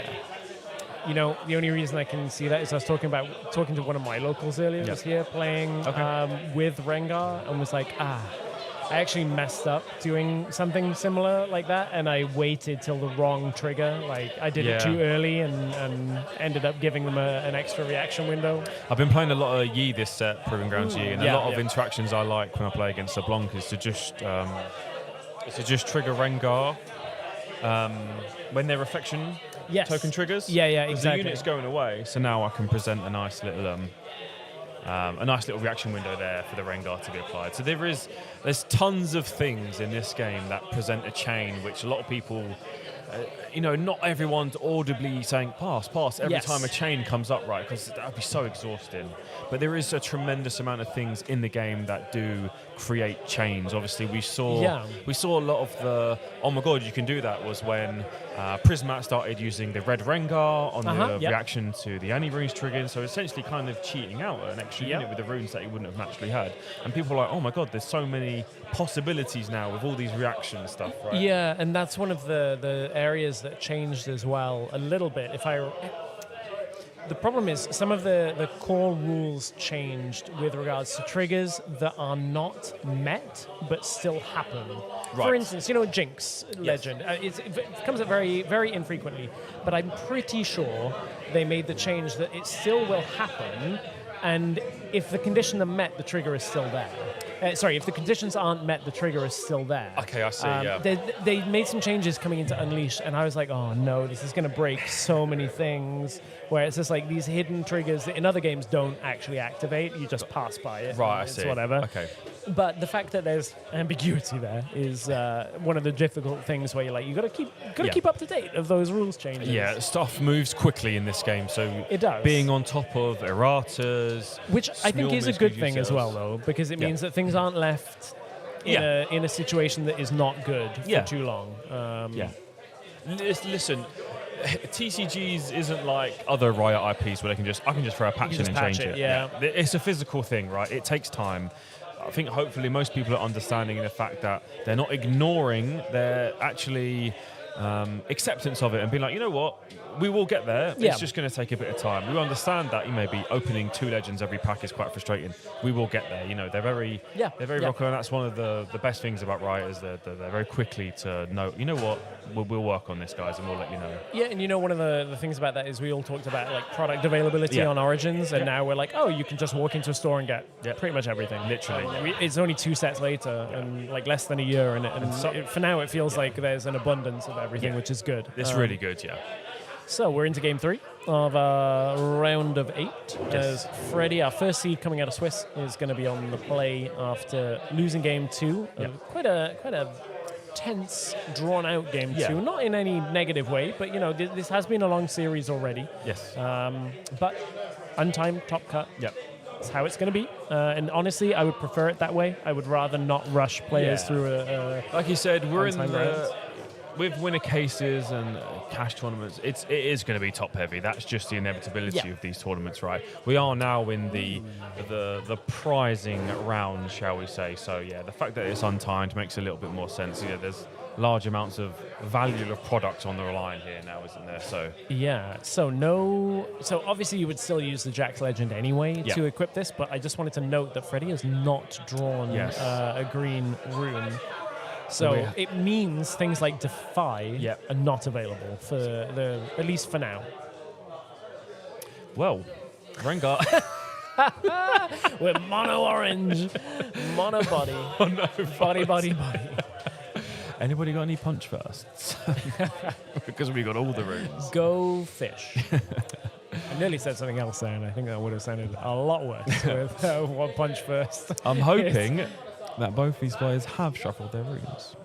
But we will find out shortly. We had a game earlier where one player cut the other player's runes, and then the first turn, it was in the Kha'Zix matchup, didn't get a purple rune on the first 2 turns and couldn't play it. And I was like, got him with the cutting the runes. You got him with the shuffling the runes. Brilliant stuff. So that will be 1 in a recycle. That is an early Rengar. Just to say, hey, I know that you've got limited availability. Now, if this is a punch first... Mate, if this Faithfolk gets punched first, I will scream. Okay, but thank God. I mean, that is too heavy a D-ramp. Yeah, right? I think it's so... Sometimes you see people who are a little bit newer to Aurelia, they do it quite a lot. They're just like, I need to just equip everything and I need to tap my Aurelia legend. And then I look down, they got 1 rune. I'm like, that's fine. You can have the first 5 points of the game. Yeah, I've made that mistake for sure. It's a like, really difficult this seems so skill. good. Yeah. It's like, there's no way I could not do this. And you look down, it's like, oh my God, I've got no runes. And it's such an important thing to manage. It's another thing that you think on the surface level, oh, this game's so simple, you just get 2 runes every turn. It's like, no. How you manage your runes is so important in this game. And the other half of that is like, one of the other things I have struggled with, which neither of these players seem to have had issues with, is card draw. Like replacing the cards you're using and making sure that the actions that you're taking are not just burning through so that you're hell-bent for the game. I even was playing decks with a lot of card draw and being like, how do I just have nothing in hand? Like, what am I doing wrong to end up in this situation? Yeah. Whereas, not the best amount of card draw in either of these. No, you would say they're quite in this low- version low of these sound colors. types. Obviously, there's like Stellarcorn Herder in green, but neither of these decks are running it. Yeah. It's more of an Aurelia card. Yeah. I remember one of our teammates took Aurelia to Lille, and we were like, you need to put this card in your deck. Obviously thinking it's Stellarcorn. And he's like, no, I'm not going to put it in. And they proceeded not to get to day 2. I'm like, that card needs to go in. Yeah. That card's a good card. Yeah, if you're Very playing good card. Aurelia and not playing Stellarcorn Herder, you might be playing Aurelia wrong. Yeah, it's quite a good card. So that is going to be a point on the board, or a second point on the board, I should say, for Freddy. We'll just conquer over So to Targans. We'll get the untap. yeah, we'll get the untapped here for Jax. Keep our runes nice and heavy. I'm still a bit. Maybe Perplex is a bit too strong of a word, but to play this Rengar out so early when in the last 2 games it was really held as almost like a checkmate piece of like, this is going to stay here for a while. Can we read into that Matthew's not liking his hand? He's maybe just not got many units potentially, that he's felt like I've actually got no other option but to do this, considering how he played with it the last 2 games. It's a slightly different MO, isn't it, with how he's used to Rengar this game, that's all. I'm really interested to see that Brutalizer go on, because it's now obviously not giving the +2, because we've passed the turn. Yeah. So it is only giving the +1 might. Yes.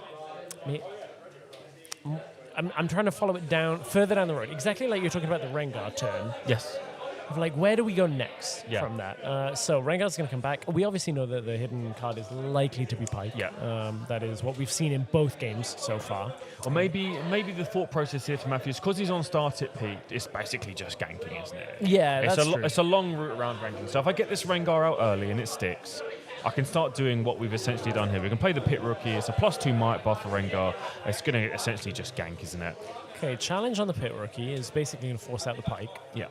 or at least force a response. Possibly another ambush unit if we don't want to reveal the Pike. The danger here, if you reveal Pike plus another unit, you trade that challenge. True. Because of the Rengar Legend ability. Yes. You just go twice on the rookie, and you say 4v4. I'll take that. Yeah. Like I now have a Pike and another unit. So if we've got, is there a Nidalee? Yeah, there is. There's a Nidalee in hand. So you could just say, I'll double stack the battlefield, win this showdown, win that challenge. I think that might be where we're going here. Yeah, there's the You've seen the first. line. Oh, I don't think you can afford the Nidalee, but you can afford the. Yeah, you can afford that. We definitely And you can. And we can bounce even bounce if we want to, but whatever you maybe want. bounce the Pike? No, we don't need to. Because it is a May as well, right? Yeah, you don't have to. So, oof, that's painful. And now the Rengar is like, okay, we're establishing control across both battlefields. It's exactly where we want to be. I think Yeah. Matthews decided this game we're gonna put the gas on a little bit here. Which I think is the right call here. On star tips, it's so well, isn't it? You're so well positioned on star tips to try and take advantage. So it's a Nidalee, a Sabotage, and an Initiate in hand. Does Freddy just say, okay, I have to take a turn off and play the Jax? Because Yeah. I don't see a Fey Folk. I don't see anything that is gonna We might have pull to. me into combat. So do I have to just build this turn? Yeah, It worked in game 1. it did. Yeah, And game 1 was more of a dire situation, I would say, than this. yeah. We had the counter strikes this time. Do we have as many ways to protect our Jax if it comes out here, or is it just going to be quite exposed and a bit vulnerable? That's all. Is that a green when you were recycled? Yes, it was. Yes, it really was. So, gonna go grab Little buff. a buff. Jax is quite precariously Yeah. positioned here. Now it's Tapped it's out. a top deck though. You Yeah. know it's down to, is this top deck We've got something that will pull? I believe Matthew's got a Kinku, so he's got another roll at the dice, potentially for a draw before he wants to make his decision. Obviously, he's got Sabotage in hand. It's pointless. Freddy's got nothing up. Oh, he decides. Oh, it does have runes up. Sorry, apologies. It does have runes up. I thought. Oh no, Freddy is tapped Freddy out. does not. No. Because he wasn't Yeah. able to conquer on Targans. Yeah, I don't see him personally. I don't see a massive amount of value of deciding to do it there if he can't react with anything. But I feel I like suppose moving for the other turn. brutalizes the more value overall throughout the game. I'm always tempted to take the discipline though, because you're taking 2 cards. Yes, essentially. you're right. It is one of those conundrums when you're facing quite a gear-orientated deck, like maybe playing into Azir and you sabotage and maybe you chuck away one of their gear, but then maybe they've got some Death Grip shenanigans. So is going to take the consistent. I think you can't really go massively wrong with either choices, really. Yeah, that's fair. I think there's very valid reasons. Yeah. And if you think you're going to clear out all of your opponent's units, then maybe you take the pump spells. They can't draw into it. But as you said, both are good. Now it's down to Matthew to maybe get another card off. Yeah. I think initiative. Matthew is on 5, which is the very angry odd number of points in this game. So maybe we just want to just develop Kinku, draw a card, stick everything back in base, go again, leave some runes up for some shenanigans. I only caught that for a split second. It felt like a challenge. Okay, eagle-eyed. That might be wrong. Yeah. I've already said my vision's not great. I think if it is a challenge, can we just kill the Jaxir with the Rengar? The Rengar's currently 7. Let's not go down the rabbit hole on it actually being a challenge, because I'm now that I'm looking at the initiate, I'm like, that artwork. Kind Art of the is shape. deceiving. Okay, it wasn't. It was a pike. And that's why we don't trust my vision. So yeah, what are we thinking here, Matthew? We could try and hold with this pike. We could hide a pike and then use it as a +5 might. Reaction speed buff, essentially. Or we could just decide, let's just go back. Freddy's on 2 points. This is the decisions now. So we saw a Nidalee and a Discipline, right? Yes. So if I'm Matthew, do I not commit too much, like maybe pull back? Like, it's an option, right? You get in and say, okay, you're going to play on my turn, and I know most of your options. Yes. Or do you try and continue this hold? Try and stay? Because what I would say is, like, the things that are currently on board for Matthew are not getting additional value this next turn from where they're at. Like, Pike's not getting the extra benefit. No. You're not getting the bounce from the Apothecary. I'm finding it hard to see, if I'm the Rengar player, what value am I getting from trying to hold here? That's exactly what I mean. That's what, it's like, how do you present more your deck? This deck is kind of like sum of the parts rather than it like what is on board is the value. So it looks like that is going to be the thought process here as well. We've got such a lead. It's like, why take the risk? Do you know what I mean? We're not really presenting anything. We're not presenting lethal. Yeah. Freddy's not presenting lethal. We've got time to game. Yeah, exactly. And so much of this now means that, like, Freddy might just go, I'd pass. Yeah, I kind of want the Nidalee in hand that you've seen. Because now Freddy's going to be put into this position where it's like, at some point, maybe not this turn, because Matthew's not threatening lethal, but he's going to have to send a hold at some point, isn't he? Yes. So if he wants to get back into this game, so it's just a matter of when rather than if.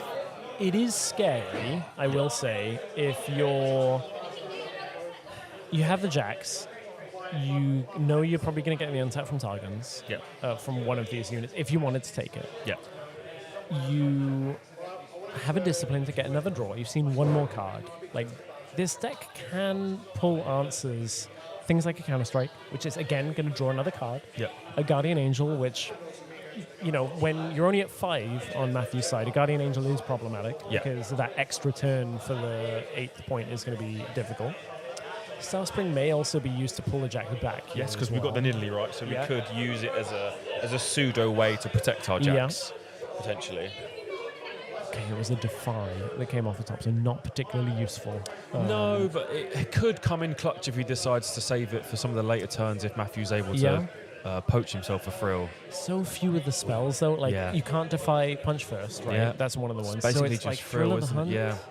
Maybe Challenge. Those two are really important spells to Defy. But it's certainly not the card that you were hoping to, you know, go back to back to back off draws. Yeah. I think, is Freddie going to think about, do I just throw a discipline out to try and see? Must have been a Lucian in hand rather than a Nidalee. Okay. Looks like the alt one. Yeah. Again, we're not trusting my eyesight. I don't trust mine either.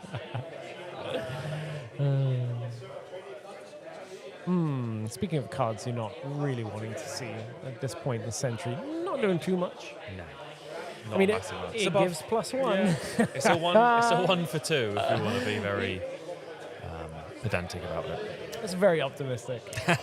You're like, it does give 1 might. It's got 1 might and it gives another one.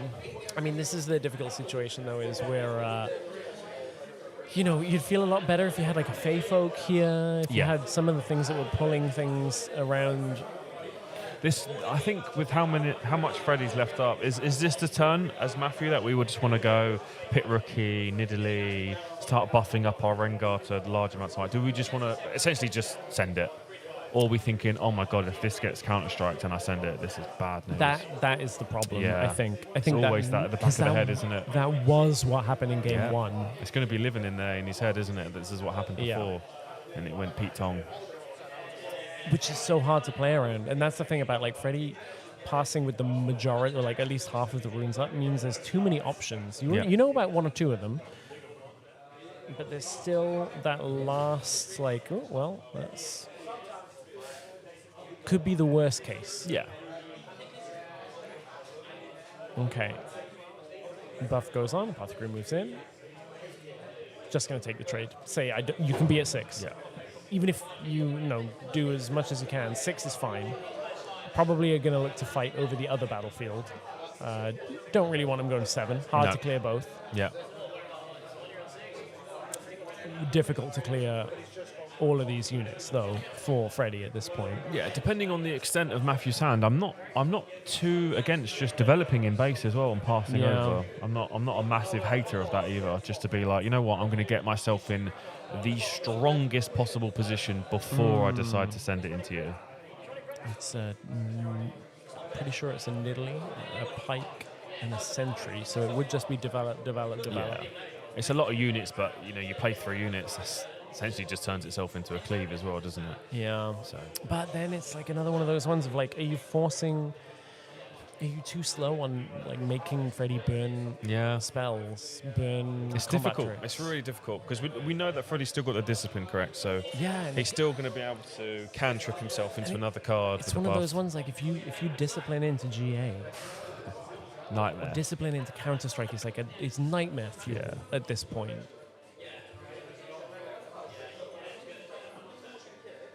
The only consideration that is, Freddie's only got 2 up, right?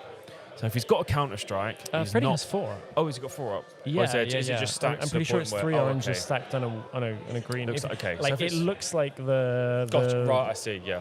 So if he's got 4 up, then it's scary. Yeah, very discipline scary. and GA and something. If it's just 2 up, maybe it's a risk that we can take as Matthew. Yeah, but 4 up is like discipline into something. It's like 4 up is scary. That's a bit of a different story. So it will just be developing in the back line. Ooh. But also thinking about it, just pumping up that Rengar to be as big as possible. I mean, we know Jax is 7 at this point. You got to account for discipline, so you know it's going to 9. Minimum of 9. Rengar is currently 9, right? Am I correct? I can't see the dice if it's 1 or 2. It's a 2. Yeah, it's going to be a 9 then. So the buff's going to get it 1. 12. So this does go through 9, even. Brutalizer and Discipline matches it. Or Brutalizer and Discipline matches it. Counter-Strike blows this out. Sending in a couple more. GA. I mean, Counter-Strike holds. Yeah. GA, that is the real blowout here. There's the Discipline. He's praying. Now it says, what does it find? Is Freddie going to find what he needs? Hasn't shown us the card. I want to see what the card is. The suspense is killing me. I mean, he hasn't slammed it, so it's not an It's obvious. not something, yeah. So we know that one of them was a default. They're moving to damage, so we'll trade against the Rengar. Okay, so didn't draw anything that in that moment would hold the game, and that feels like the payoff is there for Matthew, because for Freddie to break both battlefields now, it's possible with Lucian. it's possible, but it feels impossible. yeah. It feels impossible to break both and then hold. Yeah.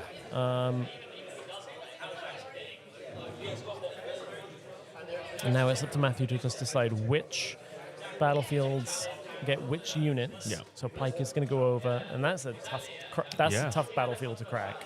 And Matthew gets to untap too. Yeah. See, this is Off why the top. I'm not a massive fan of Targums. Oh, that's a counter strike. Ooh, you did that. But it's one turn too late. Yeah. It's one turn too late. I can't see what that third card is. But Matthew coming from 8th seed against Freddie, our first seed Jax coming out of Swiss. Yeah. It looks like this is the turn where Freddie's just thinking through every last option. Yeah. Is there anything I can do? I still can't see that last card. It's gonna be a mystery till the end of the game. It looks... No, I'm not even going to guess. So we definitely know it's a defy. There's one. Brutalizer will pump Lucian up. Yeah. Counter-Strike won't do enough. I mean, Lucian can trade on that one battlefield. The only thing is Counter-Strike is going to allow us to see another card. Exactly. One card deeper. And Lucian will conquer, right? Because he'll deal Should do like enough lethal to kill damage both. to- It's across only 6. 5 right there. So So- Lucian's currently a 6, correct? Yeah. 6 into 5, so Counter-Strike true. would. So Just Counter-Strike essentially allow him to draw a card unless... I guess doesn't even need to use it No. unless you really need it, but you need to see a first mate, right? But even then, that's not enough on its own. No. You need more damage on top of it. Yeah. How much is on that battlefield? It's 2, 3, 4, 5, 6. It would have to be a Rengar off the top, right? Just to go even To go on that even and battlefield. trade yeah. it. Have we seen a Rengar from Jax at all this No, I have. I'm trying to Not remember sure if he earlier the runs matchup that I watched. Yeah, I'm not sure either.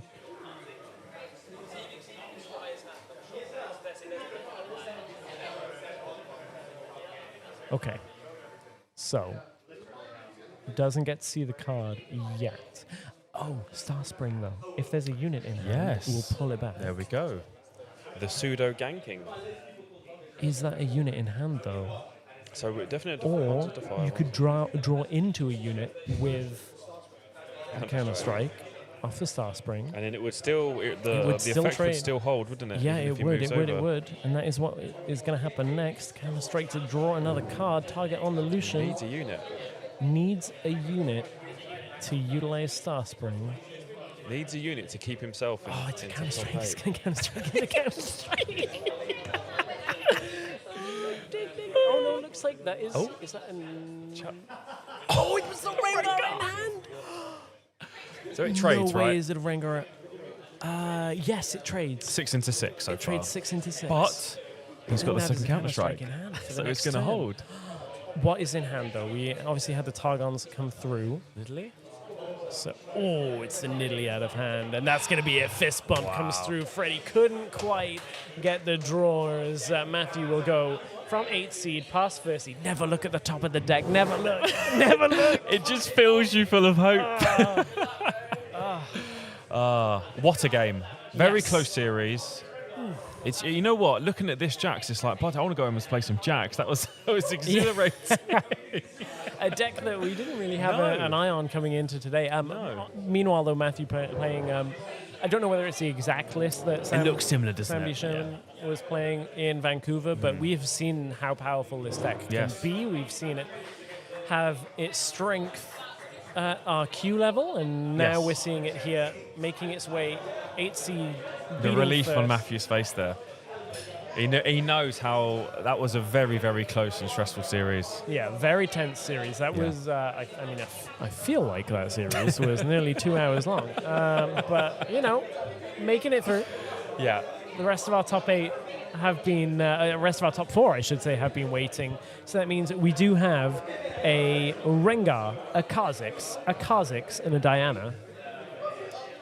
You know what? At the start of the day, if I'd have woke up and I would have got a text saying that those were going to be the top 4 decks, I'd have been like, yeah, right, I'm going back to bed, mate. I'm not believing that. Do you know what I mean? A double Kha'Zix, and obviously Rengar's been on everyone's mind, but we wasn't sure how many 2 people would be taking to it locally. But yeah, 3 out of our top 4 decks being Rengar and Kha'Zix is some showing of strength, isn't it? Yeah, it's such an interesting change to how the game is being played, about like the mobility, the way that you're picking and choosing battles, ambush effect. I mean, it's fair to say ambush is one of the most significant mechanic changes to Riftbound, where it's just like, actually, you can play units anywhere. Yeah. I think it's important to know how kind of, not the ebb and flow, but with how Riftbound is with the regional qualifiers being so close to each other, and a lot of the top players basically trying to attend everyone, they don't have a massive amount of time to get loads of games in between those RQs. So maybe when some people are taking a bit of time off and attending 1 or 2 RQs, you get to see stuff like Shamdi Sherman pop out with the Rengar, stuff that wasn't necessarily on people's minds, right? Yeah. So it allows for these decks to cultivate a little bit of time to turn up to an RQ and go, this is what I got, and it's bloody good. Yeah, and I mean, we're a week away from RQ over in Utrecht. Yes. I wonder, love to chat with some of our players and see who is actually attending, and then track their progress through. As this it's such a good warm up, such a good test of strength going into a prestigious tournament here, and then of course next week as well, where people will be fighting for an actual regional championship potential spot. You can tell that game took a long time because it's now dusk outside. It was bright sunshine when we went into that game, and now it is dark outside. So I don't know. I enjoyed it though. It's one of those games where I'm like, I feel like I learned a lot. I feel like I leveled up watching that compared to where I was at the beginning of the day. I always like seeing decks that I don't see about everywhere. You can play like probably 10, 15 games on whatever system you want to play your games on. You're probably not going to see a Jax, are you? Or you're going to be like, this isn't real practice. So it's really good to see. Yeah, we are going to take a quick break in a few minutes' time anyway. As we'll take a break. Go grab a drink. We're going to take a break after. I think we need something after that. Yes, we do. We'll be back in a few minutes for our top 4. Top 4.